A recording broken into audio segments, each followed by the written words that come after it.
From the high desert and the great American Southwest, I bid you all good evening, good morning, good afternoon, wherever you may be in the world's time zones.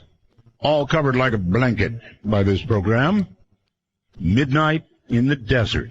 I'm Art Bell, and it's a joy to be here. I'm going to foray tonight that I'm not used to. We're going to talk about werewolves. I don't frequently talk about werewolves. Well, with one exception. All right, so anyway, werewolves coming up with our guest, Linda Godfrey, and I'm looking forward to that. The rules of the program are so simple, no bad language, and only one call per show. A couple of news items and then a shock for you. Donald Trump signed the pledge. He pledges that no matter who the Republican nominee is, he will support him. So I guess he's to the point now where he figures he's so number one that he's going to be the nominee, so why not? Right? Because there were threats looming if he didn't do that. And threats for the Republican Party, too. Tom Brady also having a good day. He will start in the game because he beat the league, Roger Goodell. Roger Goodell will not be at the beginning of the game. Well, probably because he figures the crowd will boo him. So, Trump signs, Brady plays, and that's about as good as the news gets. Oh, well, there is sort of one different news story. This again comes from a website that I visit regularly. It gives a perfectly, I would say, rational and scientific explanation. It explains autoscopic phenomena. That means like, out of body, right? Or doppelganger encounters. These explanations discard the notion of an actual soul becoming temporarily separated from the human body, and instead insisting it's nothing more than powerful hallucination invented by the brain. Now, this is such bunk. Anyway, let me read it. Frankly, the possibility that our brains are powerful enough to cause us to hallucinate leaving our body is even more unnerving than simply believing the soul can travel. Discussions on subjects like these lead to wondering how come some people can believe in the paranormal at all. Well, apparently the answer lies in the way some people process things. This really gets bad. Intuitive thinkers generally tend toward believing in things like UFOs and ghosts and other supernatural phenomena, which honestly sounds like a vaguely insulting way to say that intuitive thinkers are kind of dumb. That's absolutely awful. And really, really, really untrue. Oh, yeah, one more item. This is pretty freaky, actually. Scientists in Russia, actually in Kazakhstan, are puzzled because it seems 60,000 antelopes have died. It is a mass die-off, not of a species, but damn close, in a way. Can you imagine that 60,000 antelopes got sick and just keeled over? It is a die-off. And they have no idea why. But the story caught my eye because it made me wonder if there could be someday. I mean, how many die-offs have we seen, huh? Things from the sea beaching themselves, birds crashing to the ground for no reason that we can figure out, bees committing virtual suicide. I wonder if one day Mother Nature doesn't say, we need a balance. And right now it's tipped toward Earth having problems with so many humans. Let's have a die-off. Now, how would that come? I don't know. Maybe, just a little thing, like a germ or a bacterium of some sort. or who knows. But I mean, if there can be these die-offs that we continually see in the animal world around us, then it seems to me that we should always be on the lookout for all the little things that at first don't seem a big problem. Anyway, this is, one more thing, the shock. If that all wasn't shocking enough. Tomorrow night. Now, some of you know and some of you don't know, but a number of years ago, on another show in another galaxy, I interviewed the most amazing guy whose name was Mike Markham.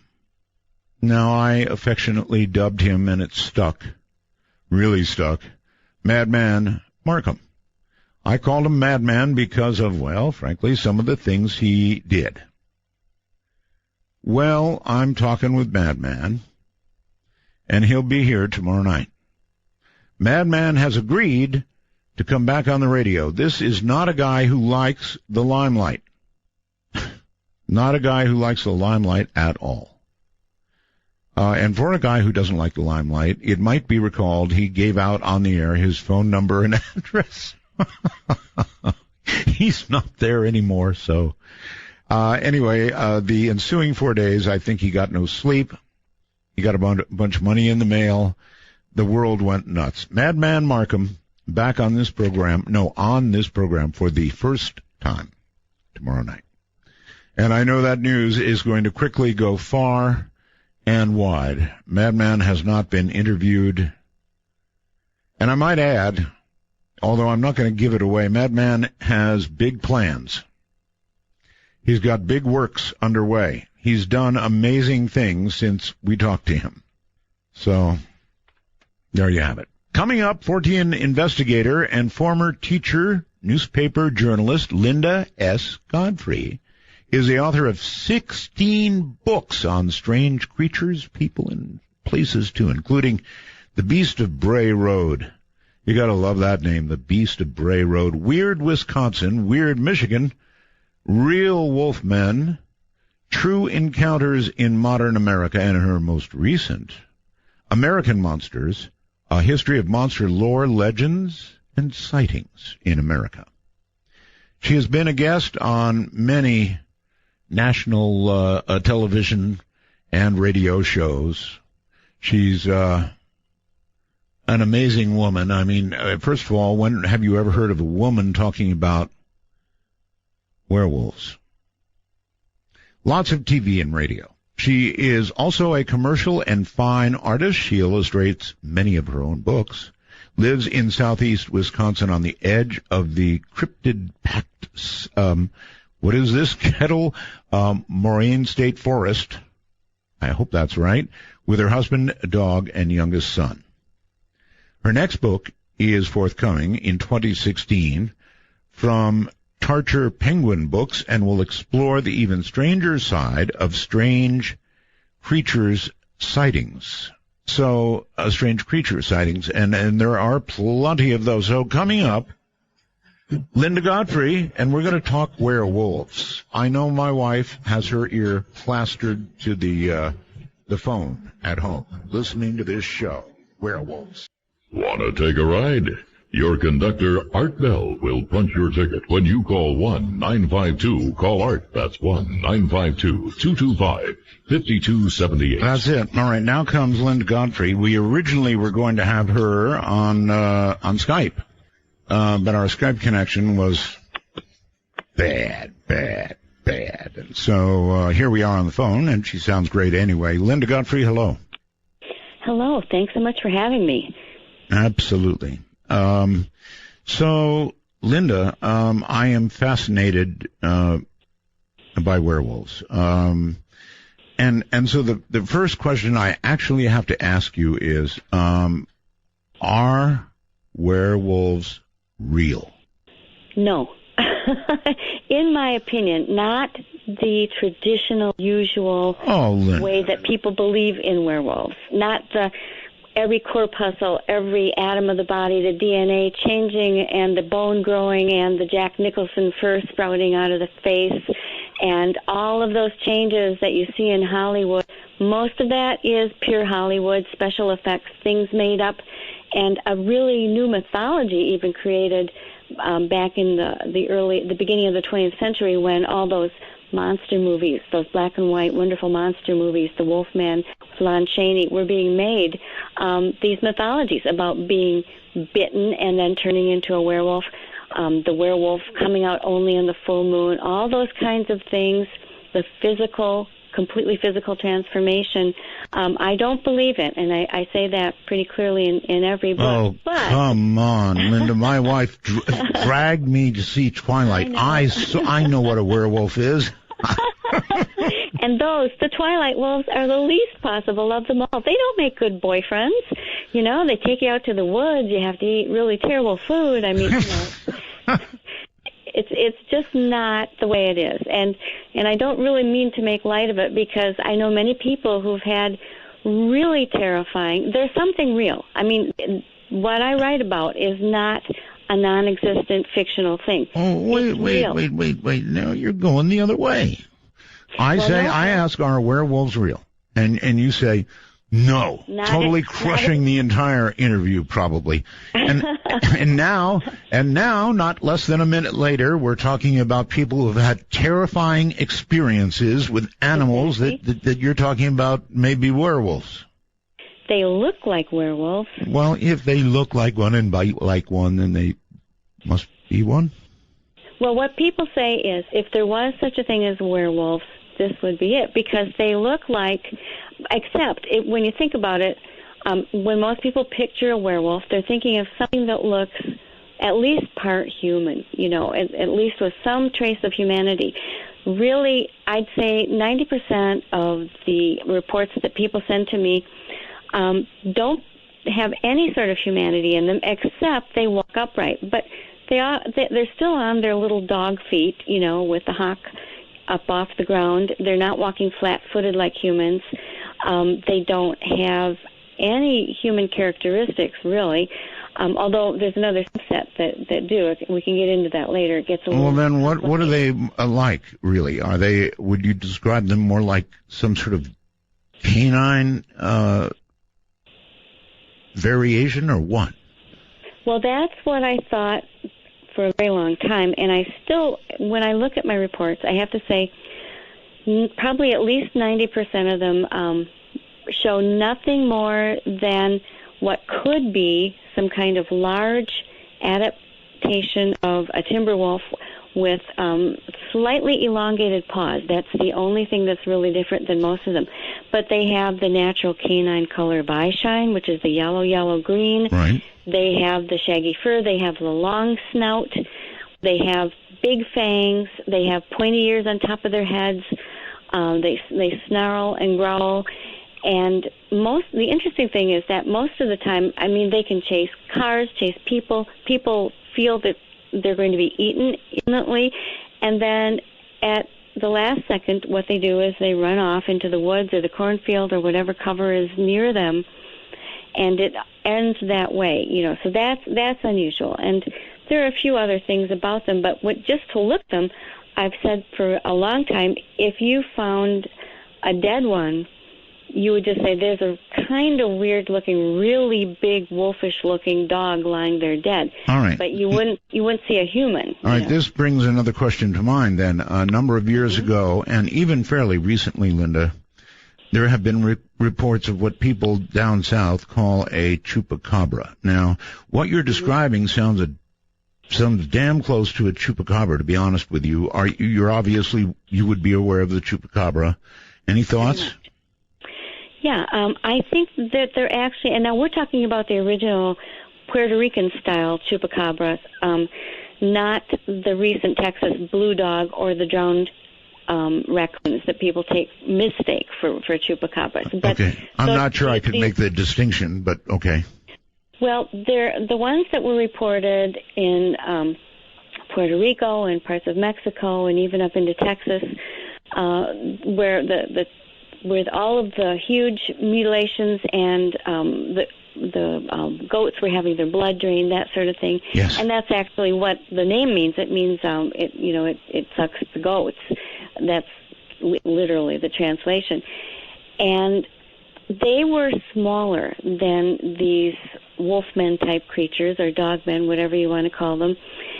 Sometimes they had scales. They were occasionally described with wings. They had a different-looking sort of claw.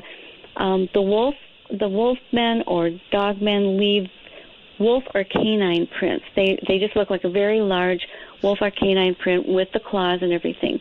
The chupacabras had different looking claw. So there were many different distinctions. Most importantly was that they were seen by those witnesses who were able to describe them from close range as having what looked like these hollow tubules protruding from their mouth that supposedly were the instruments that they used to actually drain this blood from all of these animals. Right. And that's something that you would not see in any canine. So they were smaller, had some oddities. They also had a pretty noticeable row of kind of spiked appendages down the back and right down onto the tail. So they did have sort of a different look. All right. There are many things we can talk of. Let's talk a little bit about what's called the Beast of Bray Road. This sounds so interesting. I've never heard any of this, Linda.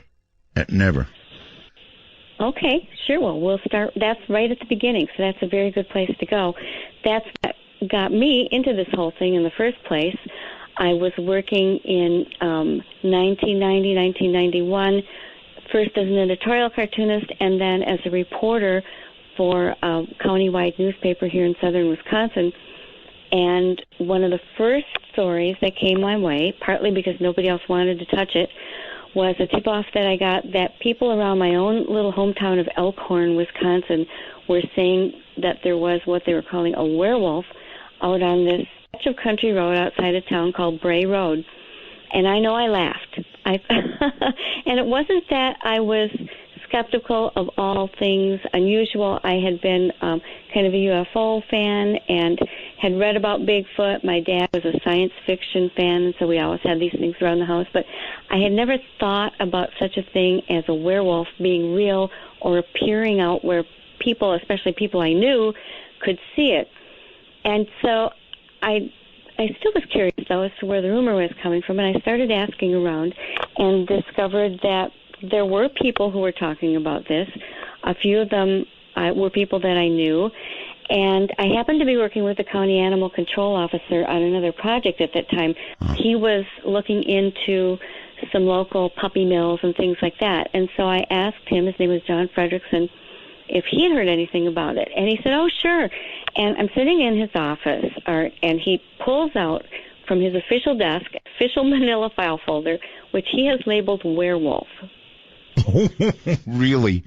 Now, when you've got a county official with a file folder marked werewolf, that's news. It is, actually, yes. Yeah, I mean, no matter what comes of it. You were there. Were you there at that point as a reporter?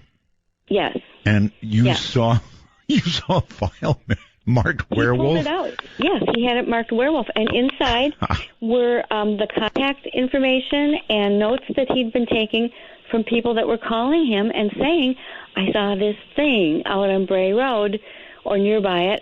I don't know what it was, but, and it was doing various things. One woman saw it kind of squatting, kneeling by the side of the road, holding some kind of maggoty roadkill, like maybe a dead raccoon, she thought, in its upturned palms, which is not the way that you see canines sitting and eating things. And it was huge. Right. Another woman thought she saw something coming out of a cornfield, and she slowed down and felt kind of a bump. She didn't know if she'd hit something, so she stopped, got out of her car, and looked and turned around. And she said, I saw this thing. I mean, that's the word people consistently use, pounding toward me. And she said it was running on its hind legs. She said she had a relative who was a very large wrestler, and this thing had at least as many muscles and was bigger. Back up just a little. Running on its hind legs. Right. Mm-hmm. So that includes, that seems to be bipedal, right? Yes. Now, what animal do we know of on Earth other than maybe the kangaroo? I don't know. How many run on their hind legs? Well, not a lot. I mean, there are certain lizards that do. There are lots of mammals that can run on their hind legs if they want to or need to. I mean, if they're motivated, if their front limbs are injured, perhaps, or they're born without them, they can very often transition. There's some wonderful YouTube videos about a bear with an injured forelimb that is able to run around on its hind legs. There are dogs trained to dance beautifully on their hind legs. Trained, yes.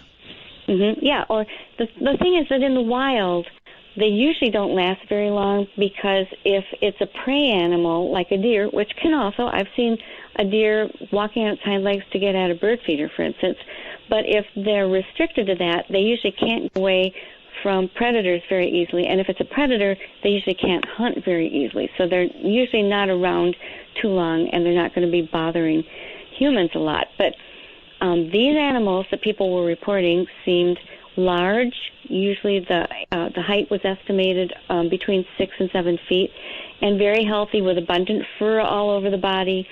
And the only really odd thing besides them running on their hind legs was that people would say, I had a strange feeling that it was leering. They would use 3 words: leering, jeering, or sneering.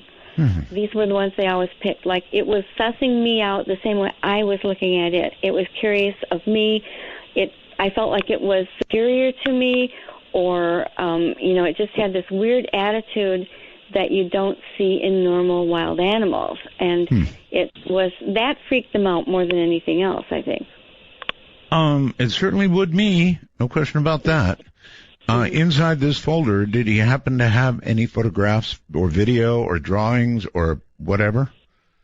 No, just the notes, that he'd been taking. He'd been speaking mostly by phone to them, but he shared the contact information with me, and I went out and interviewed them, and I did get some of them to draw some rough sketches, and I was kind of surprised at several things. One was that these people just didn't seem like hoaxers. It was a widely diverse group. It included men, women, children, blue-collar, white-collar, farmers, professional people. It was a very wide spectrum. There were more than I expected, and they just didn't seem like they were lying. Sure, common sense says when you have that many people in one area reporting, you're onto something. Exactly. And a few of them knew one another, but most of them didn't. They weren't all exactly on the road. The Bray Road is a connector between 2 highways, and then there are other roads kind of branching out from the ends of it. And so there were people all around this sort of nexus. You could kind of draw a little circular area. And I just thought, well, this is something really unusual. And if it's nothing but folklore, well, folklore is something people write down and keep track of, then that's worth it. If it turns out to be nothing than just some strange fluke that all these people had the same hallucination at different times and places, often years apart, I might add. Folklore mostly doesn't have you calling the cops. You might make note of it, you might write about it, but you don't call the cops. Exactly. Yeah, and the other thing was, if you're a hoaxer, you don't usually call the cops, because who, knowing that they're committing fraud, are going to call the local officials and leave their handy information to be tracked down and charged with fraud? No, and I've interviewed Bigfoot investigators, and I've always thought the dumbest thing that anybody could ever do would be to put on a Bigfoot costume and go roaming around to freak out the local populace. Like I've described little gray aliens who would land, they'd be so full of lead by the time, Yeah, and that's really true. And, well, I think it was the year before last, there was some guy in a ghillie suit out in Montana who I think got hit by 2 vehicles when he ran out onto the road. Now, there have been hoaxes on Bray Road. I know of a few of them where one was a farmer who wore a bear suit because he wanted to stop parking kids from coming out on his land. Dumb. And I know another guy who was a county official who, but this was after these things had occurred, and I've never been able to hook up the time frame with one of these known hoaxers with any of the known sightings. But yeah, this is a guy who was a government official, and he thought that it would be funny to put on a gorilla suit and run across the road, but he only did it once. And it's very dangerous, and I've often thought, really, they're not thinking about, they could cause a car to go off the road for all they know. You know, so, but there are people who do it. I know that, and there are many county officials, Linda, that act like gorillas. We'll be back. Linda Godfrey is my guest. She knows about these creatures for real, the real ones, the real beast types of Bray Road. This is Midnight in the Desert. I'm Art Bell. Did you hear the music? A serenade from the stars. Midnight in the Desert spans the world. To call us from outside the U.S. and Canada only, use Skype with a headset mic if on a computer, and call MITD 55. That's MITD 55. We're talking with Lynn Godfrey about creatures, and I've really got to tell you all that I walk at night a lot. In fact, every night I walk at night, and there are things moving here in the desert, big things, little things, big things, and you can hear them moving because the desert is so quiet at night. You know, generally star-lit from end to end and very, very dark, and things move in the night. And, of course, you don't know what they are.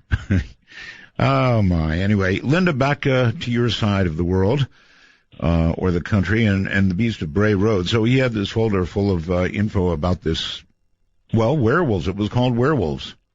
Right. Well, I chose the word beast because even right from the beginning, I was uneasy with that term werewolf and all the baggage. But I will say that you find it in a lot of my book titles because most publishers consider the word werewolf much sexier than my preferred term, which is unknown upright canid. so the word werewolf gets used there, and it does serve to give people a fairly accurate mental picture of at least what they're talking about. It's different sound. It's a different thing than Bigfoot. It's a different thing than a centaur or a satyr or anything like that. It's an upright, wolf-like looking creature. Well, I can see what you described, being upright and very furry, could be described as Bigfoot, really. And what you described also was tall, and so there's a lot of similarity there. There is some, right, but anybody who gets a good look at it is usually quite sure that it's one or the other, because there are also some really big differences. The Bigfoot, for instance, is usually not only taller but weighs probably 2 or 3 times as much. It's much more muscular. It's got the long arms that come down much farther than a human's or a dog's would. Right. You don't see the ears. It's usually, you might see the crest on the head or the round head covered with fur all over. It does not have that long muzzle. Some of them have a slightly prognathic jaw or a slight protrusion, but you can see that in some humans too. But people describe with the dogman is this long jaw full of canine teeth, fangs, whereas people that I know that have seen a Bigfoot mouth up close, an open Bigfoot mouth up close, have described teeth that look more like really big human teeth. They're the flat type. So that's different. The biggest difference is probably in their legs.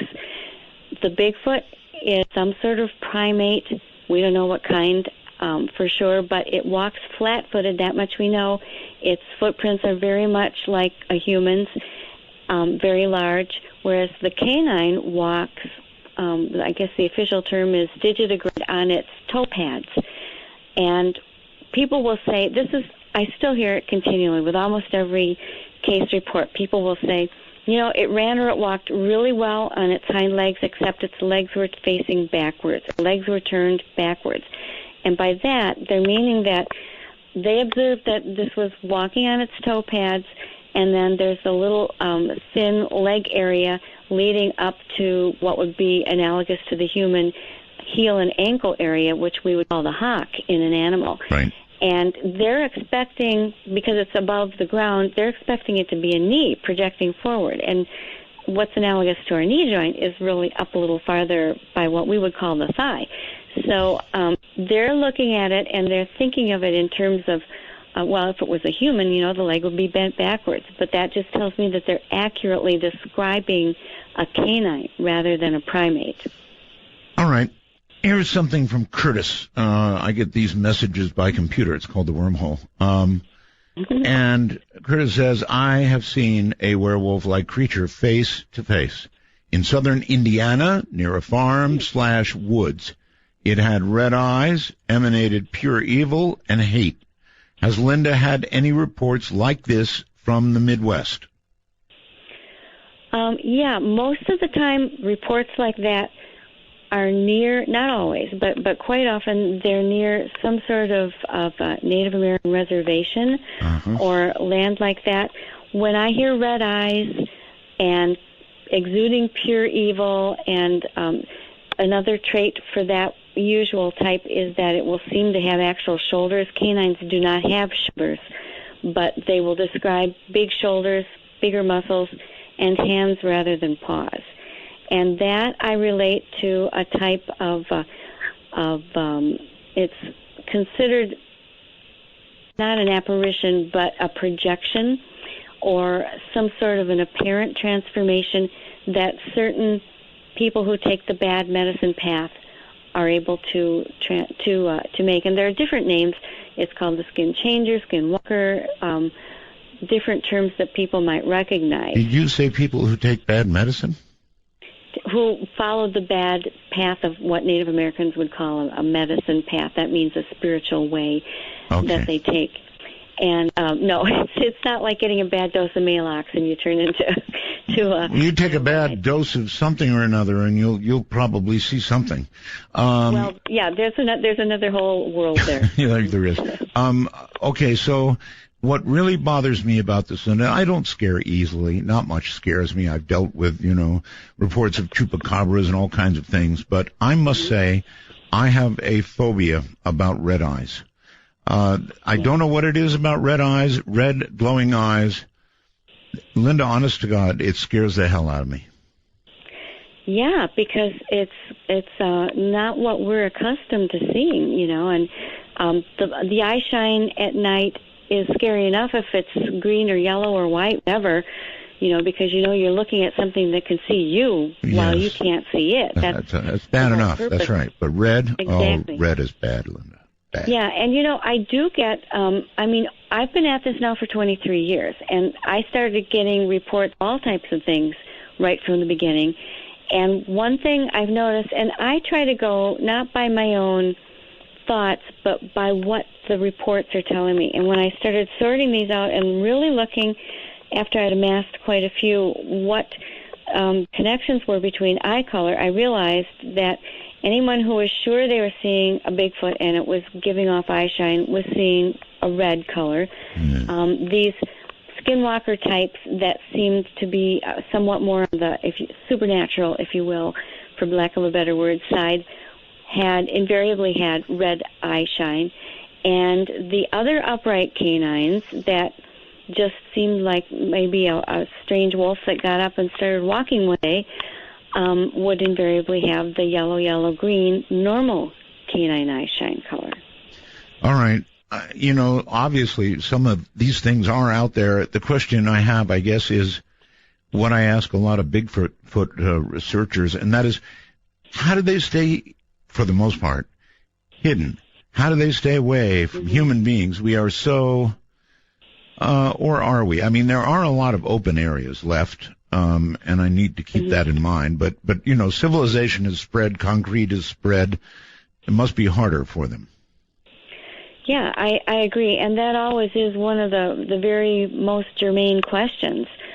It's one thing that has led me to kind of reconsider my position on both of these being totally natural animals, because as we do start moving more and more into the interiors of all these giant national forests and state parks that people never really got into so much before, but it's becoming much more of a popular pastime. And people are out there looking. People are much more aware of all these types of things. Some are carrying guns. Some are using drones. You'd think that, and trail cams have been invented. We've got trail cams everywhere. That's right. And cougars, or mountain lions, are one of the most elusive of all known natural animals, and even they will sometimes show up on a trail cam, or we can spot them. The one that ended up near downtown Chicago 5 years ago was able to be shot and and we capture bears. And these things don't seem to have a big problem with being seen on trail cams.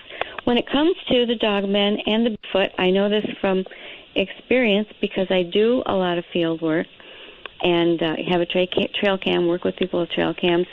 No matter how hard you try, you can have the trail cam working perfectly. It will take wonderful shots. You can see a raccoon coming, sniffing around.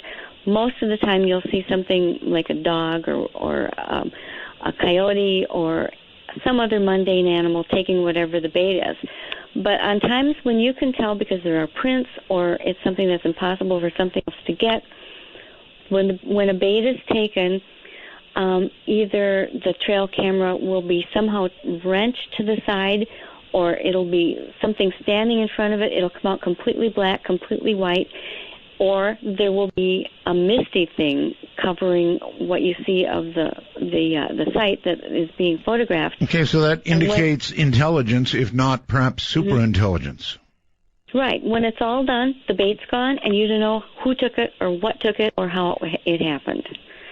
And, it implies not only an intelligence, but an awareness that this is something that it shouldn't be seen on. And maybe some kind of supernatural ability as well. Yeah, it's something beyond what normal animals would have. Okay, other than a guy named Bugs, who I'm still worried for, who claims he shot and buried a couple of Bigfoot in Texas. Mm-hmm. I don't know of any reports of any of these animals being shot and then being put on display. So this is something I ask Bigfoot investigators, but it seems almost as though these things cannot be shot, and that leads one back toward the paranormal explanation. What do you think? Right. It's inexplicable. I have a number of reports of people who ended up emptying automatic rounds into both Bigfoot and the Dogman. Really? And it just looks at them. It usually leaves at that point, but they don't, and those who are brave enough to try and follow it find broken brush, evidence that something has walked that way, and then all of a sudden they just lose the trail and it's gone. It's like it got out of sight, and then my Native American friends would say it went back to the spirit world. And honestly, I've heard that for many years, and I have to say that this paradigm that so many Native American friends have told me from different tribes, that these creatures are, they have dual existences. When they're here, they're physical, they're corporeal, they need to eat, they can breed, they need energy, but they can go to what they would call the spirit world, what we might call a world in another dimension, a bubble world attached to this world. And you're saying that Native Americans understand these creatures perhaps in the same way we do, using different language to discuss, for example, the spirit world. We might talk about different dimensions. Right. So it's right. Sort of all explaining the same thing. That's how it seems to me. To me it seems a difference in terminology. And what they've said to me is that these creatures, and they're usually speaking to me about the Dogman and the Wolfman, have been here longer than people, and they know how to get between the worlds. They have their own reasons for being here, and you'll find variations. Some believe they're evil, some believe they're benign, some believe that if you see one, it means someone's going to die. So there are different interpretations that way. But when it comes to the actual nature, in most cases, and I've talked to some pretty interesting people. I know one person who told me this was a woman who is not only has a doctorate in anthropology, but is also an elder in the Ho-Chunk tribe here in Wisconsin, which is notoriously closed-mouthed about revealing these sorts of things. But it's just so parallel to this idea of different dimensions that I think it's almost impossible not to make that comparison. And so that is, if you had to make a guess, that's your best guess? Well, it suits the large majority of the facts given in these reports the best. It's the paradigm that fits everything the best, because after a while you get so many reports from credible witnesses saying things like, it was running from me and all of a sudden it just disappeared. Mm-hmm. I saw footprints. I heard it going through, but I couldn't see the animal. Okay, so the footprints remain to be measured, Linda? I'm sorry to interrupt. They remain to be measured? Yes, in many cases. Mm-hmm. And that happens both with the dog man and with the Bigfoot. I've seen Bigfoot prints. I've cast some. I've never had a good enough, deep enough one that it was a great cast, but I've seen them and measured them and that sort of thing. I've got lots of photos of dog man prints that just look like very large, larger than wolf prints, even canine prints in many cases. I've got one place where I've been working with a property owner for 2 years, and we have several different kinds of footprints. And in one instance, the footprint started in the middle of a snowy field, 6 inches of snow with a delicate crust on the top, and all of a sudden something appears, rolls around in this area a little bit, and then gets up and walks off in a biped fashion towards some woods. And these footprints begin in the middle of a pristine field? They begin in the middle of the field. And then they walk out. The alternative is that it walked backwards bipedally from the forest and then turned around and then somehow, but then it doesn't show you where it goes from there. It's a mystery either way. Mm-hmm, exactly. Yeah, and we have, and that is a crazy place, I'll tell you that. So in other words, it appeared kind of out of nowhere, like Arnold Schwarzenegger. Mm-hmm. It's like, the only ways I could think of is if a helicopter lowered an animal down, off a little rope ladder. Oh, they're going to do that, I'm sure. Or a flying saucer or UFO beamed it down. It's just, where did it come from? There's just, and I've got photographs of it. They're slightly imperfect. They were taken by the homeowner when he wasn't exactly sure, yet what he was doing there, but they do show them. Well, of course, after you, I suppose, have published a number of books about this kind of thing, people come to you, I'm sure, in droves with these stories. Well, yeah, it started, this was the weird thing, going back to when that Beast of Bray Road story broke. I remember talking about it to my editor, and we agreed that people would locally have fun with it for maybe a couple weeks and forget about it. And immediately it went national. And this was before things went viral on the Internet. Almost nobody was on the Internet. People had to write me, snail mail, or find an actual phone and number and call me there. And what happened was, the media began coming right away. I was on radio shows everywhere. The local Milwaukee and Madison TV channels came, and then it went out to Inside Edition came when Bill O'Reilly was still on Inside Edition. Right.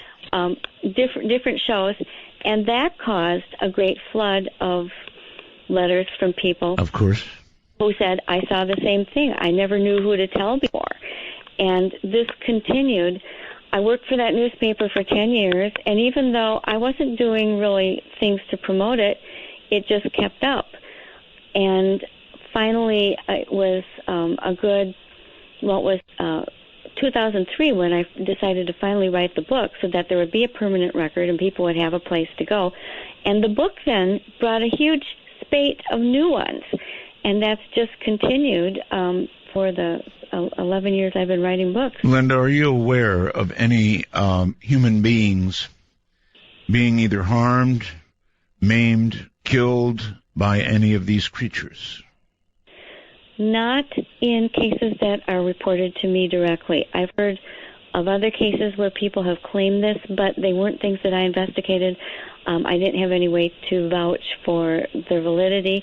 But in 23 years, the only personal injury that I've had is from a man in Quebec who wrote me that he encountered an upright wolf-like creature on a trail. He wasn't armed or anything. He kind of panicked. He said he felt that it was going to jump at him, and he kind of jumped the other way. It accidentally, he feels, tore his hip and his flank with one of its fangs, and he had to go to the hospital and get stitches. He sent me a picture of the scar, which doesn't necessarily prove it, but it sure looked like something that was made. Pretty good proof, actually.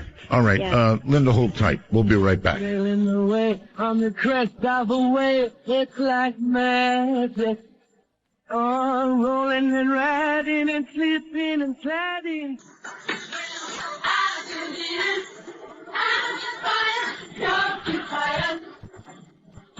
To initiate a dialogue sequence with Art Bell, please coordinate your phalanges and call 1-952-225-5278. That's 1-952-CALL-ART. We will get to the telephone, so hang in there. Linda Godfrey is my guest. We're talking about werewolves.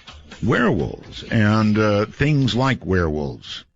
Creatures that move in the night, and they do indeed move in the night. I hear from so many people. Linda, here's one. Jason writes, I'm partially, I believe it's Lumbee Indian, and I'm very interested in where you think the show Hemlock Grove's rules for werewolves, or how werewolves can change without a moon, but it causes a curse to incur and drive the wolf either insane or demonic based upon the traditional werewolf lore, I guess. I'm sorry, did he say about a show? I didn't quite understand. Okay, I'm partially Lumbee Indian. I'm very interested in where you think the show Hemlock Grove's rules. Is there a show called Hemlock Grove? I don't know. I haven't seen it. I'm sorry. Okay. Haven't either. I Sorry, watch Jason. A lot of TV. I'm sorry. I wish I could answer better to that. Okay. Well, you must have seen Twilight, right? You laughed. Yes. Yes. Yeah. You know, the thing is, I have actually tried to correlate full moons to the sightings of these things. And found nothing? And found really nothing. The closest I've found is, and my most recent study, everything that's in my new book that will be coming out in 2016, that's at the publisher right now, I went through the whole thing, and everyone that had a date that I could go back and look it up on a full moon chart, I did. And the closest correlation was not a full moon, but a half to three-quarters moon. Here's something I can tell you. I don't know how a full moon would affect a werewolf or any other weird creature we're talking about tonight, but it sure as hell affects humans. When I was in the Air Force, I worked as a medic and somewhat in a hospital. And let me tell you, Linda, full moons brought it on. And police officers can tell you, look out for people during full moons. I mean, it's just, even talk shows can tell you. The calls get pretty weird with full moon. So they affect human beings, and if they affect us, then they probably affect things with fangs and red eyes. Well, they could, definitely, you know, and there may be something to that, although, as I said, I haven't found it. But there's also a flip side, and the thing about being a reporter for 10 years is I still have this little devil's advocate sitting with its claws firmly entrenched into my shoulder, making me give the other side. And the thing is that when there's a full moon, there are more people out at night, and people can see better than they normally can. Can see animals and creatures and things that might be lurking around that normally would just be part of the darkness to them. So is it that animals are doing more, or just that we're out there and able to see more? You know, that's another possibility. It's a possibility. But I don't know. I really don't know. I think the full moon has an effect on behavior of mammals. I believe that. Yeah, I agree with that too. You know, I think that it does. And you know, there's another thing that I did find had a stronger correlation than full moons, because this was the other thing that I began to look up whenever I could. find a close enough, something with a close enough date. Sometimes things happen like 10 years earlier, and people have no idea, right, what the conditions were. But solar flares seem to have a higher positivity rate than full moons. And to me, that makes a lot of sense, because when there's a sunstorm, what does that affect? Electromagnetic systems. What is the human body? What are animal bodies? We generate our own electromagnetic fields. That's what we are. The electromagnetic field holds all these atoms together that make up our body. Look at our brains, Linda. Have you ever watched an operation where they're doing brain surgery on a guy? Yeah. By the way, who is awake while they're doing it, because you don't really have feelings in your brain. They give you a little anesthetic when they cut, and then when they put you back to sleep at the end, when they're going to stitch you up. But in between, you're awake, and they touch a tiny electrode to a part of your brain, and pretty soon your hand won't move, or your speech is different. Right. That's all it takes, is a little tiny bit of electric current. So you're right. When we're getting hit with solar storms, we are being bombarded, and sure, it may have an effect, yes. Well, there have been some pioneering researchers. Persinger and Lafreniere have this book, Transient, I'm blanking on the name of it, but people will understand what it is. And Janet and Colin Board have both done studies where they've looked up spots of major known strange creature or anomalous creature sightings, and then tried to see where there might be some deviation in the electromagnetic field of the area. And they found a correlation between natural geological features such as quartz formations, granite formations, that kind of thing, and hot spots of these creature flaps. What's out there that's likely to... I mean, we get these reports of ripped out throats, and again, I guess I'm headed toward the Chupacabra, but these things are so real, Linda. They empty the blood of the victim. Whether it's a goat or whatever it is, they come out bloodless.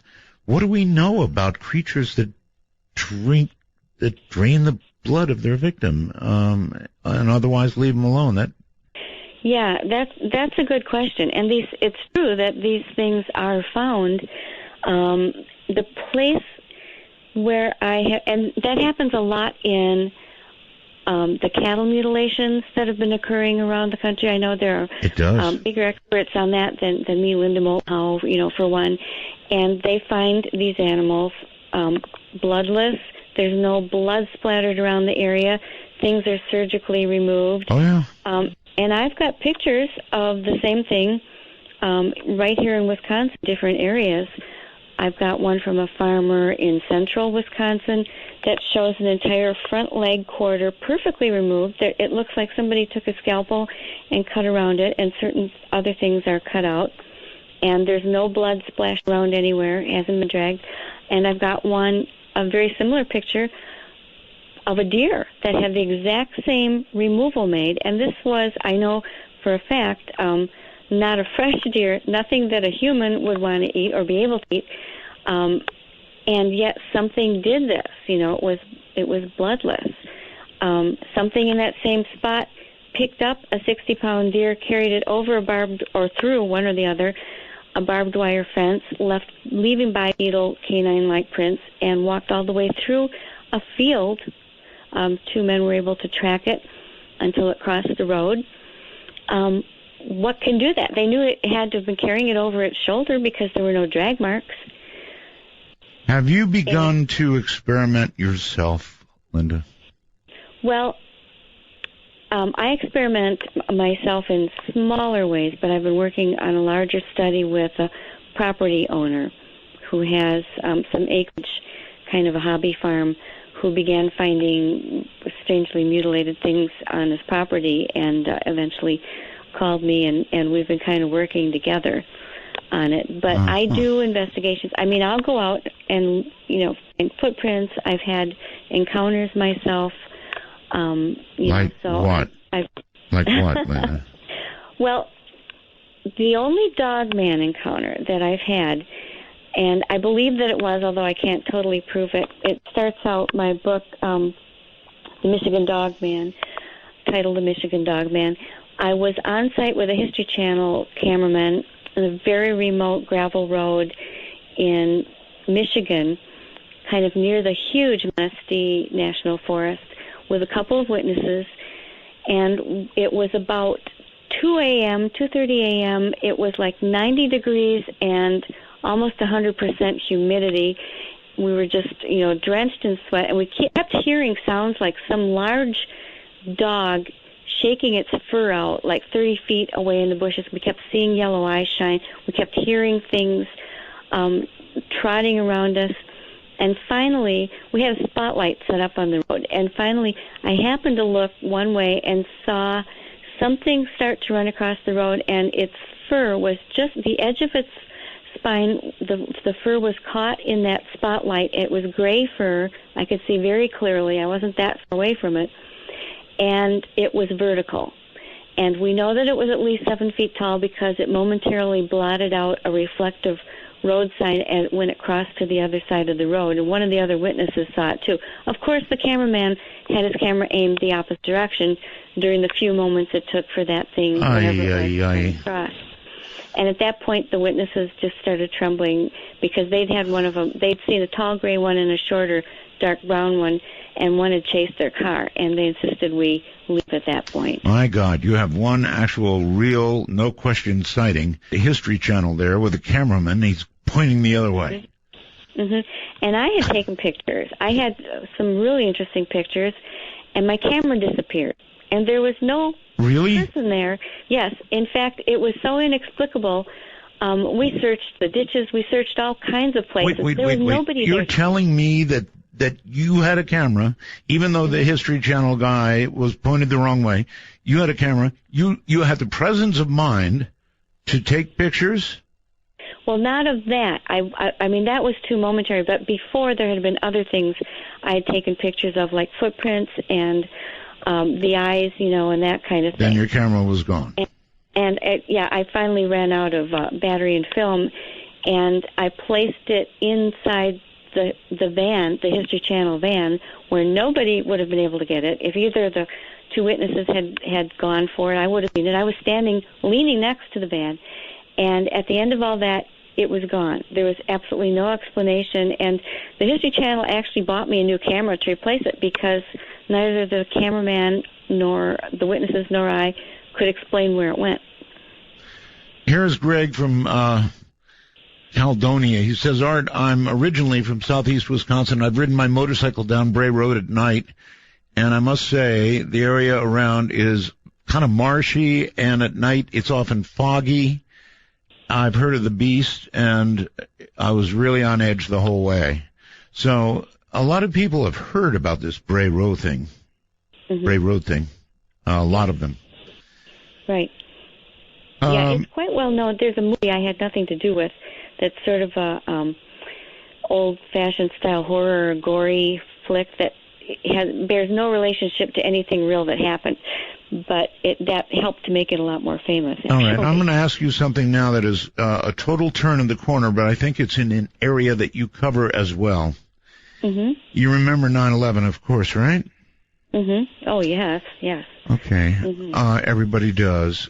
Yep, sadly. And I can't remember the specific picture, but I am telling you, Linda, somewhere in the array of 9/11 pictures, photographs that were taken, and video, there was a picture, and there was scale for the picture, so you could tell some kind of gigantic bird or winged creature of some sort was in one of these photographs. And if you didn't see it, if nobody called your attention to it, I can't because I don't have it right now, but I know it's out there somewhere. Somebody will send it to me or something. And it brings up the whole subject, at any rate, of these gigantic winged whatevers. Mm-hmm. Yeah, and I remember seeing that at some point, but it's been a very long time.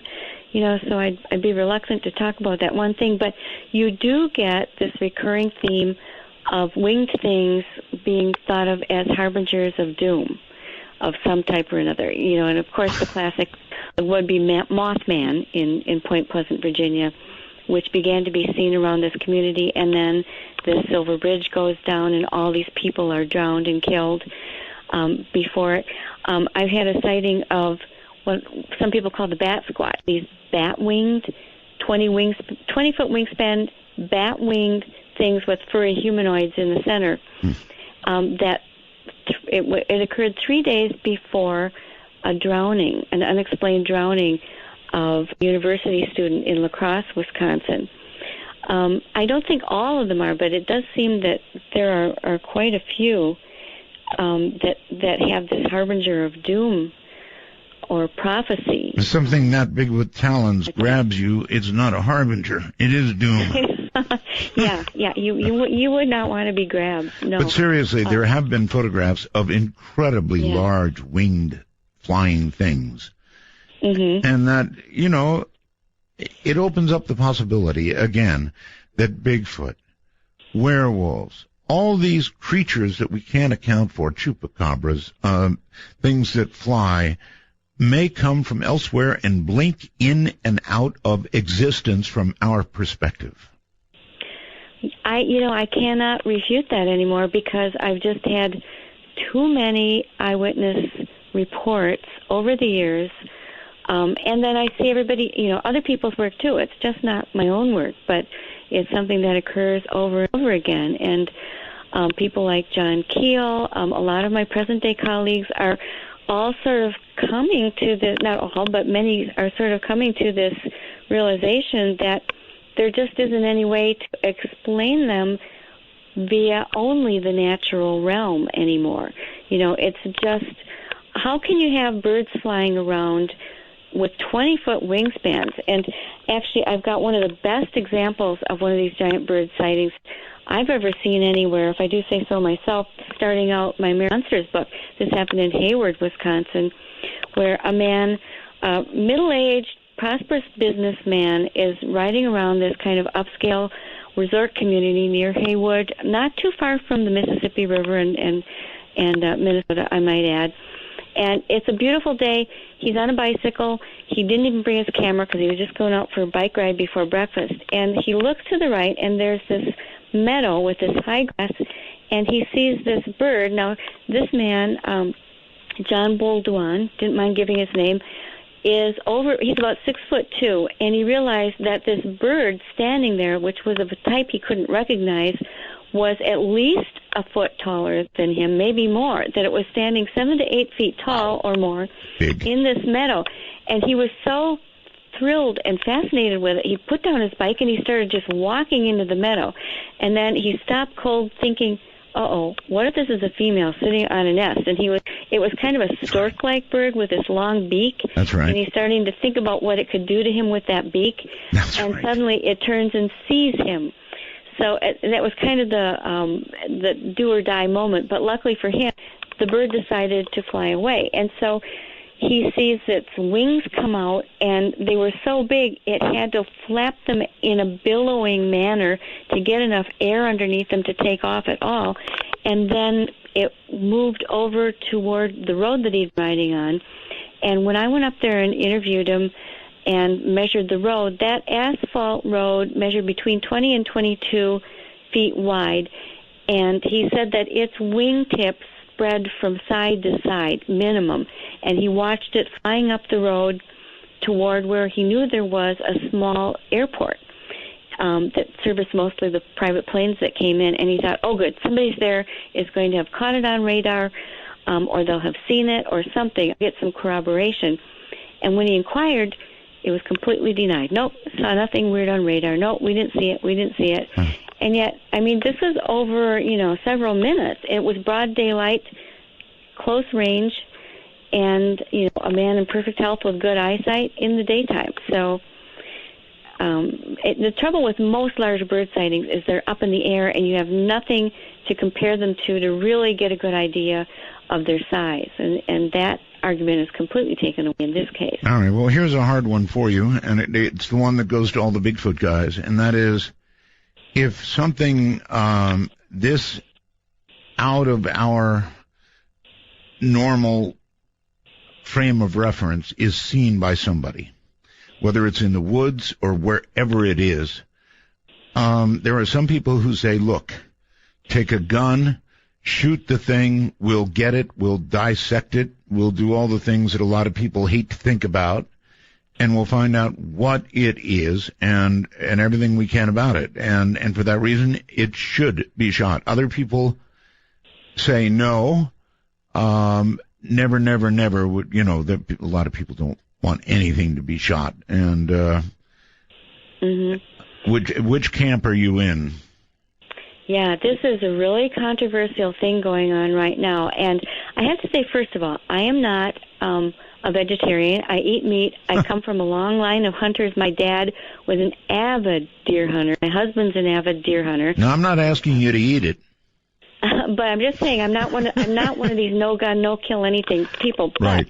I do believe that it is wrong and crazy to go out and kill something that when you don't know what it is, just to find out what it is. Because how are you going to know if you're going to like what you find? There are crazy people who wear ghillie suits and bear suits and things like that are out in the woods. You might be shooting a human without knowing it, and then you're up for murder. Well, maybe. Well, hold on, Linda. I've got a break. I get so interested in what I'm doing that I sometimes blow my brakes, but I need this one. So we'll be right back. We're talking about werewolves and much, much more. Proudly part of the Dark Matter Digital Network, this is Midnight in the Desert with your host, Art Bell. Now, here's Art. Here I am, and Linda Godfrey is here. We're talking about, frankly, all manner of creatures that are just not normal.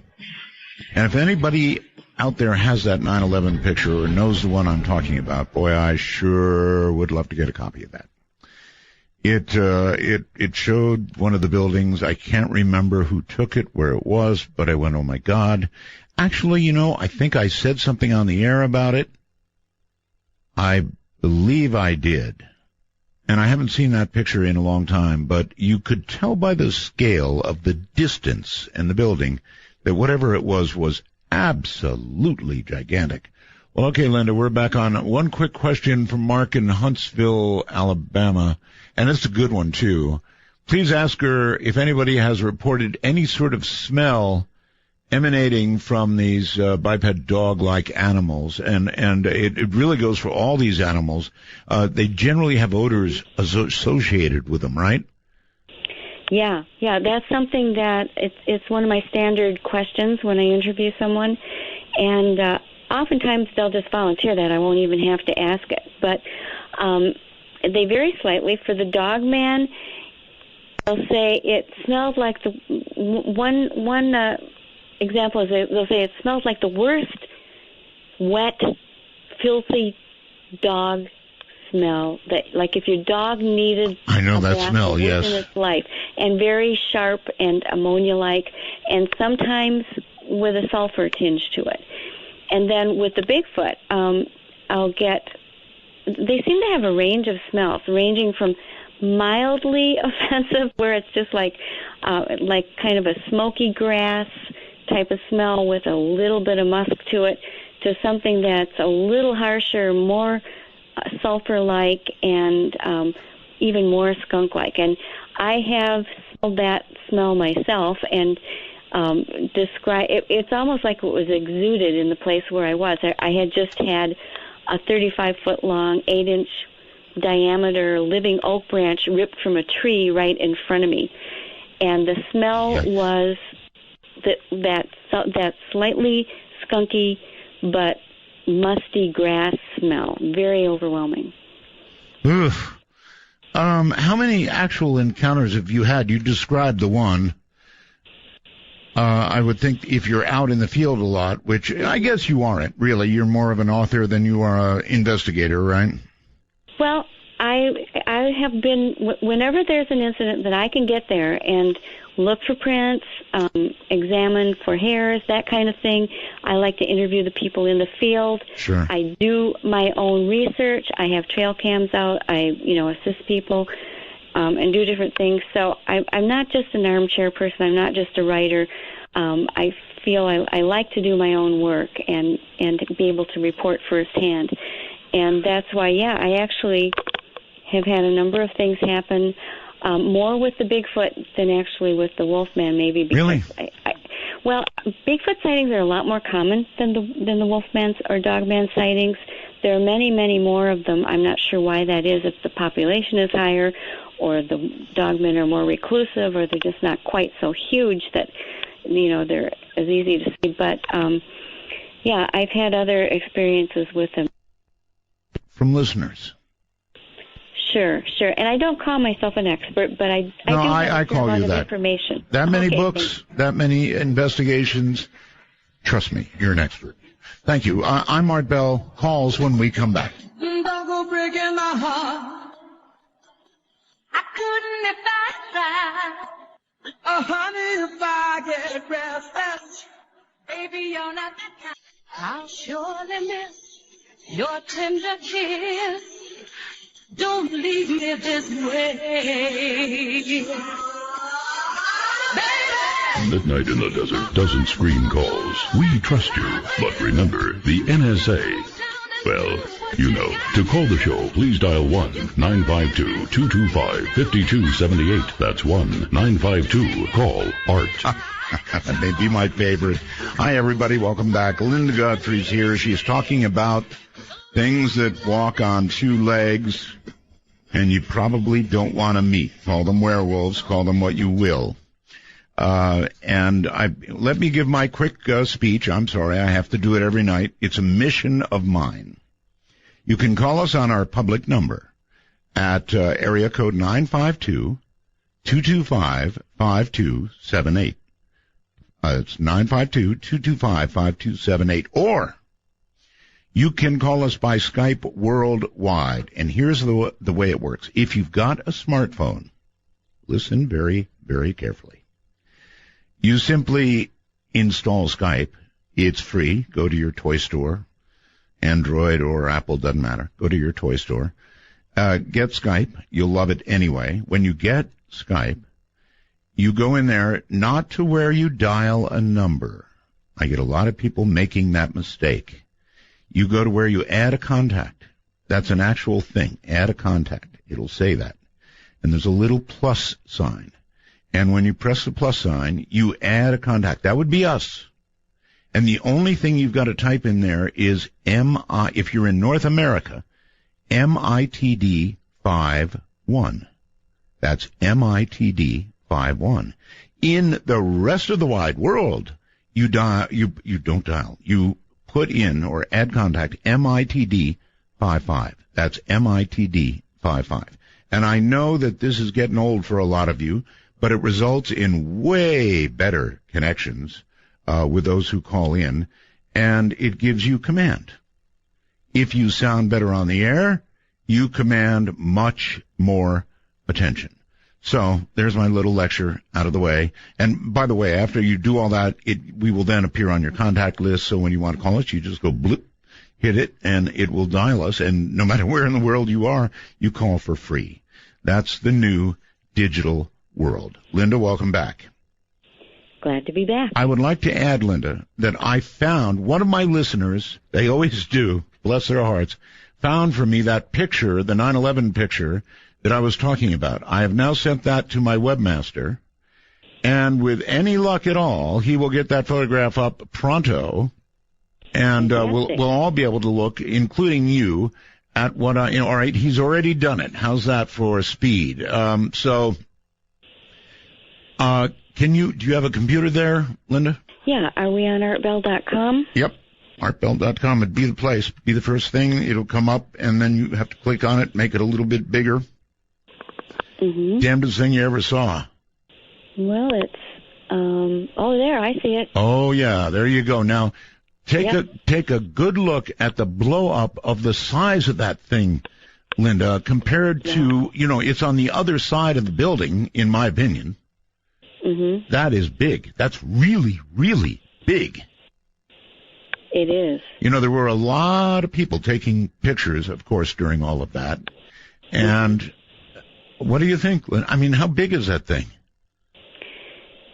Yeah, it's, like I was saying, when it's in the sky and all that's really next to it is clouds, it's hard to say with any certainty, but I mean, it looks gigantic at first glance. Yeah, like it's one of those 20, 25 foot or more wingspan birds, and it's hard to tell just from that what the species is too. It's maybe somebody who's it's obviously, look, Linda, it's not in the foreground. Take a good look at the picture at the bottom there where you see it with reference to the building. Mm-hmm. So it's obviously far, far away. Then when they blow it up, and they did a pretty good job of blowing it up, that's a damn monster. Yeah, it is.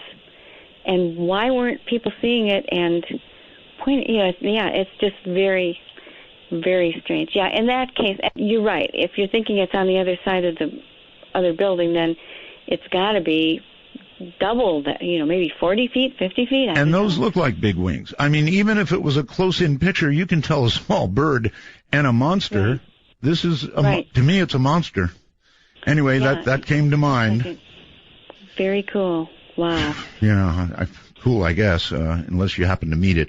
Let's go to some questions. Let's go to some questions. Ty on Skype. You're on the air with Linda. Hi. Can you hear me? I do. Yes. Mm-hmm. Okay, great. I just wanted to ask Linda if she had any comment about the Naguales, the Navajo legend. Mm-hmm. Yeah. Also known as Skinwalkers. I just wondered if you had studied that at all. Yeah, quite a bit. The Naguales is the Navajo name is, I think it actually means something like it goes fast or it goes on 4 feet. And it's considered, I know Native American people who will not even say that term out loud for fear of drawing its attention to them.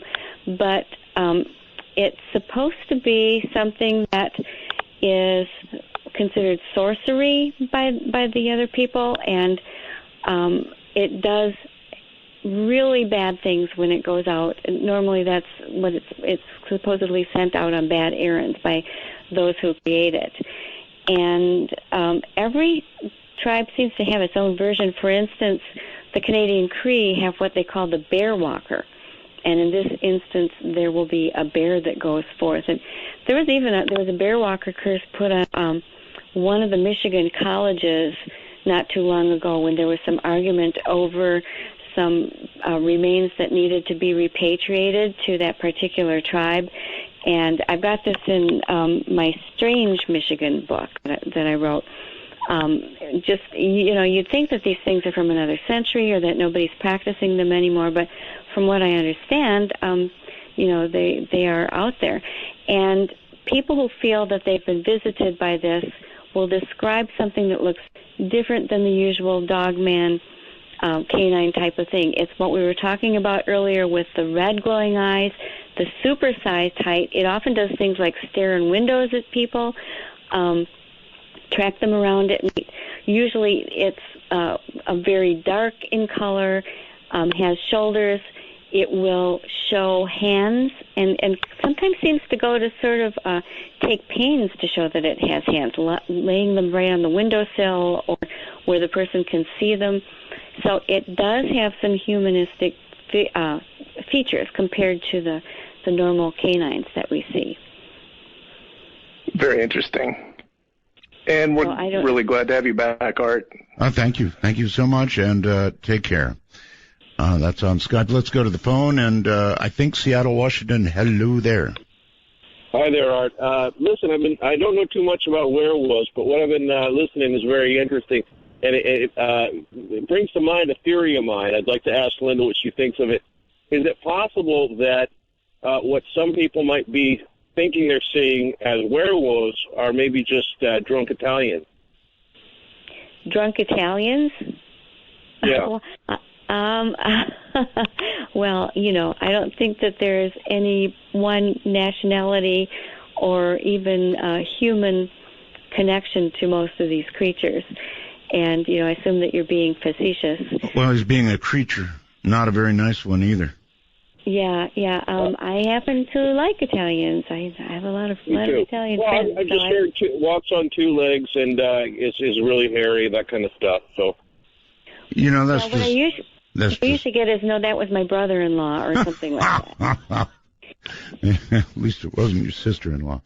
There you go. Okay, let's go to Washington, Georgia. Hello. Hello, Linda. Hello, Art. Hi. Hi. I saw a creature when I was camping in Pennsylvania. I don't know if you're familiar with that area at all. Somewhat. I get a lot of reports from there. Okay, great. Well, I was with a couple friends of mine, and they saw it as well. And it had yellow eyes. It had almost like a human face with very long, very big, almost kind of wrinkly ears that had hair on the fur on that as well, and on their faces, like all the way on its face. It had very large hands, but very skinny arms. And it also had, I noticed that its legs were, like the knees bent backwards, like hyperextending, in a way. And classic description. The most disturbing thing about it that I didn't hear you comment, that still haunts me to this day when I think about, is its head movement. It kind of moved its head almost like a pigeon, and very kind of darty, very quick head movements. And it's funny you should say that, because I just recently had somebody write me the same thing. They said it was, as they looked at it, it was moving its head sort of back and forth as if it was kind of trying to measure when was the best time to pounce. And when I saw this, it was maybe about 2 feet away from me. And I don't think it knew I was there, because I was sleeping in a Volkswagen van. And it was in a campground called Otter Lake in Pennsylvania, and there was a couple of hunters that were up fairly late by the fire, and it seemed to be very engaged in what they were doing. And it was paying a lot of attention to them, peering its head around at the campers very, suddenly. And at first I thought it was another camper, and, when my eyes adjusted and I thought it was, I was absolutely terrified. And for the rest of the night, me and my buddy just, cowered in the van, and we even called the state police, and, they acted like they didn't know where we were and thought we were drunk. Wow. How did they treat you? Basically, they kind of laughed and said, well, we have no idea where that is. We wouldn't know how to get to you. We suggest you stay in the car. And that was basically it. Not very helpful. It's the usual reaction. I actually have had 2 sheriff's deputies from a nearby county here approach me not too long ago to tell me that between the 2 of them, they had seen 4 different upright dogman-like creatures over the past couple of years, and their official thing they were supposed to say when they went out to check on a place was, I went there and I didn't see anything.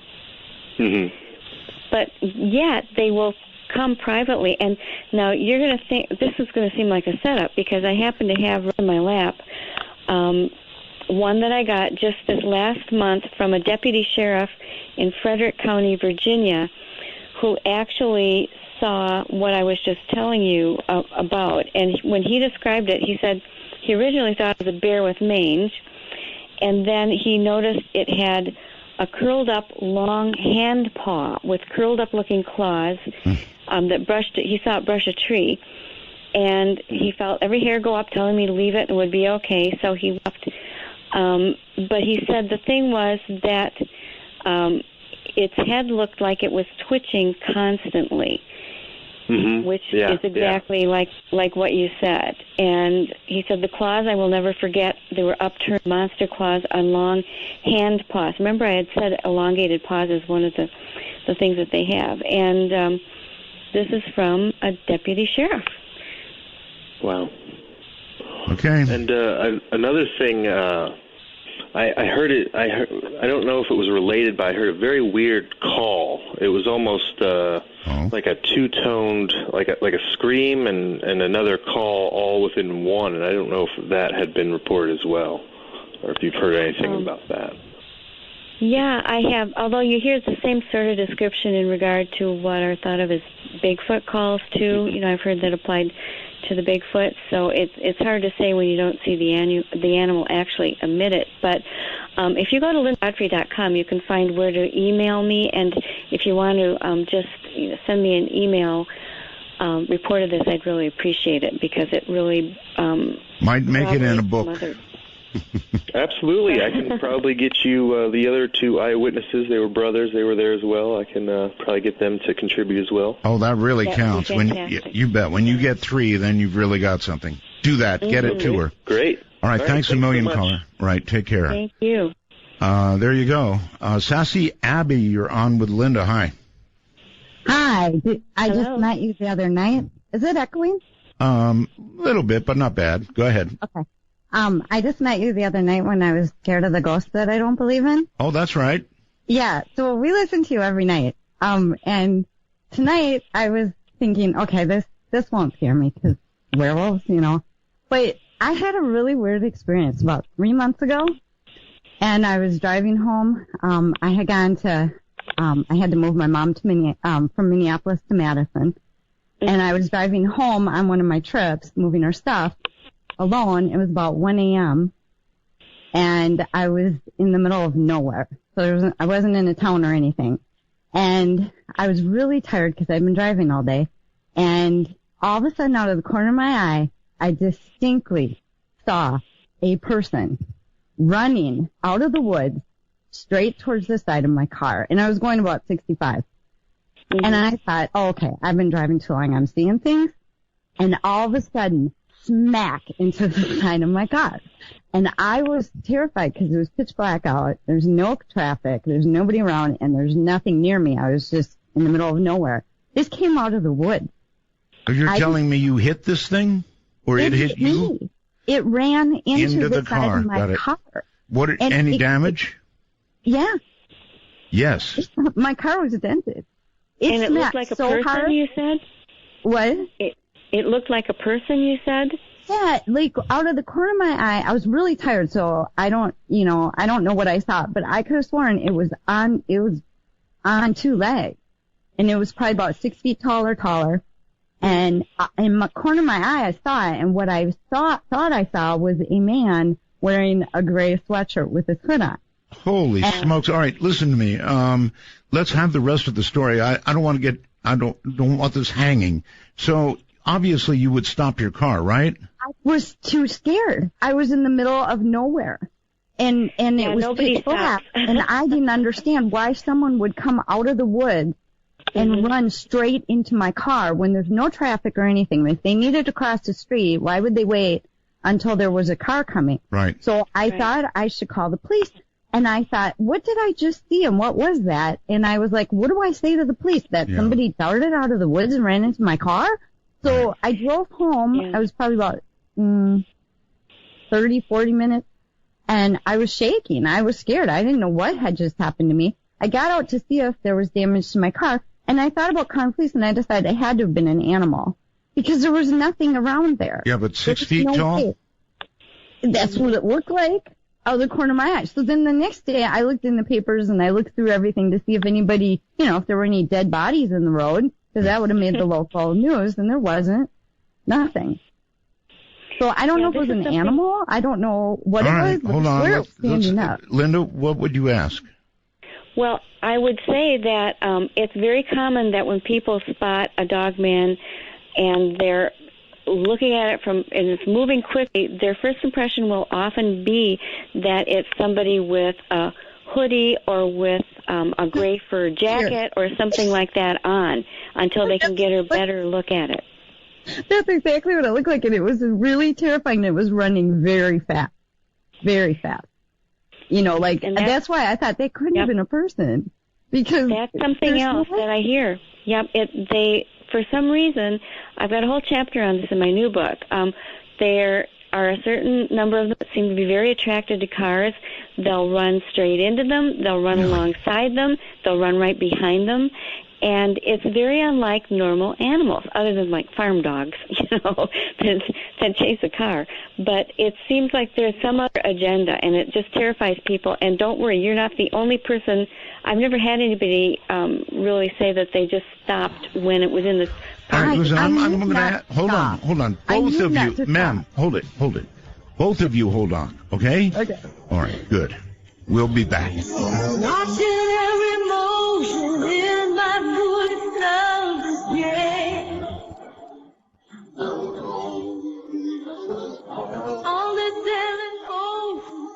Take a walk on the wild side of midnight. From the Kingdom of Nye, this is Midnight in the Desert with Art Bell. Please call the show at 1-952-225-5278. That's 1-952-CALL-ART. Linda Godfrey is here, and we are talking about creatures. And we've got a lady, Abby, on the phone, who was driving along at how many miles an hour, Abby, when this happened? Can you tell me? Yeah, I was going about 65. 55. Okay, so you were going good and fast. Yep. And this creature, 6 feet in size, smacks into the side of your car. That's where we were. And Linda, that's incredible. And you're telling me, I don't want to say it's normal, but you've had other reports. Yeah, it happens fairly frequently. And, it's just inexplicable as to why they would want to take such a chance with themselves. Most wild animals will try and just go across the road and get away from you. There are also those who cross in front of the car almost as if they're sort of daring it to stop or playing a game with it, too. All right, caller, here's a question for you. It comes from the computer, and it's a good one, too. There would have been, if it was that heavy, it hit that hard, how much damage to the car was there, and was there any blood or hair on the car? No blood, no hair. I checked for blood because I was afraid that I'd hurt somebody. Obviously, yes. No blood at all. And the dent, you can see the dent. It's on the driver's side of the car because that's where it smacked into me. And you can definitely see the dent, but it wasn't as big as I thought it was going to be. It was, just a slight, it's a good indentation. You can see it, but it wasn't like serious damage to the car or anything. Sure. But you can see it where it hit. I have had people send me a package of hair. I have a package of hair sitting right and a few feet away from me that I just haven't been able to get it identified anywhere. But it was taken off of the bumper. It was taken off the bumper of a similar incident. Okay. Well, Abby, thank you very much for the call and the story. That's just absolutely amazing. All right, let's go to our next phone call, whoever that is. You're on the air. Hello. Hello, Cruiser from Arizona? Yes, sir. Okay, first-time caller ever. Thank you. I was going to ask Linda, and I give her courage for speaking about this subject because not many people are upright and people will think you're crazy or something. But in Mexico, these creatures are known as Naguales, the dogmen. Mm-hmm. And the last 3 months, I've been getting the oral stories from the family about their encounters with the Naguales, whether it's my aunt or an uncle. How familiar are you with the Carlo Castaneda's works? Yeah, I've read some of those, and I am fairly familiar with them. Not everyone agrees that they're entirely accurate. I've had a lot of correspondence with some Central and South American people who study these things quite a bit. But did you have a special question about him, or? No, it was just that because he talks about the being able to become a creature, and I got somewhat tie that to that, and just talking to my family and I've got them on camera talking in Spanish about what they've seen.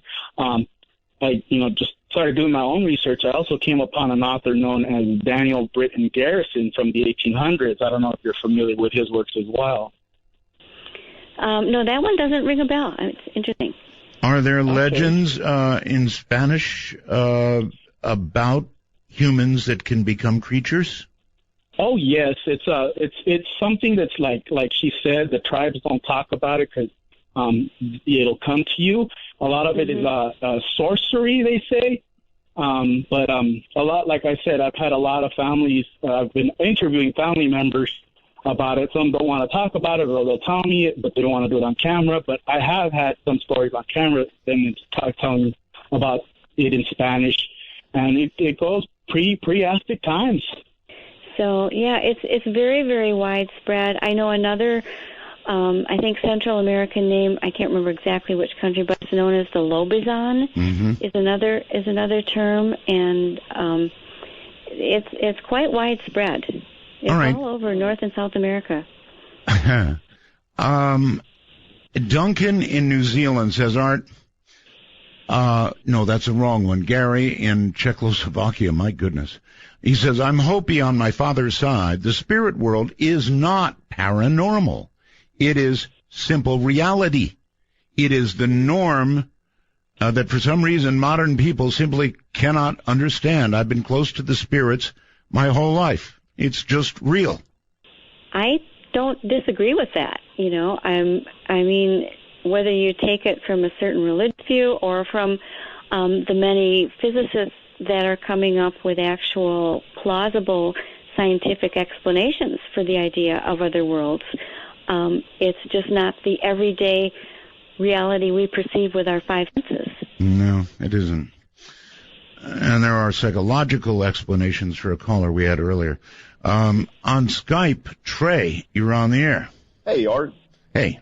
Greetings from your STEAM group. Thank you. I was wondering if Linda had any plans on talking about the Mothman or any future stories she would do about that. I think we could probably encourage that. And I'd also love a whole show on that, by the way. Well, we don't have a whole show left, but Linda, what about Mothman? A lot of people have a lot of interest, like this caller. Yes, yeah, that's a really well-known and popular topic, and it should be. It was very well studied by the late great John Keel, who sort of actually moved into the area for a while. And if you read he wrote the Mothman Prophecy, and has written about it in quite a few other places. And the interesting thing that not many people realize is that there was a lot more going on there than these giant, strange, bird-like creatures. There were hundreds of UFO sightings that he personally investigated, and also men in black were appearing. It was a whole combination of phenomena that took place in this area over that time frame. So I think it's a much more complex thing than just the Mothman, the one. And sadly, I guess the man who created that Mothman statue that's become sort of, or a sculpture that's become sort of iconic right down in downtown Point Pleasant, where they have the festival every year, just passed away, I think in the last week. But and maybe that's bringing that the thought of that story to a lot of people's minds. But yeah, there are lots and lots of witnesses. There are many other materials. There are some really great photographic books that have been brought out recently about it. If you go looking, you can find a lot of interesting material. Did you have any special question about it, or one certain Yeah, angle? actually. Do you think this is something sort of spiritual or otherworldly, or do you think this is maybe an alien thing? I mean, what are your opinions on it? Well, I tend to go more toward the otherworldly thing than straight out other planet alien, just because all of these creatures, even when they're composed of different parts that shouldn't belong together, they're still recognizably, in most cases, earthly type animals. It's a Mothman which has bird wings or a long beak. The giant birds are obviously versions of smaller birds. The dogmen resemble wolves, whereas I would think if they were coming from some far-off quadrant of the galaxy, they would look more unrecognizable. Not that we don't have those too, it's just that that's another subject. We do have grays and reptilians and all these other things that people describe seeing, but they're not quite the same thing in my book. How often? I've got a caller. Thank you. Anything else? Yes. I was going to ask if she found this to be some sort of harbinger for things, or if we moved away from that perception of it.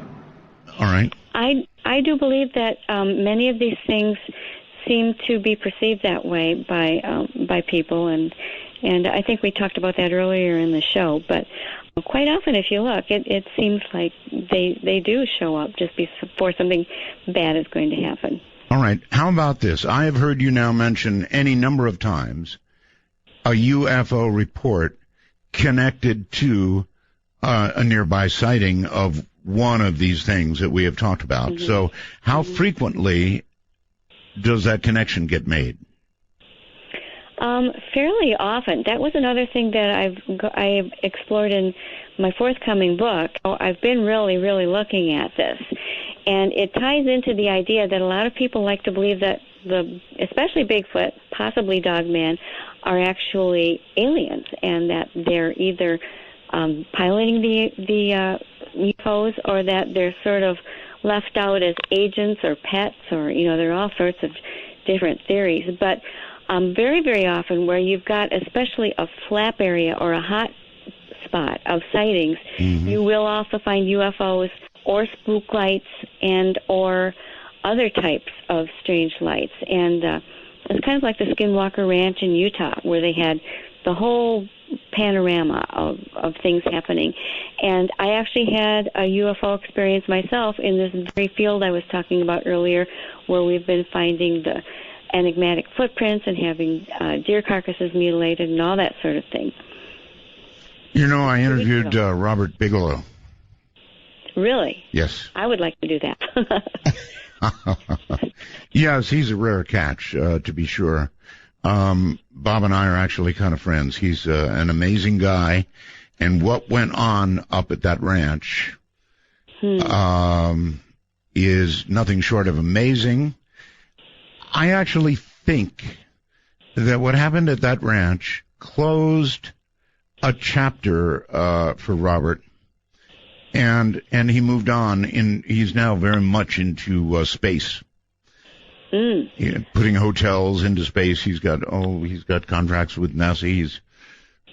He's really turned a corner. But I think with that ranch, he answered some questions, Linda, and I think the answers are amazing answers. And he just I would like to know those answers. Did he share that with you? Not in every case. He shared with me the impossible things that happened there. He bought it because those things were happening there. And then he documented them. I believe he found out what he wanted to know and moved on. That's just my opinion. Well, that's terrific. Well, and I do know that he had a lot of the scientific equipment and real scientists to throw at it. Oh, yes. Yes. So, it was studied as best as it possibly could have been.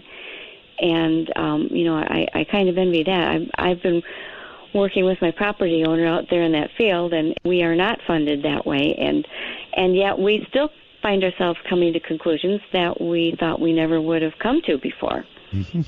All right, on the phone, you're on the air with Linda. Hello? Yes, hello. Hello. Hi. Oh, okay. Hi, Linda. Hi, Art. Hi. I just want to tell you guys this story. It happened about 25 years ago with my children. My children would cross the road and go up in this guy's driveway and play all the time. Well, one evening, they came running in the house. They said, Mom, we heard a werewolf. I thought, well, now they've heard this weird dog, and I went back outside, and I could hear it too. And it wasn't like a regular dog. It was very, very odd. Well, I didn't know what to think about it. And, I was a typical housewife, cooking and taking care of stuff. So I just went in the house, and it was just when the sun was going down when this happened. And I lived kind of in the woods area. But this guy had, like I say, a big long concrete driveway that my kids would play on. Well, that evening, though, I want you to know, God will strike me dead, but it is the truth. We had a big picture window in the house, and that guy was a doctor that lived up on this hill, and he would come home late of the night. Well, I heard a strange sound, and I went to that picture window, and I looked out in my yard, and I could see the car lights of him coming up the road. And right there, I always thought it was a joke. Werewolves were a joke. But I saw this thing that had a huge back, and when it turned its head around, it had a snout at least 1.5 feet long on it. Wow. Its body was huge. I have never seen anything like that. And you mentioned about UFOs. There were some weird lights that we'd seen just prior to me seeing this. It scared me so bad. I ran in the back room and locked the door. You said it made a sound. Can you describe that sound? Well, sort of like a weird dog screaming, sort of like that. I'm not really sure exactly how to describe it. Did it have a relationship to that doctor? Okay, hold on a sec. Linda, go ahead. Were you saying, did it have a relationship to that doctor? I wasn't quite sure. Were you saying that the doctor transformed into this, or it was just outside when the doctor was driving home? It was just outside when he was coming in. This guy came in late at the evening because he was like an emergency room doctor, and he worked late. And I'd been staying up a little bit later. I guess this was close to midnight, maybe around that time. But I never expected anything. I just thought, well, there he comes. But the way the car drove into where the lights came into my yard, see, and I did not see any hands or arms, but I did see it move its body, and it had huge shoulder. I've never seen anything like that in my life, and it had to be at least maybe 6 foot tall, maybe, but its back was so large when it turned its head. Now, I want you to know, I thought all that stuff was a joke, and I never believed in anything like werewolves because I grew up, I'm an older lady, and I watched all those horror films years ago, and I just thought that type of stuff was a joke. But when I saw that, and that freaked me out so much. Like I say, that's where the jokes stop. When you actually have an experience like that, the jokes stop and you become different. Yeah. That's really true, and I have such a great respect for all the people who come forward and share their stories. And I would love also if you'd like to send this one to me, and I don't mind giving my email. It's just lindagodfrey99@gmail.com, or you can go to lindagodfrey.com and find a link to send me that. But I would really love to have that report. We've had actually a pretty good number of pretty good reports, short the Italian tonight. They've been very good.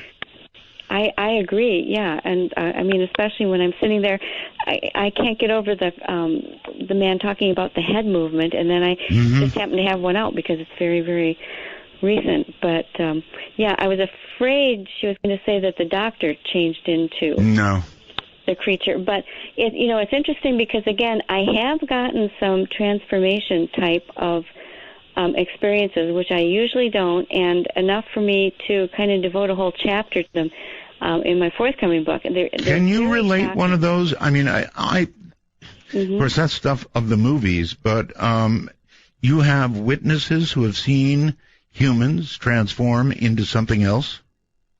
Yes, either that or that they've seen what is obviously a human, part wolf, part human type of thing. Really?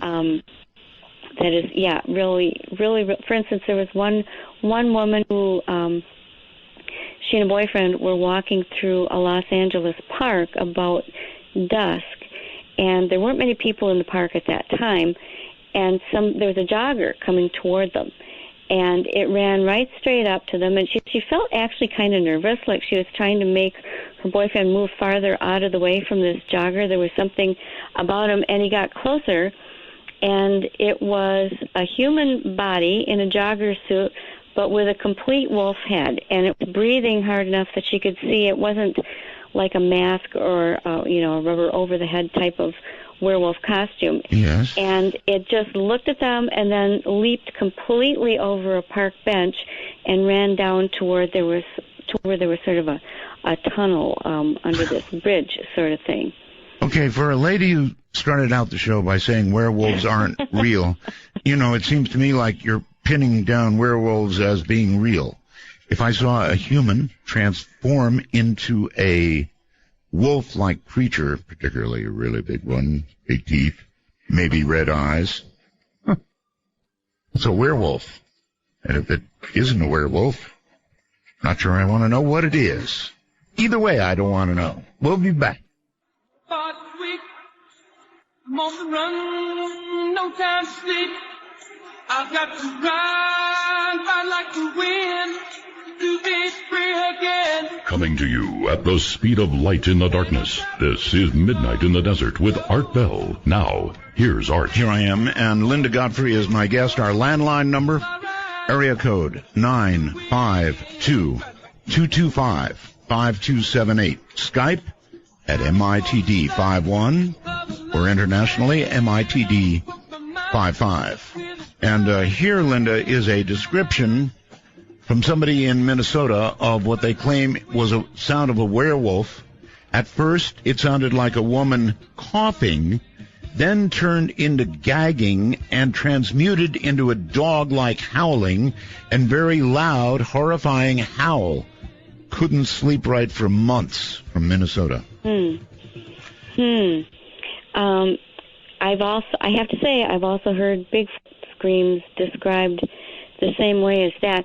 I like to ask people if they actually saw the creature making the sound, because it's the only way to really relate it to it. And several times when people have actually observed it making the sound, what they've described is more like a variably pitched growl, kind of like those old-fashioned. Remember when everybody had a cappuccino maker? Yeah. And it would kind of be this up and down sound, like rah, sure, like an octave in between, only really chilling in a much lower and higher octave. Very scary thing that sounded like nothing I'd ever heard. And I had very unrelated people. This was completely unpublished, and they would make the exact same sound for me. Somewhere I have one recorded. But yeah. But yet, you don't know. If you don't really see the creature, that creature making that sound, unfortunately, you can't say for sure. Yeah, you know what? That sound, as described, I don't want to see that creature. Not me. On Skype, you're on the air. Matthew? Art Bell, praise the Lord, hallelujah. I finally got through. Yes. Now, this woman is a very good guest, but I have to say that West Virginia has been a state since 1861, and Mothman is not from Virginia. Wait a minute. West Virginia? Yes, West Virginia. And then Virginia? Yes.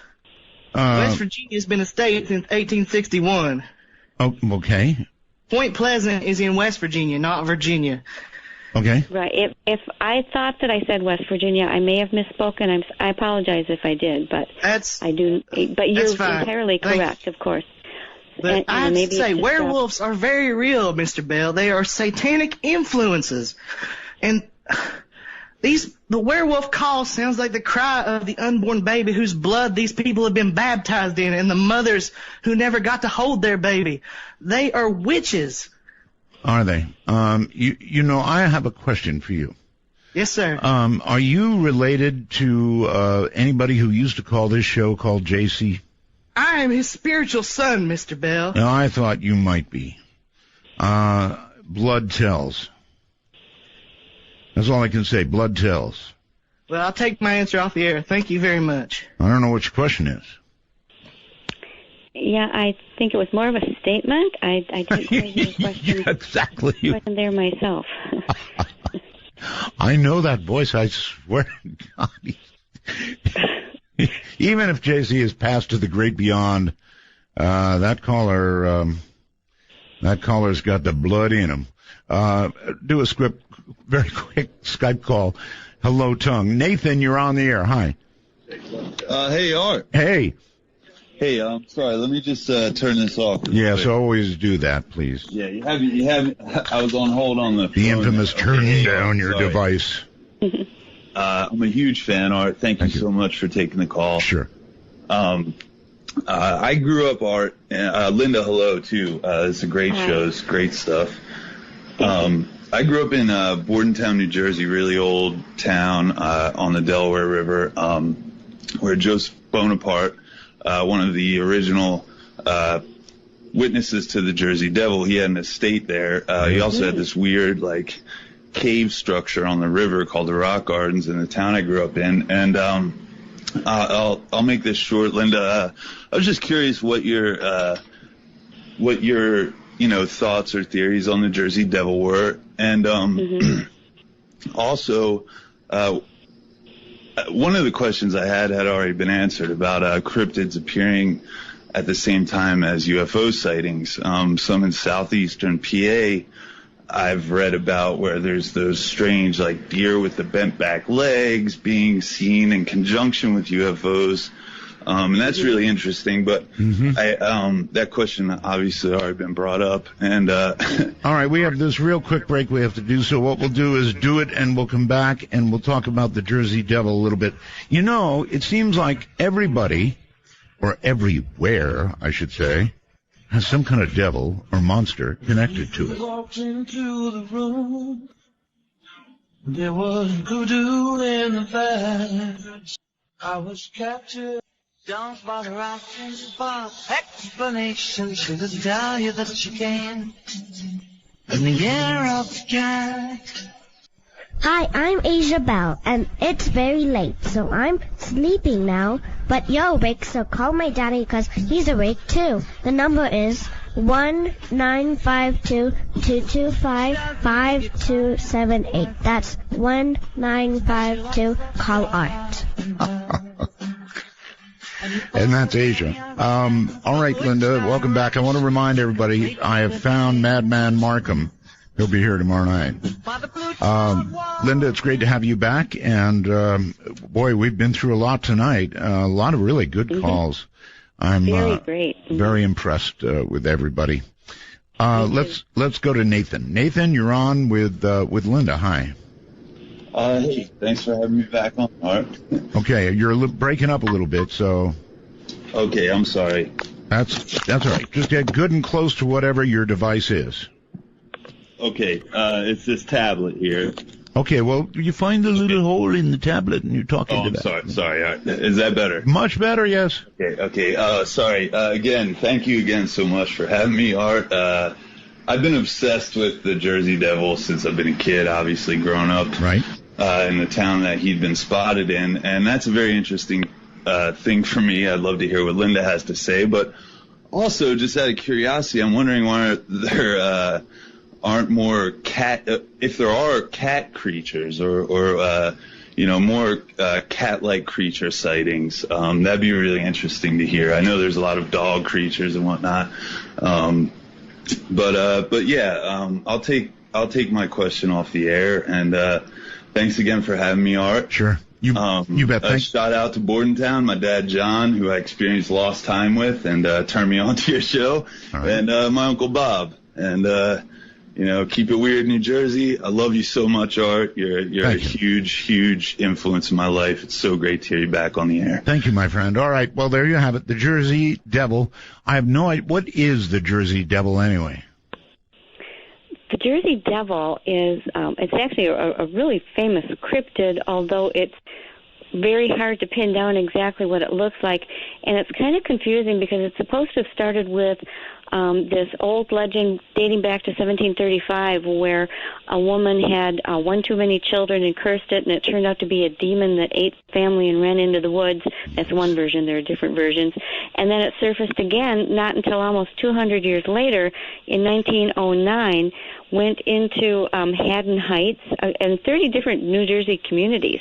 And in Haddon Heights, all the passengers on a city trolley saw the creature at the same time. Policemen saw it. The fire departments were shooting it with water hoses. And it was said to look kind of like a kangaroo with wings, and it would fly up onto houses and leave footprints shaped like horses' hooves. So it was this really, really weird thing, and not so much doing destruction as well. Pets and farm animals would go missing, basically, was what happened. And then it sort of went away again. Supposedly it still shows up now and then. I know people from the area who study it at great depth, and they say there are still some sightings of it. But I don't know if the gentleman also wanted me to address the cat-like creatures, because that is something that's much lesser known, but does happen. And I talked about that in the Real Wolfmen book. I started getting reports, especially out of California, out of something that I call the Doberman lynx, because it seemed to be, and especially seen around the canyons around L.A. for some reason, where it looks kind of like part bipedal lion combined with these high ear tufts and some of the facial features that remind people more of like a Doberman, which is really strange, and I'm not sure what to make of it. I don't know if it's just some strange special dog breed that has cropped up there. But then you go into the southern states, and there's a very widespread legend of something called the Wampus cat, which is something like, again, a mountain lion walking upright that has a blood-chilling yowl and screams, and again goes back to a very ancient legend that may or may not be connected with modern-day science. The only cat I ever saw, Linda, I drove for 10 years between here and Las Vegas. One night coming down the mountain on the Vegas side, this thing walked across the street. It was a mountain lion, I'm sure of it, pretty sure of it.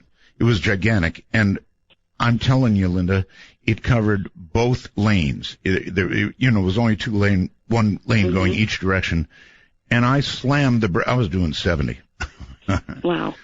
Slammed the brakes on, went every way but sideways, and I missed the thing, thank God, but it scared the poop out of me.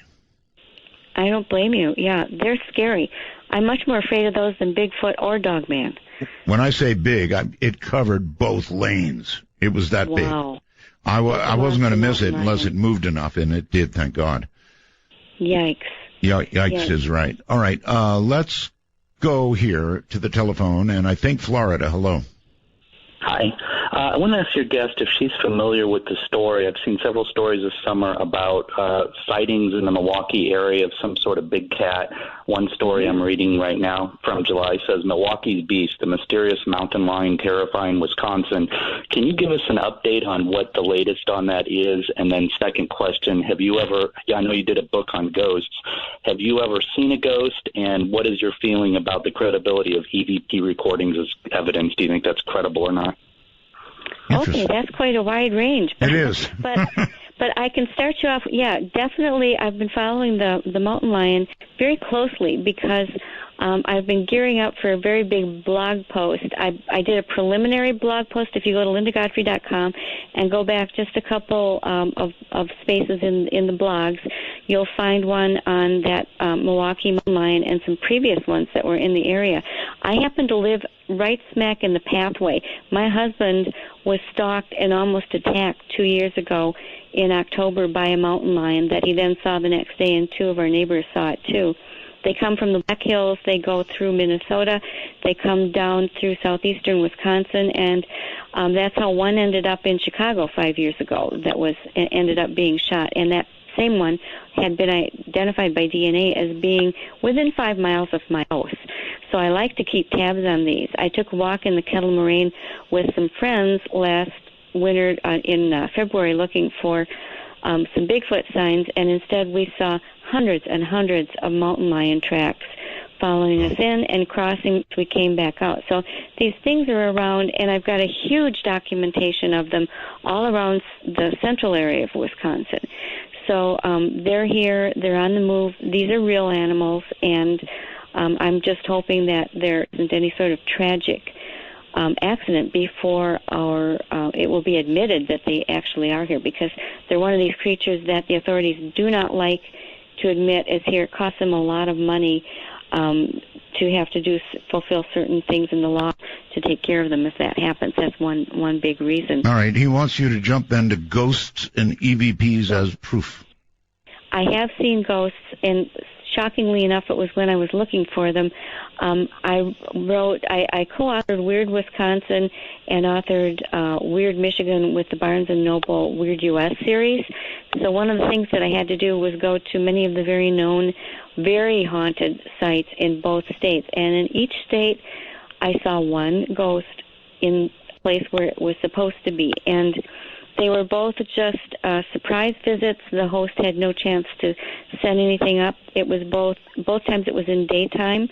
And they were both times I was so shocked that I had a camera in my hands with a strap around my neck, and I never got the camera up in time to actually take the picture of a ghost. It would take me quite a bit of time to tell you both stories, but they are in the Weird Wisconsin and Weird Michigan books. Okay, you know anything about EVPs? EVPs scare me even more than mountain lions, and I've heard some really good ones. I don't know for sure what they are, but I think there's some credence to the idea that there are things floating in some other reality. I'm not sure if they're from actual dead people or if they are other entities I don't know that are pretending to be dead people.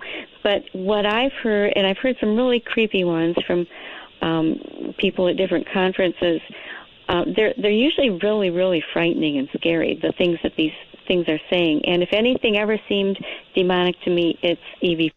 Okay. James on Skype. Hello there. You're on the air with Linda Godfrey. Hello, Art and Linda. I just wondered if James. Linda had ever heard the story of the woolly burger in Ohio, central Ohio. The woolly bear? Woolly burger. Burger? Yeah. Woolly burger? Yeah. Does that come with fries or? No, it's the last name of the gentleman that it's a werewolf story. Okay. And there was a gentleman that there's a town called Darbydale. A lot of people will call it a Bigfoot, but it's not because they don't know. Anyways, the remnants of his home, which is brought from Eastern Europe, you can still see a couple pylons that are in the creek. It's called Hell's Branch. And what ended up happening was a bunch of the people started dying. Well, they figured it out that it was Woolly Burger, and they destroyed his home. So most of the homes along the river have parts of his old castle. So you're telling me, you're telling me this is a guy named Willy Burger. Yeah. Right. Yeah. Okay. And he transformed into what? Into a werewolf. A werewolf, and killed people. Yeah, and so he was killed. They shoved a rock in his mouth, and there's a cemetery called Woolly Burger Cemetery after that. It's not Willy, it's Woolly. Woolly, I'm sorry. All right, Woolly. What is that near? Do you mind my asking? Yeah, it's by the town Darbydale in Columbus, or outside of Columbus, Ohio. I grew up there. That's why I know this. Oh, okay. Near Columbus. Okay. I've had a long-standing werewolf habitation or wolfman habitation situation going on not too far from Columbus, and I found quite a few sightings in Columbus. And I'll also say that Wisconsin has the same sort of historic background to what they called the werewolf, or we now call werewolves, where you have these German immigrants who bring these cultural tales and cultural beliefs with them, and they seem to manifest here as well as they did there. Exactly. It's lycanthropy. And that's what I'm saying. Anyways, he still exists. I have an experience with him that I talk about sometimes, but it's a long story, and I'm sure you'd be bored with it. But please email it to me. I would love to see it. No, she's not going to be so bored. Email it to her. And it will not bore me. Your email is, again? LindaGodfrey99@gmail.com. Or you can just go to lindagodfrey.com. All right. Anyways, Bell Gab Roswell's art. God bless. Okay, thank you, Yo Bell Gab. Okay, let's go here to, I think, Kentucky on the phone. You're on the air. Mr. Bell? Yes. This is AR from your biggest and most loyal online community, Into Infinity. My goodness. Anyway. Welcome. Hello. I got a Bigfoot story from years ago, but I'd rather ask a question. Okay. That's okay. It is? People talk about why there is no bodies for Bigfoot or the dogmen. That's right. I've considered the thought that possibly they're intelligent enough that they don't leave bodies behind to be found. They either bury them, before. Yeah. hide them, possibly eat them. I just wonder what the guests thought about that possibility or theory. Well, I've heard that suggested before, and there's another thing too concerning the dogmen. Now, let's say you've got a dead Bigfoot. You find that lying there, this 8-9 foot tall like thing, and you know you've got something really weird. You find a giant dogman of the type that's usually called into me, and you would probably just say, wow, that's a really weird, kind of weird-looking big dead wolf. You know, you wouldn't think as much of it. I do believe that these things are seen and may be seen, and people don't know what they have. With the Bigfoot, people do believe, I've often heard it said that they think they probably take them and bury them or just, remove them. My Native American friends say they go back to their world before or as they, if they are going to expire, that's where they go and do it. And that's why we don't find the bodies from the Bigfoot. I don't know how to prove either one, but I think if you're going along with the partly but fully physical, partly but fully otherworldly creature, well, then it makes great sense that they would go to some lengths to remove themselves. And then other people also say, pardon? I was going to say, from what I saw, it was purely physical. This thing was definitely physical, but it was as solid as the chair I'm sitting in. But right. And that's I was going to say, anyone that goes in... Right. Anyone that goes into the woods knows you won't find a complete body. You'll find bones or scraps of fur. Sure. You're not going to find a complete skeleton of anything. All right. Especially not apex predators. You just don't find, dead bears or things like that lying around. Definitely not. All right. We'll squeeze one more in. Chris on Skype. Hey, how you doing, Art? Fine. All right, so this is a weird question. My buddy was in Iraq about 10 years ago, something like that. He always tells a story about he thinks he saw a werewolf, but this is definitely a female werewolf, right? Okay. How he knows this, it sounds gross. I don't know how to describe it in a better way, but he rescues dogs, and some of them aren't neutered, so that time of the month happens. Right. He said that this werewolf, it had like the female attributes. It had boobs, if I can say that. And it smelled. It smelled like that time of the month for a werewolf. Yeah. I don't know how to explain that in the right way, but he says he knows. It was on the side of the road, and they stopped on the side of the road, and it crossed like right in front of them. They were in a truck or something. Yes. And they got out of the car, and it turned around and looked at them, came back. He's saying 3 feet away, this thing comes up to him. And it stinks like so bad. He can't even, he's like, the only thing I could describe is a dirty dog, like that he would get from a pound. I got it. Listen, our show is ending here. But hate to rush you. Yeah, my question is, what does this smell like? You described a dirty dog. I said that earlier on the program too. A dirty dog in need of a bath, bad dog urine. That whole. Almost everybody knows what that smell is like. Yep. Yeah. Exactly. All right, Linda. Man, what a great show! Thank you very much. You have a website, right? Yes, lindagodfrey.com. That's my WordPress blog, and there's a page there with frequently asked questions, my book list, all kinds of things. All right. Well, thank you for the great education on things that I'd rather not meet up with, frankly, but it's been a great show. Thank you. Oh, it was my pleasure. Thank you so much for having me. You have a good night. Take care. What an honor to have you on. All right. That's it for this night. And again, you might want to pass the word. I've found Madman. He'll be with us for some period of time tomorrow night. I don't know.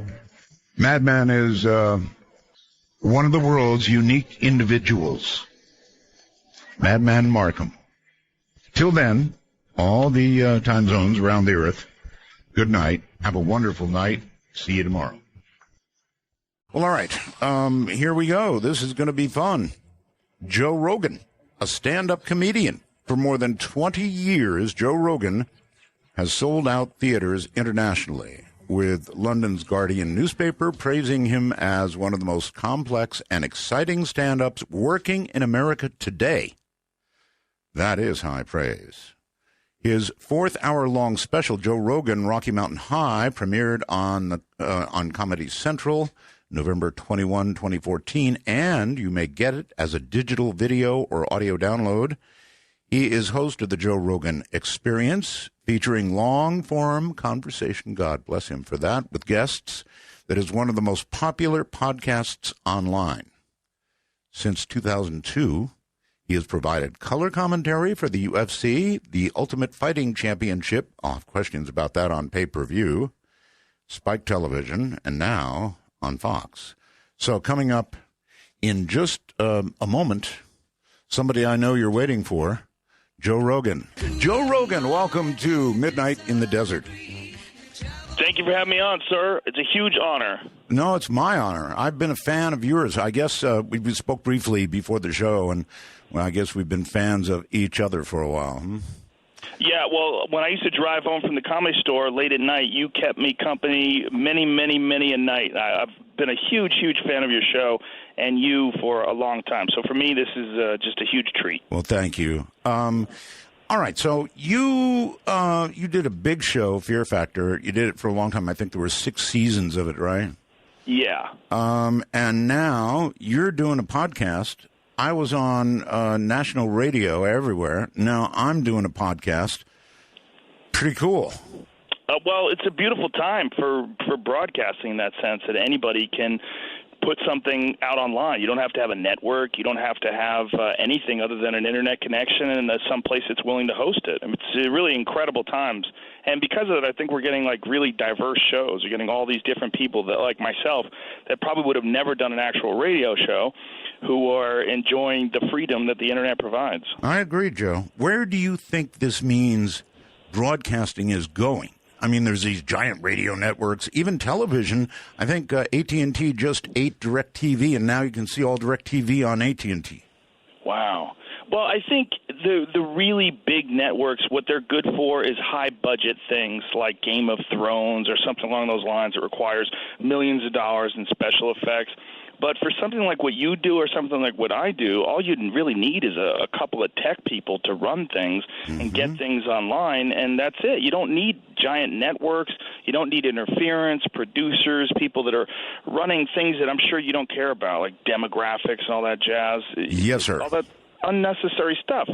Yeah, I mean, I think that it's better. I think it's better this way. I agree. All right, I've got to ask a little bit about Fear Factor because I was like a total fan. In fact, here's a question for you. I was used to seeing it every week, and then suddenly there were some weird splits where Fear Factor wouldn't be on for a long time, and then there'd be an episode and it wouldn't be on again for a long time. Do you remember that? I don't know what that was about. It was probably just they had saved a few episodes, and they do weird stuff with ratings. Ratings, they're always trying to manipulate things during sweeps, and I never really understood how that all that stuff works. What was it like? Everybody was going to want me to ask this. For you to watch these poor people facing, like Central American biting, scratching, eating, furry, gushy things. Carrying them with their mouth and then drinking a blender full of them or something like that. How was that? It was as bizarre for me being there, being the host of it, as it was for anybody to watch it. 90% of the time I would show up at work and I'd be just shaking my head going, I can't believe this is a real show. It was very, very strange. As a matter of fact, the reason why I was willing to do it in the first place was because I was convinced that it was going to be something that was only on the air for a couple episodes, and then I would have material to make fun of.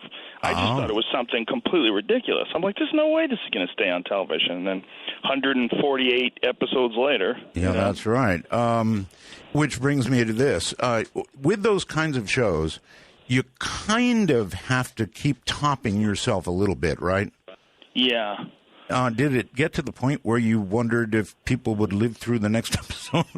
Well, it didn't the first time around, but the second time around, we did it again for 7 more episodes, I think it was, in 2011, I believe it was. Right. And then I was worried because there were some episodes that we did where they really kept upping the ante further and further, and there was a few accidents where nobody got hurt, nothing serious, but it was like, wow, this is more risky than we ever did before, and I always felt like we got lucky the first time around. Especially, there was a few stunts like they had to ride bulls, and I'm like, that is just a risk. You're just rolling the dice. Oh, yeah. And anything can happen when you have a bull involved, as we've seen. I don't know if you've paid attention to the running of the bulls. It's one of the deadliest years ever.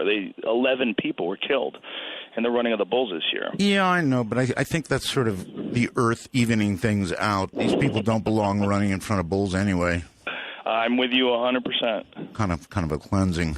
All right, so now you have this podcast, and I've heard that you do some paranormal occasionally. You do sort of everything, right? Yeah, well, I've done quite a bit of paranormal, and I did quite a bit I did a sci-fi show called Joe Rogan Questions Everything, right? Where I, met with a lot of people that were UFO fanatics and Bigfoot people and a lot of strange stuff. And one of the things that I found very unfortunate, because I've been a huge fan of I just love the idea of UFOs, even if it's not real. I love the idea of Bigfoot. I love the possibility of uncovering some massive mystery like that, of human beings uncovering something like that. Yeah, of course. But what I found doing the show that I didn't like was that there was a lot of what I was dealing with more than actual facts was psychology. And you get into the psychology of people that believe in things that don't necessarily make sense, where they're not looking at it objectively. Instead, they're like choosing to only look at certain information, or only look at certain data, and don't look at anything that conflicts with that. Yes, I know. Yeah, I know. It's a problem. It is a problem in ufology and all over the paranormal. But still, I'm one of those people who I want to believe there is something more. There has to be something more, I think. And I definitely want to. And if there isn't something more, then I guess we won't care. Yeah. I mean, wanting to believe is critical. I mean, it's of course. Who wouldn't want a UFO to fly right over the White House lawn and everyone to watch it on television? I think it would be a huge, unique bonding experience for mankind if we really, really were visited. It's like that famous Ronald Reagan speech during the Cold War. Sure. How quickly we would abandon our differences with the Soviet Union if we were faced with a threat from another world. And we would, too. Oh, immediately. Right away, it would snap things into perspective. I think the idea of this whole entire planet as being one community would really come into focus if we really experienced something from another planet, a life form, a super intelligent life form, especially if we felt threatened by them. Well, we are a warrior-like people, and I speak of Americans when I say that.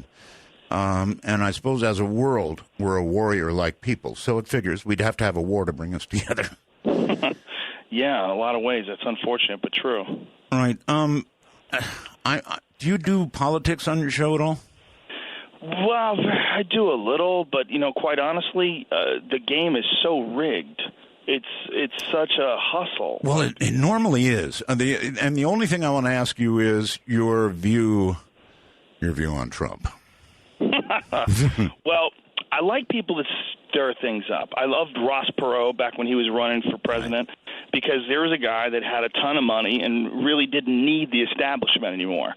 And I think there's, in some ways, you get that with Trump, and you get a guy who's going to be brutally honest about things, but you also get a guy talking about Mexicans being rapists and saying a lot of crazy stuff that people like. Well, he's in many ways like a lot of really wealthy, successful people. He's a buffoon because he's this guy with this tremendous ego because he's accomplished so much, and one of the ways he's accomplished it is by having this sort of bulldog determination and plow through no matter what, and that leads him to think that he can be the king of the world. And that's where he's at right now, pushing forward and trying to become president. And he's ahead in all the polls by a large margin. Right, like over double, I think, the next guy. So, yeah. It's early an early game, and we all know that sometimes it's not. It's like running a marathon. You know, you see a guy sprint right out the gate, running full blast. You're like, well, how long can that guy keep that up? Most of the time, they can't. That's right. All right, let's switch completely subjects because I'm really interested in this one. Okay. You apparently have had experiences. Did you know Terrence McKenna? I didn't know Terrence, but I do know his brother Dennis. I've had his brother Dennis on my show a few times, but I was hugely influenced by Terrence's appearances on your show, in fact. Right. There's some MP3s floating around of him live from Hawaii, from the Big Island, on a broadband spectrum radio signal. That's right. Fascinating podcast radio show from back in the day. And I've listened to it many times. What an amazing man he was. And I, too, have, of course, I interviewed Terrence, and then I'm going to interview Dennis again. I've done it before. So I guess the big question is your experience, if any, with DMT. I've had quite a few. And, in fact, I have a DMT tattoo on my left arm. Because of one of them that I had was so profound that I just felt the need to mark it on my body because it was such an insane experience. That profound. Okay, can you actually explain that experience? It's very difficult to explain because it's the idea of DMT, when you hear about it from someone who's never experienced it, or rather when you try to explain it to someone who's never experienced it, it sounds like you're seeing some things that aren't there. Oh, well, you're into hallucinating. You're into escape from reality. When you get into the reality of what the drug is, it's a human neurotransmitter that exists in your own body. Your lungs make it, your liver makes it, your brain makes it, the pineal gland creates it, and it's the most intense psychedelic drug known to man. And what's even more bizarre, and I'm sure you know this, but maybe some people listening don't, it's in thousands of different plants. It's all over the world. It's in almost every ecosystem ever observed, and they don't know why. It's a very bizarre and mysterious psychedelic drug that is also a massive part of the world that we live in. And when you take it, you experience something that knows everything, or at least appears to. They communicate with you in some sort of strange language. There's a lot of repeated themes. There's telepathic communication. There's some sort of way of expressing to you truth in some undeniable form, but with love and beauty and in impossible geometric patterns that are just fractal and floating through the air all around you. What it feels like is you in the presence of a higher power. It feels like what I would imagine it would be to make contact with some sort of a divine entity. And I think that when you look at all these different UFO abduction experiences that people have had that take place in the middle of the night where you're in heavy REM sleep, where many people believe the endogenous dumps of DMT are going on through the brain. Many people believe that it's responsible for dreaming. And I say believe because there's a lot of good work being done right now on this by Dr. Rick Strassman, his Cottonwood Research Foundation, and you can learn a lot more about the technical aspects of it from guys like him and from Dennis McKenna. But what it feels like when you're there is like you're communicating with God. And that's really what it feels like. All right. For a lot of the audience that doesn't know, there are other hallucinogens, of course. For example, LSD, which was a very different and long experience, and mushrooms and so forth. But DMT is kind of in a different class, isn't it? It's rather short in duration? Yeah, very, very short. When you're smoking it, which is the way most people get it, it lasts about 15 minutes. And it's one of the reasons they call it the businessman's high. But it's really odd that they call it that because it's the last thing you'd want to do after you do it is do any kind of business. Right. But it's extremely transient. Your body gets rid of it and brings you back to baseline inside of 15, 20 minutes. Any danger? I think anytime you're dealing with something so mind-bogglingly extraordinary, there's the possibility that people with weak hearts, people that don't have the steadiest nerves, or perhaps maybe they don't have the best grip on reality. I think anybody that has real psychological problems should probably avoid psychedelic drugs until they've reached some form of stability in their life anyway. Have you ever had a flashback? I've never had a flashback to like where I fully went into it, but I've gotten like to the door and peeked in, and it's disturbing. It's disturbing it is it's so readily available. It is, especially at dinner, with several people. Yeah, it just gives you that little nervous thing. Does anybody know what just happened to me? But really, it seems to be the flashbacks that a lot of people have. They have when they're dreaming. Many people who have done it, I've only had, like I said, like a peek through the door. But many people who have done DMT have had dreams where they smoke it and then fully immersed into the DMT realm again. Wow. Yeah. You said you felt like you were in touch with a higher power. The high power? I mean, do you think that, I don't know, God is a word we throw around, but, is that what you're talking about? Well, it would be pretty arrogant if I assumed it was the higher power, because I think being a lower thing like humans, I mean, obviously the highest that we know of, but we can conceive of something eventually being more evolved, more grand, bigger than us. And I think whatever this is, it's that. If it's is it the higher? Well, it's very possible that this experience is merely the tip of the iceberg, and there's something below that that's even more mind-boggling, even more profound. It doesn't. While you're doing it, it feels so titanically alien that nothing could be any crazier. But I think that could very well just be a perception issue, a reference issue, the fact that we don't really have a lot of experiences to compare it to that are that crazy. But it could just be the beginning. And that's one of the things that a lot of people who get heavily into psychedelics, and Terrence talked about this quite a bit, that they always want to see further. They always want to go deeper, because they always have this feeling that there's something, like you take 5 grams, you want to try 7. You take 7, you want to try 10. And you want to go deeper and deeper into the world of mushrooms or the world of DMT or ayahuasca or any of the known psychedelics. I think that's one of the things that happens to people that are frequent travelers, is they want this experience. They feel like maybe there's more to it, that even as crazy and as bizarre and alien and strange and awe-inspiring as it is, it may just be the beginning of this infinite spectrum of possibility. Would you say that your experience with DMT has changed your day-to-day life in any way? Yeah, I think it's changed me. I think what we are is how we've interpreted all of our experiences, how we've interpreted our interactions with people, our time on this planet. When something comes along that just throws a monkey wrench into the gears and shows you something that not only did you never imagine, but feels like you could never have possibly imagined without this experience, that now your point of reference has changed dramatically. Now, instead of having this small spectrum of possibilities, you have this possibility that's so far out to the left or to the right that you can't see the end of it. And you never thought that was possible until you have that experience. And I think that profoundly changes you as a person, because we are really just an accumulation of our experiences, our interpretations of those experiences, and what we've, how we've learned from them and how we apply them to our lives.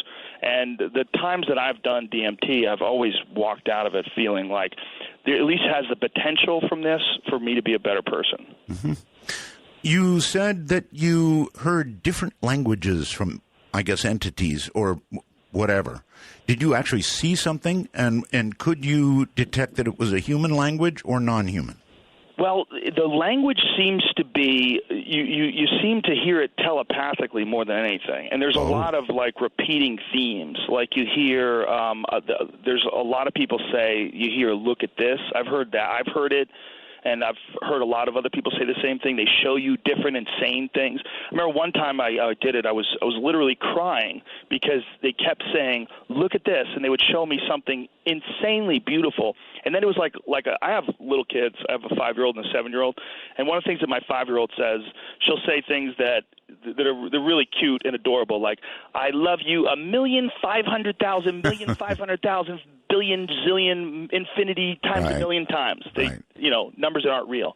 Well, that happened in my DMT experience. One of the first ones I ever did. They would sing a little song like, I love you 600,500,000, 500 million times.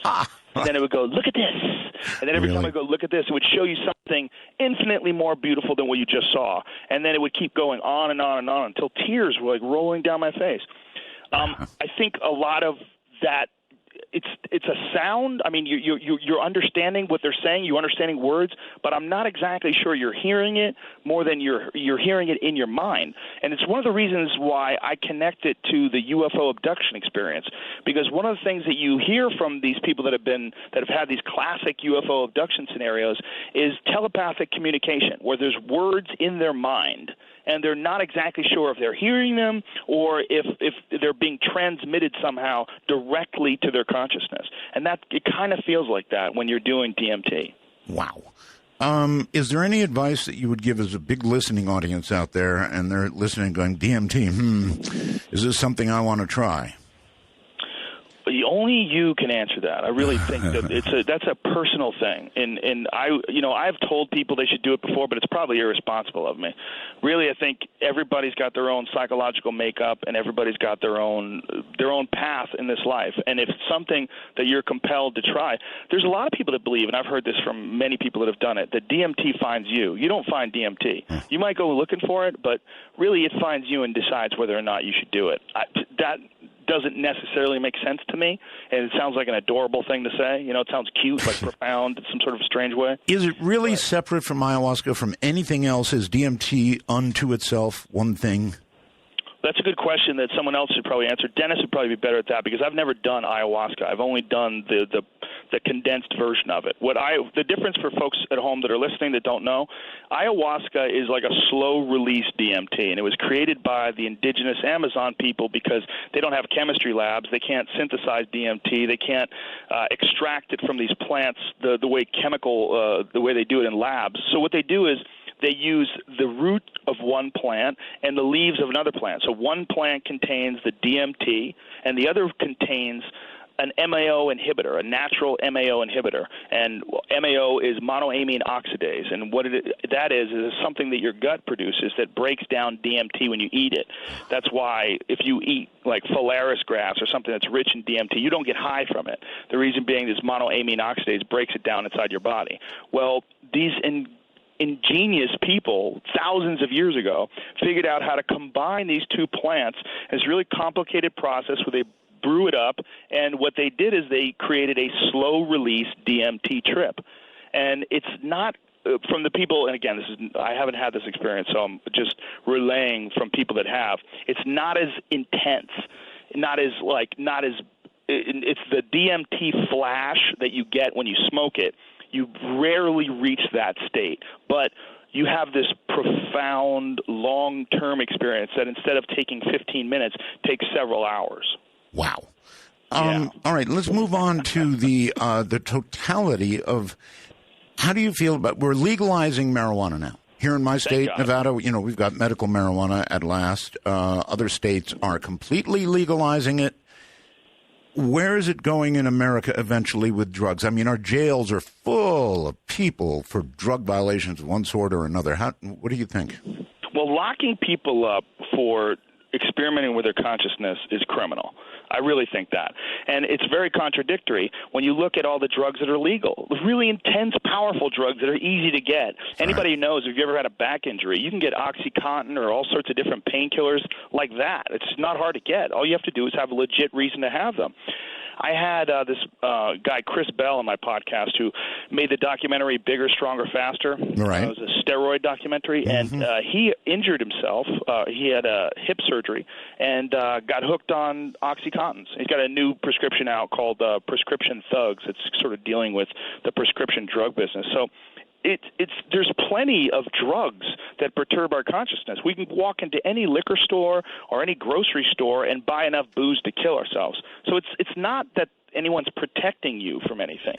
What it is we have sanctioned drugs, and these sanctioned drugs, they get a lot of money from them, and then there's a lot of tax revenue that come out of it, and there's also a lot of people that have a vested interest in continuing to keep those drugs legal. All right, hold it right there. We'll be right back. For Dark Matter News, I'm Leo Ashcraft, Pitcher, Oklahoma. It's a ghost town and former city in Ottawa County, Oklahoma. formerly a major national center of lead and zinc mining at the heart of the Tri-State Mining District. Over a century of unrestricted subsurface excavation dangerously undermined most of Pitcher's town buildings and left giant piles of toxic metal-contaminated mine tailings heaped throughout the area. The discovery of the cave-in risks, groundwater contamination, and health effects associated with the chat piles and subsurface shafts, particularly an alarming 1996 study which showed lead poisoning in 34% of the children in Pitcher. This eventually prompted a mandatory evacuation and buyout of the entire township by the state of Oklahoma and the incorporation of the town, along with the similarly contaminated satellite towns of Treese and Cardin. An F4 tornado, which destroyed or damaged 150 homes in May 2008, accelerated the exodus. The town ceased official operations on September 1st, 2009. Google knows what you did last summer. Now it shows it to you on Google Maps. Today, the Google Maps team launched a feature called Your Timeline. That is about where you've already been. It's not a social feature, as you're the only one who sees it. But it's a reminder of how much data Google has on all of us if we leave all of our defaults on. If you Google Photos, your pictures will appear along with the places you've stopped along the way. A Kansas woman said she stepped outside with her dog and noticed something unusual in the sky. The moon and the stars were gone. She said everyone came out of their house and were all pointing at the sky, and what they saw covering the sky was disturbing. The thing was dead silent, they said, massive, so big, so huge. But the sighting didn't last long, and it took off with the blink of an eye and no noise. She said it wasn't round like a saucer. It was kind of like an arrowhead shape. The entire bottom of it was pitch black until it took off, and then it was multicolored lights at the bottom. As the object moved away, the woman's daughter became terrified. A former state trooper from Washington says that he is currently in contact with several Bigfoot creatures and that he feeds them food regularly. The man, who provided a name but chose to remain anonymous, said that the encounters have been happening since 2009 in a remote area in the North Cascades. He said sometimes it's 5 to 10 minutes, other times they stay for hours. He says he leaves them apples, carrots, beef jerky, cookies, and candy bars. The man says he was looking for an old mine in the mountains the first time he came across the alleged beings in 2009. After leaving the food out there for him, he says they seem to have started following him and getting closer. He says he's been as close as 20 feet to some of them. He reports that he was so close to them that he was able to catch some of their language on 2 different occasions. He said it sounded like Native American and an Asian mix. The creatures reportedly stand between 6 and 7 feet tall and probably weigh in at about 500 pounds, females being a little lighter. He describes them as having a human face, some with dark hair, others red or brown, probably about 3 to 4 inches long, adding that the females had small breasts. He claims he's not the only one to have seen the creatures in the area. Numerous people have also purportedly seen them while accompanying the man. The former state trooper says the creatures have never presented a threat to him and that he leaves them alone and he's not interested in hunting them or gathering physical evidence. Florida resident John Bird last year claimed to feed Bigfoot potatoes and plantains on a regular basis. In the spring of 1982, a soldier training at Fort Leonard Wood Army Base in Missouri claimed to have spotted a 7-foot-tall creature with brown hair that resembles the former state trooper's alleged sighting. Portions on the United States side of the range are part of the North Cascades National Park. There were reports revealing the intentions of the U.S. Army to annex part of the region as a helicopter training area, drawing criticism from the Forest Service employees for environmental ethics. I'm Leo Ashcraft. This has been Dark Matter News. Hey, Joe, what's your opinion of French dressing? French dressing? French dressing. Ranch dressing. Oh, ranch dressing. Yeah, ranch dressing. There's something there. Yeah, that's my friend Joey Diaz has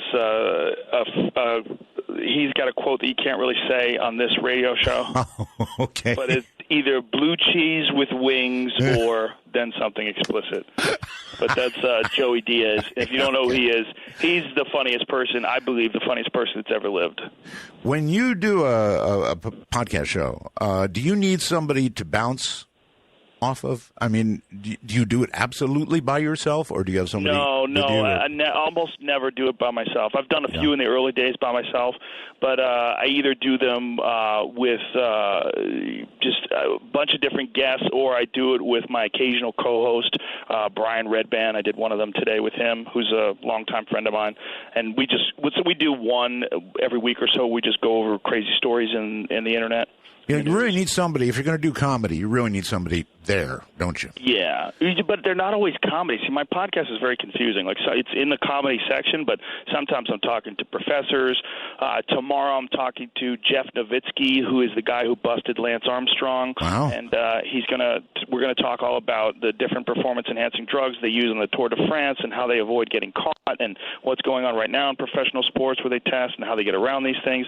He's a guy that was hired by the UFC recently to clean up the sport. The UFC has quite an image issue when it comes to performance-enhancing drugs. Mixed martial arts in general does. There's just so much on the line for these guys that a lot of them are willing to take chances with illegal substances.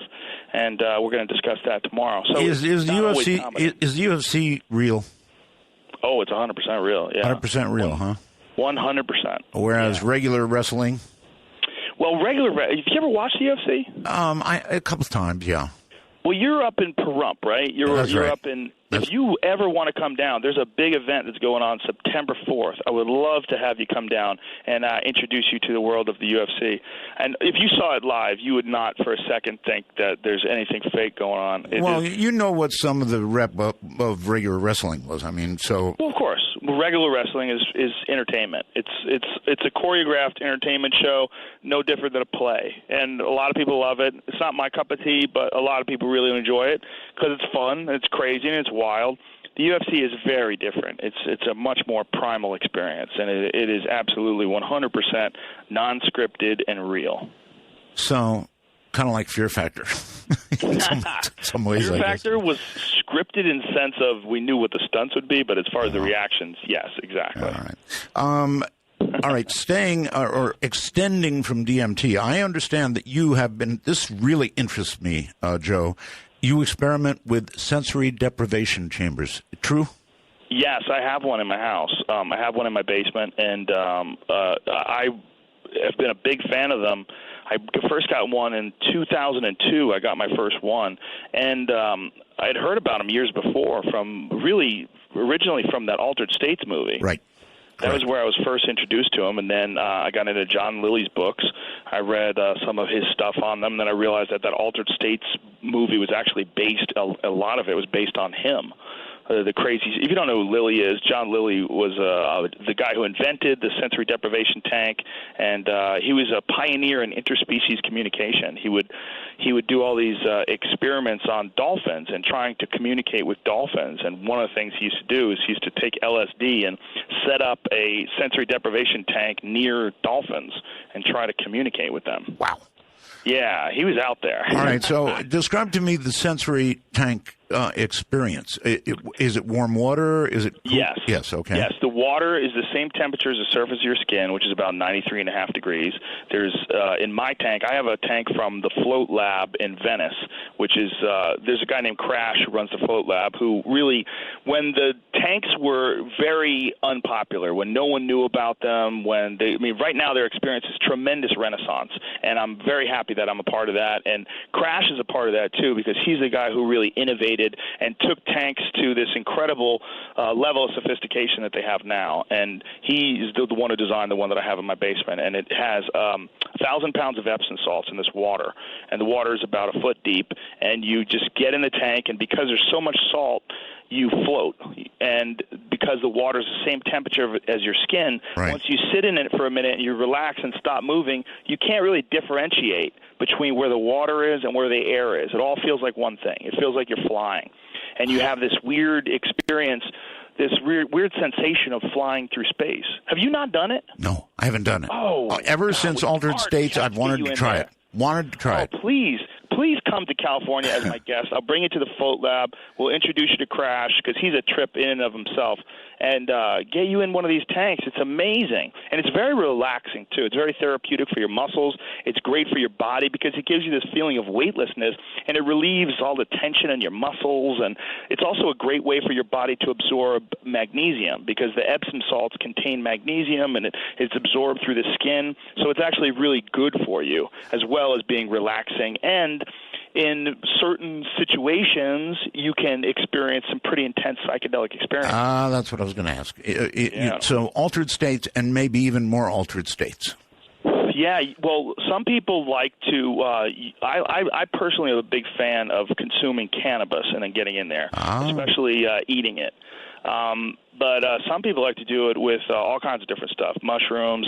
Lily was a big fan of ketamine. He used to take ketamine and then climb into the tank. That's another hard hit, boy. Ketamine. Yeah, that's a little beyond my reach. That's a spooky one. But the idea being is that when the mind has no internal or was no external information coming at it, it creates. Yes, it creates. And it also, because it's no longer processing all the data like your balance and social cues and looking at people and just touching and feeling things and gauging your distance, because you can't see anything, you can't hear anything, you don't feel anything, your body's free and your mind has an incredible amount of resources that it usually doesn't have. The way I always describe it to people is that if you and I were having a conversation, but next to us there was a guy working a jackhammer, it would be very hard to keep the conversation. It's very hard to focus. Absolutely. Well, sure. But life is kind of a jackhammer. Life is constantly giving you information just from the sensation of the ground under your feet, the sensation of the clothes on your body. Especially if you're in the business we are, it's constant. It is constant, and it's hard to just let it all go. And for me personally, the way my body and mind work, I find the tank to be almost irreplaceable. It's one of the most important things that I've ever experienced as far as like just being able to unwind and think about stuff and have a perspective. And I've come to so many conclusions while I've been in there, made so many decisions that I might not have made while I was in there, and it just sort of guides me in a weird way. So good decisions. Oh, yeah. I don't think I've ever made a bad decision in the tank. As weird as that sounds. I've made a lot of them in the shower. So, yeah, me too, like singing. All right. A couple of calls. Skype, you're on with Joe Rogan. Hi. Hi, how are you? Just fine. Go ahead. I wanted to say, I don't know if Joe remembers me. I was actually a contestant on Fear Factor. Whoa. I believe it was season 2. What season were you on? Do you know? Season 2. Season 2. Do you remember what you had to do? Of course you probably do. Oh, yeah. I had to, I believe it was an elk's penis. Oh, okay. So we were in the park? Were you, yeah, that was Griffith Park. Is that what it was? Yeah, exactly. Yeah, okay. What's your name, man? Oh, my name's Dwight. Okay, Dwight. What's going on, dude? Oh, not a lot, man. I catch you all the time when you're on UFC, and I especially loved when you were on Chappelle's show and you did the parody of Fear Factor. That's too bad. That's all right. I took care of it. I have a button for that. Kansas. I couldn't remember his name. I was like, that's... Yeah, strange. Memory's not that good, but... Yeah. Kansas City, you're on with Joe. Hi.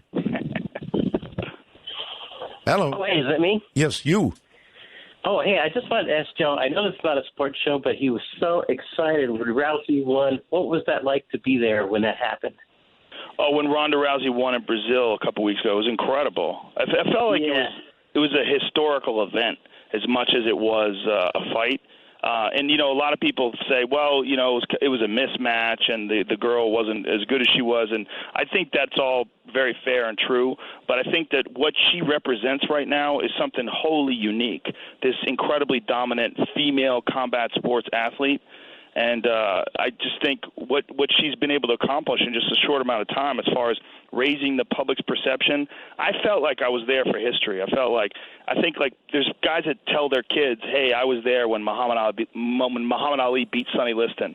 And it kind of felt like that to me, like that kind of thing. Like you were there when something historical happened. Oh, it was so incredible, yeah. I wonder what she's going to do next. She's going to keep fighting, I'm sure, for a little while. But I imagine with all the lucrative movie offers that she's getting, when she feels like she's accomplished enough, she'll move on and just do whatever she wants to do. Joe, have you seen a new TV show? Actually, not so new. 3-4 seasons now. Naked and Afraid. Yes, yeah, I have seen it. That thing is wild. I wonder how far so-called reality TV is going to go. I mean, you take somebody completely naked, a man and woman, throw them in the middle of Borneo. Yeah, something bad's going to happen. Well, it's certainly dangerous. I don't know how much they monitor them. I mean, it's hard when it's naked and afraid doesn't mean naked, afraid, and alone. So I don't know how many people are there watching them while this goes on, and what kind of a medical crew they have standing by. I'm not sure. So. Well, they do. They've got a producer, and then they've got a little medical crew. But yeah, dangerous. Oh, definitely, but bizarre too. Like why are we doing this? Like, why are we exposing people to this? Like, what is it about these silly shows that makes us so excited? And also, it's a great wake up call for people when you realize how vulnerable you actually are out alone in the woods and how difficult it is to survive. With no shoes. I mean, imagine no shoes, and you're walking on these. Oh God, it's awful. Yeah, it's pretty crazy. So, how much further can reality TV go? It's a good question. I mean, when we were on Fear Factor, I used to joke around and say we're about 3 seasons away from The Running Man. But we might have already passed that with something like Naked and Afraid. I mean, we might someday see something perhaps like it from another country where, we're seeing some sort of deadliest game sort of a thing where people are hunting people. That's entirely possible. I mean, they've made movies about it. Yeah. I mean, they have these team fighting sports in Russia now where they'll have like 5 people fight 5 people inside a cage. Right. It's like, and they're 2-on-1. It's crazy. It's horrible to watch. But what they're doing is they're taking things like people tend to do to the most extreme place. Sure. West Virginia, you're on with Joe. Hi. Yeah, I thought that the expression Joe used about DMT was really interesting, especially... what expression? How it finds you. Oh. Because I was following the dead in 2003, and I was a part of that scene going coast to coast. And some guy offered me something that looked like sesame seeds, but they were like dark and amberish color. It was quite an experience. But that's one thing you never do is give somebody a drug that they're uninformed about. That's about the worst thing. I can't even imagine receiving. Well, see, there was the whole tour. There was talk about DMT going around that somebody was divvying it out allegedly. But the real thing that I was. Yeah, but I'm sorry. Isn't this after Jerry Garcia was dead? Didn't he die in like the 90s? Yeah, but so they kept touring. Yeah, because if you think about it, Joe, if you go back to the discography, there's the other 2 guys sung a lot too, just as much as Jerry. But the real point that I wanted to make tonight, to really open your mind up a little bit more, talking about the UFO community and stuff like that, is, I believe that mind-altering substances is a gateway, for us not to only be able to see interdimensional beings and extraterrestrials, but to communicate. But those substances are strong tools used in mind control and ritual abuse. And I'll take my comments off there. Thank you, guys. And I'm humble to be talking both together. All right. Thank you very much. So, Joe, what do you think? Well, I think there's definitely been some experiments for using psychedelic substances for mind control. That's a fact. There's a great documentary called The Net that is actually about the Unabomber, Ted Kaczynski, and Ted Kaczynski being a part of the Harvard LSD studies. And there was a lot of studies that were done by the military that are well documented, where they were experimenting with LSD on soldiers to try to see what the effects were, and how they could use them to manipulate people's minds and frame and get them to do things that they wanted them to do. The whole idea about Manchurian candidates, those things, those are all real experiments for sure. They definitely have tried to do that before. Okay, real quickly. Whether or not they've been successful. Right. Don, real quickly, you're on with Joe. Hi. Hey, how's it going? Nice to see you back, Art. Thank you. Glad to be here. Joe, I have a UFC question for you, if you could answer that. Sure. A guy asked earlier about Ronda Rousey, and it got me wondering, you said it was really special being there, seeing her do that. Out of all the other fighters, fights you've seen, which ones felt the most supernatural? Like you were seeing something special, other than her. What are the top guys that just you felt like you were seeing something epic? Well, I never got to see Fedor fight in his prime. I would have loved to see that, but I did get to see Anderson fight in his prime. And Anderson Silva, who I think is the greatest of all time, I think he moved like a guy in a video game. He would do things that didn't seem real, like things that were from a movie. In his prime, when he was at the top, he was just spectacular. Like he would have what Lorenzo Fertitta, one of the owners of the UFC, always refers to as the holy S moment. Like that, every great UFC has at least one holy S moment. Right. And Anderson really defined that to me. He was just so incredible when he was at his best. All right, not a lot of time. Pismo Beach, you're on with Joe. Hi. Oh my God! Am I on the air? You are. With my two heroes, I can't believe it. Okay, I have two questions for you. One of them is serious, and one of them is silly. The silly one is, what kind of motorcycles do you guys ride? The real question that I'm calling about, and I understand, Joe, if you don't want to talk about it, but I'm still going to ask. Excuse me. News radio was like genius. It was the best thing that ever happened to TV, and I still love it. And when Phil died, my question is, was there any animosity on the set towards Andy Dick? I just said Dick on the radio. It's his name. But was there any of that? Because I know the rumors. I'm sure you do better than any of us do. That's my question.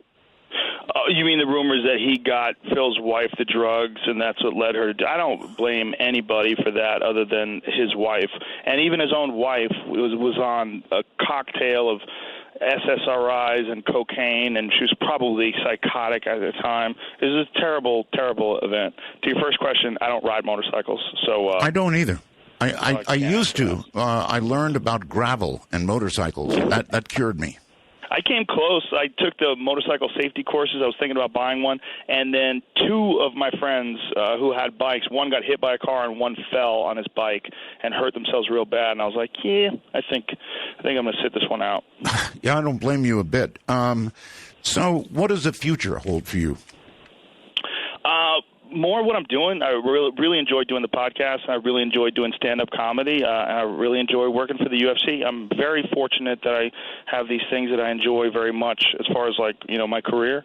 I've just been real lucky to be able to do a lot of fun stuff. And it's led me to be able to talk to you, which is one of the highlights.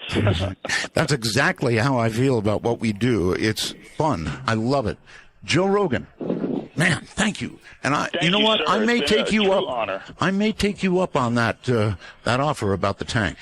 Please do. The tank and the UFC. Anytime you want. It's an open invitation. You got it. All right. Coming up now, David Sarita. Believe it or not, kind of hate stuff. I really hate reading this.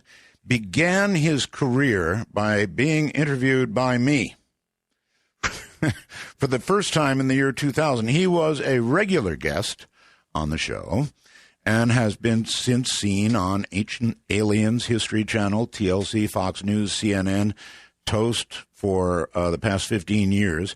David Sarita did his first radio show appearance in the year 2000 with me on the NASA UFO phenomena, the NASA STS-75 UFO's pulse, and the frequency use of pulsing by ETs. After seeing a UFO in '68 with dozens of other witnesses in Berkeley, David's first aspiration in life was to become an astronaut or to learn how to make ET contact. Interesting choice, but kind of related, really, I guess. He's studied world religions, meditation, yoga, nuclear fusion for nearly a decade with world-class physicists. He brings you his personal experience with ET contact and human transformation, as well as scientific understanding. Hello there. Again, David did his first radio show appearance in 2000 with me. So it's interesting now to have him back. David, welcome back to the program. You are there somewhere. Hello? Sure. It was there probably you are. 1999 or 2000. Yeah. I can't remember. Well, a long time ago anyway. Yeah. All right. This is going to be an interesting evening. You have sent me some audio files, which I am prepared, by the way, to play when we get to that point. Mm-hmm. You're claiming, David, that you have made ET contact, right? I am claiming that, yeah. I mean, after an entire life of trying to figure this out, going back to my UFO sighting in Berkeley in 1968, which was followed by contact with Pleiadian beings in my sleep, at a time when there was no such thing as ufology and there was no such thing as, the Art Bell Show. So I didn't know where to go with it at the time. But it's taken me my whole life, I'm 54 this week, to figure it out. Yeah, that's true. Before this kind of thing really began, there was nowhere to go, except maybe a psychiatrist by recommendation or something like that. Yeah, and my dad was getting his, we're Canadians who moved to Berkeley in 1964, and my dad, Lynn Sarita, was getting his PhD in psychology there. And when I told him and my mom that I saw the flying saucer, I mean, they didn't even say anything. They really didn't know what to make of it. But this was a daytime thing, walking home from elementary school at the in the East Bay near the Berkeley campus. We were living in the University Village, and everybody saw this thing. I mean, it looked like one of the Meyer craft, but this is 1967 or 68, so it's before he took all those photos. And in the following days, beings identified the Pleiades star system not using the name Pleiades.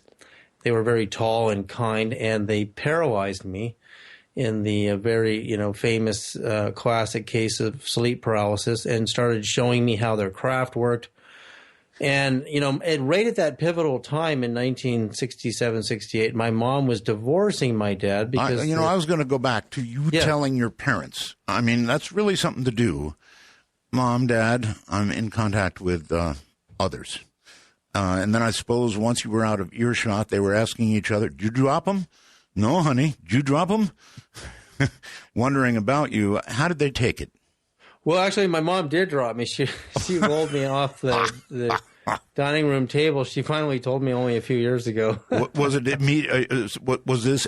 Well, obviously, far after you told them that. Yeah. Oh, yeah. I mean, it's no. They dropped me before when I was only a few weeks old. When my mom was changing the diapers, she didn't think babies at that age would roll over. And I rolled over and hit the floor, and she raced me to the hospital. Okay. But this was something everybody saw. I mean, there was pandemonium on the street. It wasn't the Goodyear blimp. This thing was a flying saucer, and the only thing I could relate it to was the Star Trek crew and the Enterprise, and no markings, not a single rivet. This thing was down close so that everyone could see it. And remarkably, many years later, I was lecturing at a UFO convention for Bob Brown in Nevada. Actually, one of the last conferences he ever did. I gave the very last lecture under Bob Brown in his entire career there. And this man approaches me in the elevator, and he said, I work at the space lab at the Lawrence Berkeley National Lab right up on the hill. And I said, oh, yeah, I've been there. I actually had lunch with Glenn Seaborg there, who was chairman of the Atomic Energy Commission under Kennedy, Johnson, and Nixon, and the scientist who discovered the explosive type of plutonium, won the Nobel Prize. And I said, I even told Glenn Seaborg, that I saw the UFO, and this lab would have had a good view of it. Well, this gentleman told me, I work at the lab. I'm a scientist at the space lab. And in 1972, all of us saw a flying saucer come right up to the window.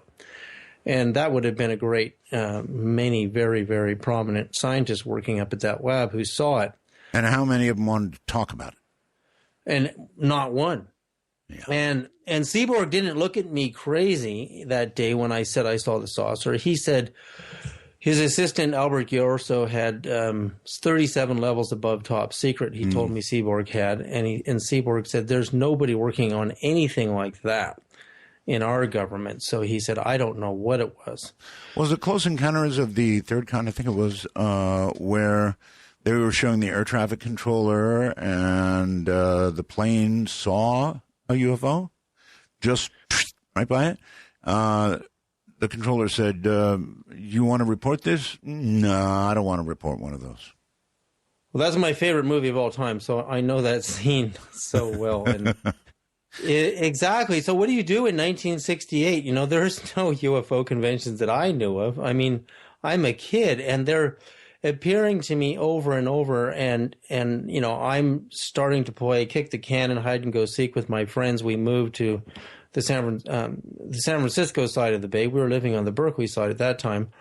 And I'm counting to 100, looking at the Pleiades and remembering the star system, remembering them, and replaying the memory of the flying saucer in my head over and over and over again. And I would never even blink the rest of my life until in 1972-ish, 73, the Meyer story was on the news in Canada. We moved back to Canada to live with my real father because my mom divorced again. And then I said, oh my God, that's what I saw. So that was the beginning of being able to place the experience. But to not make contact with them again my entire life didn't make any sense. Why would they, you know, single me out in the crowd? And I don't know how many other kids or people. They always single people out. No question about it. Listen, let me back up a little bit. You're going to talk a lot about quantum physics, I believe, tonight, in the sense that you believe that quantum communication is going to be possible. Is that correct? Electrically possible, yeah. Electrically, okay. I still don't have a grasp of quantum physics. I'm not sure anybody really does, but there's this thing called entanglement. You know about that, right? Yeah, sure. Okay. Nobody can really explain it. And I don't expect you to, but if you have any thoughts on it, I'd love to hear them, because I'm struggling with it. Well, okay, so going back to the time of Einstein and many of his co-researchers, and Einstein was not an educated physicist. He was self-taught, self-educated, right, and became a Nobel Prize winner. And all his peers, who are in my appearance, in my mind, are much more brilliant than he is. The way they appear in my mind, I mean. And Niels Bohr, Heisenberg, and these guys are saying that there's something going on when researchers are getting near the experiments. Their consciousness seems to be affecting the behavior of the particles when you're looking at these explosions of subatomic particles in bubble chambers and cloud chambers, which is how they used to photograph subatomic particle explosions. So that was the beginning of the idea that consciousness was part of the whole thing, the whole universe. And Einstein really agreed that there was something going on, and so did Max Planck, and so did Niels Bohr. All of them did. All of them knew.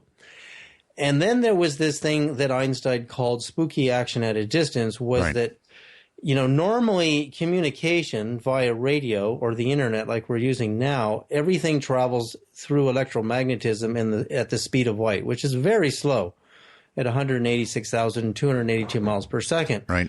So Einstein noticed there was this function in the atom and smaller. Quantum mechanics is generally looking at functions in the atom and smaller, and nowadays it seems to include the study of consciousness, but consciousness is not exclusive. Well, I can see how consciousness will get involved in this, maybe, but, the whole idea that it's so simple and so impossible, this entanglement business, and that is where one flips and the other flops.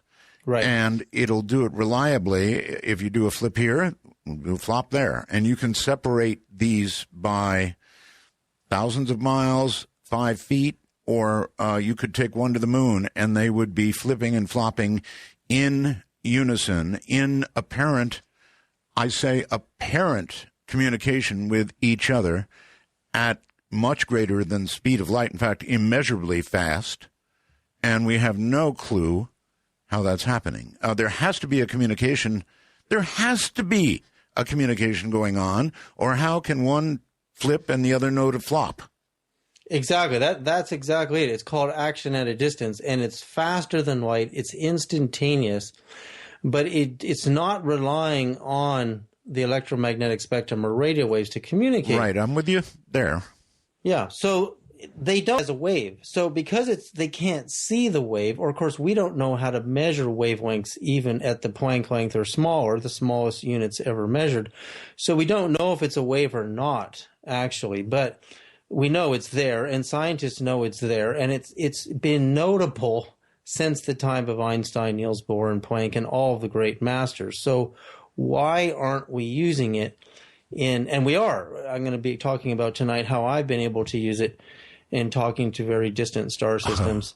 Well, look, here's the deal. Here's the deal. If we are ever going to get to another star system, we're going to have to figure out how this communication works and either use it to communicate or use it in some way to travel because, I don't know, this recent Earth 2 they found, it's 1,000 light years away. 1,000 light years. So we're not very far, actually. Well, incredibly close. See, this is where it gets really exciting for me because, you're a radio man. You know how radio works. I know how long it would take for radio to get there at current speeds. Yeah, but so I'll tell you how the quantum function works and how we can use it and why this Russian billionaire Yuri Milner is wasting his money looking at radio waves. All right, wait, hold on. We have to do a break. Hold on. We have to do a break. You're going exactly where I want you to go. And, just a few nights ago, not very many nights ago, we had Seth Shostak here. Seth is, of course, the head of SETI, and he would be, I'm sure, distressed to hear what David is about to say. As would the Russian billionaire, I guess. He's given a lot of money so they can keep searching for radio signals from elsewhere, right? And actually, you'd think it's a big waste of money or rubles, whatever. Rubles, money, time, and I think even Seth knows that they're just, so bored over there, probably far more bored than the beginning of the movie Contact, kind of.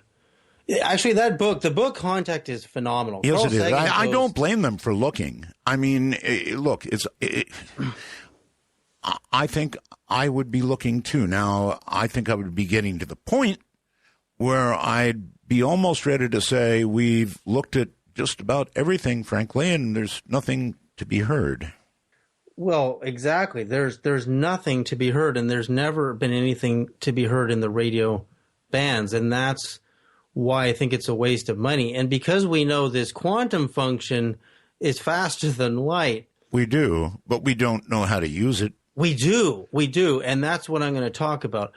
There's a biophysicist named Fritz Albert Popp in Germany who proved that living photons, particles of light that come off living things, plants mainly and humans and mammals, marine mammals, dolphins, all of them, it travels faster than the speed of light. So there's something about a living light, auric field that can actually be measured by a good physicist to travel faster than light. But how do you tell it where to go? Wait a minute. How do you know? I know what an aura is, or an auric field, but how's anybody proven that it travels faster than light?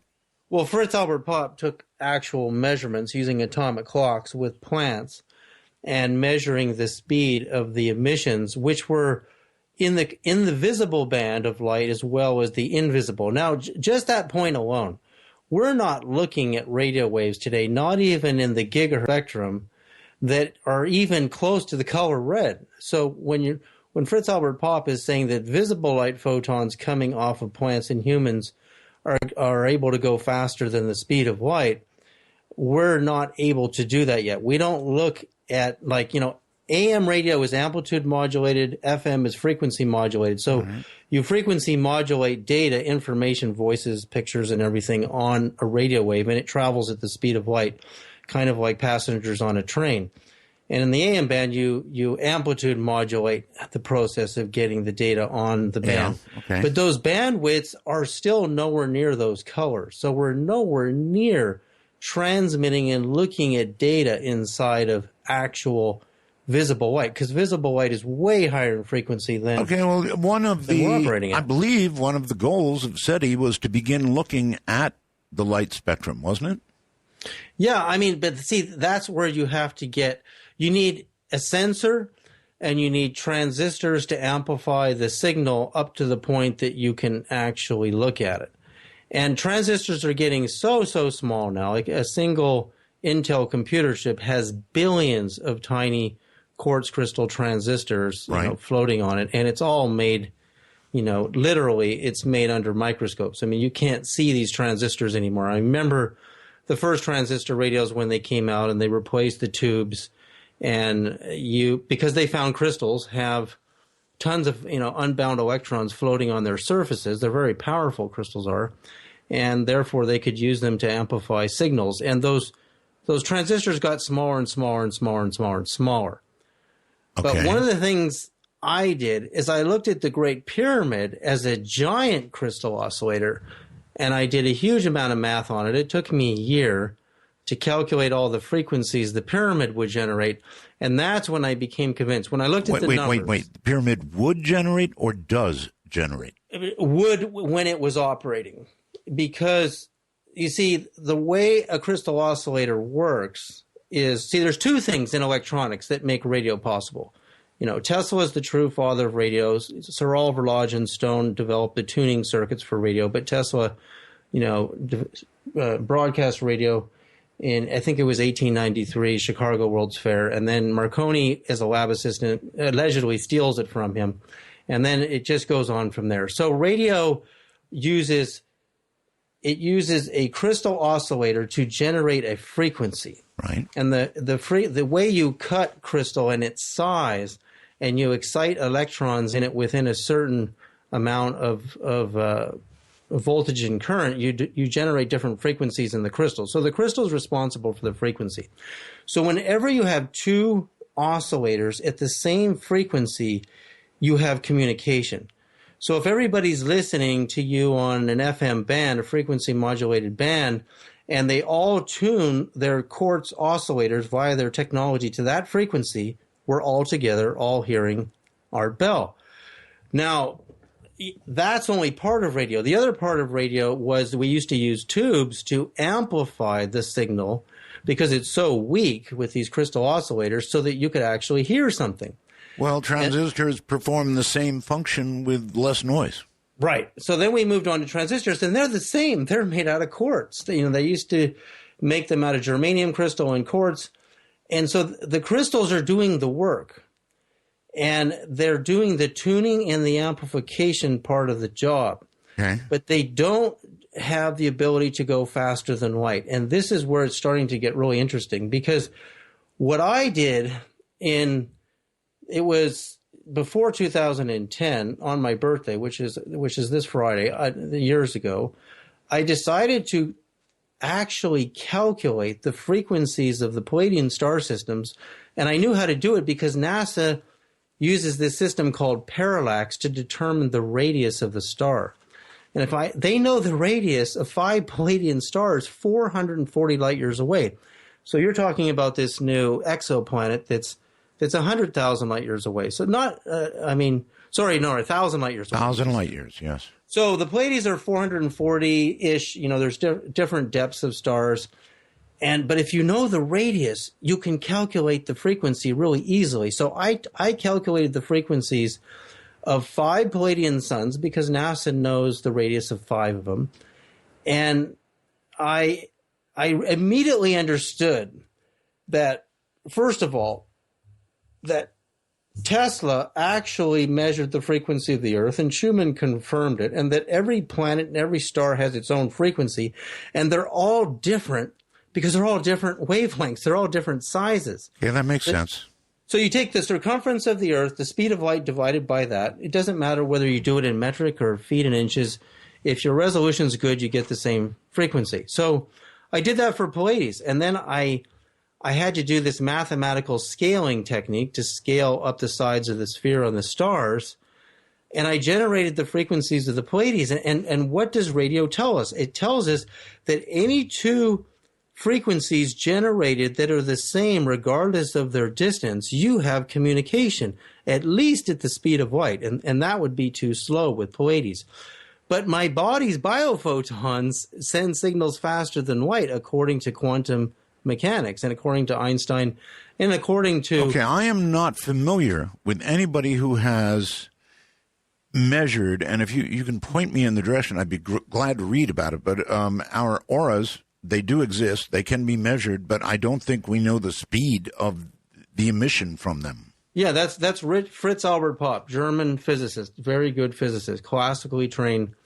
He's the one who did it. He's the first one who did it. How in the world? You said using an atomic clock? Sure. You use atomic clocks to measure the speed of a transmission of a signal to a receiver, and that he did over and over again. So what he's saying is very remarkable, because Einstein's saying we don't know what the function in quantum mechanics is, that this action at a distance, that if you flip this, particle over on, and it was entangled with another one, regardless of their distance, they respond instantaneously. And then they did experiments with mothers and baby rabbits where they connect their nervous system to electrodes, and they read it on an EEG. If you pinprick the baby, the mother responds instantly, not at the speed of light, instantly through this function. So I might buy that, and that somehow brings us to the consciousness thing, I think. It does, and that's where, now Google this, everybody. Google DNA transistors, and you're going to see, this happened years ago, that the military was developing transistors that interfaced with living tissue because of exactly what I'm talking about. Living tissue has the ability to do this. And you're going to start to see why Colonel Philip Corso said that the Roswell ETs were half living, half technology, half literally solid-state technology. And I've had a lot of people on recently that have sort of debunked Corso. You're obviously not one of them. Well, I'm really deep into Roswell. I mean, I have a lot of data from my friend Boyd Bushman at Lockheed, who passed away. And they, all right, you could really go into this. I mean, well, we could. Hold on. We're at a break. For Dark Matter News, I'm Leo Ashcraft. Is our universe a fake? An elaborate computer simulation? Philosopher Nick Bostrom, director of the Future of Humanity Institute of Oxford University, describes a fake universe as a richly detailed software simulation of people, including their historical predecessors. He says this fake universe was created by a very technologically advanced civilization. David Brin, sci-fi writer and space scientist, relates the Chinese parable of an emperor dreaming that he was a butterfly, dreaming that he was an emperor. In contemporary versions, Brin said it may be the year 2050, and people are living in a computer simulation of what life was like in the early 21st century. Or it may be billions of years from now, and people are in the simulation of what primitive plants and people were once like. David said he began bemused. The notion that humanity might be living in an artificial reality, a simulated universe, seemed sophomoric, at best science fiction. But speaking with scientists and philosophers on Closer to the Truth, he says he realizes that the notion that everything humans see and know is a gigantic computer game of sorts, the creation of super smart hackers existing somewhere else, is not a joke. Exploring a whole world simulation, he says he discovered, is a deep probe of reality. Check out the video from Closer to the Truth at darkmatternews.com. Well, we might be a little closer to interplanetary travel after scientists have recently confirmed that an electromagnetic propulsion drive, which is fast enough to get to the moon in 4 hours, actually works. The EM drive was developed by the British inventor Roger Shawyer nearly 15 years ago, but was ridiculed at the time as being scientifically impossible. It produces thrust by using solar power to generate multiple microwaves that move back and forth in an enclosed chamber. This means that until something fails or wears down, theoretically the engine could keep running forever without the need for rocket fuel. The drive, which has been likened to Star Trek's impulse drive, has left scientists scratching their heads because it defies one of the fundamental concepts of physics, the conservation of momentum, which states that if something is propelled forward, something must be pushed in the opposite direction. So the forces inside the chamber should cancel each other out. In recent years, though, NASA has confirmed that they believe it works. And this week, Martin Tajmor, professor and chair for space systems at Dresden University of Technology in Germany, also showed that it does produce thrust. It seems like close encounters of the window seat kind are happening more frequently these days. Videos have been released of 3 different UFO sightings near commercial aircraft that have occurred over the past several months, with more undoubtedly unrecorded or unreported. What's causing this sudden attraction of UFOs to airplanes? The most recent sighting has been getting a lot of publicity since it occurred at JFK Airport at New York City while the plane was taking off. The video taken by an anonymous plane enthusiast shows a Virgin Atlantic plane rising in the sky on July 7th and then being overtaken by a UFO seen flying above it. The cigar-shaped object is too close to be another commercial aircraft, and no military jets were reported in the area. The next 2 sightings took place in England, one from June 12th over Lambourne, England, showing an airplane passing by a UFO, and the third sighting was made by a passenger inside a plane flying over Liverpool. There's been no definitive identifications of any of these UFOs seen accompanying or passing the planes. Commercial and military pilots admit they see a lot of UFOs, but sightings by passengers and ground witnesses are less frequent. So what do you think these objects are? Why are they hanging around airplanes? Check out the photos and videos at darkmatternews.com and let us know your opinion. I'm Leo Ashcraft for Dark Matter News. Back now to David Sarita, and I've got some things I've got to sort of get straight in my head, David. And here they are. I think we're mixing things up a little bit. Quartz, for example, indeed, if you pass an excitation through it, or the current, electricity, depending on how it's cut, it will produce a certain frequency, and that is a crystal, right? But transistors are, I just looked up there he is. There he is. I thought we had lost you. Transistors are made from various materials, and they're all semiconductors. I'm not really aware, and various types of materials for semiconductors, David, but I'm not aware that crystal is used in transistors. No, it is. Crystal is a semiconductor, and you have PNP or NPN transistors. Transistors get really complicated, but they started with germanium. They went to quartz. And, John Bardeen, Will Bratton, and one other physicist were the true fathers of the first transistor, which is 1947, by the way, and when it was invented.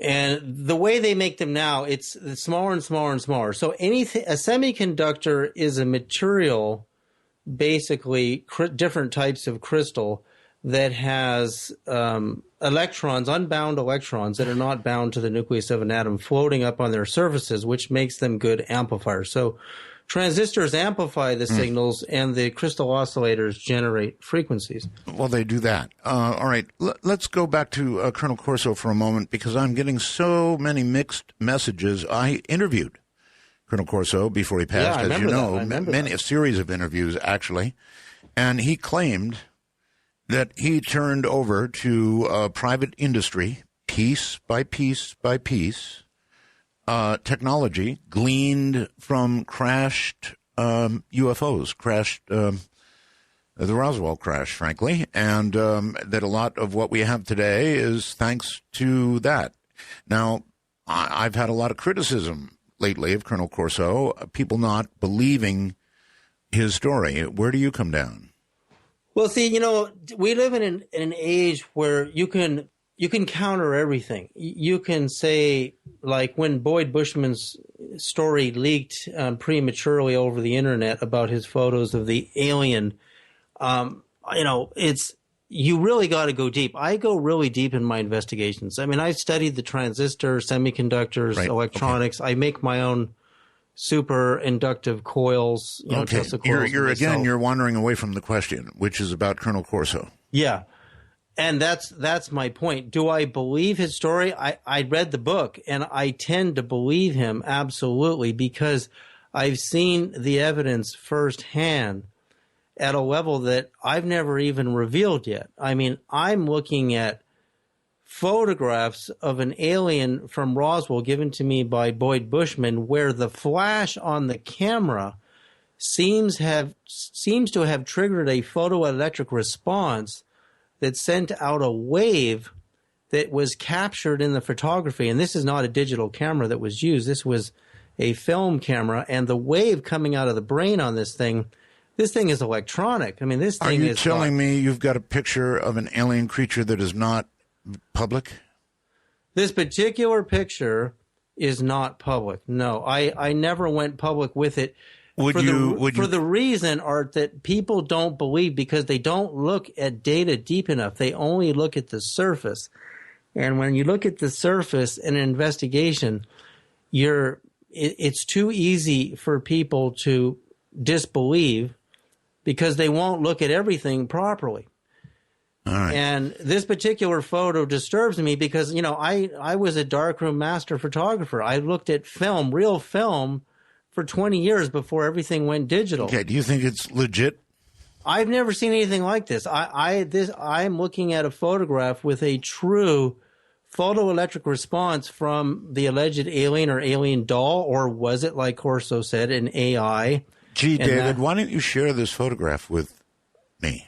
I will. I will, and I'm making a movie about it, but I want to do it piece by piece, part by part, because this thing really got messed up. This Boyd Bushman story really got messed up. But I believe exactly like he said, they are part AI, and they, just like we are now doing, we're now making transistors that interface with living DNA for a very good reason, because of the properties of DNA. In fact, the very first successful transistor that John Bardeen and Will Bratton invented was immersed in water. It worked in water, but when they took it out of the water, it didn't work. Wait, David. I'm sorry to stop you again, but you said we're making transistors that interface with human DNA. I didn't say human DNA. I said DNA. And okay, DNA. DNA is in the middle of every cell. You have the middle of the cell. You have the mitochondria, the power plant of the cell, driving the DNA and the RNA, which builds the protein. So your DNA... Now, this was a study done by the discoverer of the AIDS virus. Luc Montagnier won the Nobel Prize for discovering the AIDS virus, and he does tests on DNA by inducting it with the frequency of Earth, inadvertently 7 hertz. It was lower than the frequency of Earth. So long-wave radio, and the DNA responded to an ultra-low frequency like that. Really? And that was shocking. Actually, that's not shocking. I mean, why would that be shocking? We are creatures of the earth. We come from the earth. Depending on what you believe, God did it all in however many days, or we have slowly emerged from the muck of the earth. So we are part of the earth, are we not? Exactly. Yeah. Exactly. So I'm not surprised. Our DNA would read that frequency, and it shocked the researchers for only one reason, is the wavelength of DNA is so small as a coil, if you look at it as an inductor coil, and we can explain inductance really easily, that inductance is like, and I've done this in my house. So you take one coil, one like copper coil, wind up some wire around a cylinder, right, and connect it to a signal generator, generate a frequency and set it in front of your computer speakers, and you'll hear a tone. You'll hear. I can explain it even easier. The new Androids use induction to charge. In other words, you take your Android phone, you put it on you just lay it on this thing, and it charges magically. That's induction. Yeah, that's induction. Induction is transferring energy from one coil to another, and one of them doesn't have any power in it. That's right. But this is even a different function of induction. Is I get two coils in the house, right? Same idea. I got one in front of my speakers, and I got a signal going through it. My speakers, you can hear the buzzing in the speaker. I go somewhere else in the house, and I plug another coil into another signal generator. And when I match the frequency at a distance, I can hear the second coil in the other room through my speakers, and they're the same frequency, but they're not in phase. They're slightly out of phase. That would and make that's sense. because when you have any two oscillators of any kind, it doesn't even have to be quartz, that are the same frequency, you've set up a line of communication. Okay. So that's where it gets really interesting when you get into the subject of induction, transferring energy from one coil to another. Because if human DNA can be inducted by the frequency of Earth, which it makes sense, like you just said, right? Yes. And the frequency of Earth is where we dream. 7.83 hertz is fundamental, but it actually there's a whole range of frequencies because we have a sphere. When you have a sphere, your wavelength at your equator is like 7.5 hertz, a little under 7.5. And then by the time you're in Norway, you've got really higher frequencies up there. But what's amazing about the frequency of Earth and the fact that DNA will read it is phenomenal. Because what that means, Art, is what I did. This is an experiment I just did recently. I take the wavelength of Pluto because we were going to Pluto with New Horizons. And I did this right in tandem when the New Horizons was going by Pluto. I'm lying in my bed. My daughter's asleep next to me and my wife. And I'm pulsing my body with one of my transmitters with the frequency of Pluto. And suddenly I go out of body. I'm at Pluto. And I'm behind Pluto looking towards the sun. And Pluto has a huge atmosphere and all these beautiful colors. And then 5 seconds later, I'm back in my body. And I'm like, that was perfectly clear. I was out in space looking at Pluto. And NASA doesn't believe it could have an atmosphere. How could it have an atmosphere? It's an icy planet. Well, 3 days later, when New Horizons went beyond Pluto looking back at the sun, they were shocked. It had an atmosphere 1,500 miles deep. Just as I had saw it, remote viewing it with the frequency of Pluto. Okay, so you remote viewed it. You weren't actually at Pluto. Well, no, you were it looked like I was Pluto. there. Like I didn't see it in my mind. It's like suddenly I was jolted out of my body. There was this jolt, and I couldn't see my body. There was no astral body. Oh, okay. I was looking at Pluto in all perfect clarity, like a perfect movie. All right, now tell me about these frequencies that I'm staring at in front of me. Okay, what you're staring at is quite amazing because, using this system called parallax, NASA knows the radius of 5 Palladian stars. So let's start with Pleiades. And the biggest star in Pleiades is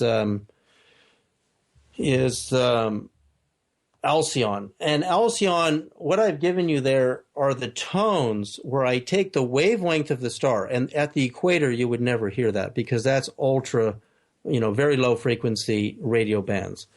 Typically VLF is 3 to 30,000 hertz and Earth is 7.83 hertz. So look at the size of Earth. So when you look at the size of a star, and the Palladian suns are younger and bigger than our sun, they're very low frequencies. But the higher up the side of the star you go, the wavelength gets smaller and you can hear it. All right. And in fact, NASA actually recorded using a satellite the emissions coming from our sun and recorded the sound of our sun, which means all stars. Right, we have that also. Let's do one at a time. You're claiming that the sound I have here from Pleiades. It's based on the mathematical radius of those 5 suns scaled. So when you play this, a lot of the file is inaudible, but it will transmit. When you play it, the part that you're hearing is the higher, frequency bands up near the top, near the poles of the stars. All right. My question is, where did you obtain the recordings we're about to play? I didn't obtain the recordings. What I did is I got the radius on NASA's website, and based on the radius, I calculated the frequencies, scaled the frequencies mathematically, and then generated them in a frequency generator and recorded it. Okay. So I did it mathematically. So then we've got the frequency, according to you, of Pleiades, or it's Alcyon, right? Yeah, it starts with Alcyon. You're going to hear 5 tones, right? And they're all different because each one of those Palladian stars are different sizes. And how will this affect people? Well, what it actually does, especially if you induct the frequencies into people, is you start tuning to that star system, right? So your brain and your nervous system starts becoming tuned to Pleiades, and that's how I made contact with Pleiades. All right. I'm going to play this first one. Is that all right? Yeah, there'll be 5 tones. I understand. Okay, here we go. Here, everybody stand by, and whatever happens, I guess. I didn't like that last one so much. Yeah, actually, they sound... If you listen to the sound of the sun, it's pretty powerful. That's where we're going next. You say this is the sound or the frequency of our own sun. Well, it's a blend. You see, you never get one frequency in a sphere. You get a huge bandwidth of frequencies, and that's why you get a scaling of frequencies. So NASA did this recording of our sun that you're going to play. Of our sun. Okay, this is from NASA. Is that correct? Yeah, it is from NASA. Here you go, folks. We've got awfully good audio equipment, frankly. awfully good. I wonder if that's coming through. People will have to tell me on the wormhole if that's actually coming through. Our audio gear really is good, but you know what? The sound of the sun does, to me, sound like the sun. It really does. If you think of the desert and a really radiating, horrid, hot day, it might sound like this. Sweat on the brow. Hot. Yeah. See, what NASA did there, Art, is you normally wouldn't hear the wavelength, so they compressed the data so that it was a little more dense. But actually, Pythagoras said in deep meditation, he actually heard the sun. He's one of the first to say it. In the Rig Veda, one of these ancient Hindu manuscripts, the mantra Om that people chant is actually a resemblance of the sound of the sun itself. And it goes deeper and deeper in different religious philosophies. The logos, the actual logos, this was the original Lord's Prayer in Aramaic and Christianity. Jesus is saying, "O thou from whom the breath of life comes, who fills all realms with sound, light, and vibration." And he actually addresses logos in John 1. And logos actually is the sound of the sun. It's the sound of the cosmos. But for us, actually, all of the planets are making sounds and frequencies, and so is the sun. Right. What's remarkable, when I measured the wavelengths of all 9 planets, they match perfectly with all 5 human brainwave states. And that cannot be a coincidence. That is really interesting, actually. Yes. It's tremendously interesting. And the fact that we dream at the frequency of our own planet means, do Palladians dream at the frequency of their planet and their sun? And do all beings who live all over the universe That would be dream? Logical, certainly. It would make sense. In other words, we're all products in of theta. Yeah. We don't dream in delta. We dream in theta, the frequency of Earth. And there's a huge bandwidth there. It's not one frequency like a lot of people think, 7.83. There's bandwidth. Jupiter and Saturn are deep delta planets. Mars is alpha beta. Mercury is like just under 20 hertz where we allegedly start hearing, although I can hear much lower frequencies than that.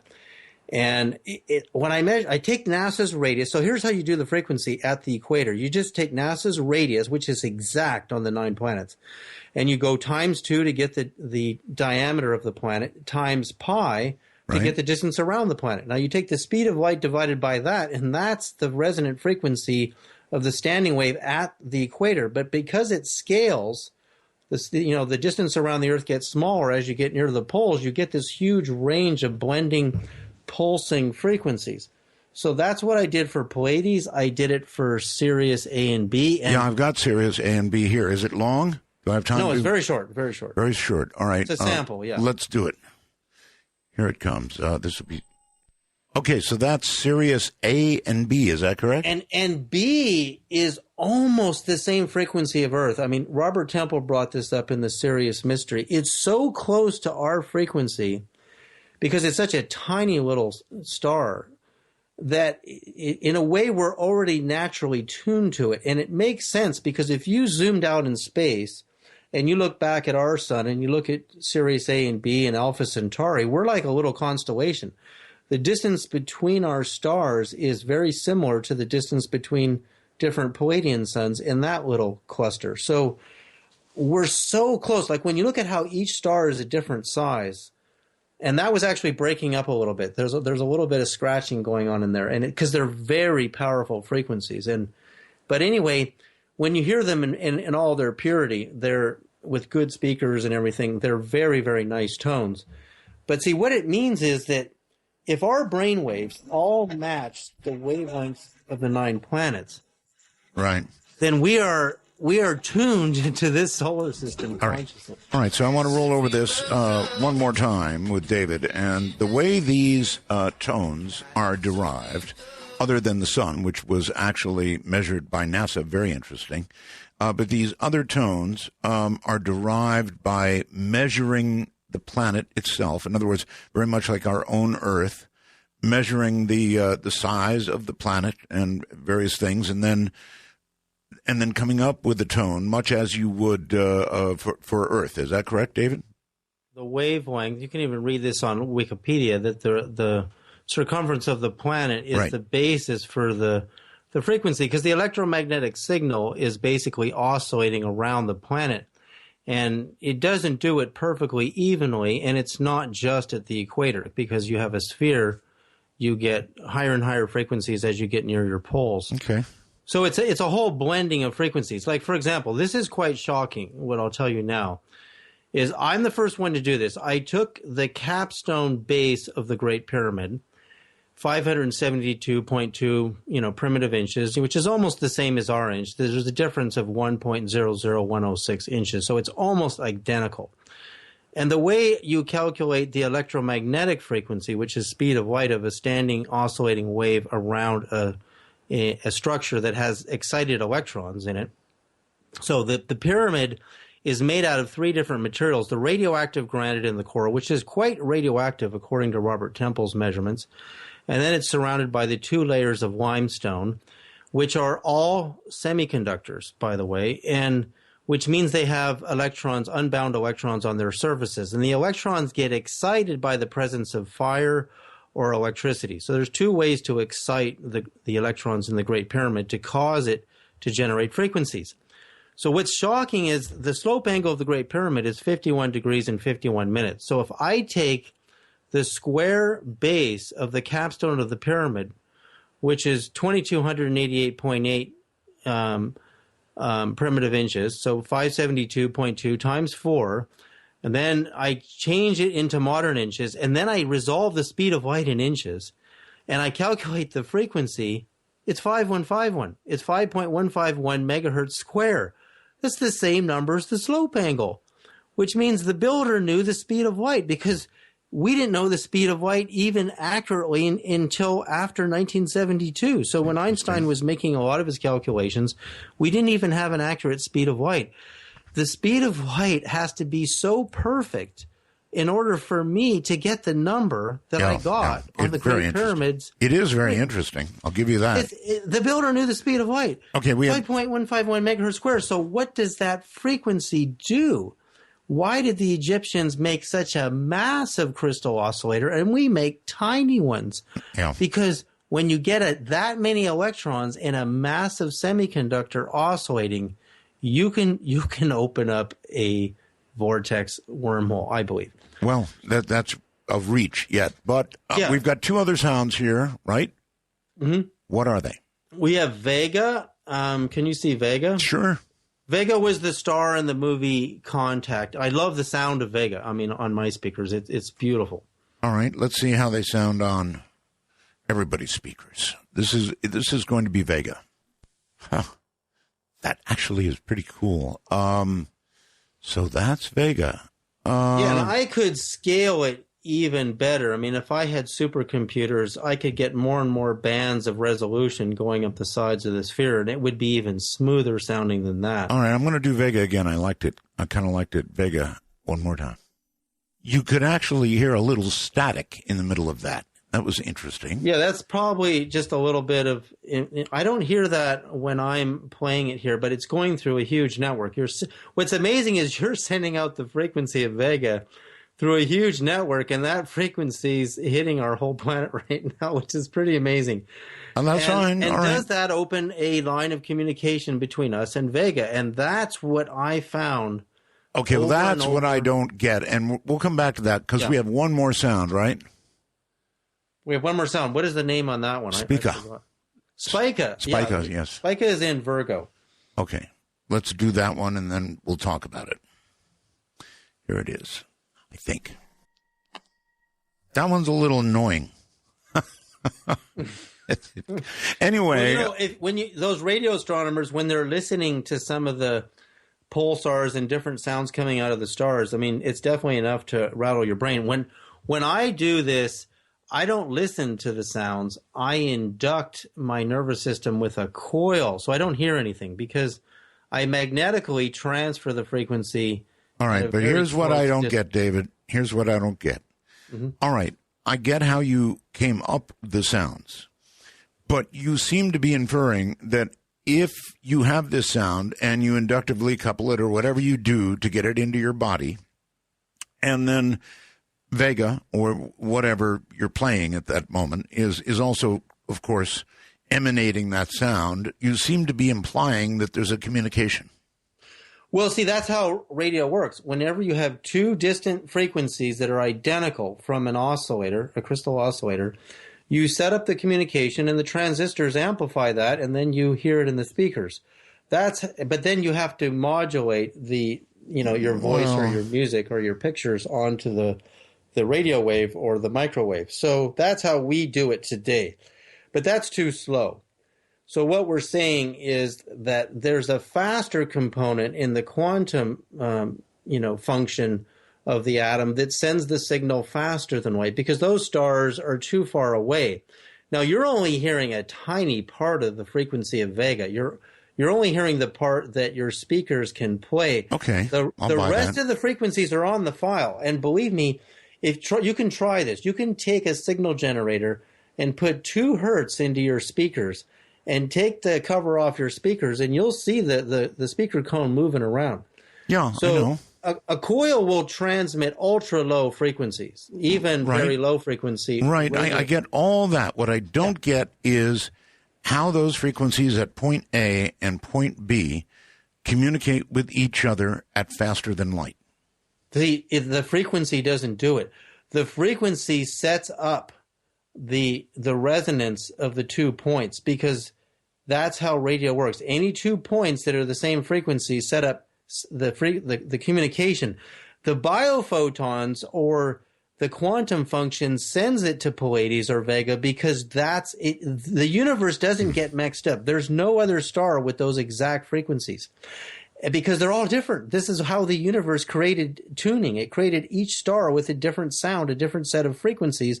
And that's why you don't hear, remember the old days you got your cordless phone and you could hear your neighbor, if they were too close? Yes. And that's because they didn't have enough separation in the frequencies. So if there was another planet or star with the same frequency that you were tuning to, we would all be entangled together in that moment. But the universe didn't create planets and stars the same size. In fact, every star NASA measures, they're never the same. They're all different. And when I scale them, they all sound different because the numbers are all different. And if they relate to the size and mass, then yes, of course they're different. They would have to be. They're all different. Yeah, they would have to be. And that sets their own unique frequency apart from every single other star out there. Okay. Now, it's true that some can be incredibly close. Like Sirius B and Earth are almost the same. They're not really, in the world of radio, you would, if you were tuning down the radio band, you would skip over it. But in the old days with, very low frequency radio, you get a lot of static, but you can hear the other side of the planet. Like, why could you hear, I remember having one of those radios in Long Beach, Vancouver Island. I'm listening to a radio station in Japan. And that's because those long waves wrap around the sphere. Whereas the higher frequencies can't do that. The wavelengths are too short. They won't go around the planet. So that's where it gets really, really amazing, is that when I started doing this, Art, I was, I didn't know what was going to happen. I wasn't trying to point. All I did is I took a recording of my wife, Crystal, singing this beautiful jazz song, Fly Me to the Moon by Frank Sinatra. And I met my wife at the House of Blues with Dan Aykroyd, and beautiful jazz singer. And I just thought, what a great song to send out to the Pleiades. So I did this a different way. I actually encoded her song into the ratio of all the stars, and I sent it out in this transmitter in Sedona, Arizona. And I sent it out, and I said, well, that's probably going to be the end of that fun experiment. And in the middle of the night, I hear an audible voice, not my mind talking to itself, not an intuitive, when you talk to yourself intuitively. This was a very mellow male voice saying, congratulations, we received your message. Now what do you want to ask us? And I leaped out of bed. I was in that half in, half out state. I thought you were going to say it was Frank Sinatra from the other side. No, huh? It didn't sound like Frank Sinatra, and that would have been nice. And so what I did the next day was like, oh my God, I'm going to record all these questions. Like, where have you been? How come, You appeared to me as a kid in 1968 with a flying saucer. Why did you make that contact and then ignore me the rest of my life? I'm recording these in Pro Tools with a good microphone, and I send the questions out through the Palladian harmonics, and holy cow, it's like I opened up a paranormal wormhole in Sedona, and it lasted a long time. Okay, well, I can't confirm or deny. You know, there's certain aspects of what you say, David, that I understand, and then you make a leap that I don't understand. And if I call you on the phone and I say, you know, I tell my buddy, you know, mow the lawn this way. You know, you go 4 times on the side and 3 times on the end. And then, you know, he does it wrong. And I said, well, that's what I said on the phone. But you didn't hear me right. You see, when we say that the proof is that we believe that our telephones work is we hear each other.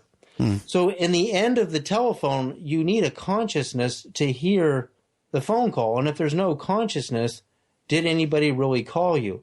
And did they tell you to mow the lawn this way or that way? And that's where it gets interesting, is because most of what the Palladians have told me, and I've had many, many experiences, including my little 4-year-old daughter, don't even tell her what I'm doing. And she wakes up in the middle of the night and saying, Daddy, I saw a bright light coming, and I jumped up, and that's why I got scared in the middle of the night. I've seen so much proof that this works, and this is how communications works.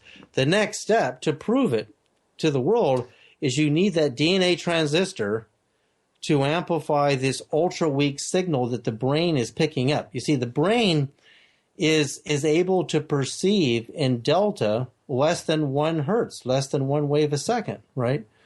But my point is the brain is sensitive enough to electrically pick up ultra-low frequencies, which are the wavelengths of big planets and stars, actually. But you can't tell me what the brain is picking up. You only know that the brain can measure a frequency that low. But what if you have a DNA transistor connected to that, and then I can actually determine what consciousness is? A DNA transistor. A transistor that's connected to DNA, which is then connected to... See, you can connect an electrode to your brain. Yes. And do an EEG, but that's just going to measure the frequency of the brain.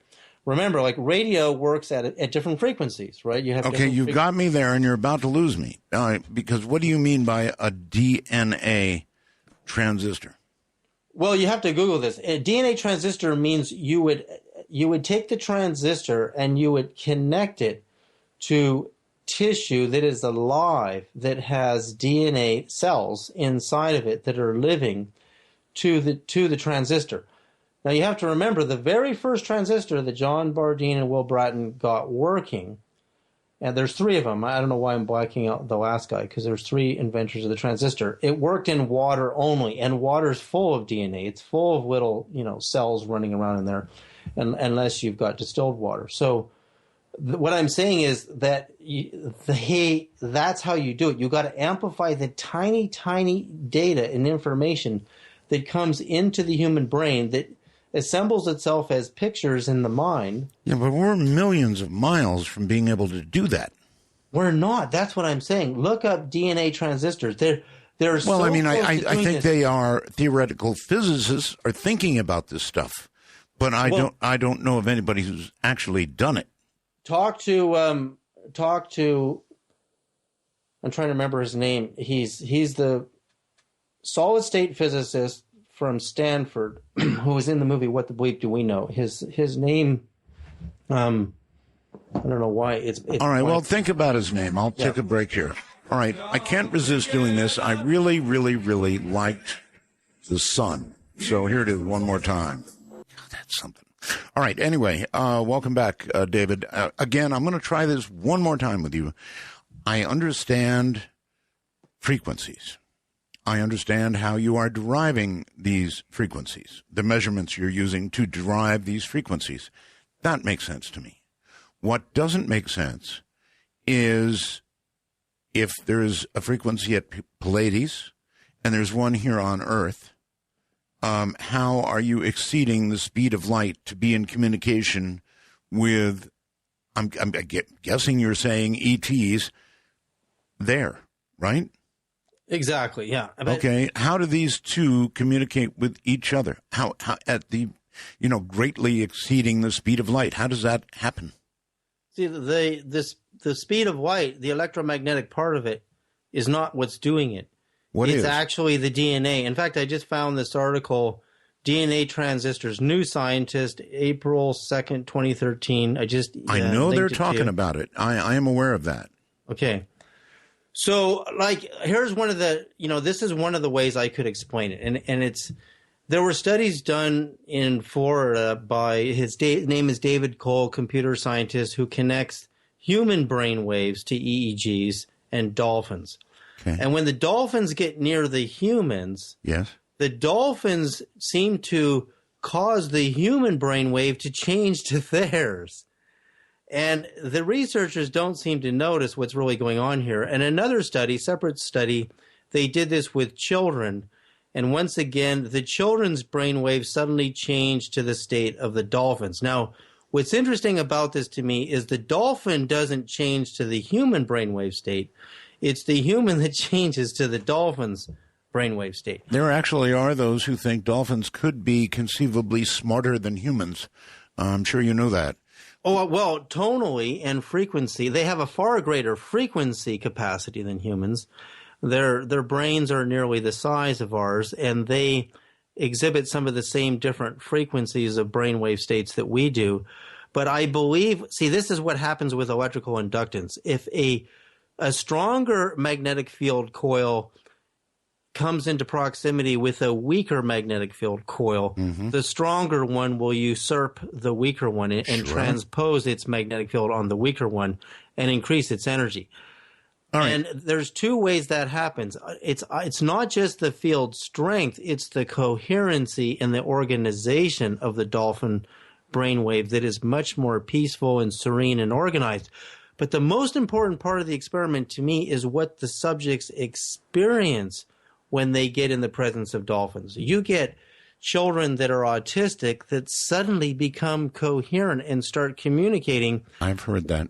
And that means that through living magnetic field inductance, you're transferring consciousness from one being to another. Okay, that I might be willing to buy, actually. Let's go. Take a couple of calls, David. Yeah. Tulsa, Oklahoma. David Sarita. Hi, Art. Hi.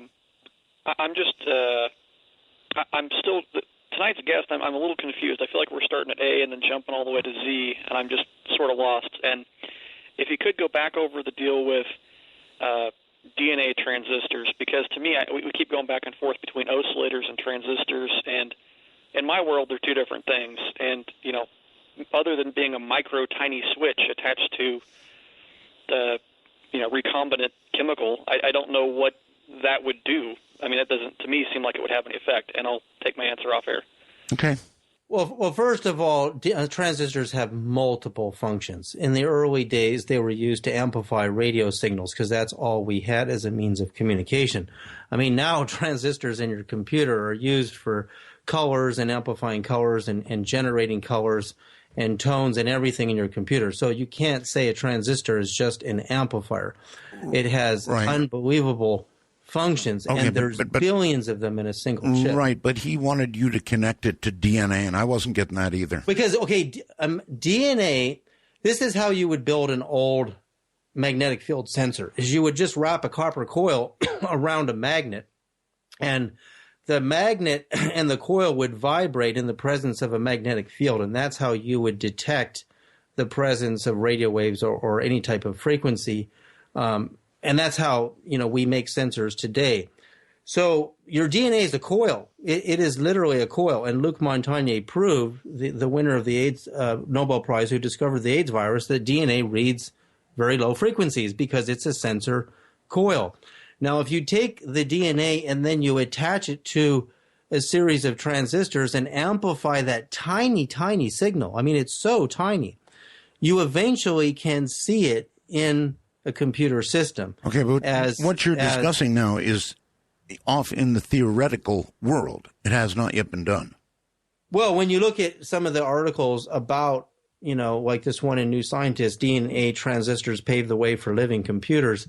It's not, the direction I'm saying to use it is theoretical, because what I'm saying is I'm having so many people doing this, pulsing their body with inductance with these coils, the frequencies of distant stars, and having experiences behind sleep and even things happening in the house, that it would prompt you to say that there's got to be something going on here, because it's not just me.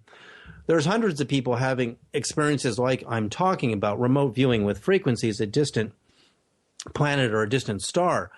So I believe one of the greatest mistakes we've made in physics is that we have ignored what Einstein, Niels Bohr, and Max Planck have said about consciousness, as we just keep pretending, the universe isn't conscious. But this is the funny part. When they're measuring the Big Bang and they're saying the first second, they're acting like somebody's watching the universe banging. But if there's nobody around and you don't believe the universe is conscious, nothing's happening, because there's nothing there to observe it. And that's the funny part to me about physicists, is when they say that there's no consciousness. What do you mean? You're a consciousness. You're looking at the experiment. If you're not looking at the experiment, it isn't happening. And they're saying there's no consciousness, and Max Planck was crazy, and Einstein didn't really mean to say that. Believe me, I've sat around and worked with some of the best Nobel Prize winners in the world on nuclear fusion and landmine and bomb detection. I know a lot about how electronic systems work and how they're developed. And I know these guys they tell me, these are current winners of prizes in physics, that they were just being philosophical when Einstein said that about consciousness, and that when Max Planck said that. And I think that's where we've made the biggest mistake, is we don't realize the human nervous system is an electrical system. It can be inducted. Like in the case of an alien abduction, your body becomes paralyzed by a field of energy that overtakes you. All right, we've got a break here.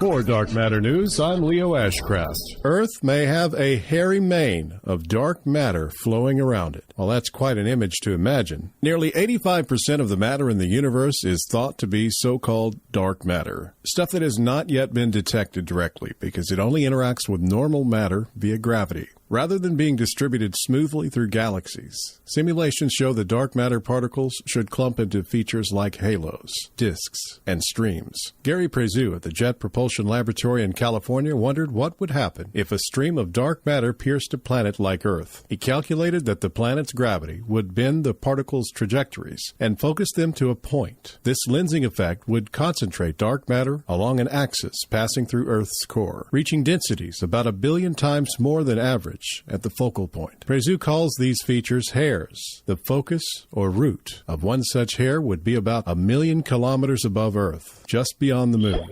Crime sentencing has long been based on the present crime and sometimes the defendant's past criminal record. In Pennsylvania, judges could soon consider a new dimension, the future. Pennsylvania is on the verge of becoming one of the first states in the country to base criminal sentences not only on what crimes people have committed and been convicted of, but also on whether they are deemed likely to commit additional crimes. As early as next year, judges there could receive statistically derived tools known as risk assessments to help them decide how much prison time, if any, to assign.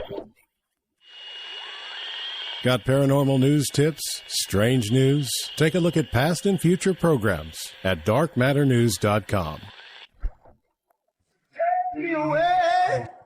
I don't mind, but you better promise me I'll be back in time. If you've ever dreamed of cruising around town on a floating skateboard like Marty McFly does in the classic 80s flick Back to the Future Part 2, then you could soon be in luck. A pair of innovators is trying to make the futuristic fantasy of riding a hoverboard into a reality. Husband and wife design team Jill and Greg Henderson launched a Kickstarter campaign for their Hendo hoverboard, a levitating skateboard that could hit hover parks as early as October of this year. Hey, stop! Little girl, stop! Look, I need to borrow your hoverboard. The Kickstarter campaign, which ended in December of last year, was a resounding success. It brought in well over its initial goal of $250,000 in its first week. And before the campaign ended, the project had already raised nearly $500,000. But with all this hype, there comes an important question. How in the world does this thing work? The basic premise behind the technology is something called magnetic field architecture. MFA is Henderson's term for what others may call magnetic levitation, or maglev, which is already used to power superfast hovering trains in Japan, China, and South Korea. These trains use magnets to create lift and thrust, and can travel at blistering paces because there is no friction between the train's wheels and the axles and the rails. But the technology behind the Hendo hoverboard is different from other applications of maglev. The most obvious difference is that, unlike a train, the board doesn't follow a track. Instead, it hovers freely on top of a surface plated in copper. Hey, McFly, you bojo! Don't burst don't work on water! Unless you've got power! But it could also be made to hover over aluminum, as well as a variety of non-metal materials that are also inductors. The technology behind the hoverboard is also offered in a scaled-back form as the White Box Developer Kit, which is simply a box equipped with the company's signature hover engines. For a look at these new futuristic hoverboards in action, visit darkmatternews.com. I'm Leo Ashcraft for Dark Matter News. I think, David, we actually have somebody in a truck. Now, that's kind of unusual for this program. Brian, are you there? Yes, Art, can you hear me? I hear you. Are you really in a truck? You really are. Yes, sir. Hey, before Art, I'm in Texas. This show is phenomenal. David's brilliant. I've been thinking about this for a long time. I have my own hypothesis of communication via quantum entanglement. And I've been thinking for a long time about global warming and how radio frequency and the bombardment of radio frequency in our atmosphere is affecting our climate and our polar shifts because of the heat and the magnetism of our radio frequency. So being able to cut down on our frequency pollution and communicate via quantum entanglement is key. Now, he was talking about DNA transistors, which will eventually allow us to be able to create our first quantum computers. Now, that is one way to start, but I'm more of in the theory that we are capable of being able to communicate via quantum physics biologically. When he was speaking about okay, well, you are. Hold on. You're completely in sync with him. That's actually what he's talking about, is communication with alien beings through biological methods. I believe that is correct, right, David? Well, I'm using both. I'm taking the frequency of the star, which most of it you can't hear because it's below the speaker and the human brain's ability. I transmit it from a sacred geometry coil under my bed into my body, and then, you know, when I don't do it, I don't have these experiences. And when I do it, I have the experiences. So I know it works, and many of my users know it works. But the question is, how do you explain it, and how do you prove it? Not easily, and not easily. And part of what the caller is talking about, I believe a lot of the chaos in the electromagnetic transmissions around the planet are what's causing a lot of the heat. Because chaos produces heat. Well, if radio waves could be seen, we'd all be ducking. Trust me, it would just be a soup out there. Denver, absolutely. I mean, Denver, Colorado, you're on with David. Hey, Art. Love the show. I'm actually one of the people from the TuneIn app, so I got Joe Rogan to retweet that for you to get you some more listeners. I love Joe. That's great. Thank you. My question for David was, after listening to him talk about the frequencies, I was wondering that if he could kind of help me out with a theory that I have, that maybe UFO crop circles are nothing more than the frequencies of David's circle talk from the whole night. Huh. Interesting. David? Well, see, that's just it. I started there. Like, I took the wavelengths of the crop circles, the real ones, and you can calculate those frequencies easily. It's just the speed of light divided by the distance around the circle, and you got to use good resolution. You can't just use feet. You got to go right down to, millimeters would be really good to get super accurate frequencies. And look at the numbers. And when you look at the numbers, you go, these are either harmonic numbers they're transmitting or non-harmonic numbers. And that's a whole other part of my work, that I discovered this music scale in the Great Pyramid that is far more harmonic than our modern music scale that we use today. And you can do this with distortion testing to prove it.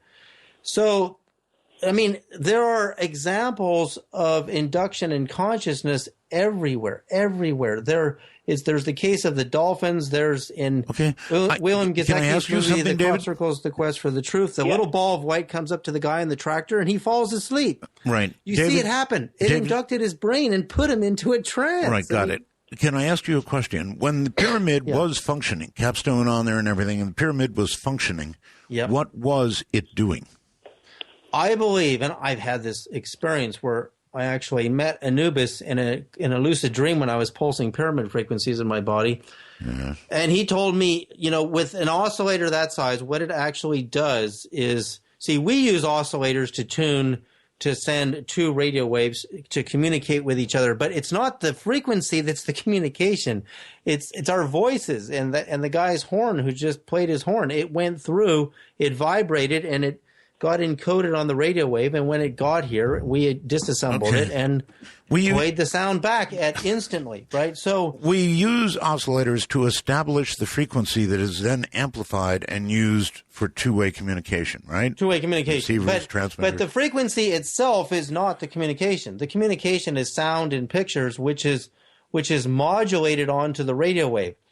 So, but that only travels at the speed of light. Absolutely. The quantum function is faster. So what I'm saying is if you send the frequency of a distant star or planet into a quantum level vibration, then the quantum function will send the signal to that star faster than the speed of light. And that's how I believe the only way we're ever going to make ET contact is when we go in this direction. Well, you might be right about that. I don't know...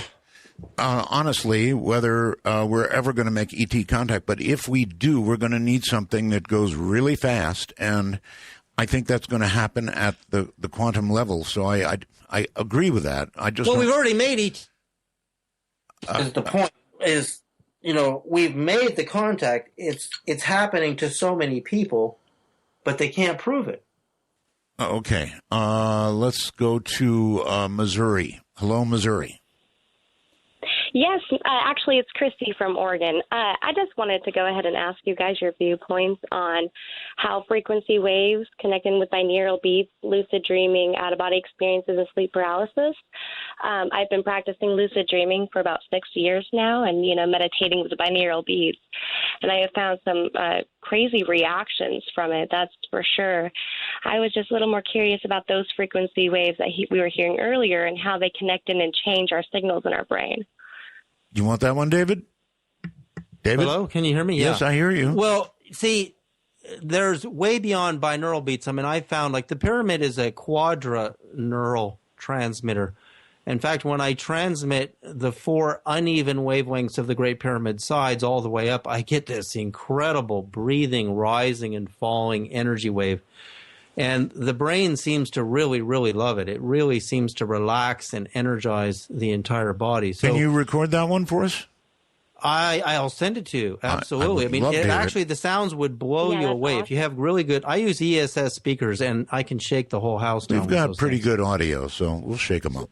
Yeah, so I'll send you those. Okay. But the point is, over and over and over again, I mean, the caller just asked about sleep paralysis. Yes. When a being or consciousness with a greater magnetic field than your nervous system, which is not very powerful, the human nervous system, usurps it, you become paralyzed because there's far more energy coming from their magnetic field than yours. And therefore, they can transfer either a negative or a positive experience to you through that taking over your electrical nervous system, but they wouldn't permanently take over your system. Like there's a story of Robert Monroe in Claude Swanson's book, The Synchronized Universe, where Robert Monroe is sleeping in this cage with all these wires wrapped around the sleeping area, right? And he goes out of body, goes through the wires, and then they put certain frequencies in the wires, and he can't get out of body. He's trapped.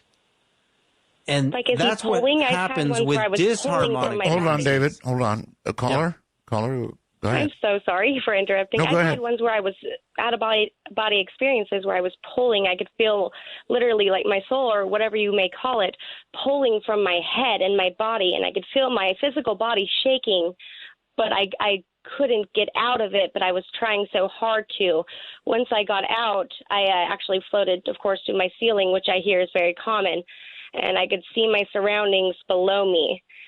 When I woke up, I found that my surroundings were exactly how I envisioned them in my dream. But I meditated with these beats before most of my dreams that I had like this. But I was wondering if the pole is like that. I mean, is the pole where you're like, it almost feels real from pulling from your head, your body. Well, see that you described the intense vibrations when you were going out, and that's when the electrical nervous system starts getting pulsed, and so it feels like a pulsing because there's a lot of energy moving through the spine and the nervous system, and then eventually you have enough energy in the right frequency to get out. But what I'm saying in the Monroe experiment is there are certain frequencies that will trap you and keep you stuck here, and there's other frequencies that can liberate you and get you out there. And I found what really binds us to this body, we can't get out. We can't get past the solar system, or we can't even get past Earth because we're all dreaming at the same frequency as our own planet. So how do you get past it? How do you get out there? And it's simple. The same way you change a radio station. You just got to use a different mantra, is what they would call it in India, in ancient India, in the Vedas, a different sound that would tune you, or a different drum beat in a native American or First Nation circle, and the timing of that drum beat would be the timing of the wavelength of a distant star. And that's how you would do it. But see, I eventually think this is going to get to the point where these biotransistors, these DNA transistors, will be able to amplify the signal, the very weak signal that goes through the nervous system that may appear as a voice. You may hear a voice, or you may have a vision.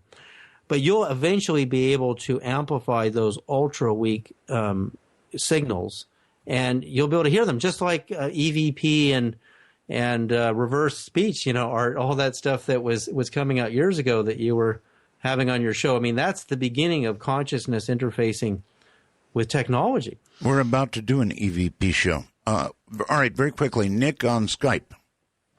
Hey, I just was wondering, I'm trying not to panic here, what David was saying about dolphins. Mm-hmm. Could he expand a little more on the whole communication with dolphins? What was panicking you? Well, I just don't want to panic hearing aliens and dolphins, making sure I have my towel. Your towel? Yeah. I'm not following, I'm sorry. Sorry. Breaking down in tears? Don't panic. Well, yeah, what I'm saying about dolphins is that they're tonally far more advanced than us. I mean, they can sing and tone far higher frequency than humans. I mean, beyond 100,000 hertz, and also very, very low frequencies. But so we don't really have a lot of range. I mean, I have this online course where I teach people how to tone all these tones from the Great Pyramid scale and expand their brainwave range and their consciousness range. But dolphins clearly exhibit a far greater, far more harmonized magnetic field than humans. And what I'm saying in these studies is with children and even autistic children is the dolphins clearly exhibit a more superior, more desirable, peaceful brainwave state, and they can transpose it onto a human so they can experience it. And that's a form of biological, I guess it is, magnetic field abduction. And and it's a kind abduction. And then there are certain abductions that are involuntary abductions that are not desirable. Okay, Austin, Texas, your turn with David Sarita. Hello. Hey, Art. Hey, David. I was checking out David's website, and he has a course that he's offering.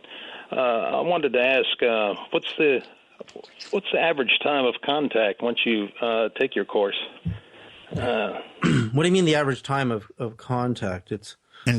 Do you mean? I mean, what's the average time before you make contact with any entity? Well, it would be different with every person. See, I believe the 60 hertz wiring around your house and the Wi-Fi and the cell phone and all of the satellites transmitting are bombarding your nervous system and programming you. So to get you out of the program, you've got to retune the nervous system with these very sacred tones that I found in the Great Pyramid scale.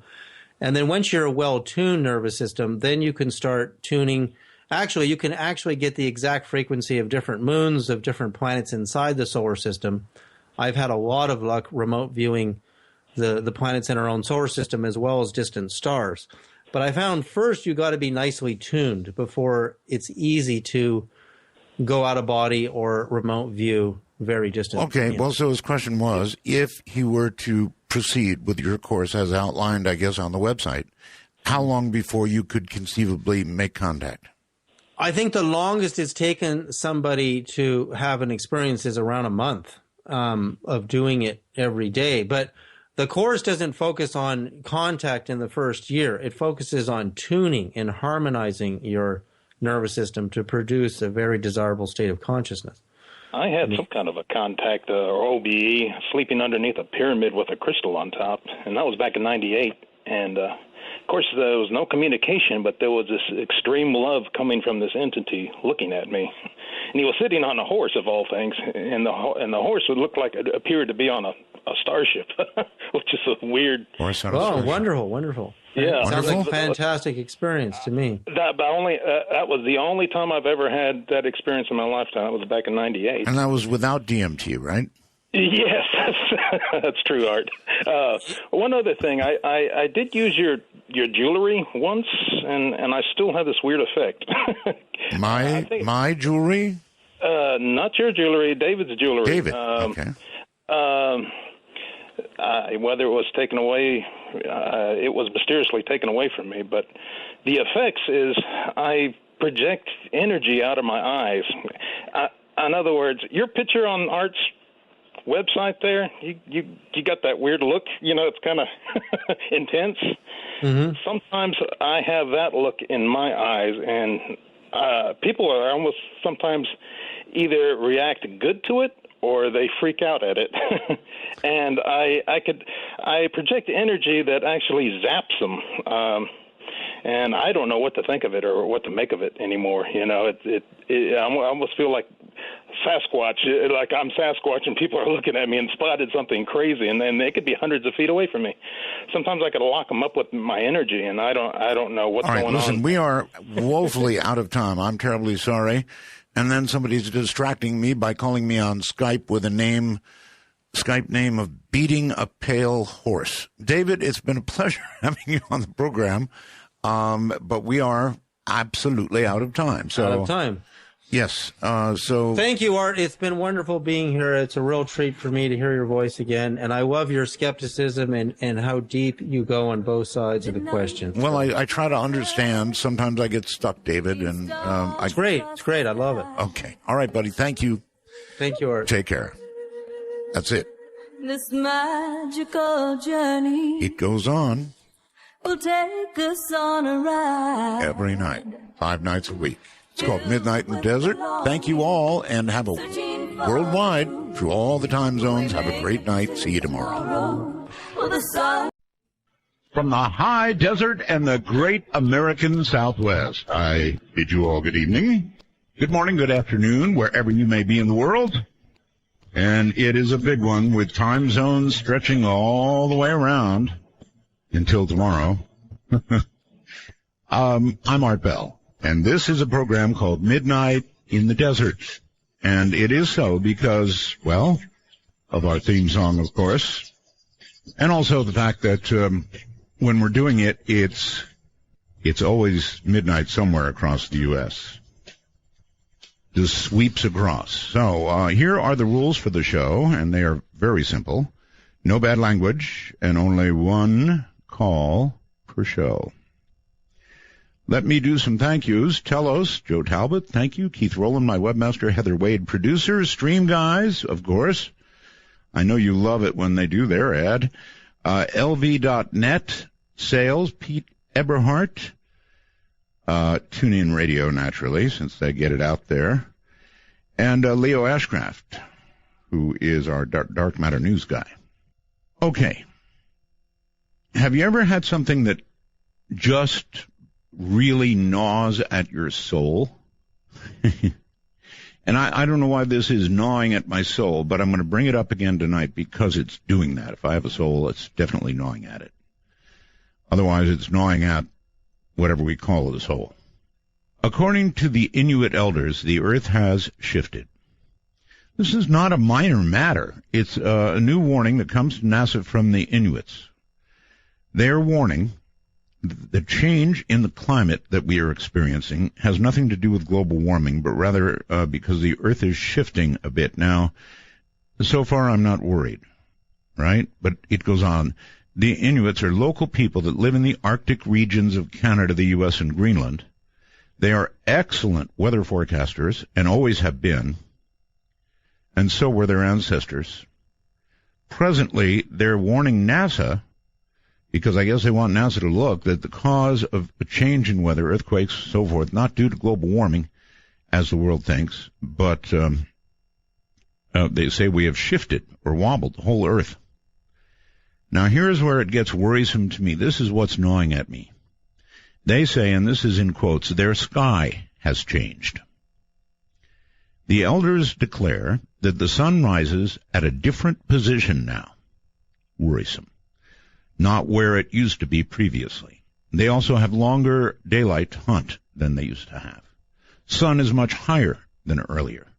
They say it gets warmer much quickly. Other elders across parts of North America also, or the entire North actually, also confirmed the same thing about the sky changing when interviewed. They also allege the position of the sun, moon, and stars have all changed for them, causing changes in all kinds of things. Now, this has affected even the wind, they say. It's very difficult to predict the weather now, according to them. But I don't know. When they say that their sky has changed, that actually, it really gnaws at me and worries me a lot. By the way, not that I think anything is going to happen in September this month, in 5 days or whenever people have been saying. But you remember I told you there was this generation going on, this generation of worry on the Internet about September? And it was funny because when I said it, I guess it must have been early. I caught it early because people came and said, come on, what are you talking about? I looked on the Internet, I don't see anything. Now it's like a tsunami, an absolute tsunami. So I don't know. People are saying, all right, you've got to have somebody on about what's going to happen in September.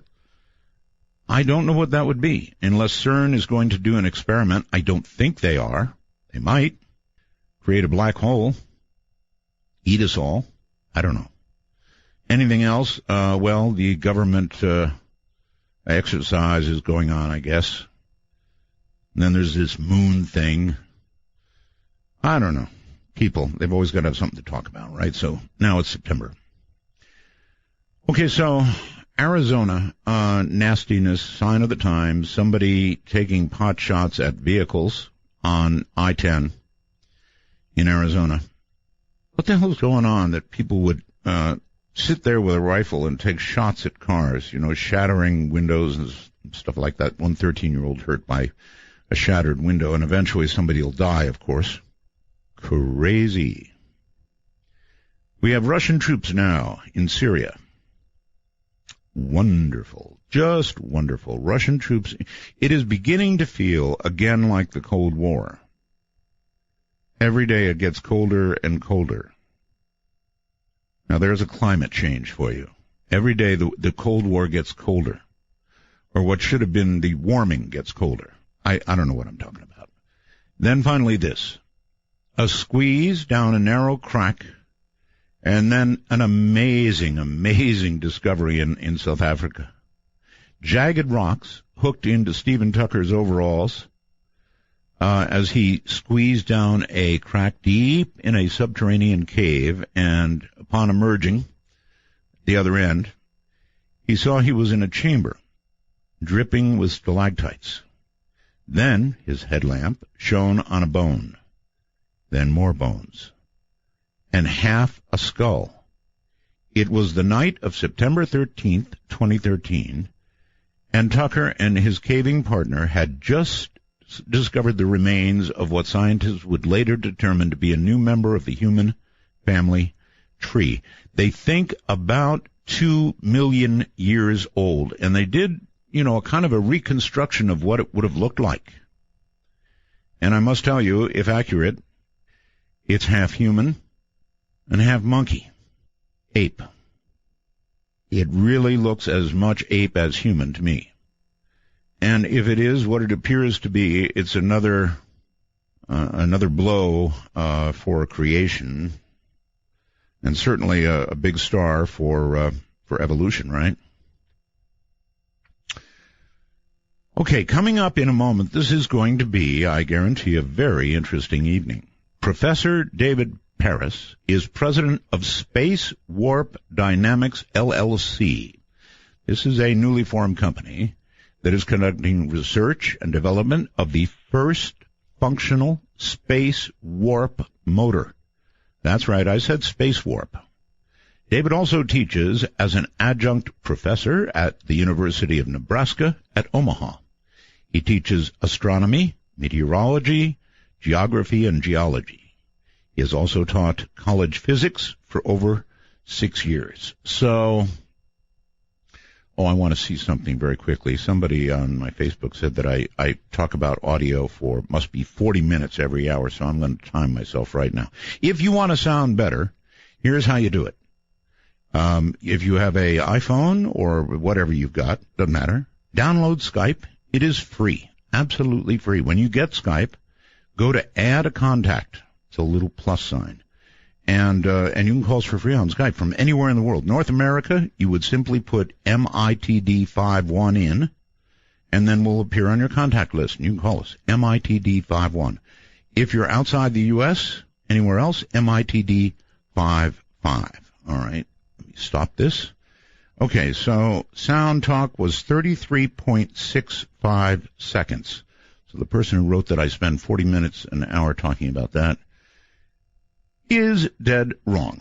Now, if you'll just stay where you are, in just a moment, we'll come back with Professor David Paris, and we're going to be talking warp drive. So, Scotty, prepare to move the livers forward.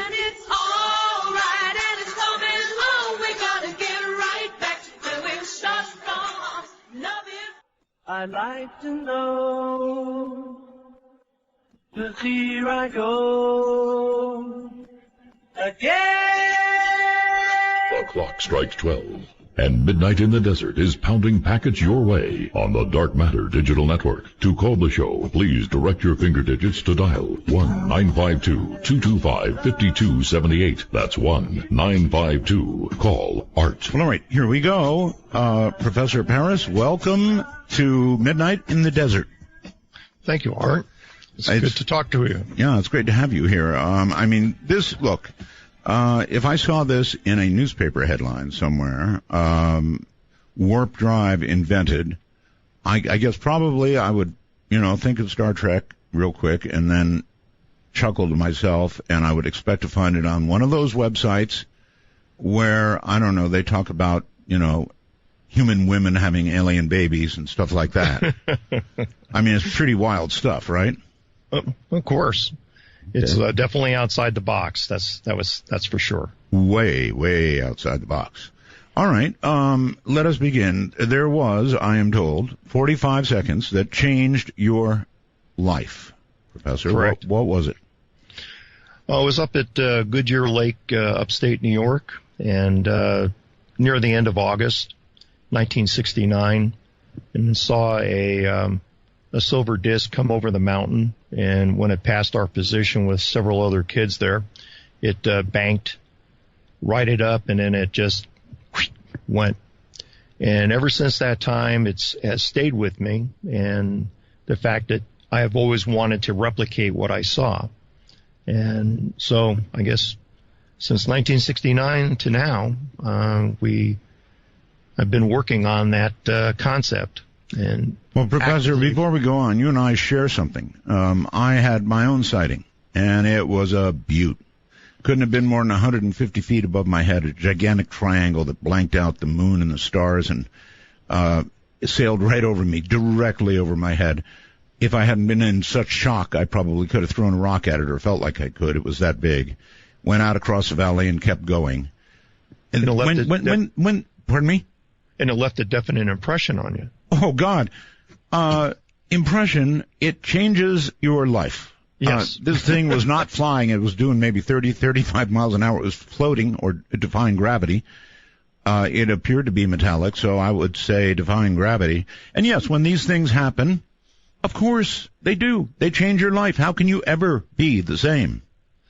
You can't.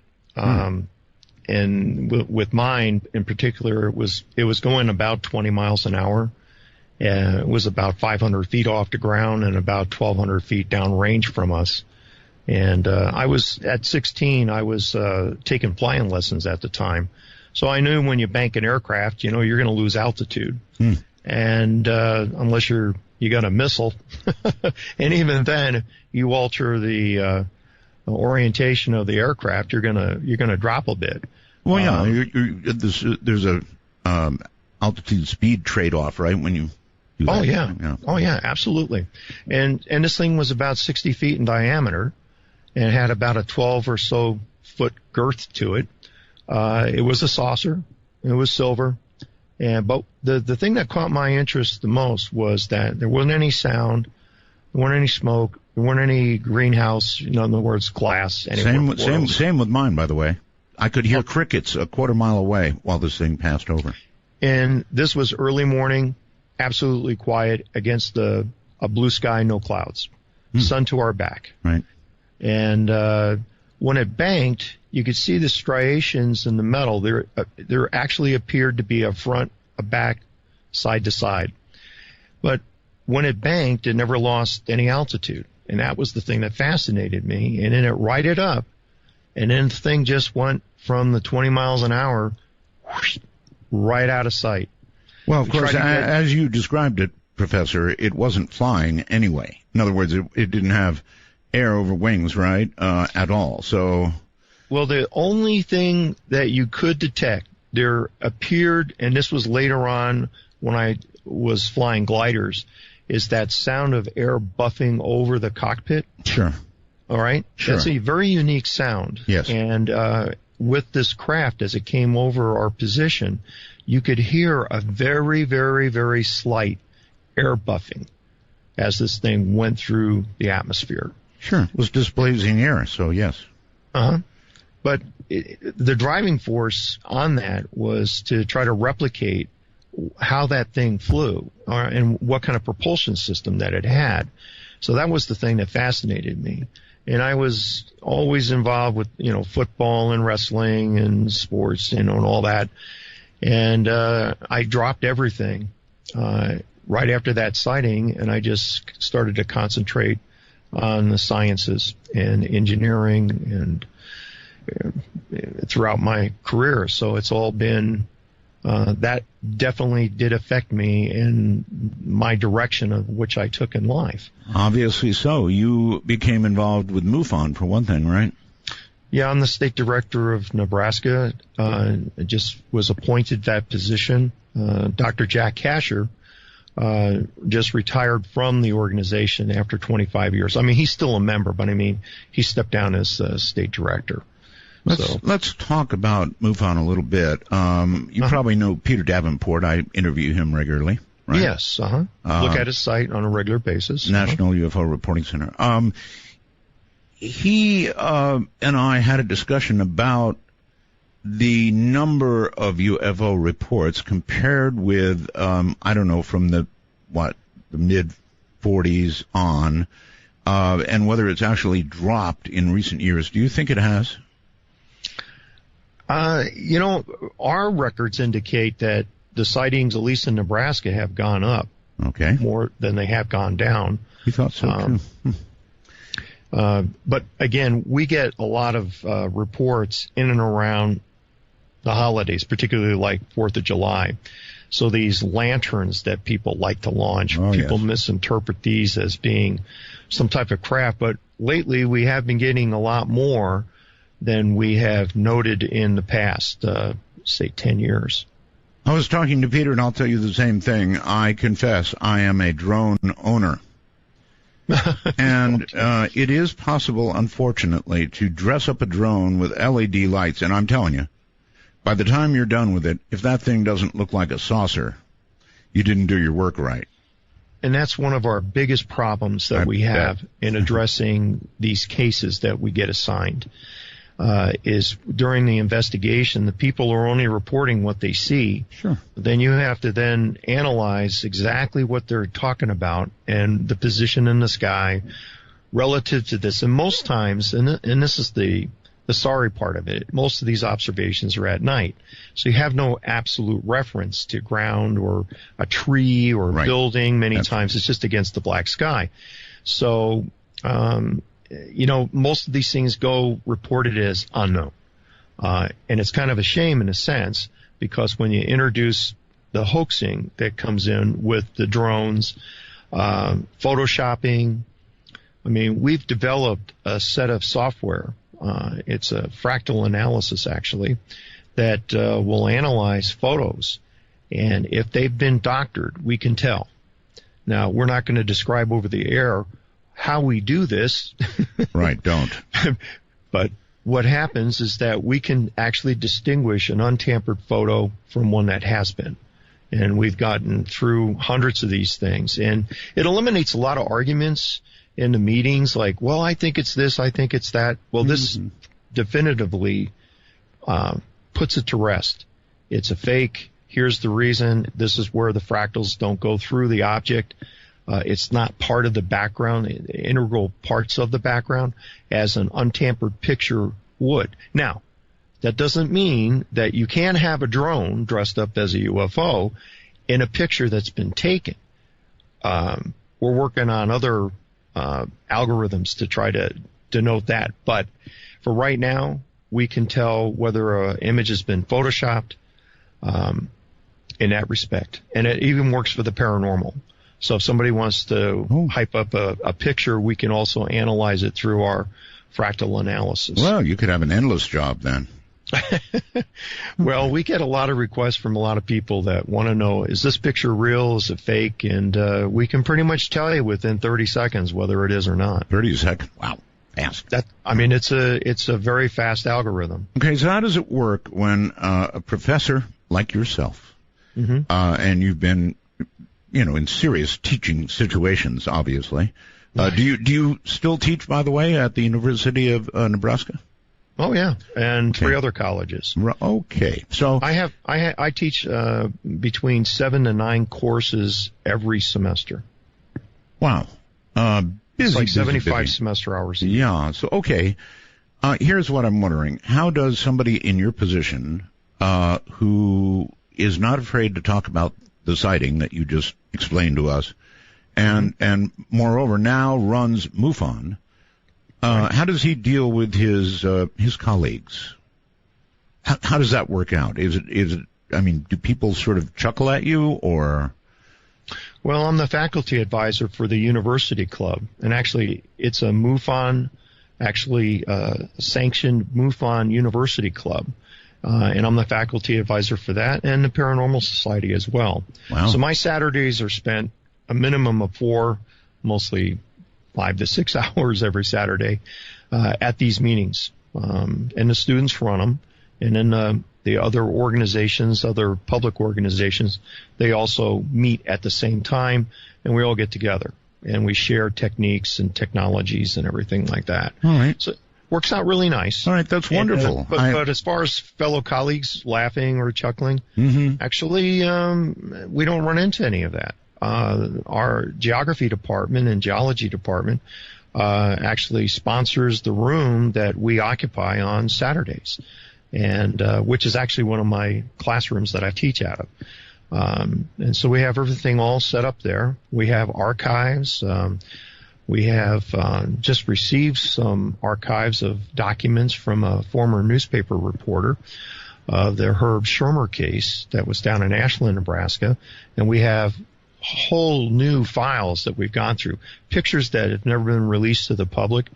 We have everything now. So we do our own studies, case studies, and it ranges everything from abduction to propulsion to craft to speculation, what's out there, and so we cover a lot of ground. And then I'm sure we will tonight. All right. So I imagine so. You actually, I'm going to jump way ahead and then we'll come back. Okay. You say you have developed designed or even built a warp drive. Is that true? Yes. Uh-huh. Good Lord. If that really was true, seems to me you wouldn't be talking to Art Bell. You'd be talking to, let's see, who would you talk to? NASA, I guess, would be really interested. Who else might be interested? Well, all kinds of great big media. I mean, that's a very serious claim, a space warp.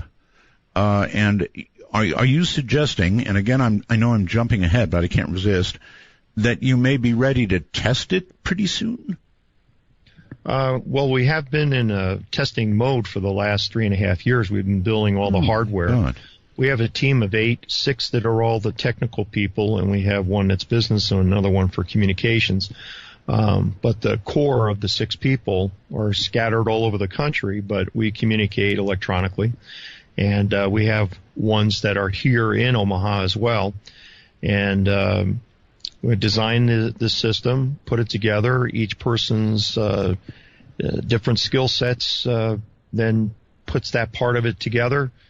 Everything gets shipped in, and based on the overall design of the thing, then we test those sections. That's right incredible. Now, we're building model number 14, our new fractal arrays that we just started to cut out on our new CNC machine that we have. Fractal arrays that do what?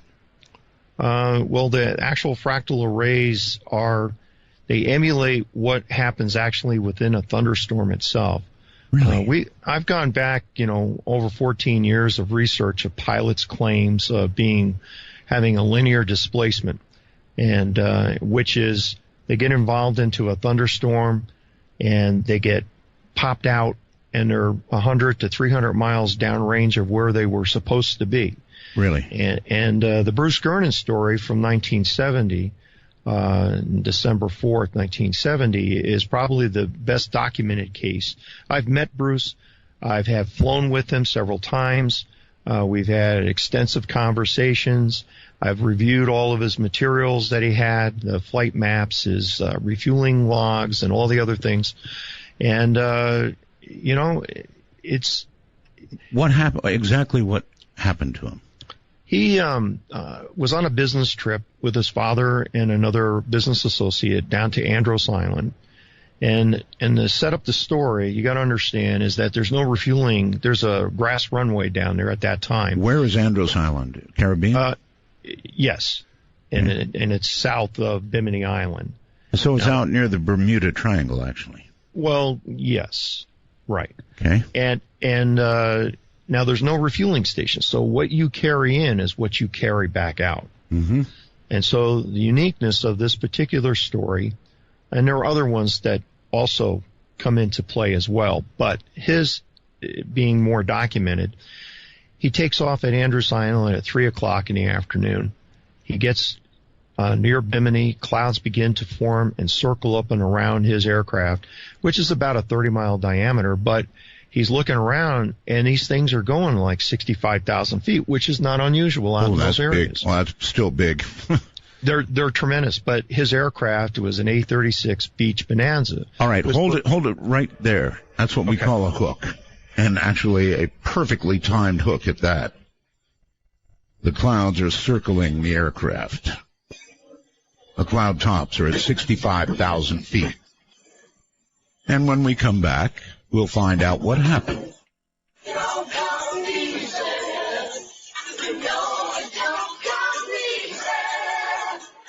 Every time I think about it, I want to cry. With bombs in the desert, and the kids keep coming. No way to breathe easy, no time to be young. While midnight sweeps across America, you found an oasis for the mind. To call Midnight in the Desert, please dial 1-952. Call Art, that's 1-952-225-5278. One time a night it does that. Hi, everybody. I'm Art Bell. This is Midnight in the Desert. Professor David Harris is here. He has invented a warp drive. This is serious stuff. Really serious stuff. But at the moment, we're talking about how he got there, and that involves, at the moment, a flight down into the Caribbean.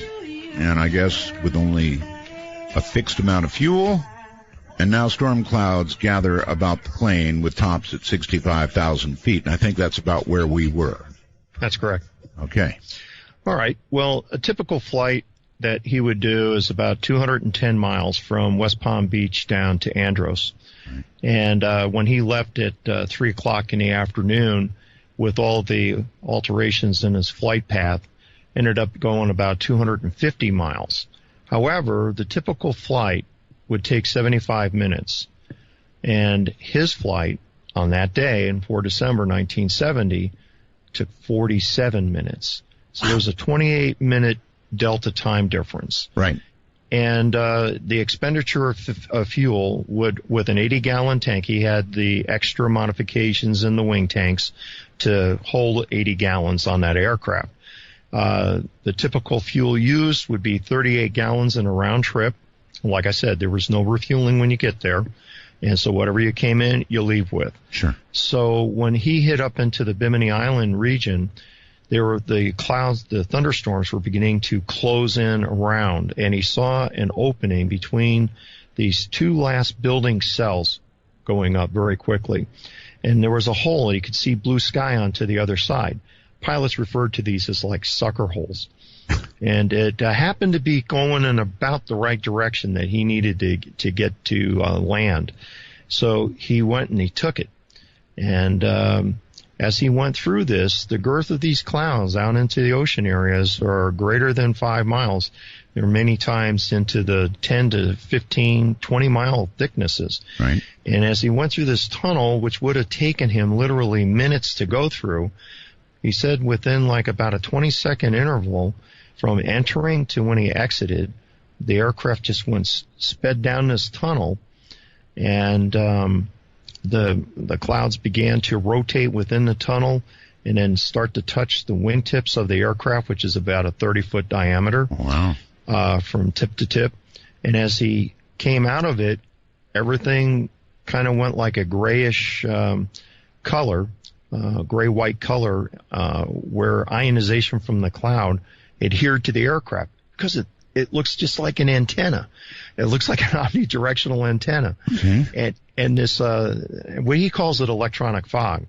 But in reality, this is just ionization from the intense electrical fields within the thunderstorm. And these things can reach out close to 25 to 30 miles away from clouds, ionization of the air. And so it adhered to his aircraft. He can't really see anything. His instruments have gone haywire. That's what I was going to ask about, the instruments. Yeah, the compass is spinning, everything's all haywire. It's a brand new airplane, and he's kind of perplexed here. He's still flying the thing. He indicated that he felt the aircraft hydroplane slightly, and he had a very slight feeling of weightlessness.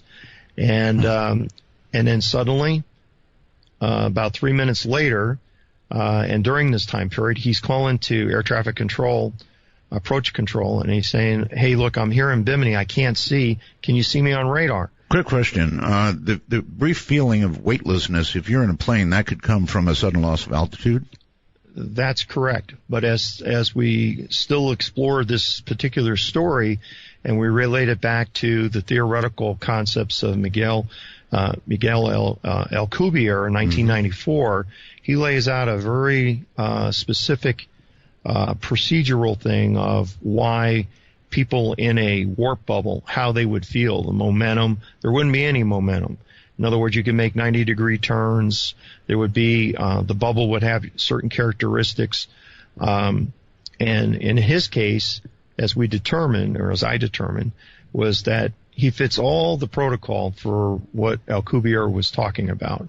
And interestingly, it was a non-sustainable warp bubble that allowed him to be a linear displacement of 100 miles from Bimini to Miami Beach, because the radar operator tells him on the radio, the only aircraft I have is over Miami Beach. There's nothing in Bimini. And he gets all upset. And I guess the passengers are getting kind of upset as well. I'm sure. Because nobody knows where they're at, and people are telling them we can't see on radar. And you got to remember, these approach radar control things, they rotate 4 revolutions per minute. So he's gone in one of the 15-second rotations, and he reappears on the next scan, another 15 seconds, and he pops up in Miami. Well, I did some calculations, and what we're looking at is this 100 miles that more than likely he went there. He actually went from Bimini to Miami Beach in about a second, and more than likely less. And once the bubble then dissipated, then he was left back over that vicinity. Then the electronic fog, that disappeared as well. And then he could finally see what was going on beneath him. So that would be 360,000 miles an hour. Right. Now, the aircraft wings fall off on this airplane. They start getting structural cracks at about 210. You don't ever exceed 220. No, I've got it. He didn't do it in the aircraft. Yeah. I mean, there's no way this aircraft could do this. And so if we look at the total time, even if we try to go back and try to disprove what he was able to do 250 miles in 47 minutes, you still got to go 319 miles an hour. Sure. It's impossible for that aircraft to do that. All right. So he clears with the tower. He clears with the approach control. He gets to West Palm Beach. He's kind of baffled by this whole situation. He lands at 3:47 in the afternoon. So he's got verification of people seeing him take off at 3. He's got verification of people seeing him at 3:47. All right. He goes and he refuels the aircraft because this guy does everything by the book. And when he lands, he refuels the aircraft. I got his refueling ticket. I got a copy of it. And it indicates that on that day, he only used 29 gallons. I think I would have started drinking heavily, and he goes right back to refuel the aircraft, huh? Well, he's not that kind of guy. I understand. Actually, I don't drink either. Right to the pumps. Yeah. So he typically would use 38 gallons. He has 9 gallons of fuel that was never expended. He only put in 29. He usually uses 38. So there's 9 gallons of unexplained overage on the fuel that he never used. And so if he would have went the 100 miles, he would have used the 9 gallons of fuel. So in most every way except a tragic end, this is like every other Bermuda Triangle aircraft story that we've heard, right? There are different variations. There are, but it doesn't just situate itself here in Bermuda Triangle. I have a case in England of a tiger moth in World War II. It's a biplane that was doing radar experiments, and a pilot got caught up into a thunderstorm. He saw an opening in the thunderstorm, drove the plane through to the blue sky. He ended up in northern England. He was flying over North London. And he came back to his base, and, he landed, a little bit of damage on the aircraft and stuff. But he was displaced. And then we get into Kwajalein to Guam, where Lieutenant Colonel Frank Hopkins, his navigator on a C-97, gets linear displaced 300 miles. Wow. And a 6.5-hour trip takes 5. And he writes a letter to Argus magazine back in the 1960s after he retires. And I checked the guy out. I mean, the guy was a master navigator. But there's no way that aircraft could ever get to its final destination in 5 hours versus the typical 6.5. Okay, in every case that you've discussed, this electronic fog is involved. In some of the cases, others that the plane just goes, and they see them. Sometimes the aircraft is flying at night. In the case of the C-97, it was at night. Mm-hmm. So there weren't any other reference points. So we don't know exactly what happened, but we do know that there was a displacement. So the curiosity of it all, is not just resonant to the Bermuda Triangle region. It will occur anywhere in the world when the conditions are just right, because these thunderstorms that just because of unstable air conditions, I mean, they just rise and they can get very severe. But as the electrical fields increase, they actually produce positrons, and you get antimatter being generated within these thunderstorms. It's a recent discovery. It's about 2010. There was some research that was done prior to that, but the official papers came out in 2010 telling us that there are actually antimatter, trillions of these things within thunderstorms all over the world.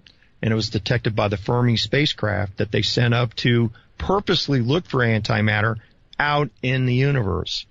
And if they would have they didn't ever realize this, but the discovery was that the Earth is loaded with this stuff, and thunderstorms produce it. But antimatter cannot just continue to exist. It's in the presence of matter, so something happens. It annihilates. And so it generates over 500,000 electron volts within the cloud. Okay. So it's one of these things, the kind of the straw that, broke the camel's back here, is that this increase in energy is more than likely part of the precipitating effects that in the generation of these tunnels where the pilots go through, right, the fields cross from storm to storm. And the fields themselves, the way they're structured within the thunderstorm, are, and you're familiar with this, the concept of a dipole, plus minus. Yes, of course. In the thunderstorm itself, of what my research and verified by other researchers out there, particularly like Earl Wilson in 1984, talked about the generation of these dipole fields, plus minus, minus plus, an inverted dipole at the bottom of the thunderstorm. And with that information, it became very clear that between these two thunderstorms, when all these fields crossed, there was a sweet spot. And in the freezing level of the thunderstorms, this is where you would find this. And this is where, in this case, Bruce Gernon went through. And in the case of the pilot in England during World War II, during the fall time period when he was flying in through there, the freezing levels were lower, and he didn't require oxygen. And you don't need oxygen unless you go up above 10,000 feet. Right. But in both of these instances, these guys are going down in through the freezing level and popping out, in Bruce's case, 100 plus miles away. And the only other explanation at this point is we have tremendous amounts of energy. We've got these tripole fields existing within the cloud structures. And these aircraft are being displaced downrange. And Alcubierre's theory parallels the exact statements that were made by Bruce in particular of what transpired during this time period, what happened after that, and those other descriptions of the aircraft instruments going offline on that. Okay, so in each case of this, you've described several. I'm sure reports are made. The truth is told. It's considered and probably discounted, rejected one way or the other, I'm sure. Yes. And, being a pilot myself, being involved in aviation since I could almost crawl, and being involved in radio and electronics and everything else, I listened to these guys. Right. And, the verification of Bruce, extensive conversations. So the other people could consider this to be anecdotal. However, I didn't. And now that you've explained it, I don't either. I mean, obviously, there's an effect here, an amazing effect, and it can't just be written off. No. And being a weather observer and a forecaster when I was in the Air Force and also a radar operator, I mean, I've measured, seen, collected data, and written models for, the numerical weather models and that. I've gotten a full gamut of within the weather itself, and also then being involved in aviation, I understood what these guys were going through. And the bottom line of incorporating concepts from Alcubierre was this was the handwriting on the wall that nature actually does produce this. One case, okay, maybe the guy's a fibber, right? Two cases, well, 3 cases, 4, 5, 6. There's something going on here. Agreed. And if nobody wants to believe these guys, I'm doing the investigation. And so I was playing detective. And it didn't dawn on me until I began to realize the concepts of the cross fields that go on between the thunderstorms when they're side by side like this. And I said, okay, well, why don't we try, and what I did was I investigated 35 cases in the Bermuda Triangle because I had availability to the data. And out of those, I randomly picked 22 cases. And then from there, I started to analyze each case and did like a weather forensics on it. And I started to note that these disappearances of these aircraft all had similar weather conditions in the sense of when the thunderstorms evolved in the early, like late morning, early afternoon, and then the plane goes out, it's clear, and they never come back. Right.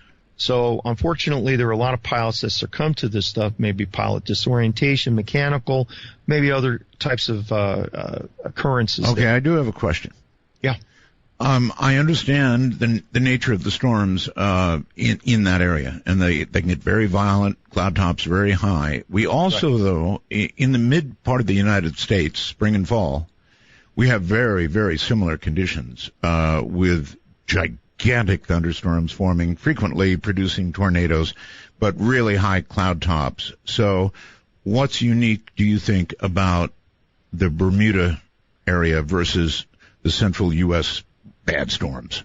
Well, when we talk about oceanic thunderstorms, and this is anywhere in the world, right? It's that you have light variable winds aloft, and you have tremendous amounts of heated water beneath of it. So you got tremendous amounts of water vapor that then stimulate these unstable conditions. And if you're in the Bermuda Triangle, which I've flown in there several times, it's hazier than all get out. I mean, you can hardly see the hand in front of your face. Now, I'm exaggerating there. But in the case of like when we were flying down there, we were doing some TV shows. We had 2 aircraft take off within like 5 minutes of each other. Right. It took us a half an hour to find each other. And they're identical aircraft with the same kinds of capabilities. It took us 20 minutes to locate each other in the sky. Then we shot the film and all this kind of stuff. But in addition to this, you see cloud structures. It gives phantom islands beneath. So that area is like very misgiving. And if you don't have a GPS, and if you're not an expert navigator, you're going to get lost. But in the case of these clouds, they will pop up very quickly because of these conditions. Now, versus land-based thunderstorms, they... Okay, yes. No, I get the difference. I would think then that Southeast Asia would be similar. And I don't have any data as far as aircraft losses and things like that I have studied there. But yes, from what I have seen in the Pacific, into the Atlantic Ocean, and yes, anytime that these conditions, which basically you're talking about energy from space coming in from the solar winds, right? You've got this stuff as they call it as the introduction of this plasma. The flux transfer, and it's not the flux capacitor here. We're not back to the future here, but the flux transfer is an actual component of where excess amounts of energy from space hit into the upper atmosphere and can alter the atmosphere. Got it. Professor, I'm sorry, I've got to break in. We've got a quick break here, 2 minutes. We'll be right back. Professor David Paris. You at the speed of light in the darkness. This is Midnight in the Desert with Art Bell. Now, here's Art. So I played this so somebody would, I'd remind myself to ask you to please wormhole me the Denver score. Didn't get to see the end.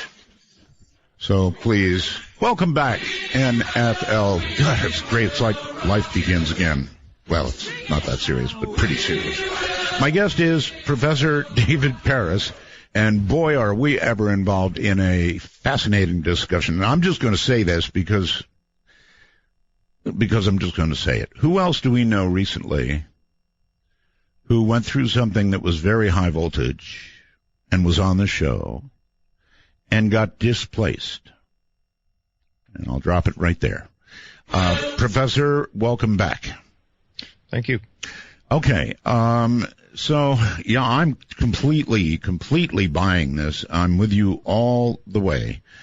And so this electronic fog is created, and things that enter it frequently become displaced. In other words, you go. I wonder if you can even guess, Professor. It's not the speed of light, perhaps, but it's really quick. Yes, and in essence of what we're trying to attain right now, we're just kind of crawling, and our results of all of our experiments are more than just encouraging. It's pretty much defines the fact that it really is true. What we have done is to replicate the internal functions of these fields from the thunderstorms. And originally, after these flights, in particular talking with Bruce, what I did was I made some forecast parameters, and I started to figure out when would these types of clouds begin to form. And the idea here was to take a UAV and to fly it into a sucker hole and to see if we could recreate this experience and have all kinds of instruments on board and everything. Right. Well, we had some pilots that agreed that they would help fly and chase the UAV, and the fact that we would be outside the territorial limits of the U.S., we wouldn't have to get permission to fly one of these things. And we could fly it through one of these thunderstorms and then see where it ends up. Well, as the thing progressed over several months, everything looked good, but then everybody started to back out. They thought it was too dangerous. I was a little disappointed, to say the least. I was going to say it was dangerous. Oh, well, yeah. But, I mean, sometimes in order to gain the knowledge, you got to take some chances sometimes. And it was a calculated risk, I guess.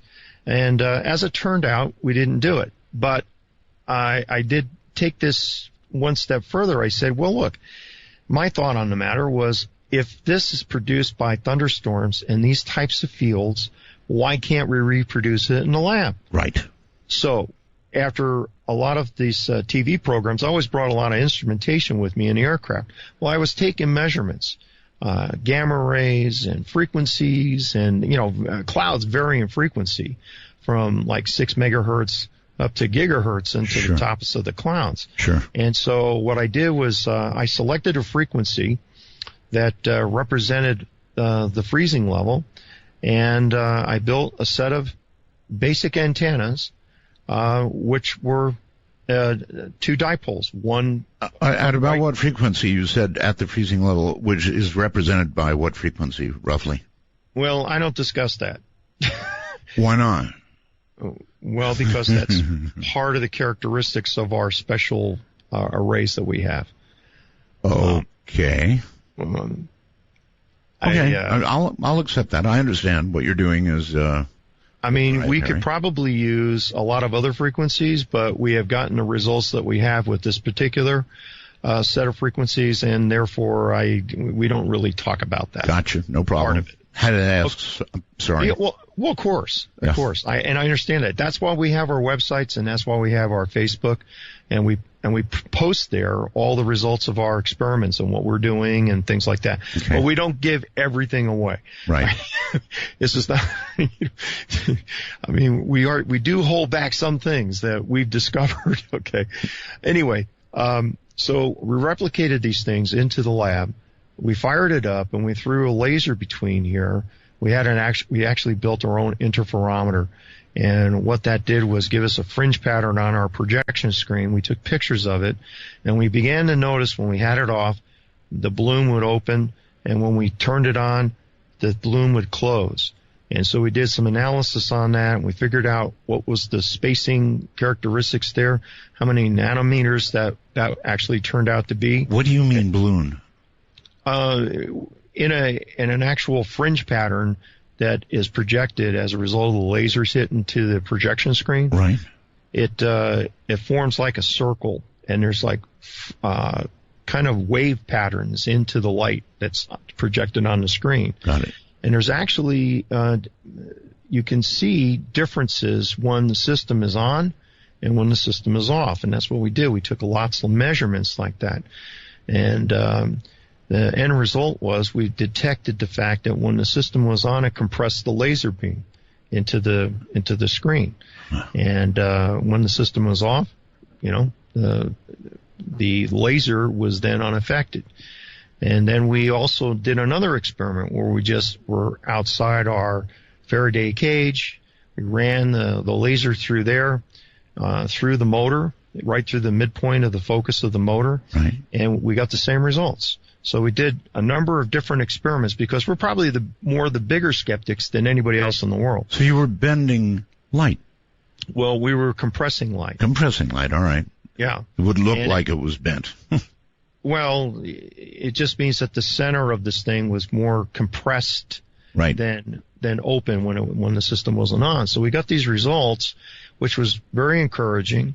And then I also did a test for redshift. If this was truly an effect, then we should be able to detect a redshift in the frequency, and we did. And so we did numbers of measurements on that. That meant that the frequencies were being pulled into the motor. The device that we have, and if everybody in the audience starts looking at the pictures, you'll notice is that this thing is shaped like a V. Most people would look at that and say, well, it's got to be thrusting. It doesn't thrust, it pulls. So everything goes in towards the V shape, which is is extremely unusual because the way this thing is set up, you wouldn't expect that, at least, the normal observer looking at this thing. But our results have indicated that it creates a field, we call it the warp field, but it draws it into the engine. And we've even gone as far as taking an isolated case made of glass in a wood structure, top and bottom, and we have a torsion bar inside, and we mount weights on it. We have ferrous material and non-ferrous material. It pulls the materials, whether it makes no difference what it is, it will pull the material on the torsion bar towards the engine. So that's another indicator that the fabric of space is literally being moved through solid objects and being affected by something that's stationary, in this case, a torsion bar, which is freely suspended. Now, some people will claim, oh, you're just electrifying the air. These experiments only run 15 seconds at a time. There's no way you can energize or charge the air in that little amount of time. And plus, we're over 140 centimeters away from the target.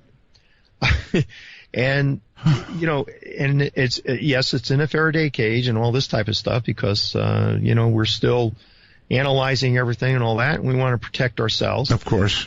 But it's moving these objects, and this all occurred at less than 100 watts. And so we have built new linears that allow us to bring the wattage up to right now we have capability of up to 2,000 watts, and before the end of this month, maybe the first week of October, we're going to go to 4,000 watts. Is there, as you go up in wattage, is there a linear? It's actually exponential. It is?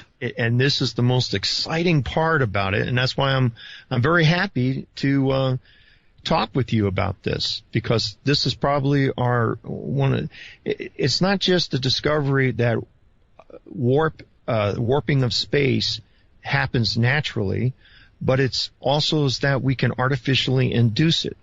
Now, some will say, well, if you're doing this, how come other people aren't doing it? Yes, of course. All right. So now we kind of make a slight shift over here to NASA and to the Shire EM drive. And many of the people in the audience probably have heard of that development of that engine. They take microwaves inside of a chamber in a cavity, they bounce them around, and it creates a thrust.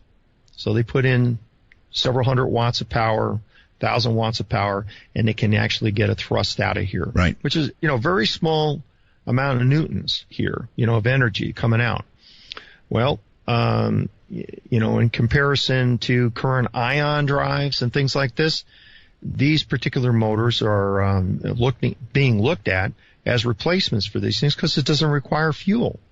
Well, it's the same thing for our motor. Now, they detected inside of their cavity, and they've published a paper, is that they've detected a warp bubble inside of the cavity, yet it still produces a thrust. Now, ours was specifically designed to alter the fabric of space, and we draw the fabric of space or compress it into the motor. And this is the actual way this thing works. And our results are quite impressive. In other words, we put in 900 watts of power. Mm-hmm. We can see it being displaced down on our projection screen, 20 centimeters of linear displacement. Wow. And that's a 0.36 newtons of force. Now, we have, I was hesitant on doing this, but I put the charts out, the predictive line charts, out onto the Facebook. And these things are really shows what happens exponentially. And the encouraging piece of this is that with our 4,000 watts of power that we have, by the end of the year, after I've done the full testing of this, you got to realize I'm working 5 jobs. I'm becoming aware of that. Yes. I only have a few hours every day that I can devote to this stuff. Mm-hmm. And I do. A lot of times I'm out in the lab until midnight or 1 in the morning running these tests, and everything takes inordinate amount of time because of setup, process, procedure, because, again, we don't report to anybody, but for ourselves, we keep our records, and so we have to make sure that everything is consistent, temperature, pressure, humidity. We want to know what affects variations. Right. What are your projections for 4,000 watts? When we go to 4,000 watts, our 440 pounds at 2,000 newtons of force. Wow. And this means our spacecraft that we have, which is a 1/4 scale of a full 30 by 30 Bluebird 2, we have a 1/4 scale version of that, 7 foot by 7 foot. And it is in its construction phase. And you can see pictures of it. It's pretty much completed. It only weighs 40 pounds. So what we're hoping to do here is to get this thing off the ground, because this is what everybody wants to see. Everybody can look at all the data they want. They can talk and talk and talk and talk until they see something fly off the ground. They don't care. Right. I know. And one of your first comments in the beginning of the show, well, wouldn't NASA be interested in all this? Yes. Well, nobody's really interested. They're all sitting on the side, okay? This is how I interpret it, of comments that are made and all these types of things. It's really kind of silent. And I don't care. It doesn't make any difference to me because we're independent. At the very least, DARPA ought to be knocking on the door. This really needs to be in the public venue. It needs to be commercialized. We need to go to space. We need to have a space-based economy. And that reminds me to ask you, have you considered performance in the atmosphere and out? Yes. And? This will work in the atmosphere. It could change the whole transportation systems that we have. In other words, being able to cross the Atlantic and, you can set the margins to how fast you want to go across. But you literally cross the Atlantic in less than a minute. You know how much fuel you'll be able to save? And I know a lot of people are going to say, uh-oh, here it goes. This guy's going to be a target now. Well, I can't help progress. Am I supposed to wait on this for 100 years? Nope. Till everybody makes their money? No. I think that we need to do something now. We need to have a device that allows us to go to space, and instead of spending $30,000 per pound to get materials to space, I'm so with you. Yeah, we need to get it down to $1.50, less than $10 a pound, to get it to space and back. And this opens up a whole new cadre of production, manufacturing in space. It allows people to go to space and come back and sleep in their own bed if they wanted to, or go to the moon and mine, go to Mars, go to the asteroid belt. And instead of taking 10 years to get to Pluto, you make it there in about 15 minutes. If you have adequate amount of energy and you're compressing the fabric of space in the same manner to which we're doing it at a lower power component here. But as I'm seeing, and as a direct observer of my experience at 16, that's exactly what this thing was doing. I'm making a supposition here. I can't actually state emphatically that that spaceship that I saw, the flying saucer, was powered by a warp field. But it sure looks like it, from my investigations here. Now, I may be totally off base, but the results that I see here with this exponential component here on the predictive line and the amount of power needed, there's a break point here. And once that thing starts to go up, it doesn't take much more power to literally go in a new equivalent velocity versus the Professor, amount of a quick question. Is tonnage. there a way to slow down the speed? In other words, everything we've talked about is like a very fast, instantaneous transfer. Would there be a way to essentially damn near hover using the same technology? And before you answer that, this is where we have to break, so consider that answer. The craft you saw was, I think you said, doing 20, 25 miles an hour. All the previous instances of this kind of thing, it's been very fast and very instantaneous. So how would you modulate that, I wonder? We'll be right back. Looking for something, some of them want to use you. To initiate a dialogue sequence with Art Bell, please coordinate your phalanges and call 1-952-225-5278. That's 1-952-CALL-ART. I know for some of you this is very technical and you're probably rolling your eyes and going, I don't get it. So get this. What we're talking about here is real. Now, presently we use giant rockets to get into space. We go to the moon. It costs a fortune, so much that we don't want to do it anymore, apparently. We dream of going to Mars and beyond, but that will not happen with present technology, certainly not economically. If we made a statement that we wanted to go to Mars, we'd be cutting a lot of budgets to do it. So what the professor is talking about, the implications of what he's talking about, are so incredible that it's a real stopper, a world stopper. And if DARPA or somebody or NASA isn't knocking on his door, they damn well ought to be. I guess I'll go back to the question I had, and that is the craft you saw, of course, was going very slowly. So would there be some way, Professor, conceivably, to modulate this so that you could either be stationary or you could be going from here to Japan in about a second? We've developed a throttle for the system. Earlier this summer, we came out with our first throttle control. And since then, we've developed a more integrated throttle control with software. And so I have the thing, I've written a software that interfaces to the throttle, and we can turn the system on and off to make sure that if any readings that we're seeing is abnormal, that we can shut the system down. We collect data with the software. Can I ask how it works? How you throttle it, or is that proprietary? Well, it is proprietary. We do have a patent pending. But we are not going to seek a patent on this. You're not?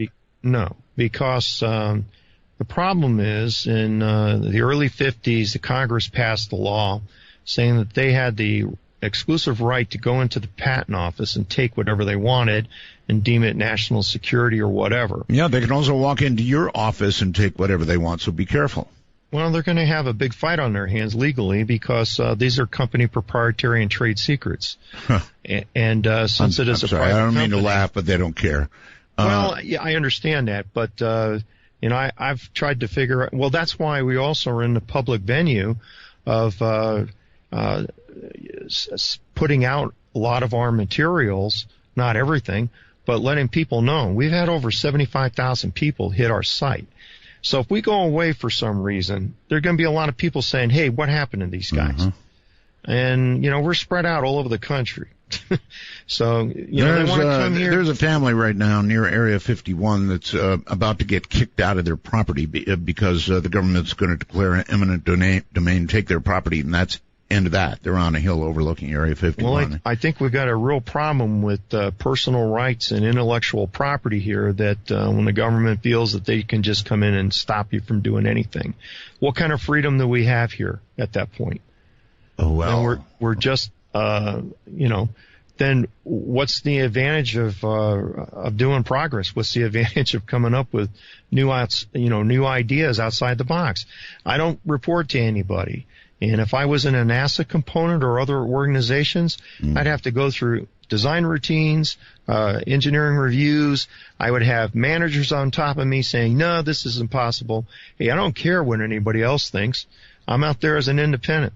And I've put my money where my mouth is. And I fund this thing.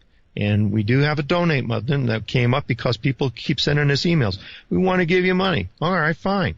So, and what they're talking about is like $10, $20. They just want to be a part of the development of what we're doing. I get it. And believe me, it really doesn't amount to to much of anything. We're talking a few $100s here. But I did that. And actually cost me more money than what we're ever seeing from.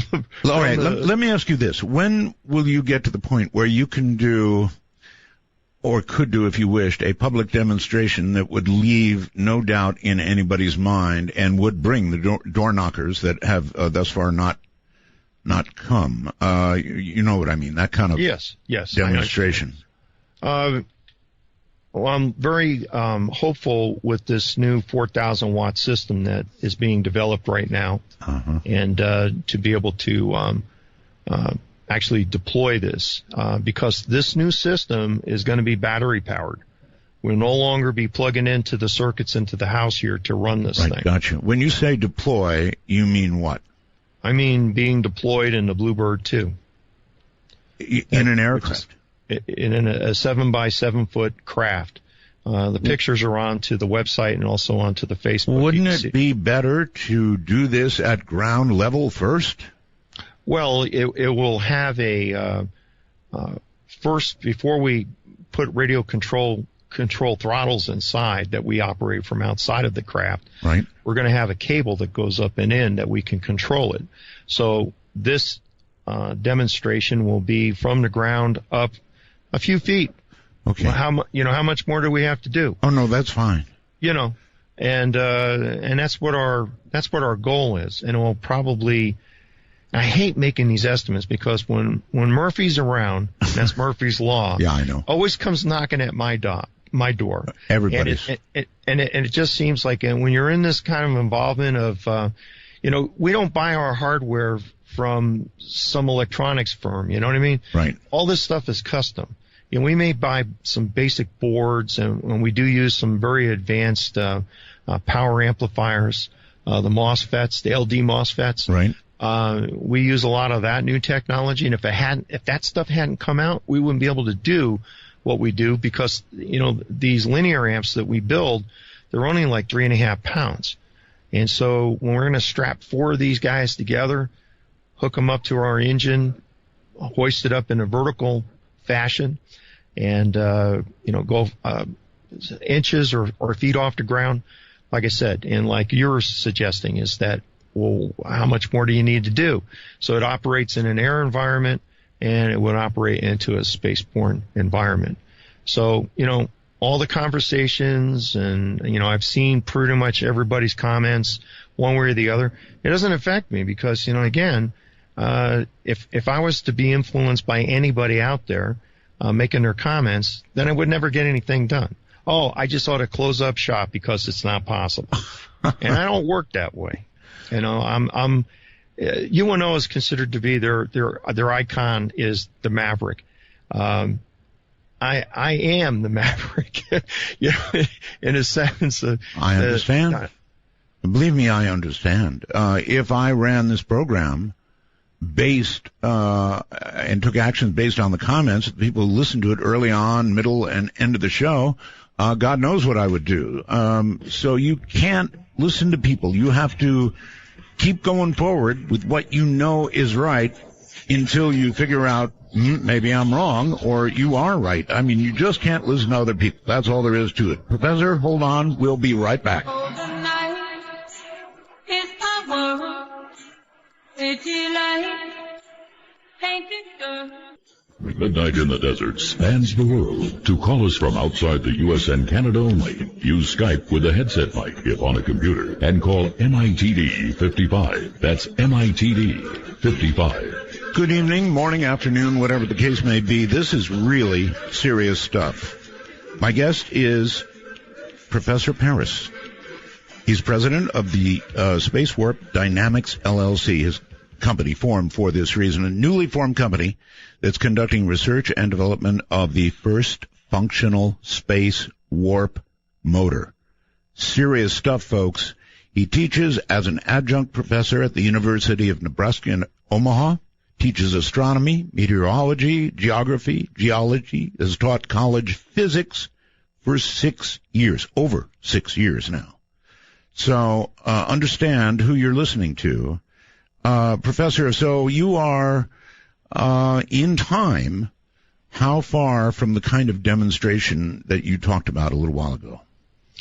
Well, once the 4,000 watt system is fully assembled and delivered here, and then we test it and integrate it, we might be able to actually begin to see some really incredible results here by the end of the year. That's what I'm looking at. The end of the year. There's a lot of work has to still be done. We're in the process of building Model 14. There's actually been 13 engines prior to this one that we're building right now. Each one has improvements, modifications, things that we've learned and discovered and get incorporated into the new design. And these things aren't a trivial thing. You just sit down and knock one out in an hour. Right. I mean, these things take months to do. And with our new CNC machine that we bought, we have just got all that software up and running, and we've gone through our testing to actually begin to mill these things out. And we have 7 of our new fractal designs that have been milled out, and we need 16 for each one of the for an individual motor. And we can scale these up, we can scale them down. We utilize fractal technology in the sense that it allows us to compress and provide and put into a lot of forward power into the arrays, right? And to generate these effects that we've described over the last hour or so. How much gain do you get using fractal technology? Well, here was a situation that I was trying to envision. How do I artificially induce this? Do I set up 2 huge radio towers, fly an airplane between, and generate 10 to the 7th watts of power? I mean, in the free environment of thunderstorms, I mean, you get up to 10 to the 15th watts of power generated between these storms. And, that's the kind of environment that these things generate. So I was pulling my hair out trying to figure, well, what's the next big thing? Put up these antennas. And then I started to think, no, you're going to have to come up with a concept, a device that is a motor. And it could be attached to the aircraft or it could be designed into a spacecraft. And so we came up with this pod design so we could actually repurpose vehicles, ships, or whatever that wanted to use one of these devices. So it's across the board. I mean, you could use this on varying sizes to lift a refrigerator. Sure. Put it on a wheelchair. Okay, Gary sent me a computer message here. I get them all the time through what we call the wormhole, interestingly enough. It says it takes so much energy to lift a spacecraft. Where does that amount of energy come from and not violate the rule that less energy in is more work energy out? Well, this doesn't violate the rule in the sense that the warping of space, in essence, what we're doing is not unlike what the planet Earth does, what the sun does. It alters the fabric of space in our solar system and throughout the universe. So it's just not this constant plane where everything exists. You actually have a compression field along the equator of the Earth, right, and also the sun. And if you look at from an astronomical point of view, you see all the planets aligned like a pizza pie, the central hub of the sun. But that's all due. It's a very, very, slight force, but it was enough to align everything along the plane of the ecliptic. Now, Pluto, being the oddball out there at 17.5 degrees off the plane of the ecliptic, could be a well, that's what the big debate has always been. Is it a pickup piece of comet, bunch of ice out there, and it just got into orbit? That's a possibility. But if you look throughout the universe, all the structures of solar systems are pretty much like a cookie cutter in that respect. But getting back into the actual question there, the verification of the essence of the fabric of space has been validated by the Gravity Probe B experiment. NASA conducts, and government monies went into these things, and it shows that the frame drag around the Earth does actually exist. Sure. And that the fabric of space is altered as due to mass. And so in our context of what we're looking at is that we're in relative form and around the craft itself.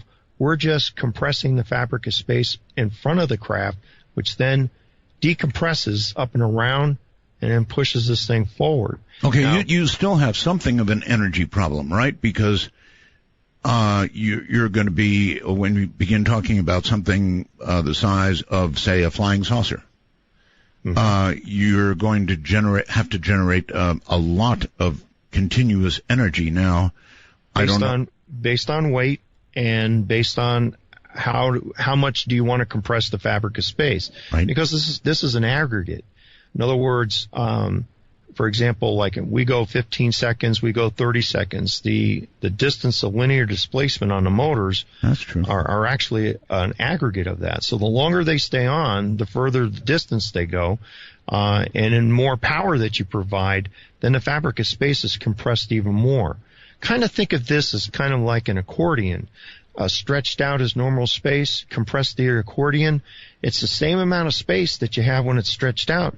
And now it's the same distance, except it's just closer to in this case, front of the spacecraft. And so you're transiting between point A and B. And the other piece of this is that our anecdotal evidence of the aircraft that pilots reported over the years, they accomplished the same thing. And the other interesting piece of this, and I need to mention this, is that this fabric of space is not just a straight line. It actually conforms to the mass of whatever's around. In other words, in his case, he went in at 10,000, over 100 miles. If he was a straight line, he'd be out in the upper atmosphere. So if I'm understanding this correctly, if you had a craft that you had built and you went from here to Mars in a matter of seconds, you would not be actually traveling faster than the speed of light. The effect would be traveling faster than the speed of light, but you really would not be doing that, right? Yes, absolutely. And we referred to this, at least in our jargon here on our team, we refer to this as equivalent velocity. Yes. And so it does not violate anything in general relativity, because what we're doing is we're just kind of scrunching up the carpet and stepping over from point A to B. All right, now that doesn't mean there are not dangers that you cannot anticipate in doing this. Well, that's another thing that, again, research will prove out what happens when a particle enters into a compression wave in front of the craft. Does it go right through there, right through the motor, and right through the craft? I can't answer that. I suspect because of the compression, and this is just, again, I will never tell you something unless I know it actually works. And this would be totally speculative, but it appears to me from my observations that perhaps would actually route around on the compression field and then exit onto the sides of the craft. However, I don't have verification for that, but that's what I'm speculating about. Now, we also, you'll notice if you've done some research, and that's the audience inclusive, everybody, if you've looked at what space warp is about, many of the proponents of space warp was exotic energy, antimatter, all these other kind of stuff, and generating this big bubble 1,000 meters across and then putting a craft inside of this thing. which is, very impractical because you can't steer it. And what we've done in our pod designs is we actually can generate a multiple warp fields and combine them together. And this is how we actually have full axial control on our craft that we'll build, and initially just lift it up vertically. But in the lab, we have put motors side by side, energized one with more power than the other, and it always will turn to the strong side. So we have the ability to control the craft, and this is in our constant endeavor to generate the flight control system software. This is the whole evolution of what we do, is that we know the motors will work, and it's a question now of providing more energy, Scotty, please.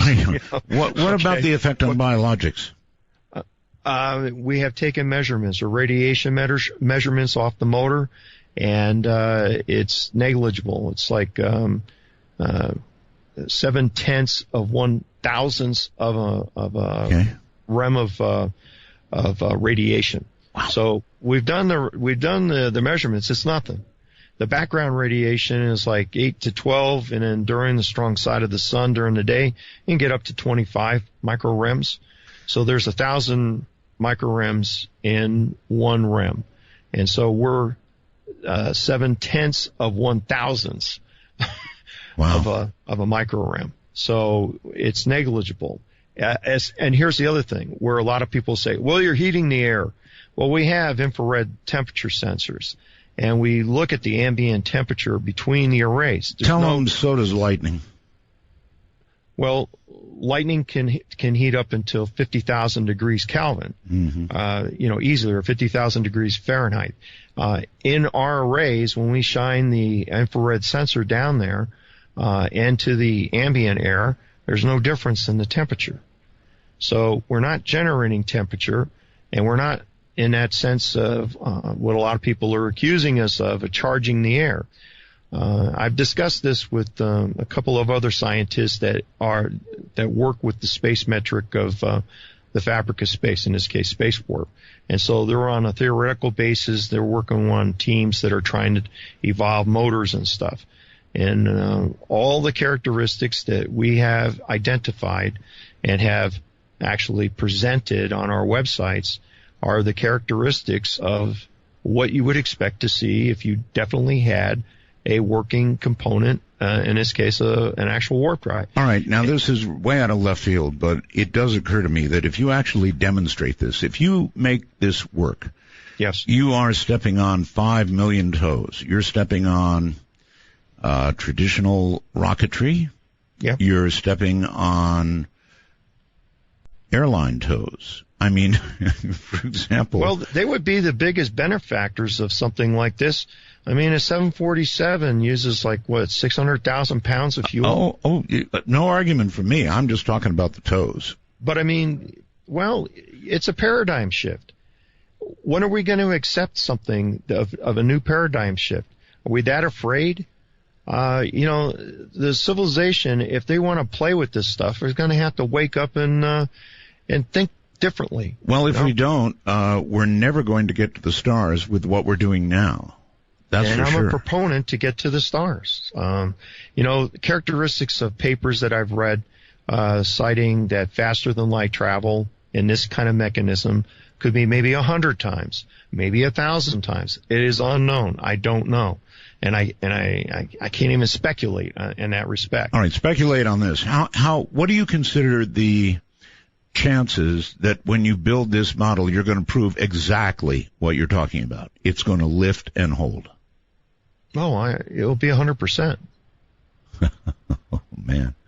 You're really into something here. The results of our experiments right now indicate we just hang this stuff from a vertical spring scale, and it pulls it down. And we measure how many newtons of force, and it's minuscule at this juncture, but it's all due to the amount of power that goes into the system. That's why we're building Model 14. This thing can take a ton of current going through it.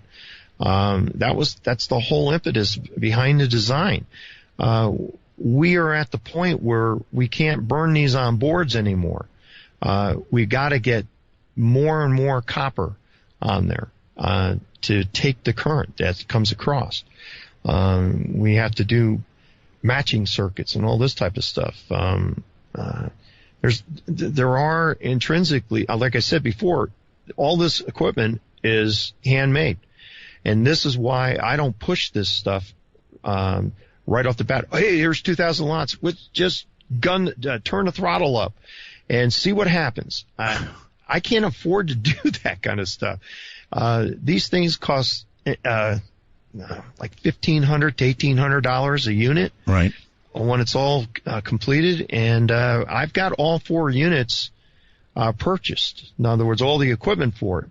And so we're in the final state of putting together one more amp and integrating that into a quad combiner, and so we can generate this 4,000 watts of output. And this is where we feel that, based on our predictive line chart here and the results that we've been able to verify over, and I don't just do the experiments one time. We do these over and over and over again. Science is. I think at the point that you can prove this, Professor, you're not going to have a hard time getting funding at all. You're going to be turning people away. And well, we already actually have turned people away that have approached us. Because they want more than just a piece, no doubt. Yeah, they want the whole damn thing. Yeah, I'm sure.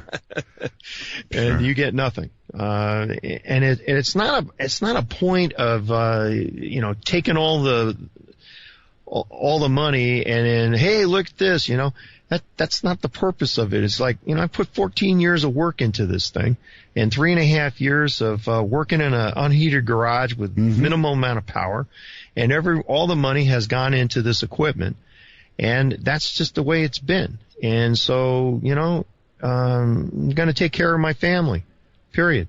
All right. Well, how do you come out of this, moving away from the technical aspect for a moment, how do you come out of this more than whole? How do you end up with a piece of it? You say you're not going to file a patent. All right. Right. Yeah, so, by holding it as a patent, as holding it as a proprietary system, and also trade secrets of the equations and all the other things that we've evolved and developed, we will maintain the control of the device. And our intent is to not just produce engines, but our intent is also to build craft.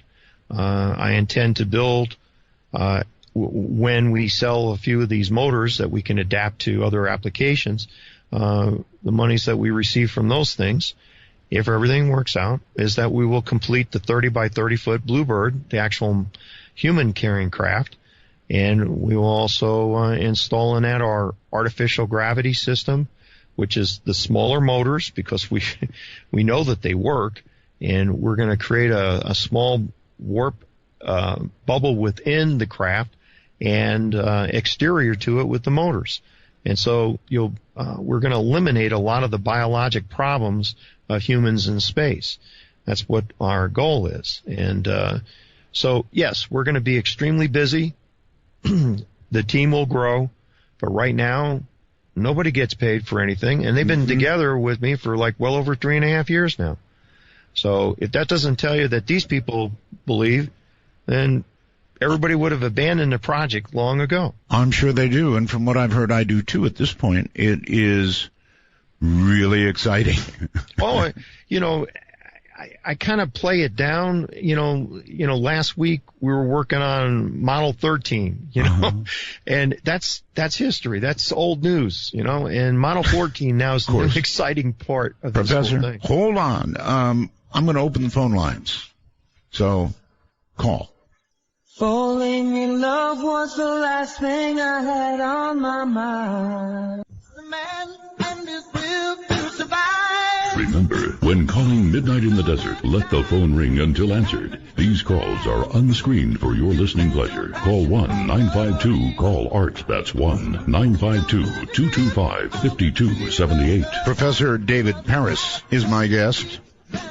He is building a warp drive. And he really is building a warp drive. Incredible stuff. So if you have questions, The public number, 952-225-5278, and you know about Skype. MITD51 North America, MITD55 worldwide. Professor, welcome back. Are you willing to take a few calls and questions? Sure. Okay, good. See where it goes. You never know. That's for sure. Hi, you're on the air with Professor Paris. Hi, Professor. I have a little bit of knowledge in this subject matter. I was wondering if I could ask you a couple of questions, because I've heard, people discuss on various shows, propulsion systems, and they always lose me once they get into this anti-gravity language and zero-point energy, and even when you're talking about, warping space, because I think there happens to be a simple process for ordering the direction of magnetic forces to get a propulsion effect. And I don't think you need that kind of language to really explain it. But I was wondering, when you were describing your experimental device, you mentioned there being in the experimental model, there being a couple of dipoles. And you said there was a 140 centimeter distance to the target, and then had to do with a certain frequency that you didn't want to disclose. Are you generating... when you say the target, are you generating fields between the two dipoles? Well, it's not just, we refer to them as tripoles, and we have two panels, two arrays that are focused, and we have a certain angle between those two arrays, and this is where the near field of the cross action of these fields create this compression. And the measurements that we have taken show us that the movement goes in towards the motor. So we have redshift, we have compression of a laser beam, we have movement of ferrous and non-ferrous materials, that if this was electromagnetic in nature, it wouldn't be moving non-ferrous material. Mm-hmm. You see where I'm going from? Coming to this? Because I was thinking that, anytime you create a source of flux, you have an electromagnetic field, and yes. If that field intersects with, let's say you have a source of flux, for instance, and you in the near field you have a conductor carrying electrical current. Mm-hmm. The field from the source is going to impose a force on that conductor, right?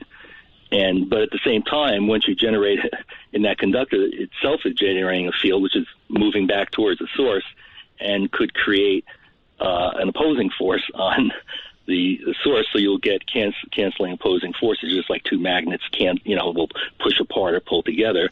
However, there is a process, and when you're talking about the frequency, for instance, where you can create a situation where you either can create just a single force on one element, let's say, without there being a reactive force on the source element, or you can create a let's say attractive force on one element and a repelling force on the other element unidirectionally in the same direction. So you're not going to get opposing or canceling forces.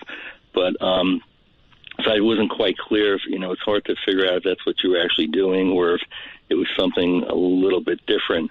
Because I don't imagine you're importing any kind of electrical current on the craft shell or anything like that. This is just internal.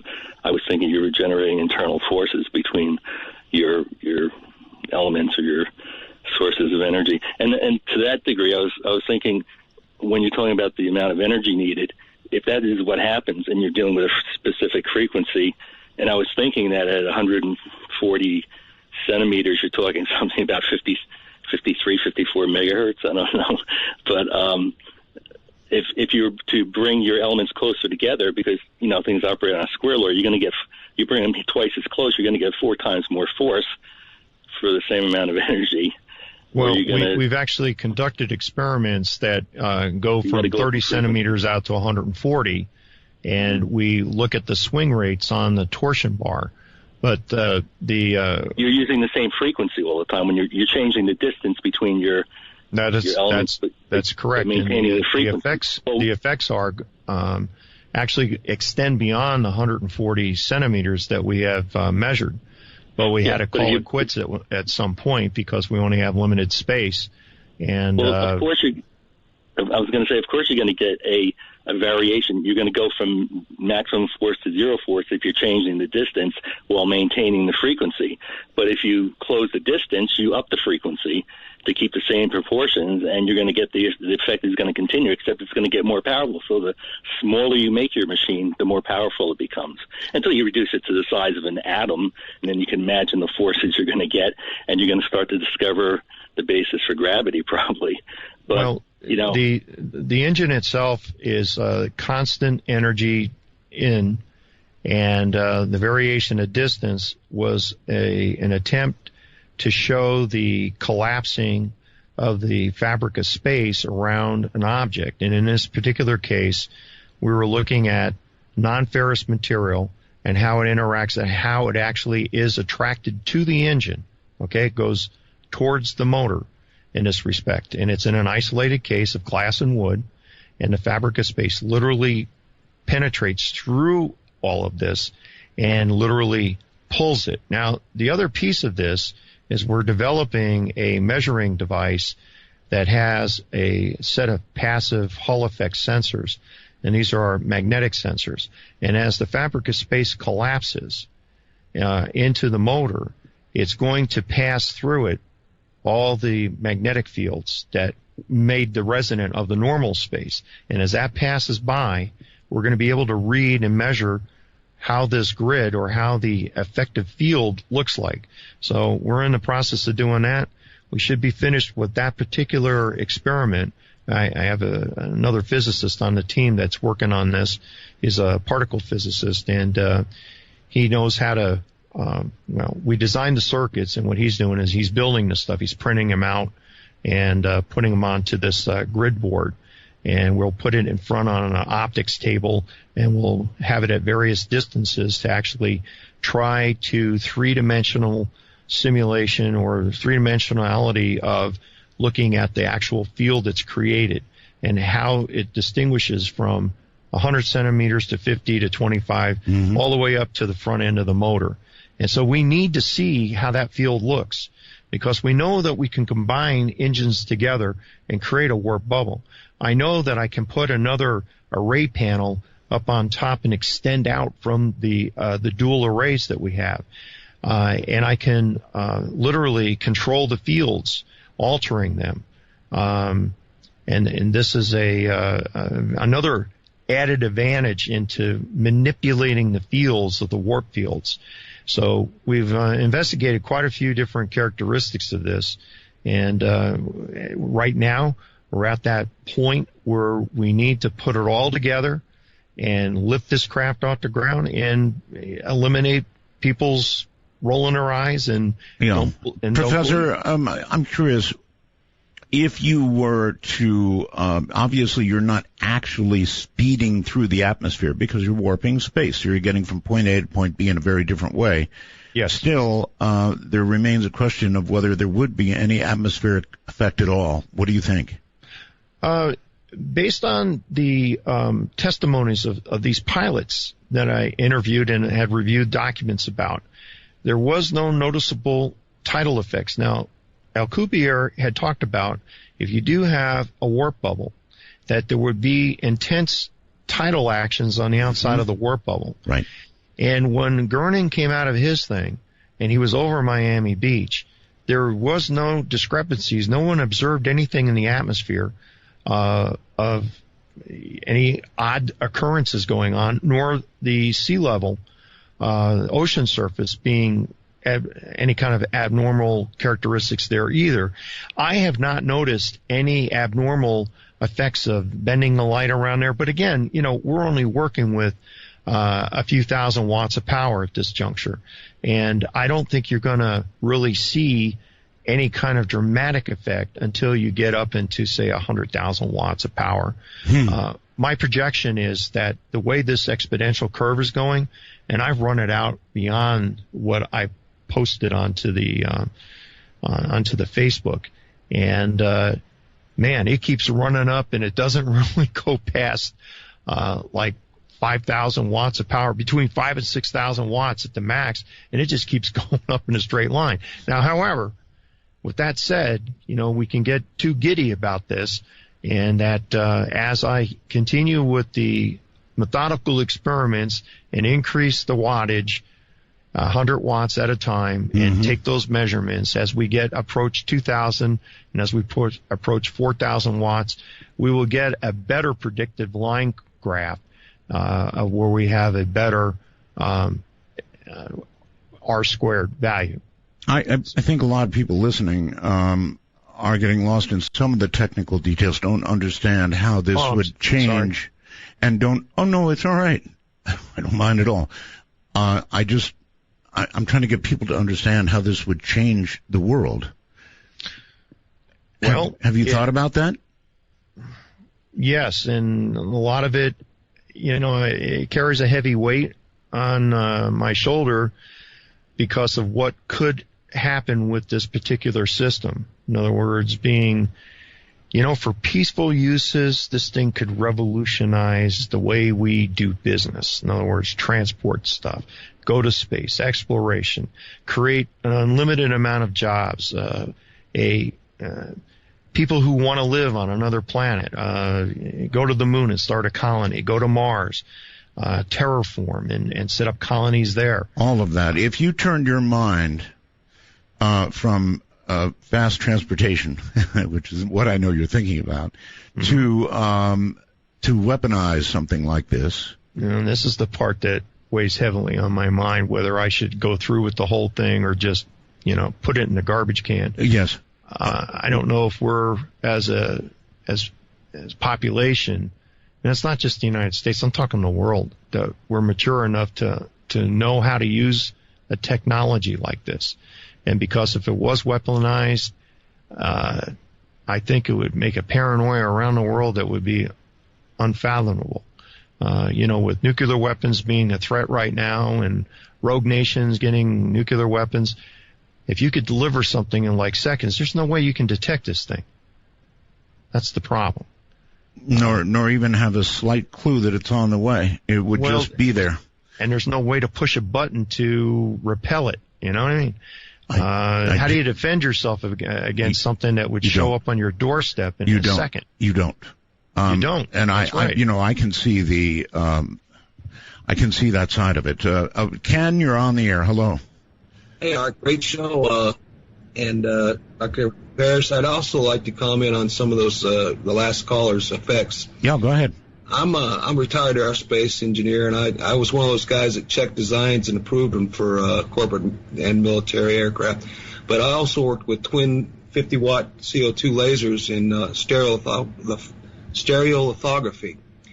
And so I have a little bit of understanding about what you're talking about. But to put it in simple forms, have you considered the fact that this might be created from a feedback loop, not from the instrument that you're supplying power, but actually the warp that you're creating, that the warp is trying to fill in the gap of this bubble, and it's actually being enhanced by this, like a Venturi effect, where space-time fabric is trying to fill in this bubble, and this is what's causing you to see more power out than what you're putting in. And I could take my comment off the air. Thank you. Okay.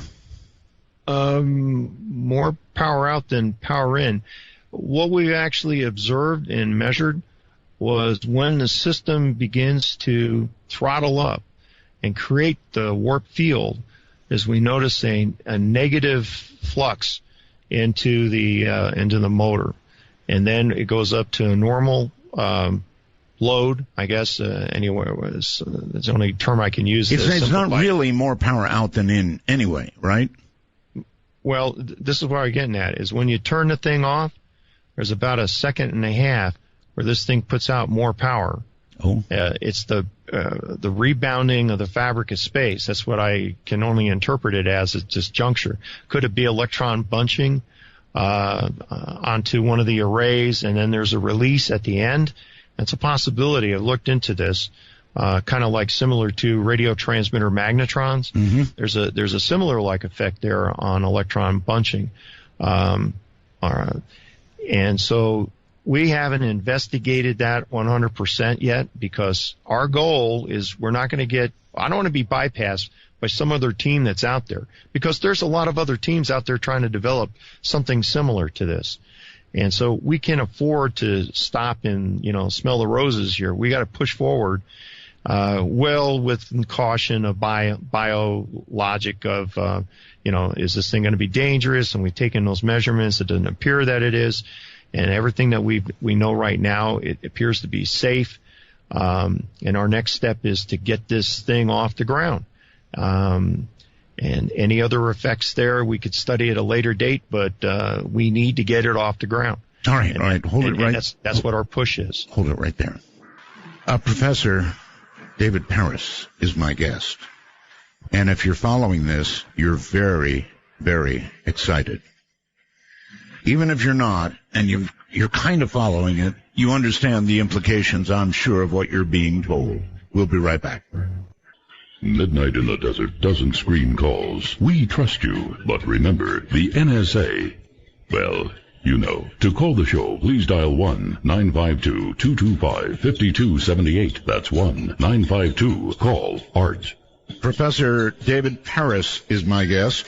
He's developing a warp drive, or maybe we should say he has developed a warp drive, and he's trying to get a working model that would demonstrate beyond anybody's reasonable question that he has done exactly what he says he can do or has done. In other words, get to the next level, and the next level is that level where people are going to go, oh my God. And it's also the level where they're going to begin to knock on his door. And I'm sure you have anticipated, if it hasn't happened already, at that point it will happen. And then how will you deal with the DARPAs and the NASAs, have you already had a call? Well, I've not had calls from them. I have had calls from other people through the backwaters, I guess, and I've just turned them down. And at this point, I can't take direction from somebody else to take a project over. I'm not done with this, and I won't be done with it. And the anticipation of when this thing is totally completed and we demonstrate beyond any shadow of a doubt what we've done, at that juncture, we would look at licensing agreements, I guess. Mm-hmm. Yeah, I mean, that moment is coming.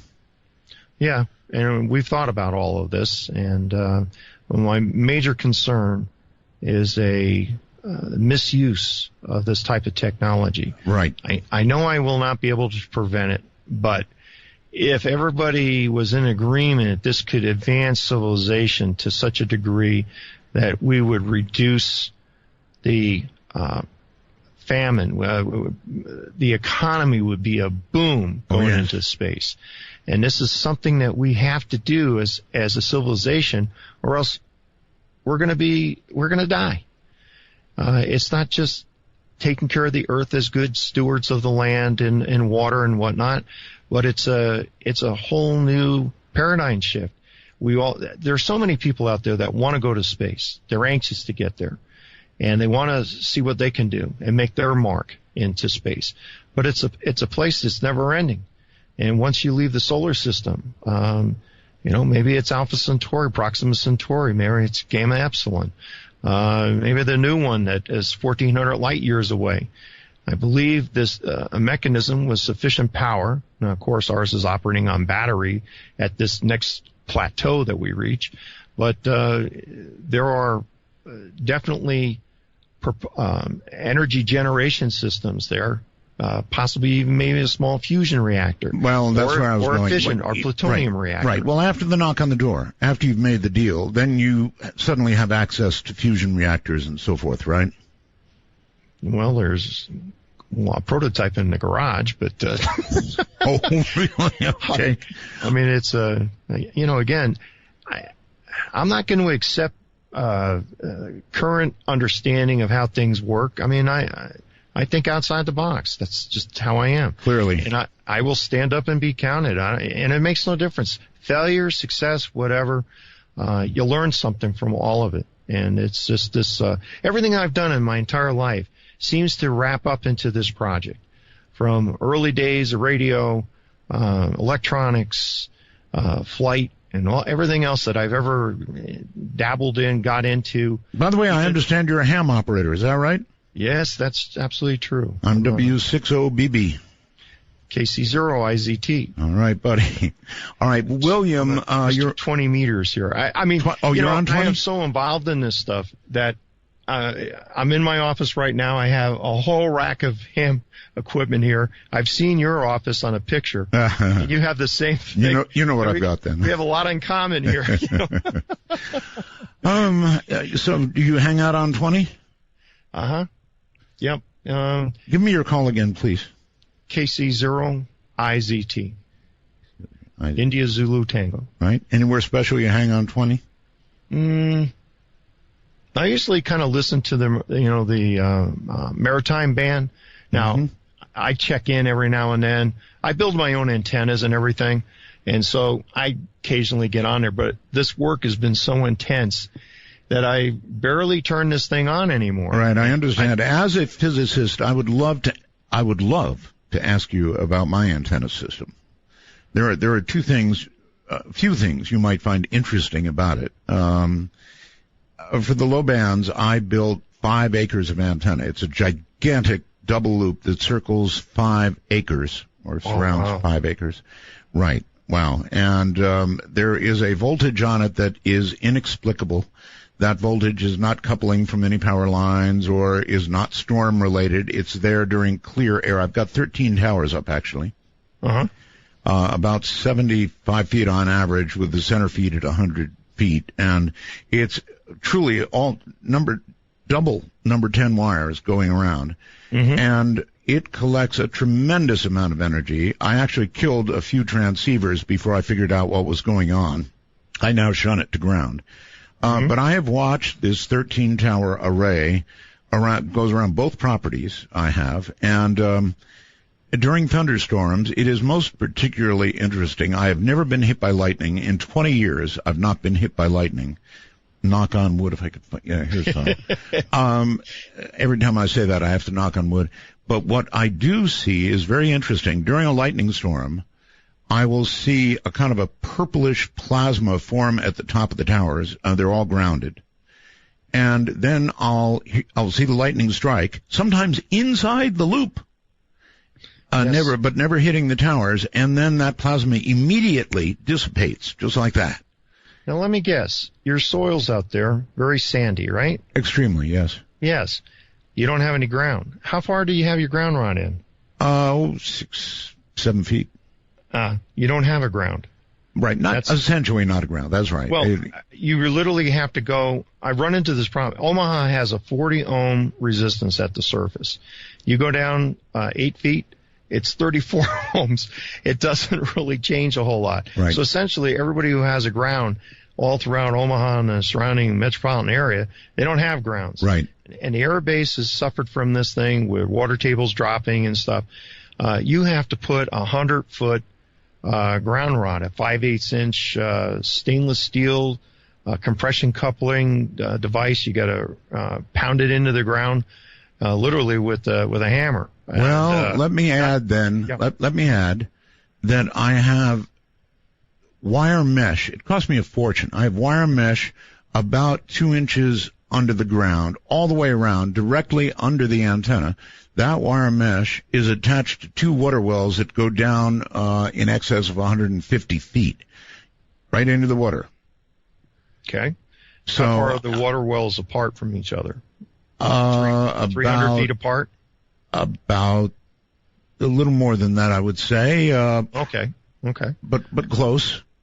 Well, the purple plasma that you're seeing up there, you got solar winds coming. That's the flux transfer coming into the atmosphere. And on certain occasions, when you get an overage of over 300 kilometers per second, you're going to see this stuff penetrate through the magnetosphere of the Earth. About every 8 minutes, this thing opens up and allows all this extra plasma to come in. All right. And Doctor, hold on. Yeah. Stand by. We're at a break point. There's never going to be enough time in this show. I'm Art Bell. And this is amazing stuff. Just trying to decide.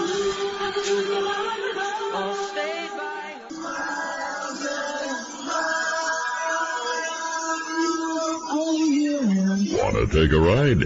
Your conductor, Art Bell, will punch your ticket when you call 1-952-CALL-ART. That's 1-952-225-5278. You're definitely on a ride. Professor David Paris is my guest, and we've definitely been rocking it tonight. No question about it. Professor, welcome back.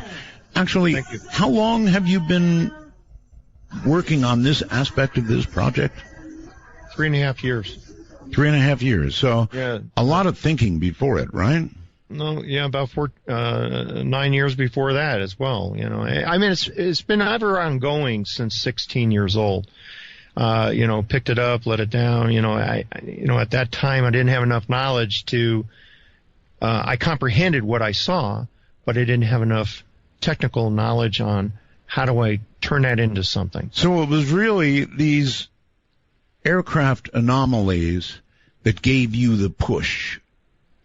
Yeah, that was the impetus behind everything, of the detective story of correlating meteorological effects, space effects, electrical energy transferring back and forth, right? Bidirectional flow of energy from ground to space, space to ground. Right. All of this was involved in that, and then the subsequent discovery of reading some other papers of the tripole field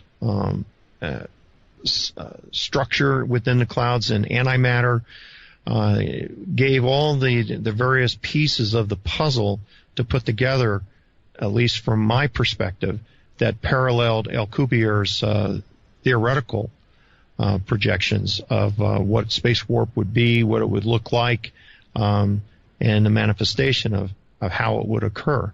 And that's been the whole big bugaboo about all of this, is all these other teams trying to figure out how do you artificially engage in warp space. Right. It was non-sustainable from a thunderstorm, but given that concept of the internal structures, that's where it led me to develop these fractal arrays, or initially these antennas that simulated what happened inside the thunderstorms. Mm-hmm. And I would also add that a banner day of when we had our first success of actually sensing the warping of space, October 15th at 6:15 p.m.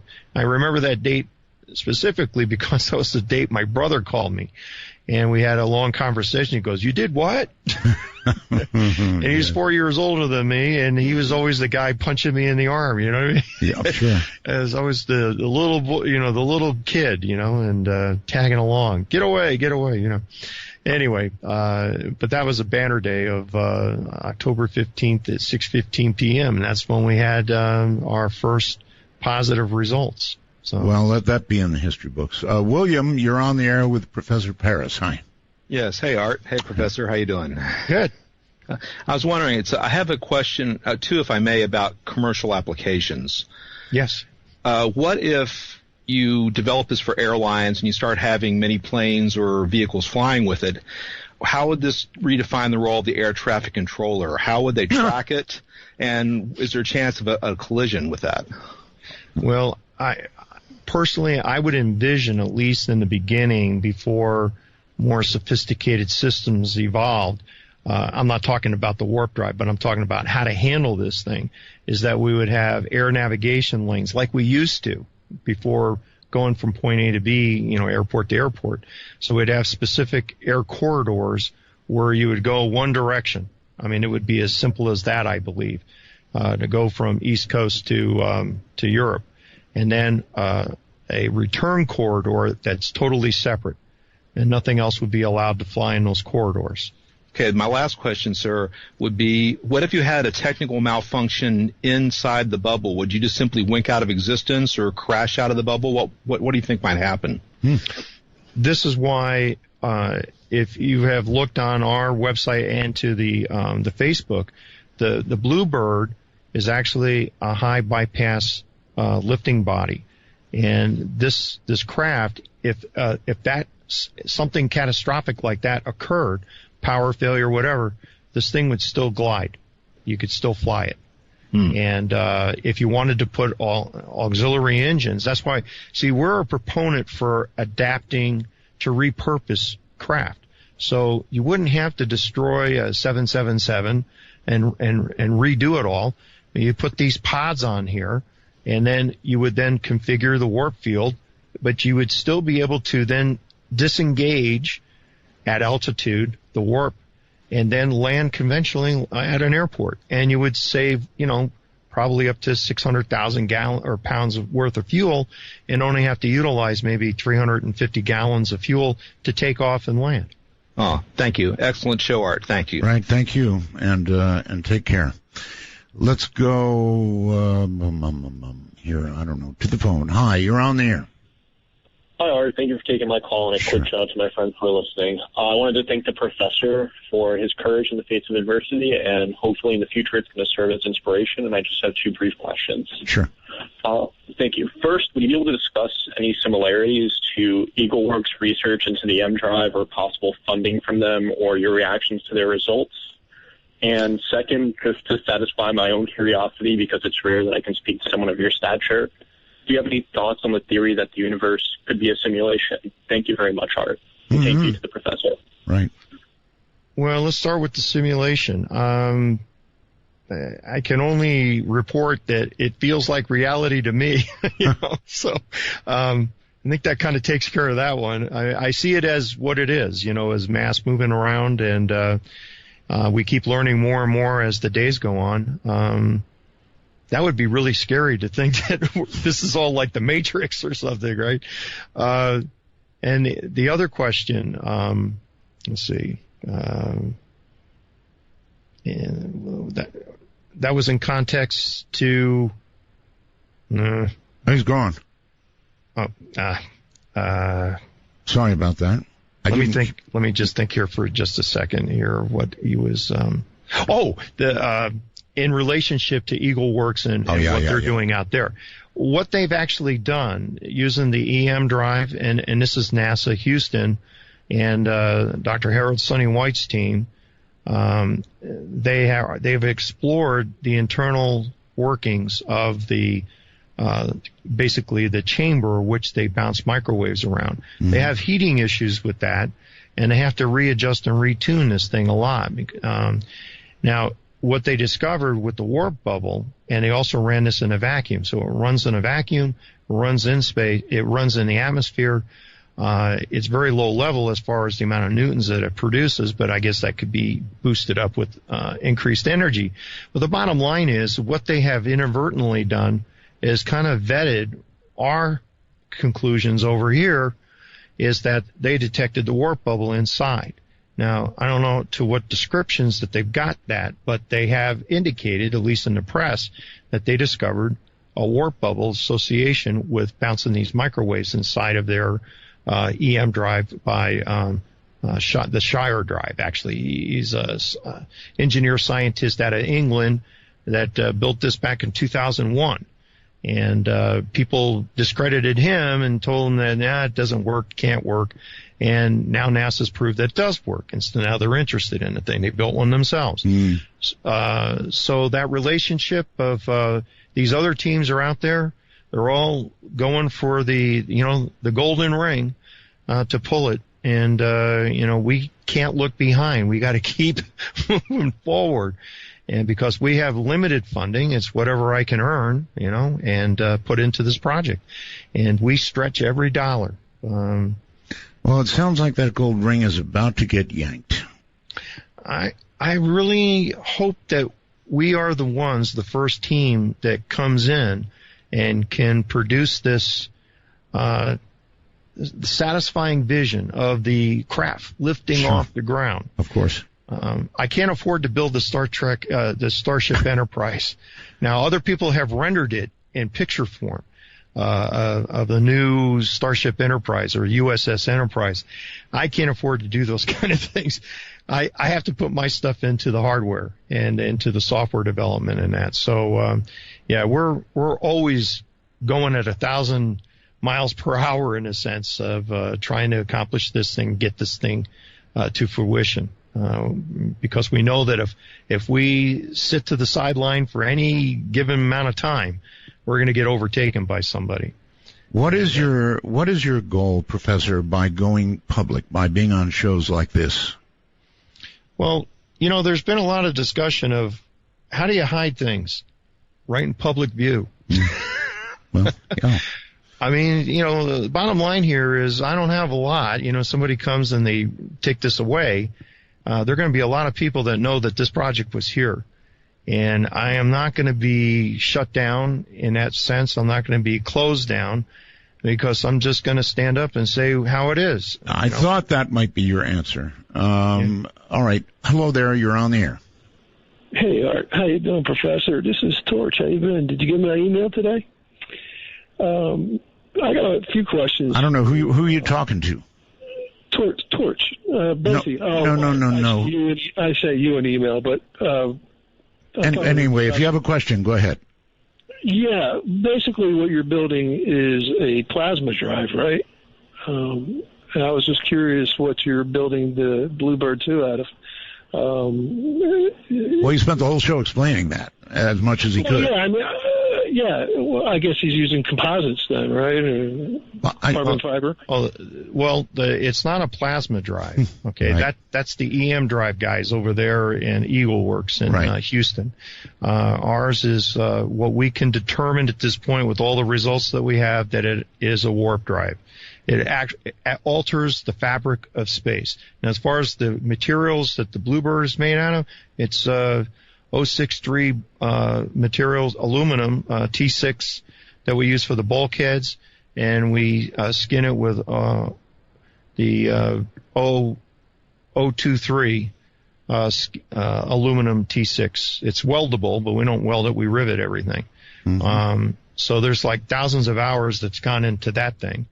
To put all this together, but our whole idea and concept has been to keep it as light as possible, so that due to our power limitations, that we need to overcome the so many newtons for so much weight. And this is what was encouraging with our new predicted line graph, is that with our current power capabilities, well, in the next month or so, that when we go up to from 2,000 to 4,000 watts, this is where we have the break point that now we can do some serious stuff, serious lifting with this.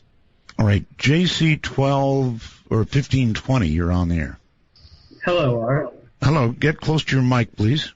Yes, I'm trying to. Okay. Am I having any feedback? You're okay. Go ahead. I'm okay? All right. I really appreciate the discussion tonight. Good. Do you have a question? Yes, I do have a question. When you're talking about these kinds of technologies, there's this lingering question that I've heard from many other scientists that there's a delta T involved. There's a change in time that when you use these 0-point energies or whatever you want to call them, that you might be speeding up time around the area that you're using those technologies, and that might actually speed up the time that the sun has the ability to use energy, that we're speeding up the time of energy in the sun, that it might burn out. Boy, I don't know about that. Too quickly. Well, it's just this delta T concept is that we're speeding up time around the local area, and that might burn out the sun too quickly, and that might be a very obviously, you know what I mean. Not a bad thing. Yeah, burning out the sun would be a bad thing. But I think the question about time is nevertheless a good one.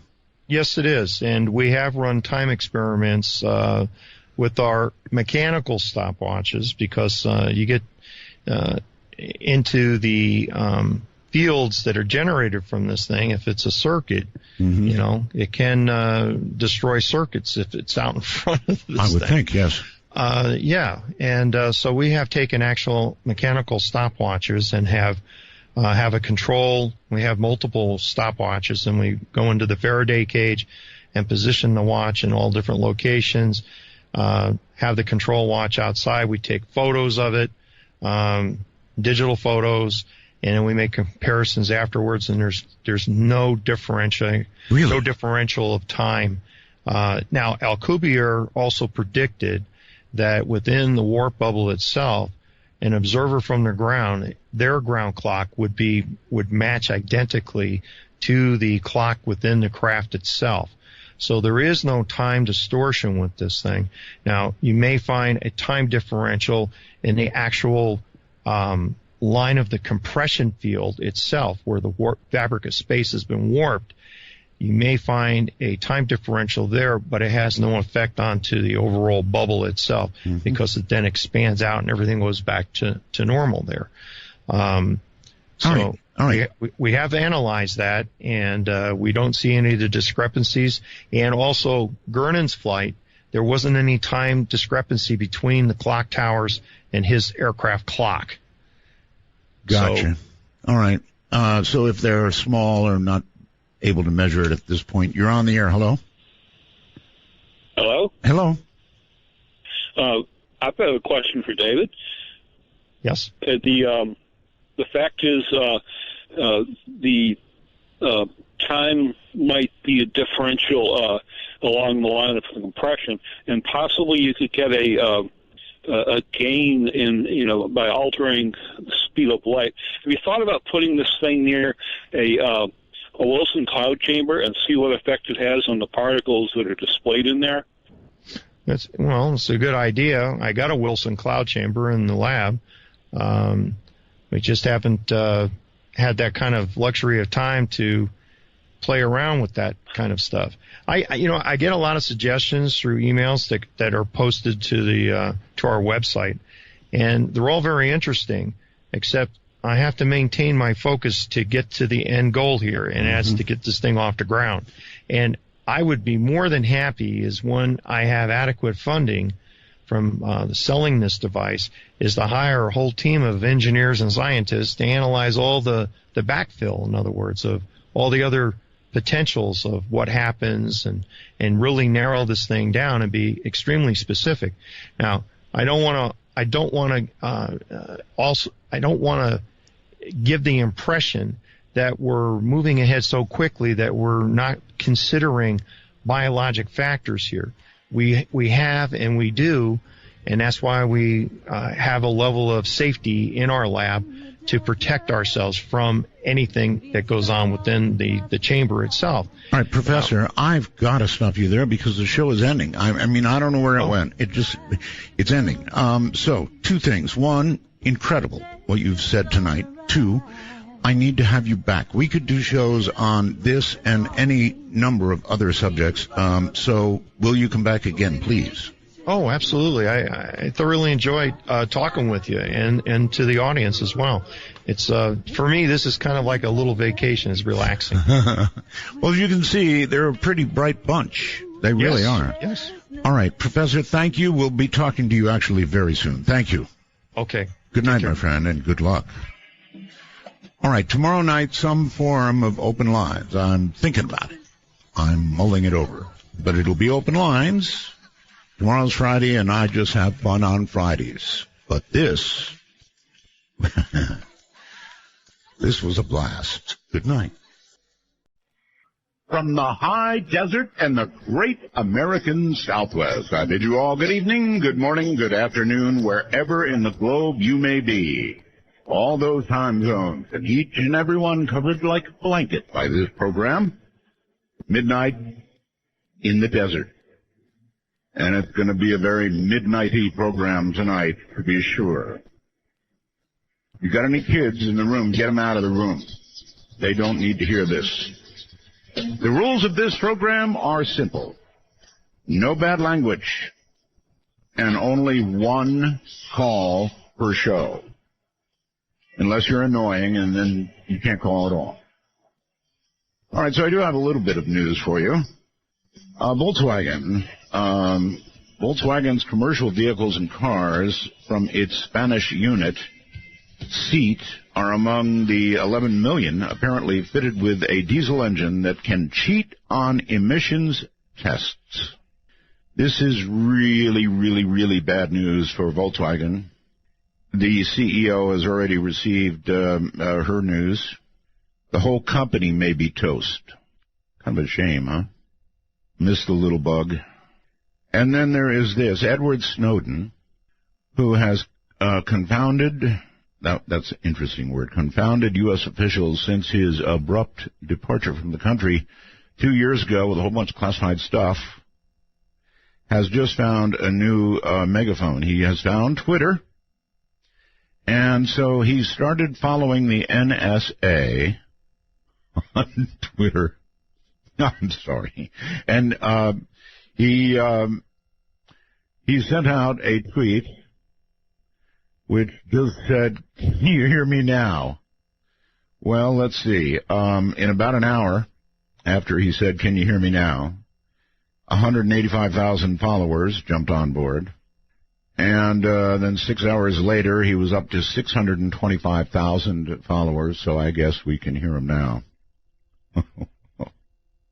Oh, that must have made them really, really, really, really angry. That's all I can say.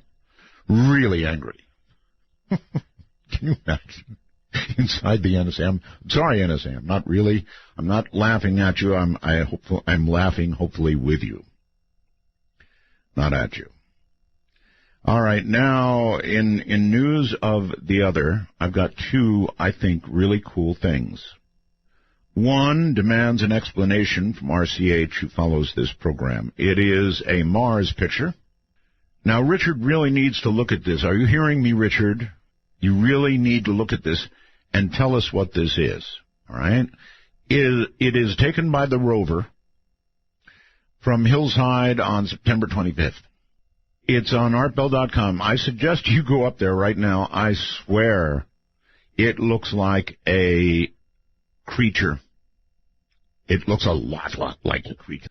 This is taken from Mars, and it looks like an alien. So, and it's a real picture. It's no BS here. A real picture. Take a look at it. You tell me, artbell.com. And then number two, also available at artbell.com. You know, I don't put stuff up there unless it's really good. Did the Pope have some kind of extra audience? Well, something was watching. Something was up there. Something that looks to me like a blob that somebody might have created with Photoshop, but it's not. It's a real picture. It's gigantic. It's mysterious. And it's drifting over the city at distinctly un-balloon-like speeds with unplane-like maneuvers. Maybe it was watching the Pope. And, you know, it was when he was there, that's how somebody caught it with a camera. Or a lot of people caught it, I guess. Okay, let me repeat what I said, and that is if you have children in the room, please get them out. We're going to be discussing global thermonuclear war. I read this yesterday, I'm going to read it again and more of it, about 24 years after the end of the Cold War, Russia and the U.S. seem to be engaged in a nuclear arms race once again that could have disastrous consequences. The United States is announcing it's about to do a $1 trillion upgrade of its nukes. Can you imagine what you can do with $1 trillion? Now, the Russians are going to modernize their weapons, of course, because it's a new race, right? So they will spend up to $700 billion. Actually, it said $1.3 trillion total earlier on Facebook. It's $1.7 trillion. What's more, Russia deployed nuclear capacity has overtaken that of the U.S., so we are behind for the first time since 2000. Russia has 1,643 nuclear missiles ready to launch. The U.S. has 1,642. Not surprisingly, all of them aimed at Russia. You know, I thought we re-aimed our missiles to the water. So I guess that one's off, huh? Both countries have been upgrading their active nuclear arsenals since the beginning of the Ukraine conflict. Oh, great. The Center for Arms Control and Non-Proliferation estimates the U.S. has over 7,000 nuclear warheads, compared to more than 8,000 warheads in Russia. The Bulletin of the Atomic Scientist says the two countries possess 93% of the totality of the global nuclear stockpile. $1.7 trillion. All right, coming up next, Stephen Starr, MT, ASCB, BB, MPH, graduated from the School of Health Professions at the University of Missouri, Columbia in 1985. He subsequently worked as a medical technologist over a period of 27 years at a number of hospitals. He is currently the director of the Clinical Laboratory Science Program at the University of Missouri. Stephen is an associate member of the Nuclear Age Peace Foundation and has been published by the Bulletin of the Atomic Scientists. Mr. Starr is also an expert on the environmental consequences of nuclear war and, in 2011, made an address to the UN General Assembly describing the dangers of nuclear weapons and nuclear war and what it poses to all nations and peoples. He has made presentations to ministry officials, parliamentarians, universities, citizens, and students from all around the world.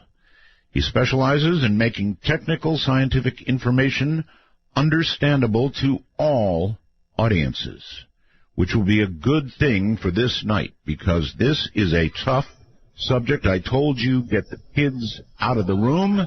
That's the third and last warning. Coming up next, Stephen Starr. I'm Art Bell, and this is Midnight.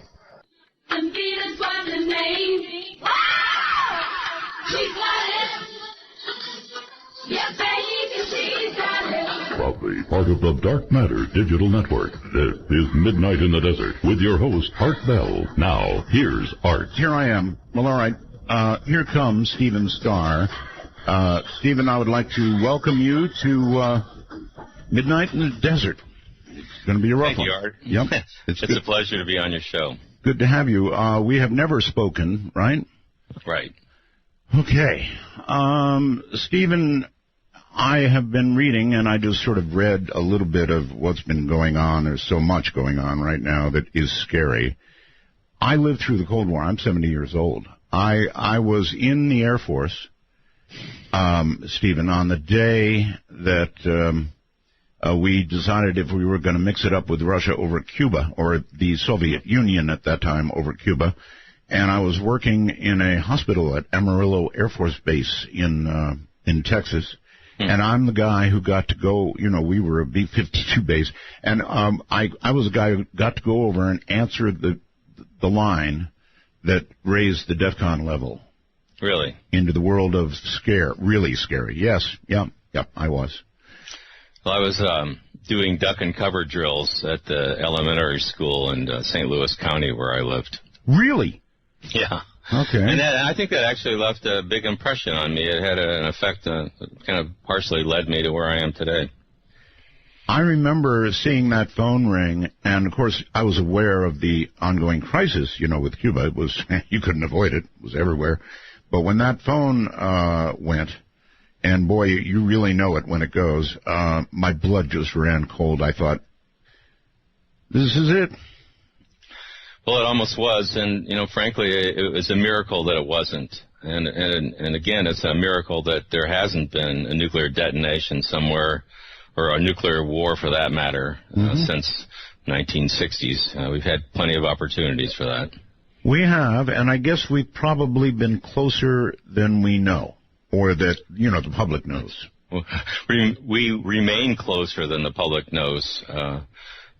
There's still almost 2,000 launch-ready nuclear-armed ballistic missiles that the U.S. and Russia have that in the course of this conversation could be launched. It only less than 2 minutes for them to be launched and to be on their way. And they would be here how quickly? If they're launched from a submarine off the coast of the U.S. or off of Russia, then it would take 9 to 10 minutes. Otherwise, from the Montana or the Ural Mountains, it takes about 30 minutes for them to make their flight. Mm-hmm.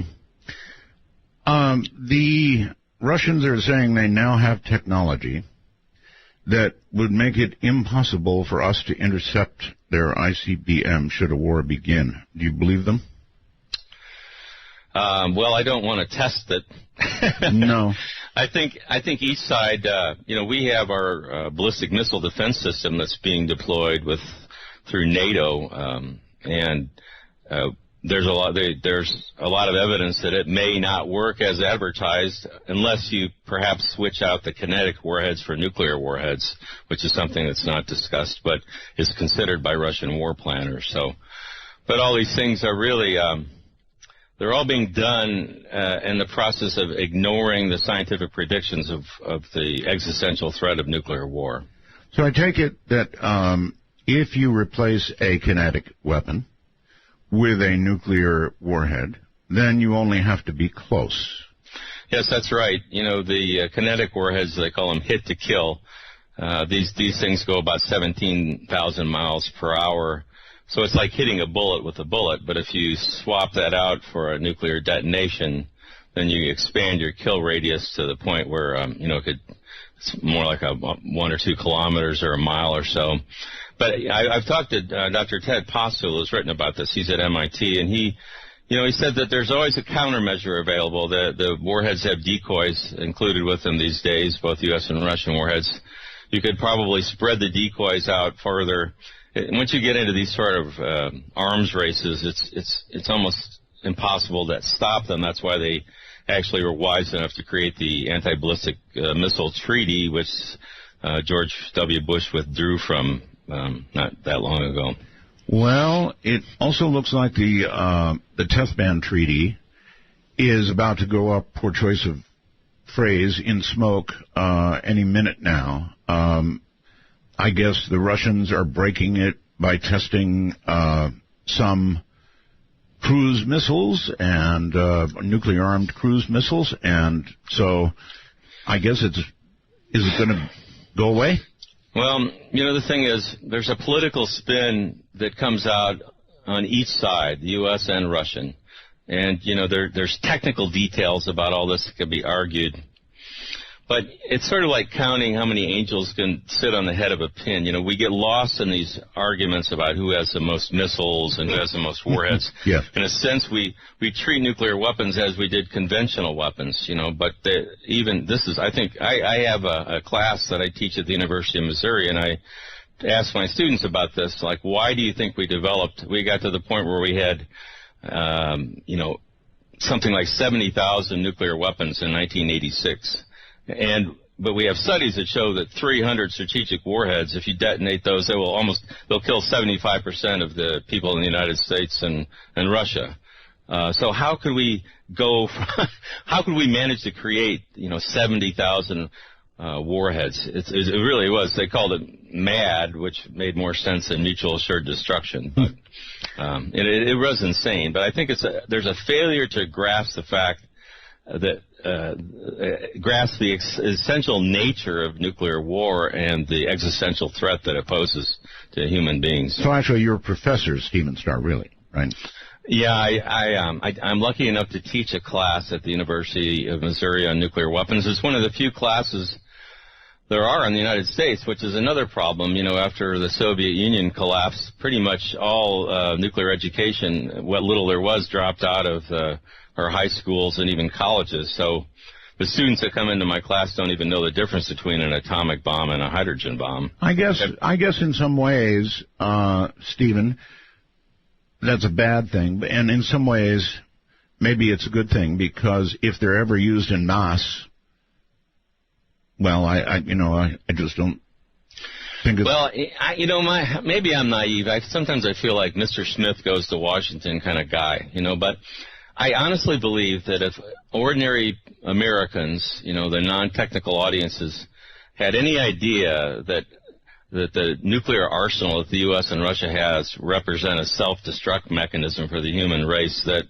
they wouldn't tolerate it. But we cannot get the leaders of our countries or any of the nuclear weapon states to publicly acknowledge or discuss this fact. And there's very precise scientific predictions and studies that have been made in the last 7 or 8 years that quantify this, that spell it out about how this would happen. But, well, before we even get deeply into this, we're about to spend $1 trillion here in the U.S. on upgrading our nuclear arsenal. Mm-hmm. $1 trillion. $1 trillion. Do you know how nice our interstates would be if we devoted even a little portion of $1 trillion to the interstates. My God. That's right. You know, my kids went to an elementary school. It's supposed to be one of the best ones. And Columbia is supposed to have good public schools in it. It was 100 years old. It didn't have air conditioning. They have to close it when it gets too hot. You know, I mean, there's just there's a disconnect between the reality of what we're doing with our public school systems and our infrastructure and our health care as opposed to the enormous military budgets that go out virtually, unattended every year. That's rubber stamped. Yeah. All right. Well, anyway, what is the exact extent of the current global nuclear arsenal? And by the way, Professor, you don't have any classified information that you could mistakenly give away here, do you? Oh, no, it's not necessary to have that. Actually, the transparency is not what it should be. It's the people that provide the numbers that I'll give you are experts and they have contacts, but the governments don't really readily give this out anymore. It's getting harder and harder to get very accurate information. But historically, we know that right about now there's something between 15 and 16,000 intact nuclear weapons in the world in a global nuclear arsenal. And the U.S. and Russia probably have 15 out of the 16,000, let's say. And you mentioned that 93% in your opening. That's about right. So that's why it's so important to focus on the U.S. and Russia because, first of all, the country that comes in next is France with 300. And so there's orders of it's so many more times greater numbers that the U.S. and Russia have compared to anybody else. That's where you have to start. Now, if you look at what the weapons are, we each have, U.S. and Russia each have approximately 2,000 nuclear weapons that are deployed for immediate use. So a lot of them are kept in reserve. But 2,000 weapons each would be more than enough to wipe out the human race. Really? Yeah, and of these, the U.S. and Russia each have about 1,000 strategic nuclear weapons. They call them launch-ready. They're ballistic missiles that are armed with nuclear warheads. They can be launched in 2 to 15 minutes. And once they're launched, they can't be recalled. And as you mentioned earlier, it takes 30 minutes to as little as 9 to 10 minutes for them to reach their targets. I had heard years ago that by mutual agreement, I was always in real doubt about this, but by mutual agreement, we had both retargeted all of our ICBMs into the water, into the ocean. Yes, that was a kind of a PR ploy that Clinton and Yeltsin had. Clinton repeated it quite a bit during one of his election campaigns. But the reality of nuclear targeting is that it takes about 10 seconds to retarget a warhead. All these missiles are hooked up to computers. It was a meaningless agreement. The only way to really change this is to stand down these weapons, make it first so that they can't be launched within a few minutes. And then, but better, let's dismantle them, take the warheads off the missiles.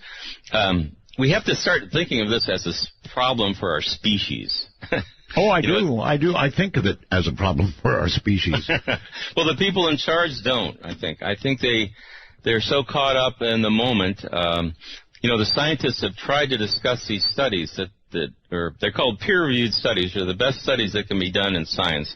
They publish them and they're criticized by all the best scientists in the world. And if they can't find anything wrong with it, then they go into a journal. And these have been out there for 7 or 8 years, and they predict that even what you would call a successful first strike. Let's say that the U.S. launched and destroyed every Russian strategic nuclear weapon, every nuclear weapon that could be launched against the United States. Right. Well, the environmental consequences of that successful first strike would cause everybody in the United States to starve to death, along with everybody else in the world. So it's a self-destruct mechanism for the human race. The scientists wrote an article called Self-Assured Destruction, which you would compare that to mutual assured. It's actually all along it's been self-assured. Right, destruction. Slow down a little bit. You said even if we had a successful first launch against Russia, that we would starve to death. How does that happen? Well, the mechanism is that nuclear weapons are really like a piece of the sun when they detonate. And this goes for the bomb that destroyed Hiroshima, which was 15,000 tons of TNT explosive equivalent to average, say, Russian strategic warhead that has 800,000 tons of TNT. That's what's normal today. But both of those will, when the fireball they create, the surface of that fireball is hotter than the surface of the sun. So what happens then, if that's detonated over or above a city, it will ignite everything within a radius. The 15 kiloton weapon sets 3 to 5 square miles on fire instantly. The 800 kiloton warhead will set 90 to 152 square miles on fire instantly. And all these, what happens is there's fire set over this whole area. It's a mass fire. And within 10 to 15 minutes, it coalesces. They all join together to form a single gigantic fire. In the center of the fire, there's like a chimney effect that rises up, and it creates hurricane-force winds that blow towards the center of the fire. So it'll actually be strong enough to uproot trees and pull into the fire. You can't, and anyone in the fire zone, in a matter of minutes, the air temperature is good above the boiling temperature of water. And you know, we first saw a mass fire like this in Dresden and Hamburg and Stuttgart during World War II when the British firebombed the German cities. Oh, yes. And, you know, they weren't even able to go into those cities for quite a few days in tracked vehicles. It was too hot. And even anybody that was in a deep shelter suffocated or baked, basically. It was, I mean, it's horrible, but it's true. And so we firebombed Tokyo, for example, with conventional, you know, fire bombs like napalm. 100,000 Japanese died in that raid. And then we went on to Hiroshima and Nagasaki. So we basically crossed the moral threshold for blowing up, you know, burning cities up. But so if you think about what a nuclear war is, if you think of like one 800 kiloton warhead with 150 square miles on fire, then you multiply that times hundreds or thousands, all within an hour space of time. All those fires create enormous amounts of smoke and soot. The scientists have predicted that a U.S.-Russian strategic nuclear war would produce somewhere between 50 and 180 million tons of smoke. And this smoke will quickly rise above cloud level, which means it can't be rained out. And once it gets into the stratosphere, there are high winds. In a matter of 10 to 14 days, that smoke will completely encircle the Earth and engulf the Earth in a global stratospheric smoke layer. And this layer will do two things. Basically it absorbs and blocks the sunlight. By absorbing it, it heats up the stratosphere, which destroys the protective ozone layer. And by blocking that sun, it prevents warming sunlight from reaching the surface of the Earth. And that, in a matter of a week, will produce temperatures colder than they were at the height of the last ice age 18,000 years ago. And the end result is that for 1 to 3 years, the temperatures in central North America and Eurasia will be below freezing every day. All summer. Yeah, all year, every single day of the year, and it'll stay cold for so long that will eliminate growing seasons for at least 10 years, maybe 20. All right, let's back up just a little bit. You said if both arsenals were used. Let's say we just surprised Russia and decapitated them only, and they didn't have an opportunity really to strike back at us.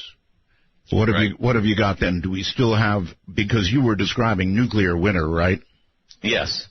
And we would still have nuclear winter. There might be, let's just say there's 50 million tons of smoke instead of 180 million. Right. It doesn't matter. It's still going to be below freezing every day for at least a year, and there won't be any growing seasons for at least 10 years. All right. Hold it right there, Stephen. We're going to take a break. I told you to get the kids out of the room, didn't I? From the high desert, this is Midnight in the Desert. All of times are gone. Come or disappear into the potter's ground when the man comes around.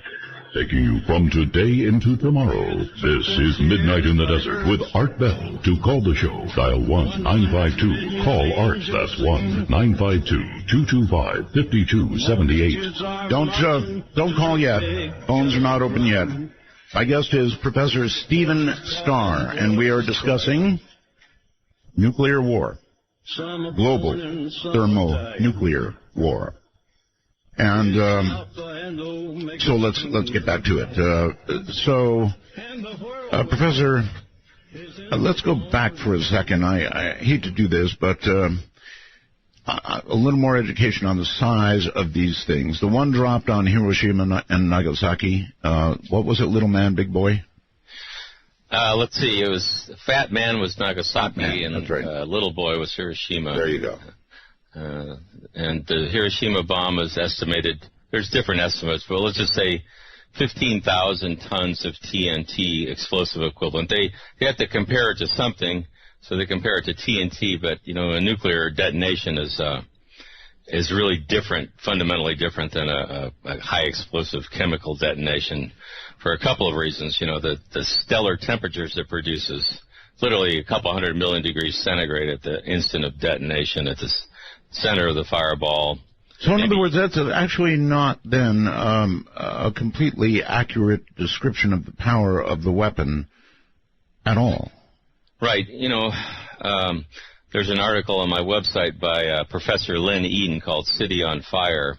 She points out that the U.S. military has significantly underestimated the destructive capabilities of their own nuclear weapons because they don't really consider thermal effects or the effects of fire, which I was describing earlier. Yes. But you asked about the explosive power. So it's 15,000 tons of TNT, and when that's detonated, it will ignite fires simultaneously over an area of about 3 to 5 square miles. And that's opposed to the modern, they call them strategic nuclear weapons. These are the weapons that are possessed by the 5 recognized nuclear weapon states.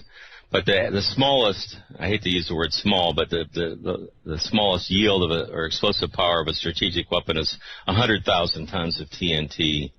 And the U.S. ICBMs usually have somewhere between 300,000 tons of TNT to 475,000 tons of TNT.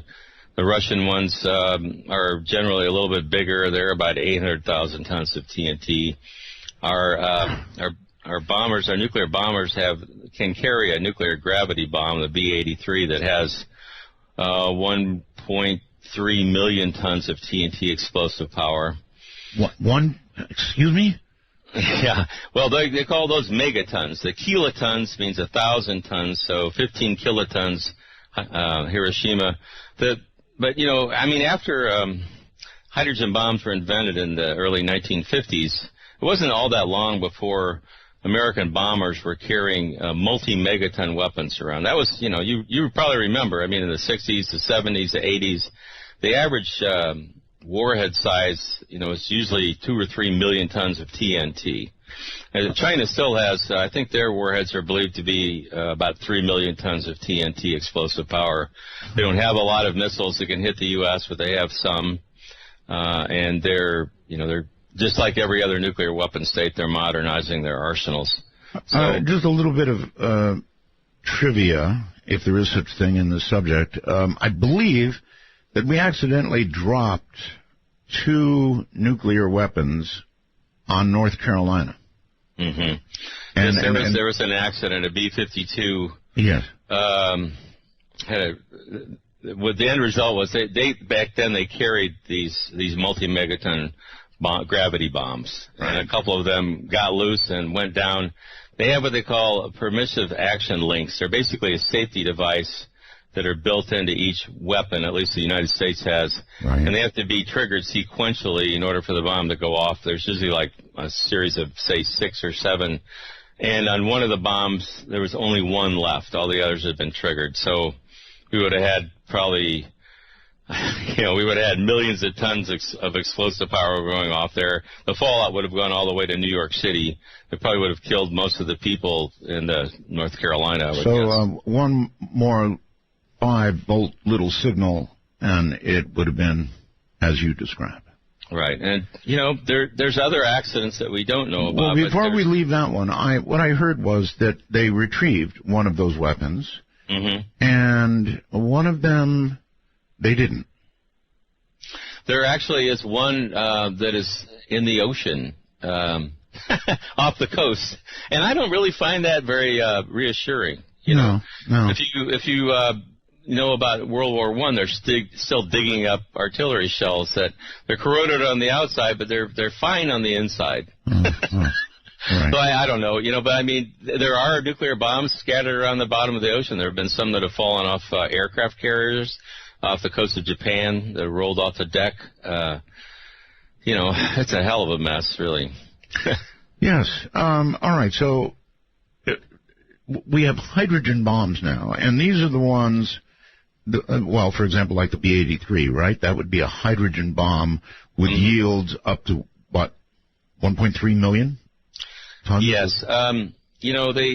The design of nuclear weapons, so the difference between the atomic bomb, then they came up with a hydrogen bomb, and the first hydrogen bombs were enormous, and they stayed that way for a long time. In the 1980s and 90s, they actually started making them smaller in explosive power, but this was primarily because they were able to put them on the top of ballistic missiles, and they came up with multiple independently targeted reentry vehicles. So you can put, say, 10 warheads on one missile. Right. And they're generally, the strategic weapons now range in the hundreds of thousands of tons of TNT explosive power, but some are over 1 million. And I really have no doubt that both the United States and Russia still have some multi-megaton weapons that they keep somewhere in case they need them. We still have 4,000 or 5,000 weapons that they call them scheduled for dismantlement.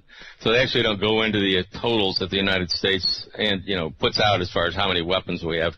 They'll announce that we have 4,000 weapons, but then they don't mention that there's 4,000 that are still basically in the same condition they were a few years ago and maybe in the same place. So they schedule them for dismantlement. So I call that disarmament by semantics. Mm-hmm. So in a way, multiple warheads are just a way of doing more with less, sort of.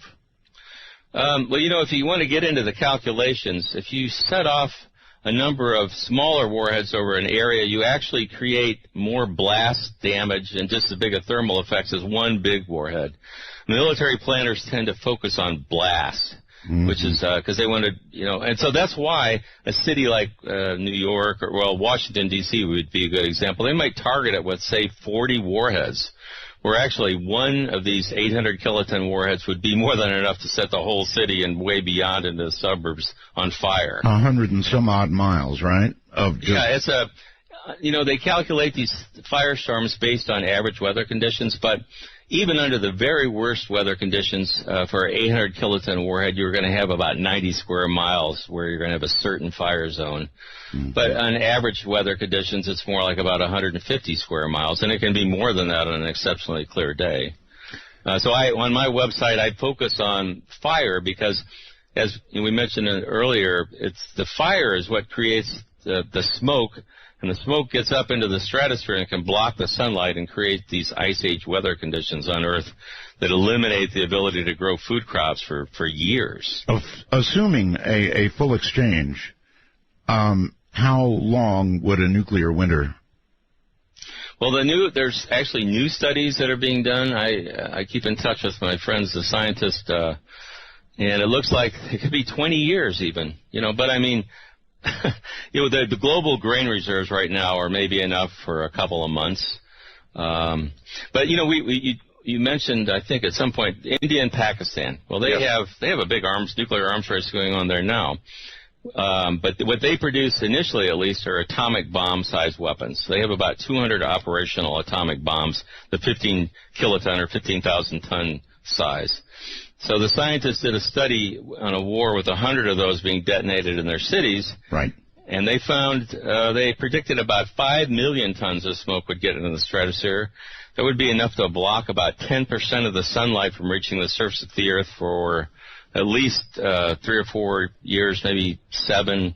And the smoke would stay up there for longer than 10. This would cause enough of a decrease in crop production that it would it's predicted that up to 2 billion people would starve to death just from India-Pakistan. Actually, India and Pakistan have been right up to the brink any number of times, right? That's right, yes, that's true. And they're not getting along all that well right now, from what I read.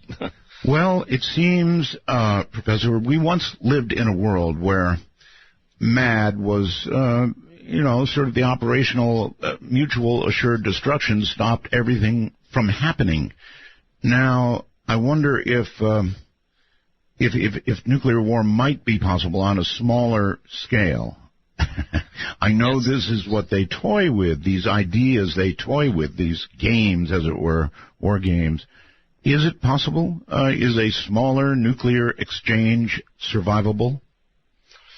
Well, it's not survivable if you happen to be in the target area. No, of course not. Of course not. But I would say that any war is possible. The fact that we have launch-ready nuclear weapons that can be launched even in the course of this conversation, it's been like that for years, so there's sort of a false sense of security.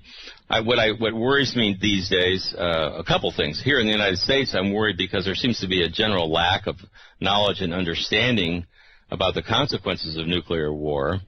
And there's also appears to me to be an idea that we can just threaten the Russians and they'll back down. So what happens if they don't, or our militaries come into direct contact? As far as India and Pakistan, they're right on each other's border. If they launch a nuclear weapon, a ballistic missile, it'll detonate in a matter of a minute or two or less, So they don't even have really early warning systems like we've constructed these early warning systems because since we're on the opposite sides of the planet, it gives us enough time to detect the launch and then pass a warning up to the president. And then he can decide whether he wants to launch a retaliatory strike based just on early warning system data. And if that's wrong, then he's actually launching a preemptive nuclear strike. But all of these things, and I've written about this. I just did an article in the Bulletin of Atomic Scientists today about launching before or after the detonation of a nuclear weapon, based on early warning systems. But the problem is that we're talking, when we get into those sorts of discussions, we're avoiding the real issue that's never discussed, and that's the environmental consequences of nuclear war. That has never been discussed by any of the nuclear weapon states in a public way, and it's avoided. Well, I want to give the preppers a small reason to continue to prep. It is a small reason, sure. Relatively. Now, if there was an exchange between India and Pakistan, things would be bad. But if you're prepared, survivable, I take it, in North America. Well, if you want to look at a scenario like that, and historically famine has been caused not just by lack of food, but also by scarce, rising prices and the inability to purchase, and then the restriction of exports. Mm-hmm. I think that if there was a war in India and Pakistan where nuclear weapons were detonated and this global stratospheric smoke layer was produced, and it was quite clear that like for example, you wouldn't be able to grow wheat in Canada for a few years, then the exporting countries that grow grain would probably say, okay, that's it. We're not sending anything overseas. We got to keep this for ourselves. So all the populations that are dependent on imported foods, especially grains, are going to just be SOL. So that's first of all, there's about 1 billion people right now that live on the edge of starvation. And Dr. Ira Halpin from Physicians for Social Responsibility, I'm actually a senior scientist with them too. He wrote a couple of papers that shows that if you reduce the caloric intake of somebody who's already starving by just even 10 or 15% over the course of a year, they're going to starve to death. Right. And we're looking at 10 to 20% reductions for sure in the rice and the corn crops in China and the United States, and even worse further north. So, I think, if you're a prepper, it kind of depends what you're preparing for. Well, I don't think there's anything wrong. I'm right. into self-sufficiency myself. I live out on a small farm. I have apple trees. I have a photovoltaic electric system. Right. But I like that, and I think it makes sense if people need to do that in general these days. I'm with you all the way. I've got solar panels. I've got generators, on and on and on. Anyway, again, I want to come back to this scenario, and I know you don't like any scenario that involves nuclear weapons. Nobody would, but sure. This particular one, India and Pakistan, let's say they really let it loose. Somebody in North America, let's say in Ohio, I don't know, what effects would that person in Ohio have to live with over any number of months or years? Well, I can give you some pretty good answers to that. The scientists that did these studies, they compared it to, there was a volcanic eruption, the largest one in the last 500 years, called Mount Tambora. Oh, Tambora. Yeah, and the summer that followed that eruption was called, it was called the Year Without Summer. Mm-hmm. That was actually when they wrote the novel Frankenstein, But there was, they were killing, in North America, they were killing frosts every month of the year in June, July, and August in New England. And there was famine in England, in Europe. There wasn't much of a density of population in the United States, and there was enough wildlife and everything. I don't think there was famine here, but what we would, so they predict that the cold that would follow the sort of war that you're describing between India and Pakistan would actually be twice as cold. It would be colder than it's been in the last 1,000 years, would be the average surface temperatures. And that's quite cold. So, wait a minute. I'm in Ohio. How am I doing? Well, you're gonna have a really severe winter. As far as food, well, who knows? The United States, a lot of things have changed here in the last 10 or 20 or 30 years, and we're really dependent on so many different types of imports that would have been sort of a joke if we thought about it, in the 1970s and 60s. Right. I don't know. Our whole infrastructure is very fragile in terms of there's a couple days worth of food, maybe a week's worth at the most in our grocery stores. That's true. If something breaks down under those circumstances, then we're going to be in trouble. I don't know. I don't think it's going to be below freezing every day here. It's not going to be that cold. It's not going to be literally like colder than Ice Age weather, but it's going to be damn cold, and I suspect food's going to be scarce. And, but when you get into a situation with nuclear war and global famine, I think that just totally destabilizes the international relations, and, who knows what that would lead to. So when you try to make predictions on that, it's kind of... That's another conversation, but I mean, if I'm in Ohio and I'm a prepper, I probably would survive the effects of that, or... Yeah, I would, as long as it doesn't lead to a larger nuclear war. But, you might want to have a fair amount of food on hand, like the Mennonites or the Amish, and keep a year's worth of food. That's not a bad idea. What about the radiation, Professor? Well, radiation is something that, it's funny because I don't talk about it quite so much because once you can kill everybody with the climatic consequences with, cold where you can't grow food. But radiation is a big, that's sort of, it's almost, you can do a whole show on that. It depends on what gets targeted in a nuclear war. Our nuclear power plants now, we have over 100 in the United States, and on site they store about, 5 to 10 sets of used fuel rods that they've been removed over the cores. Yes.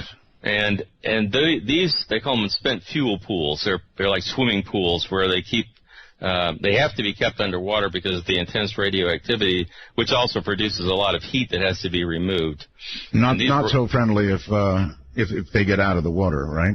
Right. All right, Professor, hold tight right there. We'll come back to my Ohio example, if we can, in a moment.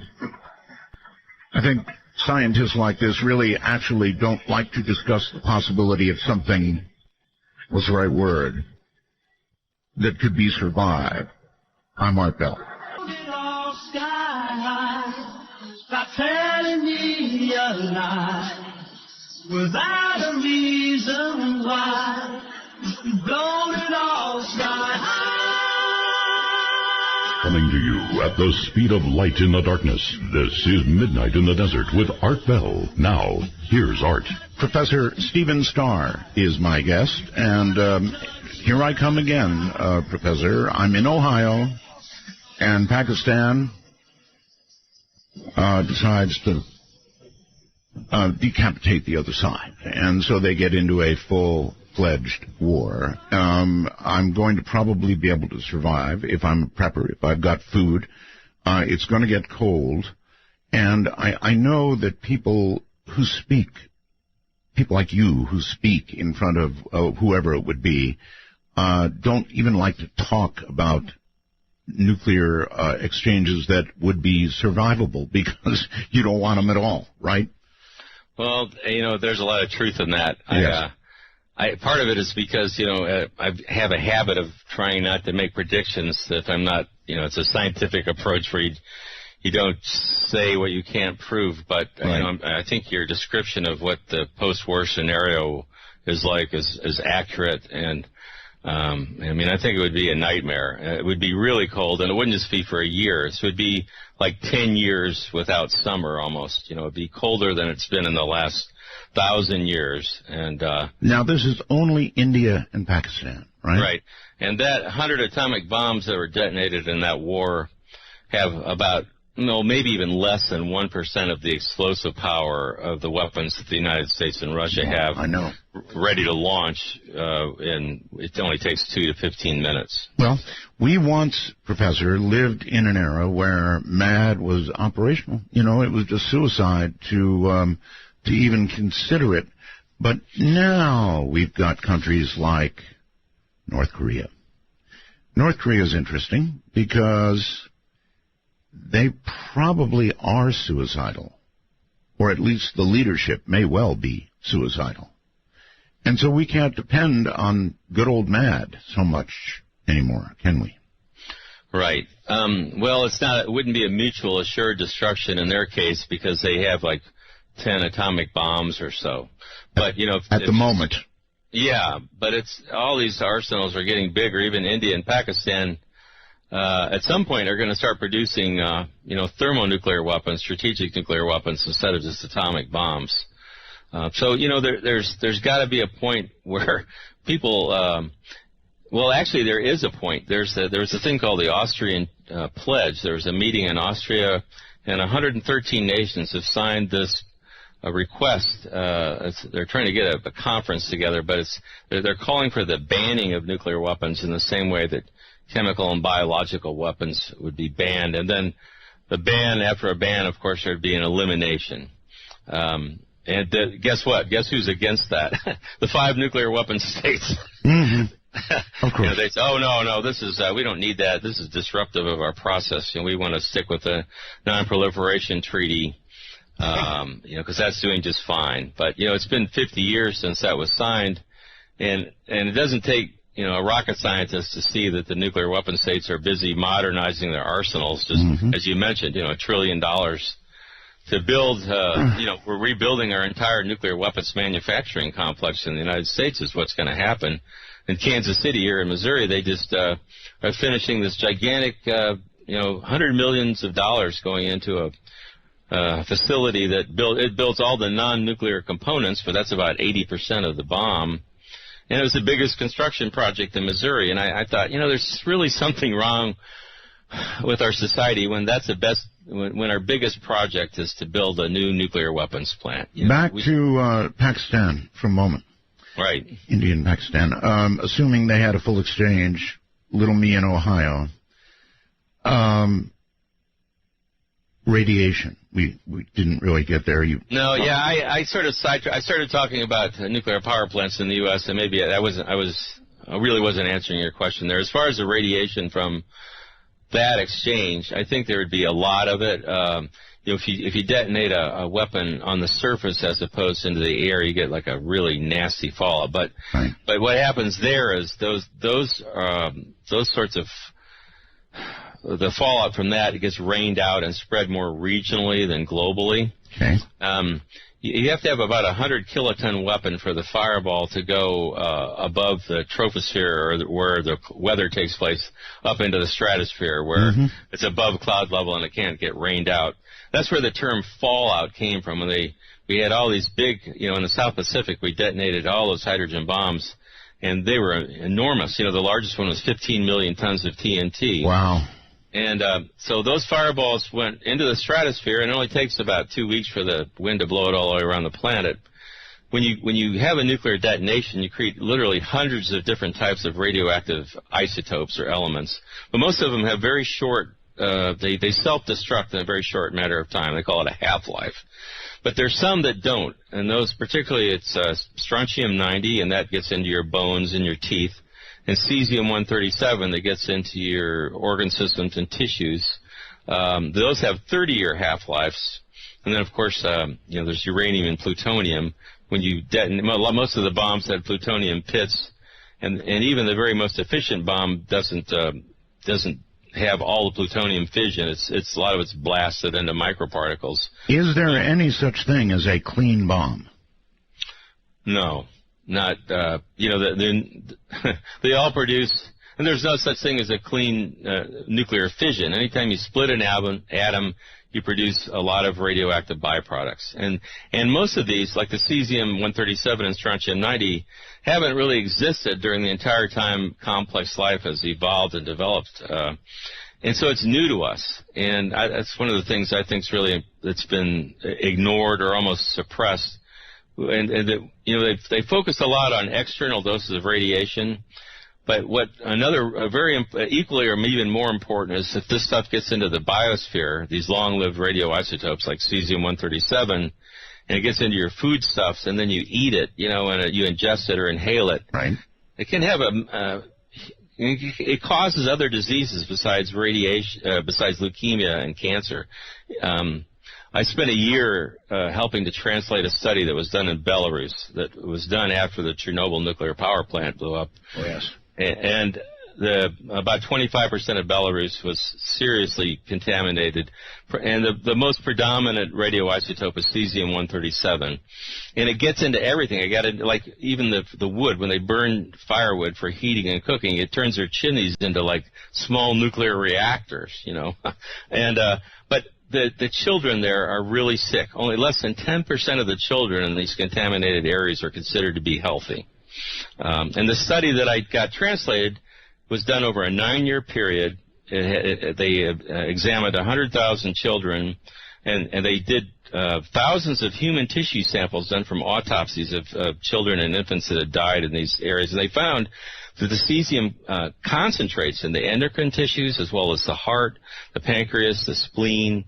And this led to all sorts of problems like heart attack, stroke, hypertension. They call it Chernobyl heart. It's something that these kids have that if they don't have an operation, they die. And so after the scientist made this presentation, he went home and he presented to the parliament in Belarus. He went home. The police came and kicked his door in. They arrested him.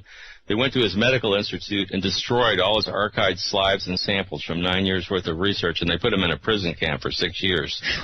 So this information hasn't been made public. I presented it at the New York Academy of Medicine about a little over a year ago, and but if you go to the EPA website and you look at cesium-137, they say it's uniformly distributed in the body. Well, it's not true, but again, the nuclear industry has so much influence and power that they dispute all of this, of course, and they say the sort of doses that these children are exposed to pose no threat to human health. So there's a real fundamental argument going on here. But these are the health physicists that are trained by the nuclear industry. They have their own safety standards they develop. And these health physicists actually aren't doctors. They have no real training in medicine. But they dispute what the scientists and the doctors are saying. I see. Well, the recent nuclear accident in Japan, yes, I believe there was some 137 distributed to some fairly wide degree. Right. That was what my presentation at the New York Academy of Medicine was about, was the massive contamination of Japan with cesium-137. What are going to be the effects downline of that? Well, the nuclear industry will tell you none. They'll say, there's nothing, no big deal, and they still have an area that's an exclusion zone. But they say, well, we're opening that up. They're trying to make it scrape off enough dirt so people can drive into these cities that they wash the roofs off on and pretend like it's safe. But I don't think we know. That's the worst thing about all this. All the atmospheric weapons tests. We detonated 100 atomic bombs in the deserts of New Mexico. And I honestly think that's the largest environmental disaster in American history. They kept all the fallout secret from people. They didn't even know what was happening. But so all of the combination of that has raised the amounts of ionizing radiation to much higher than, there really wasn't background levels until we started detonating nuclear weapons. And we don't know what the long-term genetic consequences of this stuff is. Okay. And I think that it could lead to all sorts of genetic diseases that, maybe are just starting to appear now. Sure. I get computer messages as we do the program. Mark asks, could you please ask about the effects and even explain, if you can, a neutron bomb, a neutron weapon? Sure. Well, it's designed, neutrons are atomic particles that are found in the nucleus of the atom, and when atoms break apart or fission in a nuclear chain reaction, neutrons are, sprayed out. So they have a weapon that's designed to sort of minimize the blast and maximize the radiation effects of neutrons. So it kills the people, but it doesn't destroy as much of the property as it would otherwise. But it's it's certainly it's a weapon of mass destruction and a genocide, really. So. Well, I guess in a war that would be a big potential goal, wouldn't it? I mean, you want to destroy your enemy, but you want the physical assets if possible. Yeah, traditionally that's what war is all about. You want to conquer the other country and take advantage of their wealth and their people. But that's a problem with nuclear war. Besides the fact that we'll all starve to death afterwards, the contamination and destruction from these weapons goes, beyond time and space. We're talking, it transcends. It'll last for centuries or millennia, and they really are. They're not precise weapons. If you look at the weapons that NATO has, for example, you were mentioning those in your introduction. I think yes. The B-61 bomb that the U.S. it's actually a new nuclear weapon that we're creating. It has they call it dial yield, a variable yield, where it goes from 300 tons or 0.3 kilotons of TNT up to 50,000 tons. There's different mods or models. There's some that actually go up to 170,000 tons. Wow. But these weapons, they're guided weapons, and so they can be used very precisely, but it makes them more what they would call usable. And so, therefore, it makes it more likely that they will be used. There's this whole psyche of, well, we have to have a credible threat. And in order to make our threat believable, we have to have weapons that it looks like we would use them. But, we're backing ourselves into a corner where someday, what happens if we do have to use them? Then you actually start a nuclear war. And if you're fighting with somebody that has nuclear weapons like Russia, they have plenty of, weapons like that, battlefield weapons they call them, are tactical, and they can respond in kind. And all the war games that were ever done with NATO, for example, during the Cold War, once they crossed, they called it the nuclear fire break. Once they went from using conventional high explosive weapons to nuclear, it was only a matter of time before it escalated into just a complete nuclear war, a holocaust. So I wonder if our leaders know that. Yes, how quickly do you feel that threshold would be? Let's just have an example here. Let's say that Putin decides that he wants what they had, the old Soviet Union, and they begin moving into state after state after state, attempting to reform what they had. Now, to some degree, NATO, I guess, would at some point step in, but boy, oh boy, when you start talking about it in real life, understanding what would happen if we stepped in, we would be probably really cautious. And I don't know how many countries would fall before we decided we would step in. And once we did, even a small exchange, artillery, for example, they have nuclear weapons that can be fired by artillery, right? Well, the Russians do. We did. I'm not sure if we still have those or not, but we certainly have plenty of what we would call tactical nuclear weapons. You don't even have to get to a situation where you're imagining that Russia would invade. The U.S. has moved something like 700 tanks. We're in the process of moving enough to arm a mechanized division to the Poland and the Baltic states. That's right. And what if Russia was doing that to the United States? What if they were moving a mechanized division to Mexico? How would we react? Putin's under a lot of pressure to react to these sorts of things. Mm-hmm. If you remember their Victory Day parade that they had, the 70th anniversary of them defeating the Nazis in World War II, and the Western leaders and Obama decided not to go to Moscow, right? But at the same time, what was going on was in Estonia, NATO was having a war game with something like 15,000 troops and planes and tanks from 9 member states, which is 150 miles away from Russia's second largest city, St. Petersburg. Right. Which was called Leningrad in World War II, where they had 800,000 people die when the Nazis surrounded it. You know, the Russians had 27 million people that died in World War II. We had 414,000 or something like that. So it's a big deal. You know, when you start doing stuff on their border, I worry that when we pile up these forces, even in the Cold War, American forces were, the closest they were to Russia were in West Germany. They were never on the Russian border. So we're actually in a more dangerous situation now than we were then, in my opinion, in terms of military. I think the same. In a way, it's much more dangerous than it was then. Right. And then you throw in all of these other unknowns, like, you know, the Koreas. I'm not so sure about what's going to happen in the Middle East, but probably nothing good. So it could begin in all kinds of places. Let's go to Korea, because they seem, right now anyway, the craziest. That leader over there, that little guy, is likely to decide that, okay, suicide it is. And so we launch. And I'm sure the first to go would be Seoul. Seoul is so close to the border. There's a lot of scenarios there. I've read some different scenarios where I think North Korea has so much artillery that's in range of Seoul that they could actually almost destroy the city without a nuclear weapon, and they could reserve their nuclear weapons for the harbors, for example, to prevent troops from coming in. Good point. There's a lot of, but I don't. The thing that differs about when you talk about North Korea, it would be a nightmare. There might be as many people killed in that as there might be 10 or 20 or 50 million people killed in a nuclear war with that. But it's still, I don't think you have to have the 100 detonations that we talked about in India and Pakistan, before you create this global smoke layer. Mm-hmm.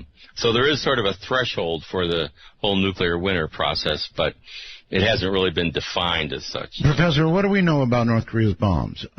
We have monitored any number of, and I've heard mixed things, like it was a partial dud, or, mm-hmm. In other words, what do we think we know about where they are?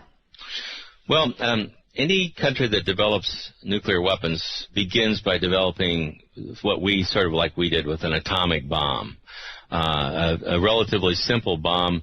If you have highly enriched uranium, then you can slam two pieces together. That's the very simplest one. We didn't even test that before we dropped the first one in Hiroshima because we knew it would work.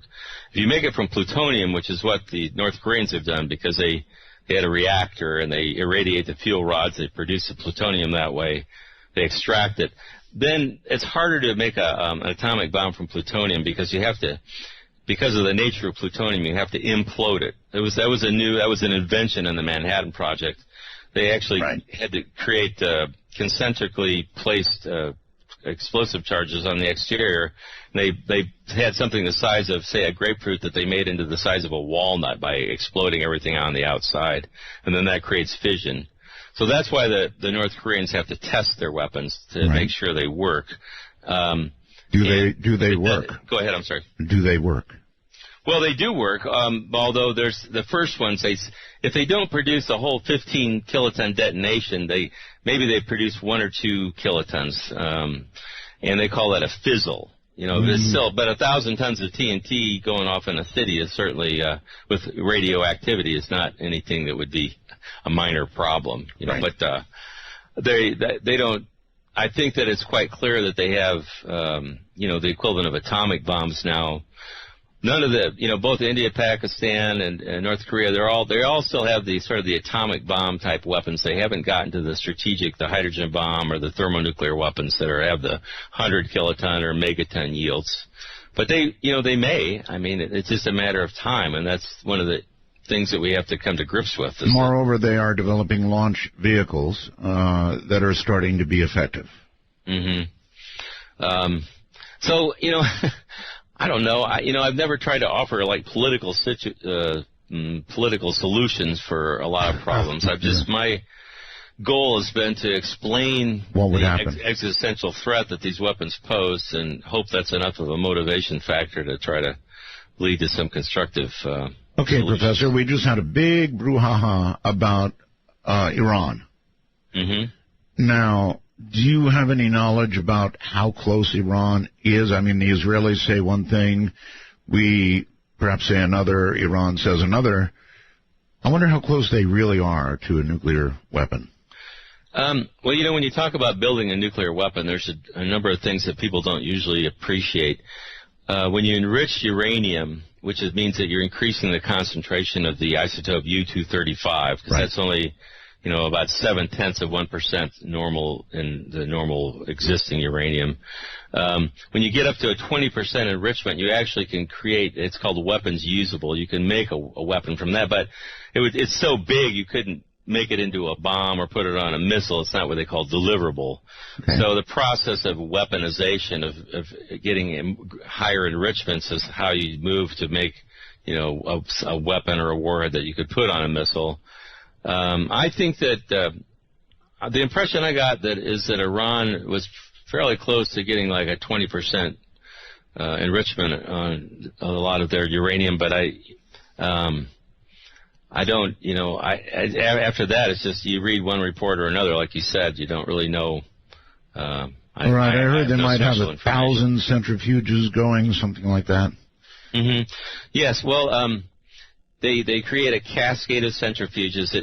In order to separate uranium-235 from 238, it's the same element, so you can't use a chemical process. So they make it into a gas, uranium hexafluoride, and then they spin the gas in a centrifuge. And so over time, the heavier isotope will sink further towards the bottom, and the lighter will rise to the top. And then they actually send this through a series of thousands of centrifuges.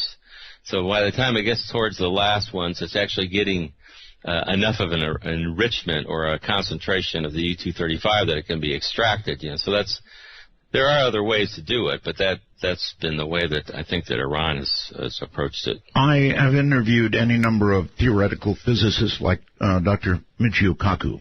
Mm-hmm. I'm sure you've heard that name. Oh, sure. And I asked him at one point what he thought our chances were, as a human race, of not destroying ourselves with these weapons. Mm-hmm. And he said less than 1%. Yeah. Well, I hope he's wrong. I do too. I think if we keep going the way we are, then, I might have to, say he's right. But my belief. Well, that's it. See, things are not getting better. They're getting worse. They're getting more dangerous. That's what I see.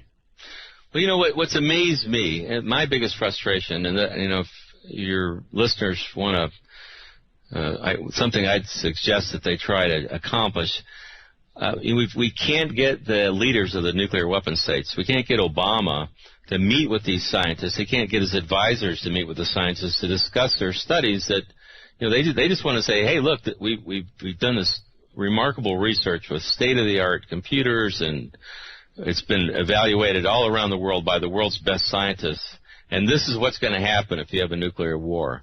Somebody has to have enough guts to get out on the world stage, and I think it has to be one of the leaders of the nuclear weapon states, and say, look, we're having all these problems getting along and everything, but what we have to talk about and what we have to understand is that if we have a nuclear war, we're going to kill not only everybody in our nations, but everybody else on the planet. And, the other nations around the world are actually coming to grips with this, and that's why you can have an Austrian pledge with 113 nations calling for banning nuclear weapons.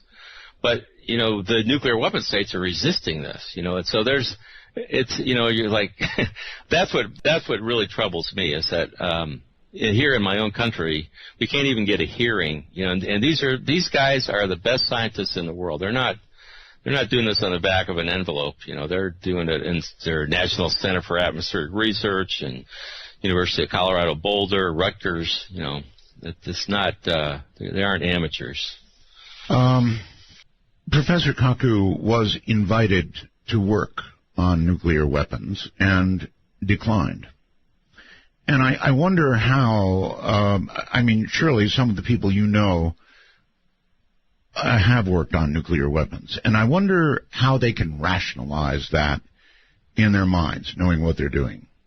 Well, you're right. I mean, I think there is a rationalization. I can't really speak for anybody else. I actually, I was a nuclear engineer when I first went into school, but I sort of had a process of realization where I thought, I don't want to do that.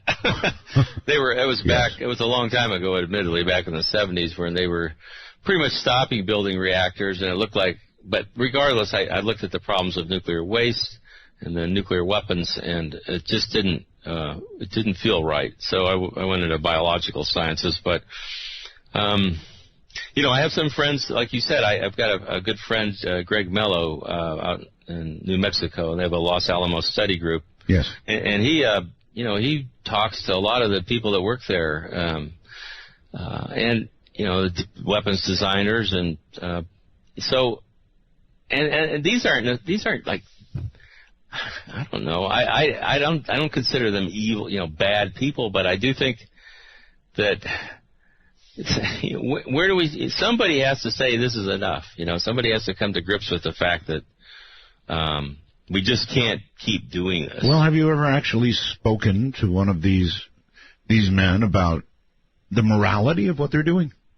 Well, some of the people I have spoken to, there was a former commander of the Strategic Air Command, Lee Butler, and there's a few other military guys that I've met with that have all rejected nuclear weapons and nuclear war. And, some of them do it because they just say, well, there's no military utility in it. We can't use these weapons, because if we do, so just from that sort of pragmatic military viewpoint, they and the concern that they have is that the younger generations now are sort of becoming accustomed to them. They're not really. And when you think about it, too, Professor, we're at a break point. I'm sorry. Okay. And when we come back, I want to talk about our atmosphere and our magnetic field. Should we have a full exchange of nuclear weapons? I'm Mark Bell. I can see her lying back in her satin dress, in a room where you do what you don't confess. Sunday calling in the air tonight. Oh Lord, and I've been waiting for this moment for all my life. Oh Lord. Want to take a ride? From the high desert and the great American Southwest, this is Midnight in the Desert, exclusively on the Dark Matter Digital Network. To call the show, dial 1-952-CALL-ART. That's 1-952-225-5278. Not yet. My guest is Professor Stephen Starr, and a lot of people are asking, why would I do this show? And my answer is because nobody else will. I'm telling you, we have forgotten what little we knew about the effects of nuclear war, or perhaps never knew at all. So, Professor, welcome back. I was going to sort of jump ahead to if we do have a full exchange with Russia, something I consider really possible, unfortunately, either getting started by accident or on purpose. And we haven't even discussed the accident part of it. I want to get to that. But if we did have the full exchange, not that I guess we would be around to observe the effects, but what do the models say would happen to, to our atmosphere and the magnetic field that protects us anyway?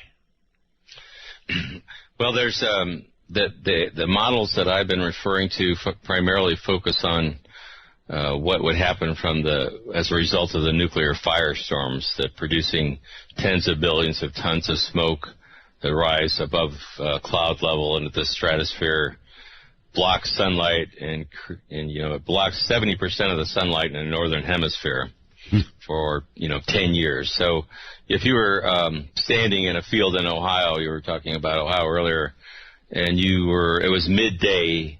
It would be, if it was a little bit of a cloudy day, it would be about like standing outside at midnight on a full moon.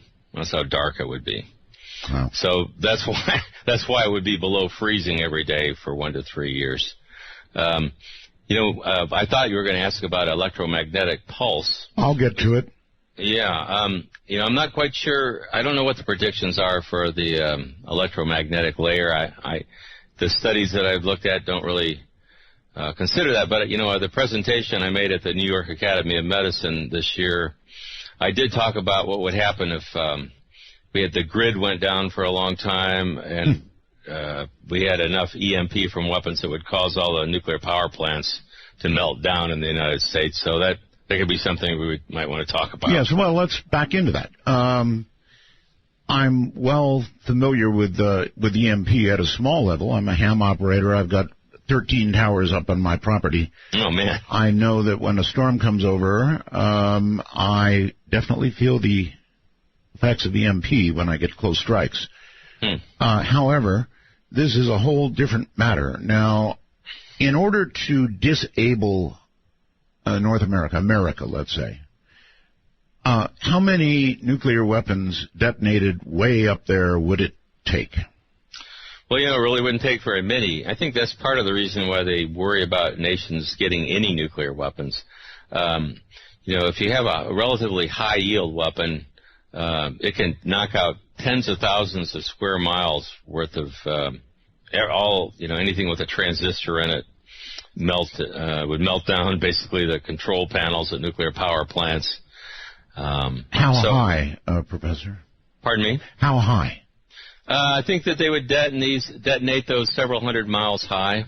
They have, I'm sure they figured all this out. The Russians actually tested. We did a few tests ourselves before they had the atmospheric test ban treaty. They detonated one over the Pacific and it knocked out the power in Honolulu. There was a study that was done about electromagnetic pulse, congressional study, and I got a copy of it, but I don't know if they had a classified version or not. But I was really very disappointed to see that they didn't address what would happen to nuclear power plants.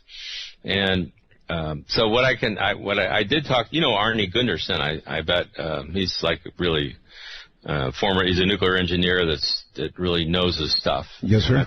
I've talked to him about it. He said that one high-altitude nuclear detonation over the east coast of the United States could knock out like 60 nuclear power plants. And what would happen was that the reactors would melt down, and then also the spent fuel pools that I'd mentioned earlier that have 5 to 10 times more radioactivity, long-lived radioactivity than the cores do, they would boil off. Once the cooling stops, the water heats up and will boil, and when it gets down to the point where the rods are exposed to steam or air, then those rods will rupture, and if they've been removed recently enough from the reactor core, they'll burn. Right. And that would release an enormous amount of radioactivity. Just one, nuclear power plants produce a lot more of the long-lived isotopes than nuclear detonations do. For example, one nuclear spent fuel pool has more cesium-137 in it than all the atmospheric weapons tests combined released, over 1,000 tests. And so, and we have 100 of those pools scattered around the United States.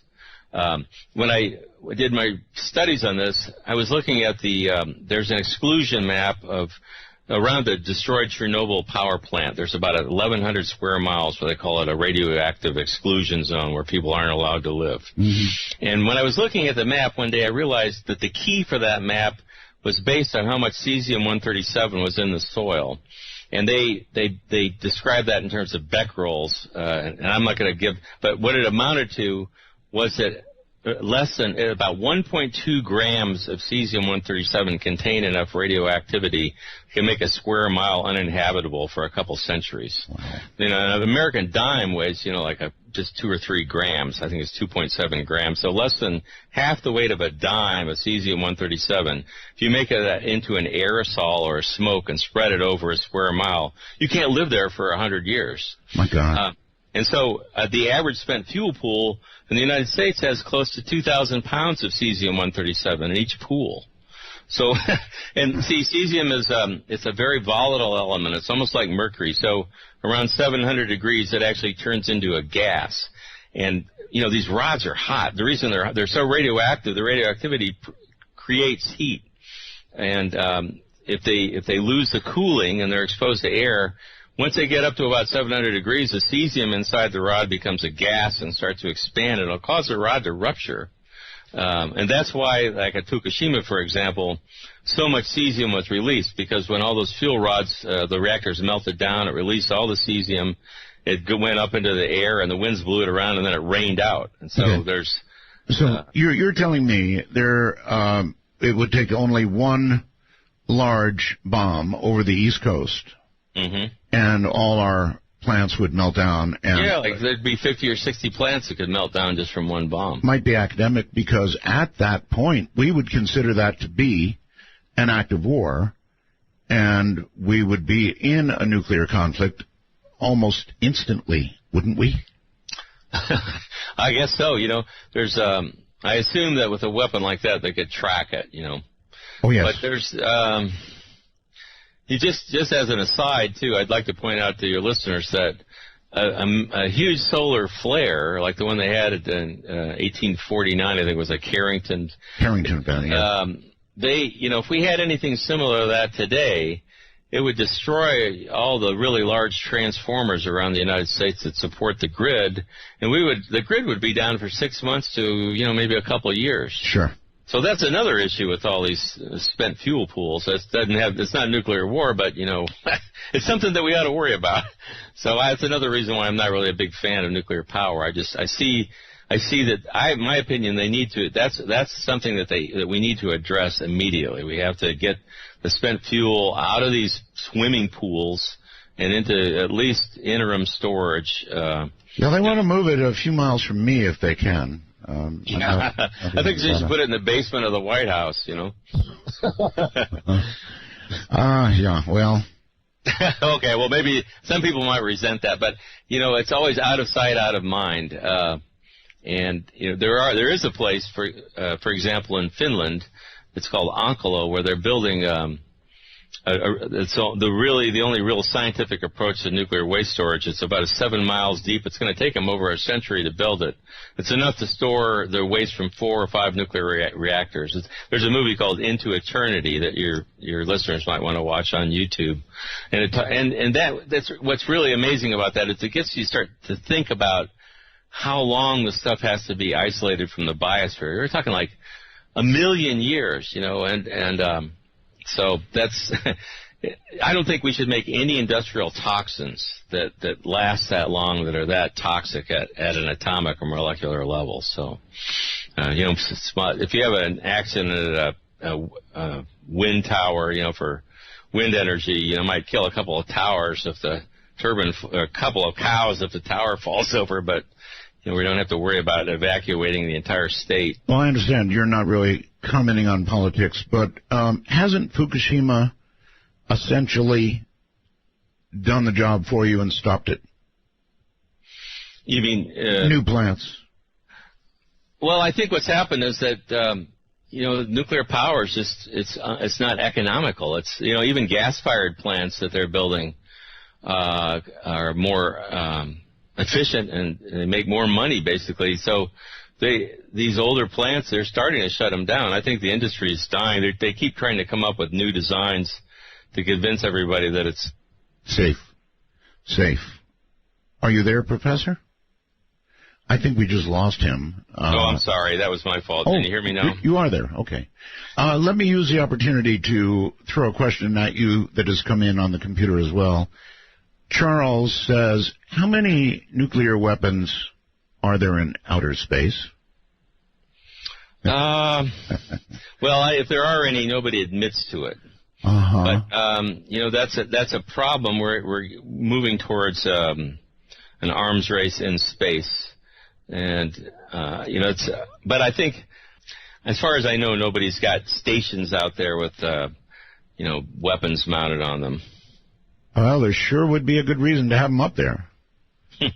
Well, they used to talk about, we actually planned to put them on the moon at one point. That was a long time ago, but.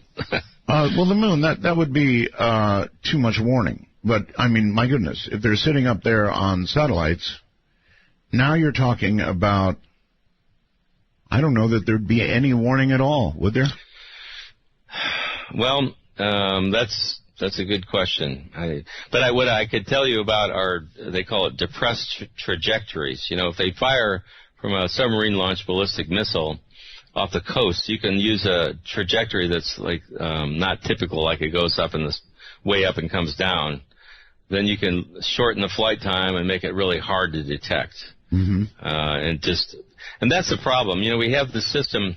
They call it the article I wrote that was published in the Bulletin of Atomic Scientists today was about the dangers of launch on warning. Mm-hmm. And once the U.S. and Russia constructed these early warning systems on each side, and they basically kind of hooked them up to their national command authority, you know, the president, and then the ICBMs that we have in our silos, that buried underground. They got crews sitting there 24/7 waiting for a launch order. We have to launch on warning, don't we? Well, I don't think so. You know, but in reality. Well, what if it's a false warning? What if it's a false warning of attack? Oh, well, that would be an accident. Yeah, that would be. Then our retaliatory strike would actually be a preemptive nuclear strike. My point is that with the effect of these weapons, you have to launch on warning. Once you have made up your mind, the other side has launched, it's use them or lose them, right? Yeah, but that all gets back to the military mindset of essentially thinking about these almost like we did with conventional weapons and ignoring the scientific consequences of their use, you know, to the environment. Because if somebody launches a large nuclear strike, we're cooked. You know, it does, and so if we retaliate, we'll make it worse. But that's the reason why, you know, we're advocating that first of all we stand these weapons down so that you can't launch them before, or at the very least you would not launch a strike before a nuclear detonation confirms that the strike has occurred. Professor, it would be too late. I mean, let me for a moment make you the president, which I know you don't want to be. But you now have your military coming to you, President Starr, and saying they've launched. The other side has launched. Your orders, Mr. President. Well, I would say that if I had not been president long enough to arrange for the weapons to be stood down, I would say we will not launch unless there's confirmation of the attack, because there's been more than one occasion where there have been false warnings of attack. They rolled the lids back off the silos. That happened in 1985, even when they had a faulty computer chip at NORAD. And it signaled that a massive Soviet strike was underway when, in fact, it was just a 50-cent computer chip that had gone bad. Mm-hmm. But see, they stopped, I wrote about this some years ago, but they stopped publicizing this information. But we do know that in 1995, for example, the Russians sent a letter to say, it was Norway. And then they sent a letter to Russia and said, we're going to have a launch of a missile. It's a weather satellite. Well, they didn't get it. And so when this missile was launched, it appeared to the Russians that it was from a U.S. submarine-launched ballistic missile. Right. And they went to full alert. You know, they had their nuclear briefcases open, and they were ready to launch a retaliatory strike, because there's some scenarios that involve a single weapon using EMP, say, over Moscow, that would disable their communication systems. So it was plausible to them that even though it was one missile, it could be a prelude to a nuclear attack. But again, we're not told about all the false alerts and things that they have. We're just reassured that, don't worry, we're in control and everything's fine. All right, Professor, I am curious. This sort of clampdown in the media, ever since the Cold War has ended, I mean, there was plenty during the Cold War, but since, with it now being even more dangerous, and there's so little education of the kind that we're doing tonight actually out there, what's up with that? Well, I do appreciate the fact that you're willing to have me on your show and discuss this subject, because it's really important. And the reason I teach a course at the university is because I thought, well, where do you start? If we have an uninformed public, then eventually the leaders that we elect are uninformed too, and that's what I see. There was Global Zero was interviewing a number of the people on the Armed Forces Committee, and none of them knew how many nuclear weapons the United States had. At some point, the unthinkable will eventually become thinkable. Yeah, when was the last time people even observed a nuclear weapon detonating? I'm not saying we should have one so they could watch, but I'm not convinced that, people fully understand. You can look at the numbers and all this, but do they really know? And there's another issue that's never discussed that I think we should mention, is that how does the ability of the president to launch a nuclear attack, how does that mix with our whole idea of limitation of powers and, the War Resolution Act of 1973, where the president's not supposed to be able to declare war?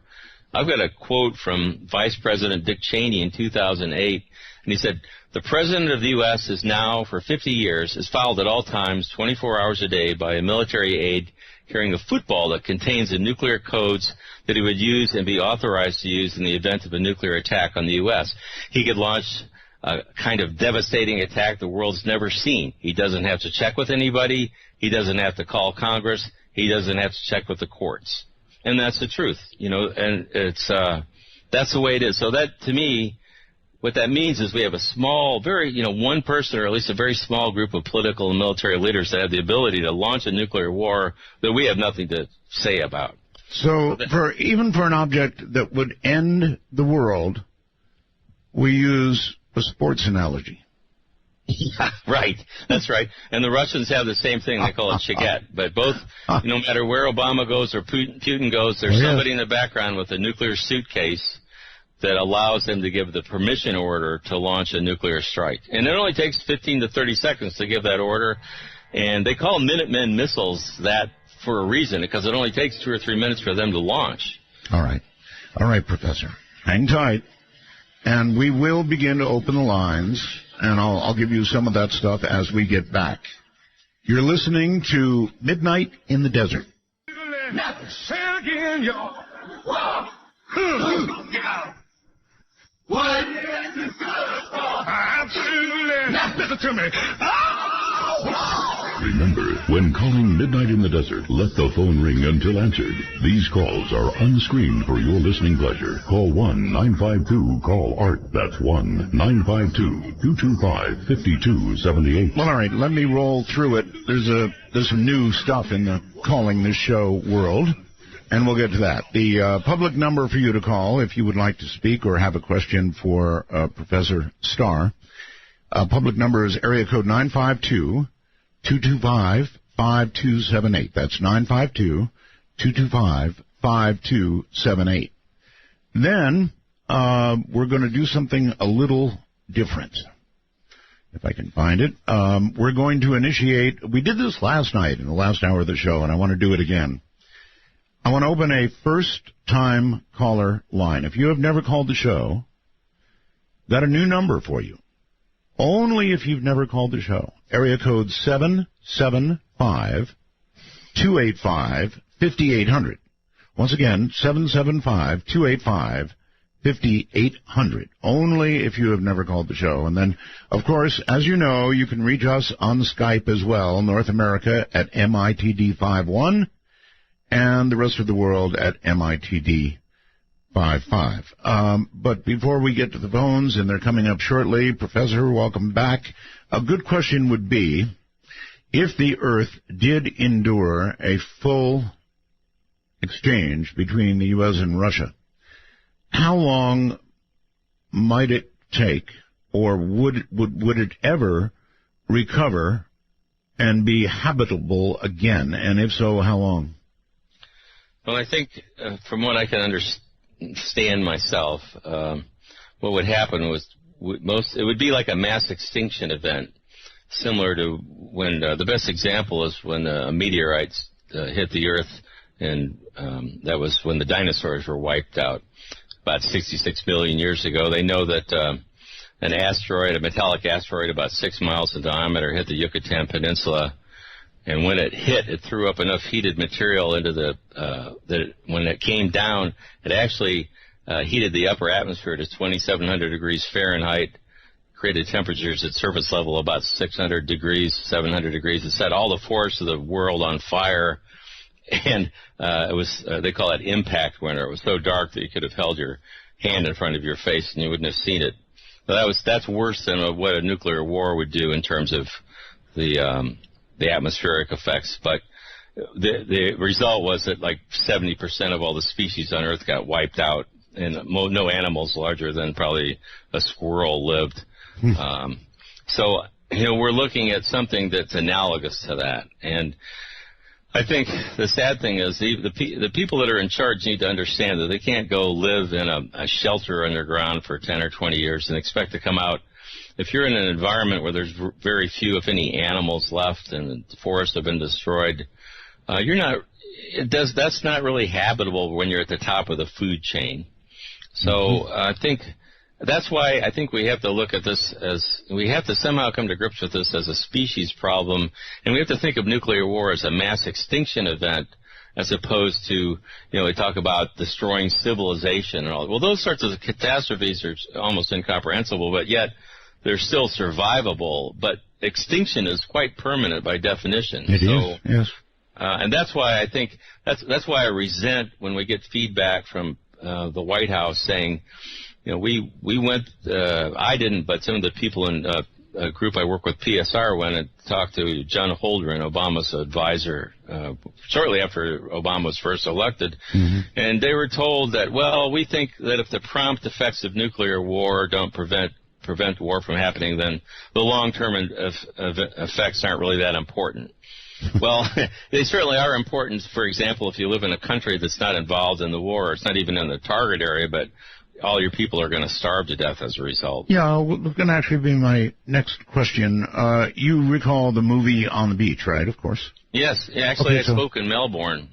Really? On Hiroshima Day, and that they had me. Somebody came up and talked to me about that. Yeah, so I always wondered, was it realistic in that the southern hemisphere would not be extinguished immediately? However, the eventual effects would get them, and essentially that movie was within the realm of accurate. That movie focused on radioactivity, basically. Right. That's right. And if we have a war where they bomb all the nuclear power plants and put immense amounts of this long-lived radioactive, ionizing radiation into the atmosphere, and God only knows what that. I mean, that to me is almost unthinkable. But what we're talking about really with the studies that we talk about with the smoke and the blocking the light and the cold, that there would be a lesser degree of light being blocked in the southern hemisphere, but they predict like 35 to 40%. But still, there's going to be such a global cooling effect that for all practical purposes it won't matter. It might not be quite as dark and not quite as cold, but you still won't be able to grow any food. And I asked one of the scientists about this, and they said, well, there may be some people at the equator that might survive. But I have an article in the Federation of American Scientists that's going to be published this month called Nuclear War, Nuclear Winter, and Human Extinction. And the point I try to make is that I don't think it's worth getting into an academic debate about whether or not all the people would be killed, but just the fact that there's a good chance that they would be, to me, is enough. That should be a fairly powerful, enough of a motivation to at least publicly acknowledge and discuss this. The nuclear weapon states won't do it. They won't. None of their leaders will come out and talk about any of this stuff. They just want to talk about the deterrent, and nuclear war deters. But in order to have deterrence, all sides have to remain rational. They have to fear death. That doesn't seem like it's going to be the case forever. That is our modern problem. We have ISIS, which, by the way, is in the midst of trying to get hold of a nuclear weapon. Mm-hmm. We have North Korea. They both seem like very, by our standards, completely irrational group that want to bring on Armageddon. Right. And, I think the real issue I see is that everything is wired so when we had the Cuban Missile Crisis that you mentioned earlier, we didn't have launch-ready nuclear weapons at that time, and all these things hooked up that we could launch, 2,000 strategic warheads in a matter of, less than 15 minutes. But we do now, and things can happen so fast. You put these forces in Europe on Russia's border, and a jet plane can overfly, and a missile can go off, and things can happen quickly. And, both the U.S. and Russia have operated on what they call the counterforce military doctrine for decades.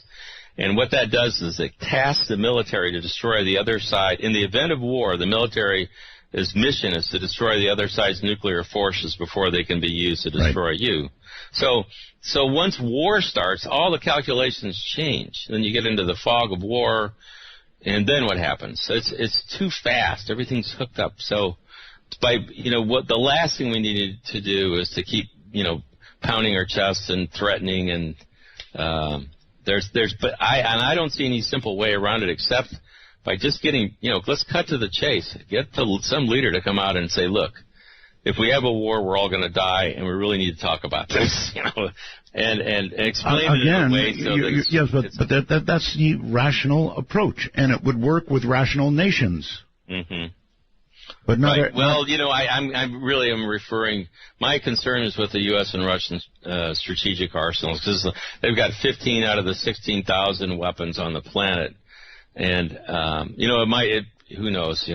I admit. A lot of people say, yeah, right, wishful thinking, but I don't really know any other way to approach this. I don't have a political solution to every problem. I don't think it's. You have to get above that. You have to have some kind of trump card, and to me, this is it. It's like, well, if we have a war, everybody dies. It's mutual assured destruction is really self-assured destruction. Even with our successful first strike, we're going to die. So what do we do about it? I don't know. I guess the only winning way is not to play. Right. Remember that line?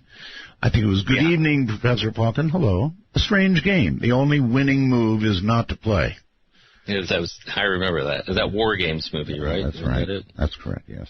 Let's, very quickly, Omaha, Nebraska. By the way, you'd be one of the first to go there in Omaha. Thank you very much. I think you're probably right. That kind of leads into my comment that you're both referring to. About 15, 20 years ago, we had a governor, Frank Morrison, who was our governor at the time of the missile crisis, and I had the opportunity to visit with him basically on his deathbed. And we talked and visited about a lot of things, and I asked him, what's some of the most noteworthy or some scary things that happened that you recall as a governor? And he related that he came within 1 day of completely quarantining the state during that missile crisis. Really? And anyway, it's documented. I mean, I've seen.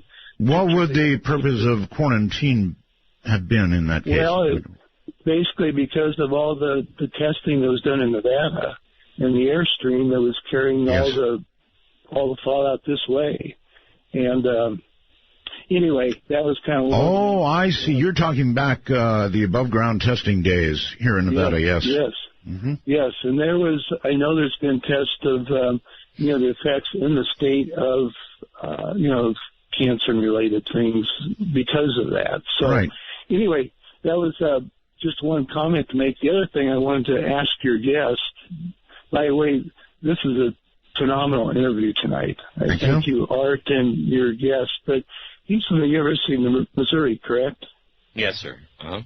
Anyway, I'm curious if you know of a Nebraskan that used to teach down there by the name of John Neihart. He was in the English department. He's noted for the book Black Elk Speak. Well, I know exactly who you're talking about. I never had the privilege of meeting him, but I've actually listened to some of his recorded lectures. Yeah, he recorded the vision of Black Elk, and but those are two of the most peace-loving, peace-seeking men that I knew. And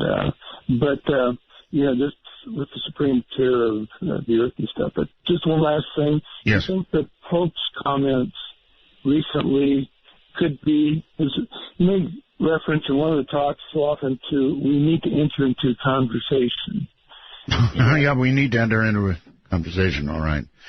Again, I think that's a good point about the Pope. If the Vatican and the Pope, they can get behind nuclear disarmament, it helps when you get that sort of dialogue going. And, another thing that is not made the news big time, but at the the International Red Cross has come out strongly in favor of banning and eliminating nuclear weapons. The Red Cross hasn't joined in because of political pressure, but really, they certainly, International has made it come on record for it. I'll be darned. Back to something we discussed sort of a little while ago. If I were to ask you to guess, just a guess, Professor, about whether there are nuclear weapons in space, what would your guess have to be? I don't think there are, although I would say that, I have no way to know that they're not. I think that they don't really have to keep them in space because they have so many ready to go here on Earth that they can hit any target they want on Earth in at least, at the very most, an hour, and most of the time 30 minutes or less. Usually, if we can do something, we do it. And I'll leave it at that. And that's part of the reason when they talk about moving nuclear weapons to Europe, this is all a political thing. It's although it's dangerous because if you forward-based nuclear weapons, say in NATO countries, then you make them, in a sense, not only easier to use, but they're also more at risk for terrorism and threat. It's a bad idea. And you can still hit any target you want with a U.S. Trident sub can carry up to 200 warheads, that are independently targetable. Under the START Treaty, they supposedly carry less, but just one sub has enough warheads to take out every major city in Russia, or whatever. And they also have outfitted some of these subs to carry conventional warheads. So, or cruise missiles. Okay. And let me try this. There's not a need to put weapons in space. Let me try this. If the Russians had a nuclear weapon in space, would we know that? I don't know. I mean, I'm not sure what our national technical capability is, but I'm sure they monitor, each side always monitors their launches and stuff. The Russians, in the 1990s, it was a mess over there, and they at this point, they have lost almost most of their early warning system capability from satellites, just ground-based. So they're putting it back up, I believe, but I don't know. The U.S., even though the military moans and groans about, not having enough funds and everything, we've constantly modernized our arsenal, and these weapons are, if they were that dangerous or unsafe, we'd certainly, they are, I don't see how a nuclear weapon can be considered safe in the first place, but in terms of military thinking, when they complain about a weapon being unreliable, what they're talking about is not whether or not it will detonate, but they're worried about the explosive power being within a few % of what they want it to be, because that goes into their calculations for blasts and all that. Okay, Sergio on Skype, you're on the air. Yes. Good evening, Art. I'm not hearing you very well. You're going to have to get very close to the microphone of whatever you're talking into. Yes, good evening. Is that better? Better. Yes, good evening. Great subject. Long-time listener to you. Very interesting subject tonight. I just want to ask your guest, isn't it true that both Russia and the United States both have the, in Russia it's called dead end, which is the automatic retaliatory system. In case no one is alive, it will retaliate automatically. Good question. Very good question. Yes. It's interesting. I knew one of the guys, his name was Colonel Valery Yerinich. I wrote an article with him and worked together with him. He actually helped design that. It went into operation around 1985, and Valery passed away a couple of years ago, but he had told me that as far as he knew, it was still in operation. It's called Perimeter, or the Dead Hand is a nickname. It's called the Dead Hand, which, as your caller suggests, it's designed in the event that there's a decapitating first strike. There's a surprise attack that kills everybody in Moscow and prevents them from issuing a launch order. There's a command module that's about 60 miles away from Moscow that there's a couple of guys or officers that sit there, and Colonel Uranus wrote about this in his book. He said there's a couple criteria that has to be done. There has to be an early warning from the National Command Authority that an attack is imminent. Then there has to be a complete loss of communication, and they have a lot of redundant. They have radio, they have satellite, they have fiber optic, all sorts of. They've never ever, he told me, in the history of their strategic rocket forces, lost communication with this. But so they would lose communication, and then almost simultaneously they have nuclear detonation detectors that are optic and seismic and radiological. And if all these criteria are met in a very precise time frame that corresponds with the warning of attack, then they launch. They're called emergency communication rockets.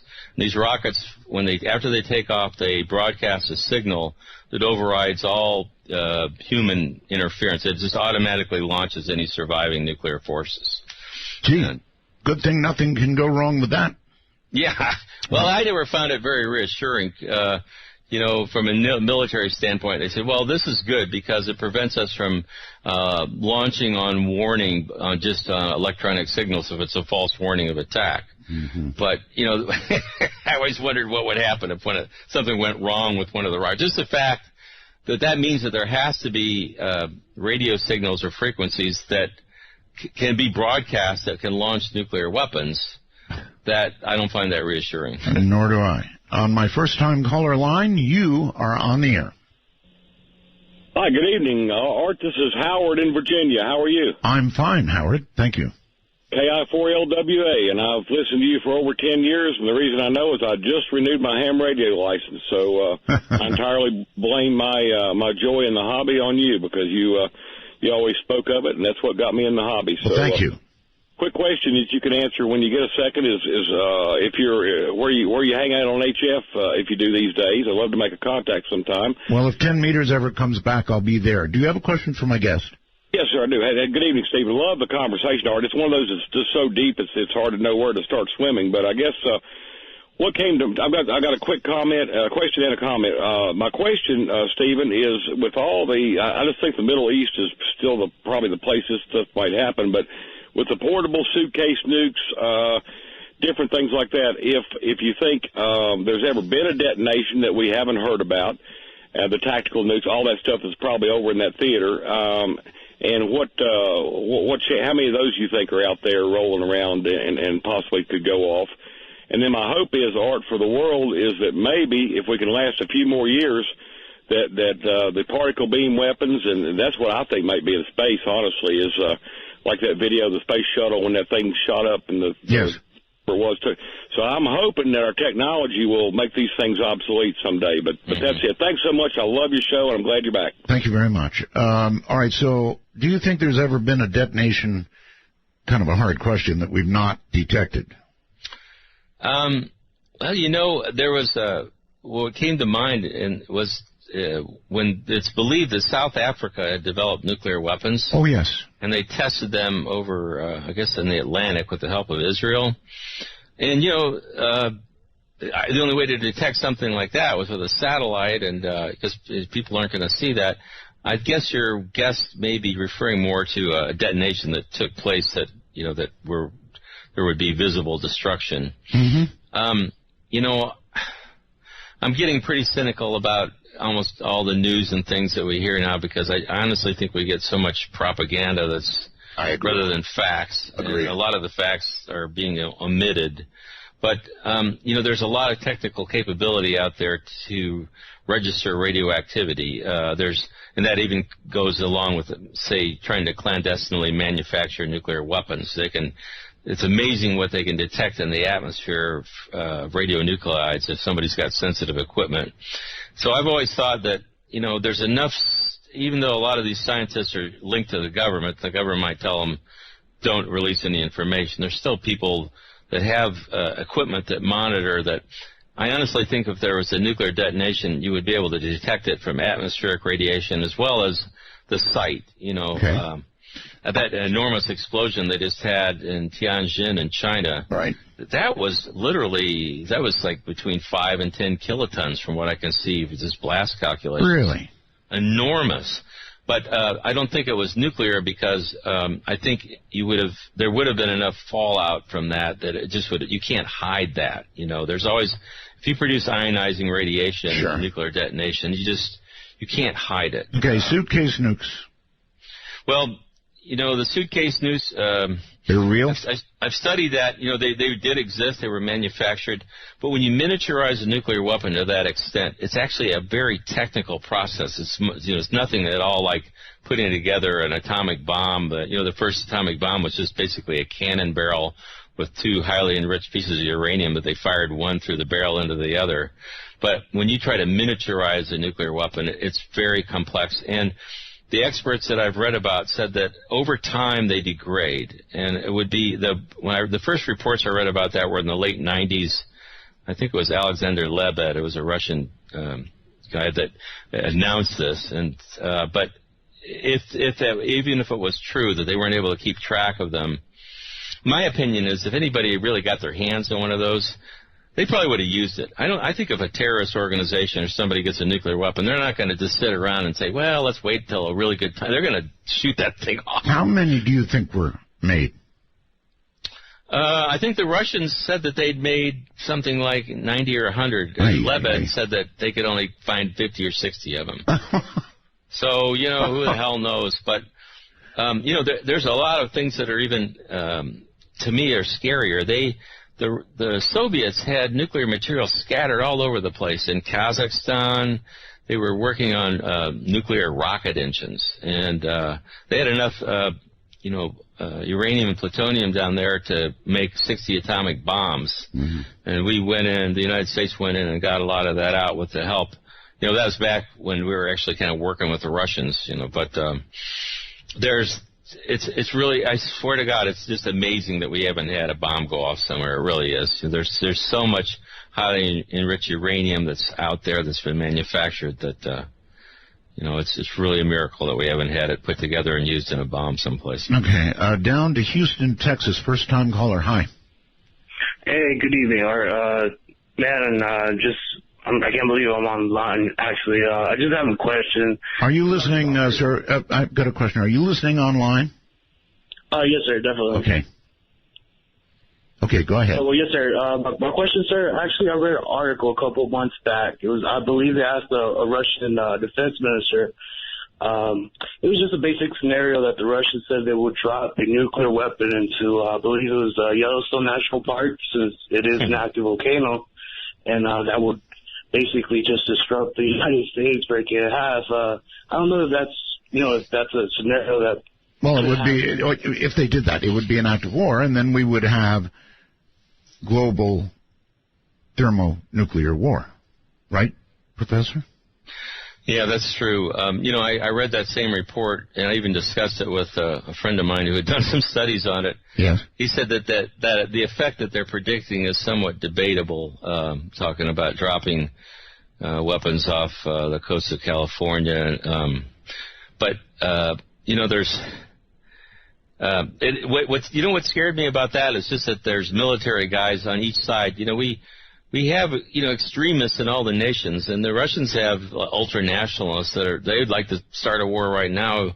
We have people like that in the U.S. too, but, I worry that, Putin may be pictured as like a really bad guy, but there's honestly a lot worse. We could wind up with somebody a lot worse than him if we're not careful, so. This is true. All right, let's see. I think it's Felton, California, is that correct? Yeah, hi, this is Tom in Santa Cruz. Yes, Tom. I wanted to ask Professor Starr, are you familiar with a book by John Mueller, who happens to be my cousin, called Atomic Obsession? I'm sorry, I'm not, but I'd like to read it. Okay, yeah, he's a professor of politics at Ohio State University. He argues, or at least he tries to reassure us, that the states so far and the future ones, such as maybe Iran, who may be getting nuclear weapons, will soon find out that, like the military people you mentioned earlier, that there's really nothing you can really accomplish with them if you actually use them. So they're unless you're dedicated, I guess he's not hearing me. Unless you're dedicated to the destruction of a nation like Israel, unless you're actually dedicated to doing that. and then there would be something you could do with them, right? Let me say that there was a general in India that made a comment about, they said, well, which nation got invaded? Was it North Korea or Iraq? So there is a perception out there that having nuclear weapons, if you're a small nation, might provide you with a means to escape invasion. In a sense, it's sort of like a six-shooter in the Old West. And that's why Henry Kissinger, George Shultz, William Perry published some articles in the New York Times a number of years ago. They actually called for the abolition of nuclear weapons because their perception was that the United States was so far ahead with its conventional weapons that nobody ever be able, the small nations can't even think about catching up. But the way they can kind of equalize the situation is to build some atomic bombs. Well, it's a great way to get foreign aid. The mouse that roared. The mouse that roared, indeed. But it actually is a great way to get foreign aid. Yeah. Would we really be looking at North Korea the way we do and providing food and other things for them? That's a good point. If they didn't have nuclear weapons? I think the answer to that is a very, very, very clear no way. So, yeah, that's a reason to try and get them. Hold on, Professor. We're at the bottom of the hour. Take a deep breath. In fact, everybody take a deep breath. And we'll be back. This is Midnight in the Desert, and possibly for humanity.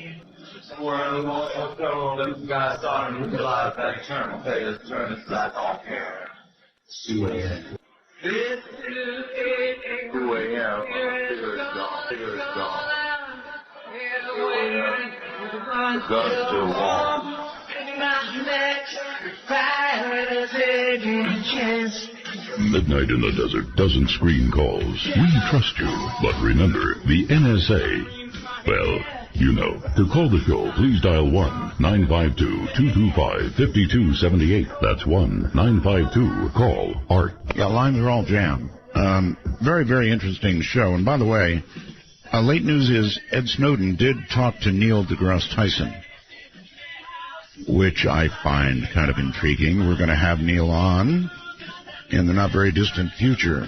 That's right, Neil deGrasse Tyson. So that's one. Now, if I could just talk to Ed Snowden. Let me go way off reservation here and ask you, Professor. You followed, I'm sure, the story of Edward Snowden, yes? Yes. The country seems more or less evenly split on what he did. How do you feel about it? Well, I think that he's somebody that should be considered a hero, that he was trying to expose clearly corrupt things that were going on in the government. Unconstitutional things. Yeah, if people remember what the Constitution is. Barely. Barely, and that's what tonight's show is all about. Systematically destroyed, unfortunately. People don't remember the Constitution. They don't remember what really could happen, with these weapons, and that's why we're doing what we're doing tonight. Right. Well, the Constitution was designed to protect the people from the government, and so we seem to have lost that protection. We seem to have. Let's go to Colorado Springs, I think. Hello. Yes, thank you, Art, for doing this show tonight. This is Kevin in Colorado Springs. I guess the ultimate question I have is, what can be done to stop this? Boy, that is, you're right about that. It is the ultimate question. Professor? Well, maybe my solution is too simplistic. On an individual level, I would recommend people to first consider joining, look around and join an organization you feel comfortable with. I like the Nuclear AIDS Peace Foundation. You can join the Physicians for Social Responsibility. You don't have to be a physician or a healthcare professional. There's International Campaign to Abolish Nuclear Weapons, ICAN. A lot of really young people are really into that organization. That's a good start because you need to be a little bit educated on this. I don't think your solution is too simplistic. I just think that, I'm sorry to say, but I think it's dated. Right. Well, you have to do more than just write letters and join organizations. That's the first step. But I think it's time for, what gets attention these days? You have to do something. You have to, so there used to be protests and even those, but when we had 1 million people in Washington, D.C. in 1982, but that was back when we had more of an educated public. I'm not sure if we have time to educate the whole public about this, but it's my hope that at least pressure can be brought upon the leadership I consider it a form of criminal negligence on the part of leaders. If they know about this danger and they refuse to act on it, they turn their heads. It's more convenient to keep your nuclear weapons than it is to discuss the fact that they can destroy human existence. Everything. Then that's a criminal act. It would be called willful blindness. And people have to be willing to call that out. There's some point in your life where you have to decide if you're going to do something. You can say, well, geez, that really was a terrible show I heard, and I'd like to do something about it. If you just forget about it, then that's not a solution. You've got to be willing to go beyond that. But it does, we've got now, we have Twitter, we have the Internet, and things can go viral. People can get information across at lightning-like speed around the world. So there's a capacity to educate and learn that never existed before. Okay, well, again, I do consider it a little bit dated, Professor. In other words, unfortunately, your solution depends on rational people. Mm-hmm. And we seem to have moved into all right, let me try another approach. I frequently talk about interesting things like aliens or life on other planets or something. And, to date, we've actually not detected the presence of any other intelligent life anywhere, despite listening really hard. Isn't it possible that life eventually is absolutely self-destructive? It would certainly account for a lack of any signals so far. Mm-hmm. Well, I believe Carl Sagan talked about that one time, and he said that he had a theory that once a civilization became intelligent enough to create, nuclear power, that it was more likely to self-destruct, and that's the reason why we didn't, wind up communicating with many others. But, I listened to a National Press Club conference not too long ago where there were quite a few hard-bitten military guys and Air Force pilots, and they came forward with a lot of data showing their interactions with UFOs. And I'm not going to rule out a lot of possibilities that are out there. I think, but whatever it takes for us to consider ourselves a species, if it takes a disease, that threatens to wipe out humanity, or if it takes a spaceship to land and we realize we're not the only life force, well, whatever it takes, it's okay with me if we can come to grips with the fact that the nuclear weapons that we have amount to a self-destruct mechanism for the human race. All right. Let's go to Flip on Skype. Hi. Hello, Art. Hello. I had a quick question for Mr. Starr. What would happen if somebody were to hijack a commercial airliner and crash it into a nuclear power plant? Yeah, that's a good question. Well, I think there have been studies to show that that could cause a lot of problems. Maybe the biggest problem is not recognized. The spent fuel pools that I mentioned, that are each reactor stores all their used fuel rods on site in like a stainless steel lined swimming pool. It's about 40 feet deep, the size of a tennis court. A lot of the buildings that house those are just like concrete block. They're like the buildings that would house chemical. They're not a heavy duty. They're not built to the same standards like a containment vessel. And a plane crashing into that could easily cause a massive release of radioactivity if it destroyed the cooling system on the pool, or breached the pool and allowed the cooling water to be released. Okay, well, I understand that in Fukushima, what really was their undoing was the fact that the diesel generators that had to be maintained, and they did have them, were down below ground. And so, of course, they flooded, so no power. Now, that's right. Well, and there's another thing, too. You can scram a nuclear power plant and shut down the fission. Yes. But there's still an enormous amount of heat that's still there that's going to, you have to keep cooling the core. And when they lost all the off-site power, too, and their cooling systems that were, flooded, they lost the ability to cool the reactor core. And so they melted. And honestly, the Japanese knew damn well that all of those reactors had melted down within the first couple of days of the accident. They actually watched a cloud of radioactivity travel over Japan. It even went over Tokyo. And they didn't warn anybody. I mean, it reminded me of when they had the nuclear weapons test in the United States and didn't warn people, not to drink the milk and all that. So, yeah, sorry, I would get on a little bit of rant there, but it still makes me mad whenever I see those sorts of things happening. I remember back in the 80s, I worked for a large station in Las Vegas, KWN, and I would have to go on the air every now and then and say, people in precarious positions and, window washers and all those kinds of people, please be aware that in 10 minutes or 15 minutes, whatever it was, there's going to be a detonation at the test site. And sure enough, there would be a detonation. And when there was, we would rock back and forth. The building would go back and forth. Oh, yes. Yes. I was around for that. Well, a lot of those underground tests actually vented and released huge amounts of radioactivity. The cancer rates there in Utah were just astronomical. I was going to say, fortunately for us and unfortunately for Utah, that's the direction it went. Glenn on Skype, you're on the air. Good morning, gentlemen. Good morning. Okay, if we say that hypothetically, for argument's sake, that city busters are passé, what about things like dialable yield neutron micronukes or cobalt-60 dirty bombs or depleted uranium munitions? We still have plenty of ways to mess things up, but especially the dialable yield neutron tactical nuclear weapons. What do you think about that? Have we seen them used even, perhaps?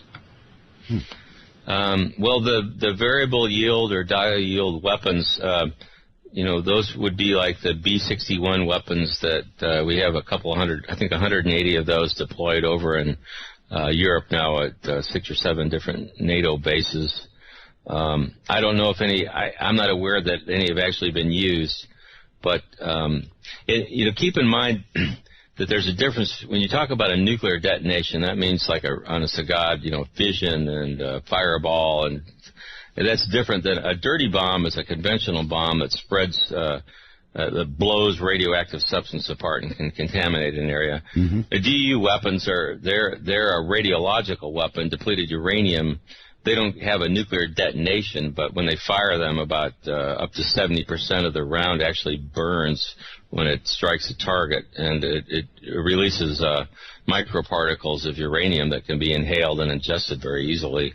So all these weapons are, the radioactivity, I think, is a really vicious kind of problem to leave in an environment, and I think it really should be considered a criminal. It should be banned. We certainly shouldn't be using DU weapons. Okay, Professor Raymond sends the following by computer. Art, if nuclear warheads are not cycled out after so many years, the danger is they can have electronic malfunctions, and that includes the final guidance in the MERV warheads, non-detonation and early detonation. The Demon Core incident went critical.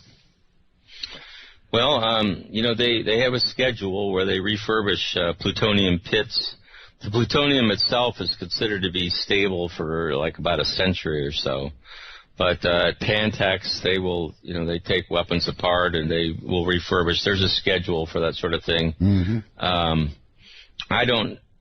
think that the United States has spent enough money to maintain its weapons that there's really very little doubt about.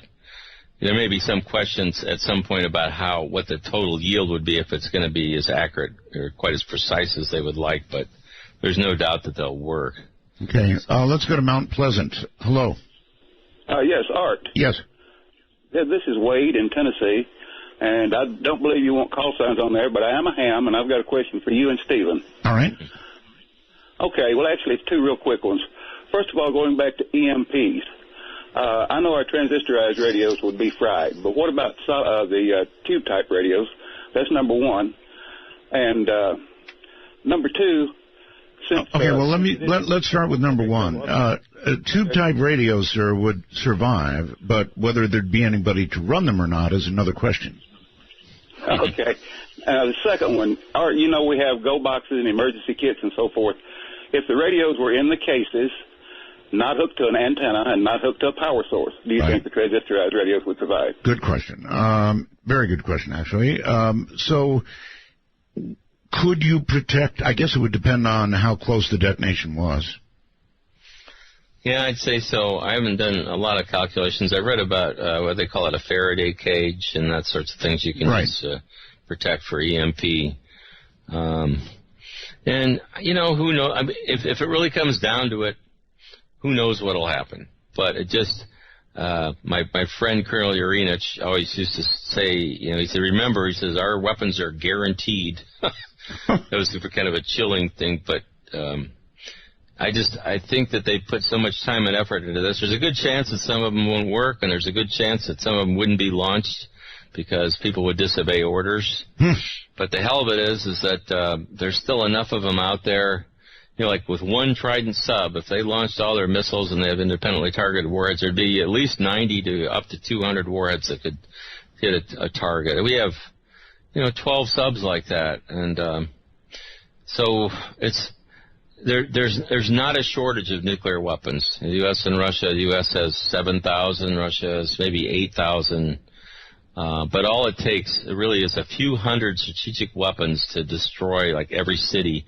There's only 200 or 300 cities in the United States and Russia that have populations of greater than like 250,000 or so, and there's thousands of nuclear warheads. So even though they dismantled, there was 70,000 or so in 1986. They've gotten rid of 2/3 or 3/4 of them. They've dismantled the weapons. They actually have kept the plutonium pits. So that's another reason why we don't need to make more pits. They've got 30,000 in storage right now. But they're even at that. What they didn't know all along, they didn't know these scientific studies that predicted that the environmental consequences of nuclear war are so severe that it basically wrecks the biosphere. It leaves Earth uninhabitable long enough where most people and animals probably wouldn't survive. Or want to. Very quickly on Skype. Hello? Oh, hello there, Art. Good evening. Good evening.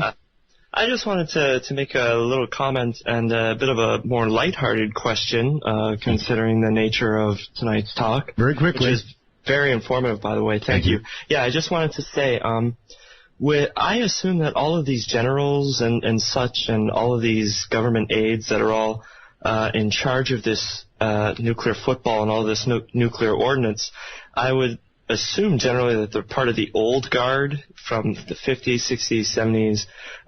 And so I wanted to ask, with spending over $1 trillion to redo the nuclear arsenal, is this one of the biggest retirement sort of pension scandals we've ever seen since the F-22 scandal with Lockheed Martin? Professor? Well, I think that's an interesting way to look at it, but the point is that Eisenhower warned about the military-industrial complex back in the 1950s. He sure did. And, this is what we see. It's well and alive and thriving. I thought when you were asking your question, you were going to ask whether or not these generals and all these people were aware of the information that I've been talking about. And I want to say emphatically that as far as I can tell, they're not. I've had a couple. I worked at the United Nations and testified working with Switzerland, New Zealand, and Chile at a number in Geneva and New York about the effects of nuclear weapons. And I was able to question a couple of times representatives. The best example was when there was a joint presentation of the U.S. and Russia made a joint presentation in 2010 at the Non-Proliferation Treaty Review Conference about the New START Treaty. And I had a pass, so I got in and I sat down, and they didn't know who the hell I was. I think I sat with the France placard in front of me, so they took my question, and I'm sure they didn't like it. But they had the chief negotiators of START from the U.S. and Russia there. It was Rose Gottmuller and Anatoly Antonov. And so I asked both of them, I said, are you aware of the recent studies that predict that the detonation of just a fraction of your strategic nuclear weapons would create like a global nuclear famine that caused most people on the planet to starve. And they both said, oh, no, we're not familiar with those. My goodness. Professor, I can only hope that this show, which is recorded, believe me, will be passed around, and that a lot of people will get to hear it before it's too late. We've got to go. The show's over. Thanks so much for having me on, Art. I really do appreciate it. Thank you for coming on and scaring us to death. Have a great night, Professor. You too. Thank you. Take care. Well, as I mentioned earlier, I know this was not easy stuff, but it's about time that somebody did it.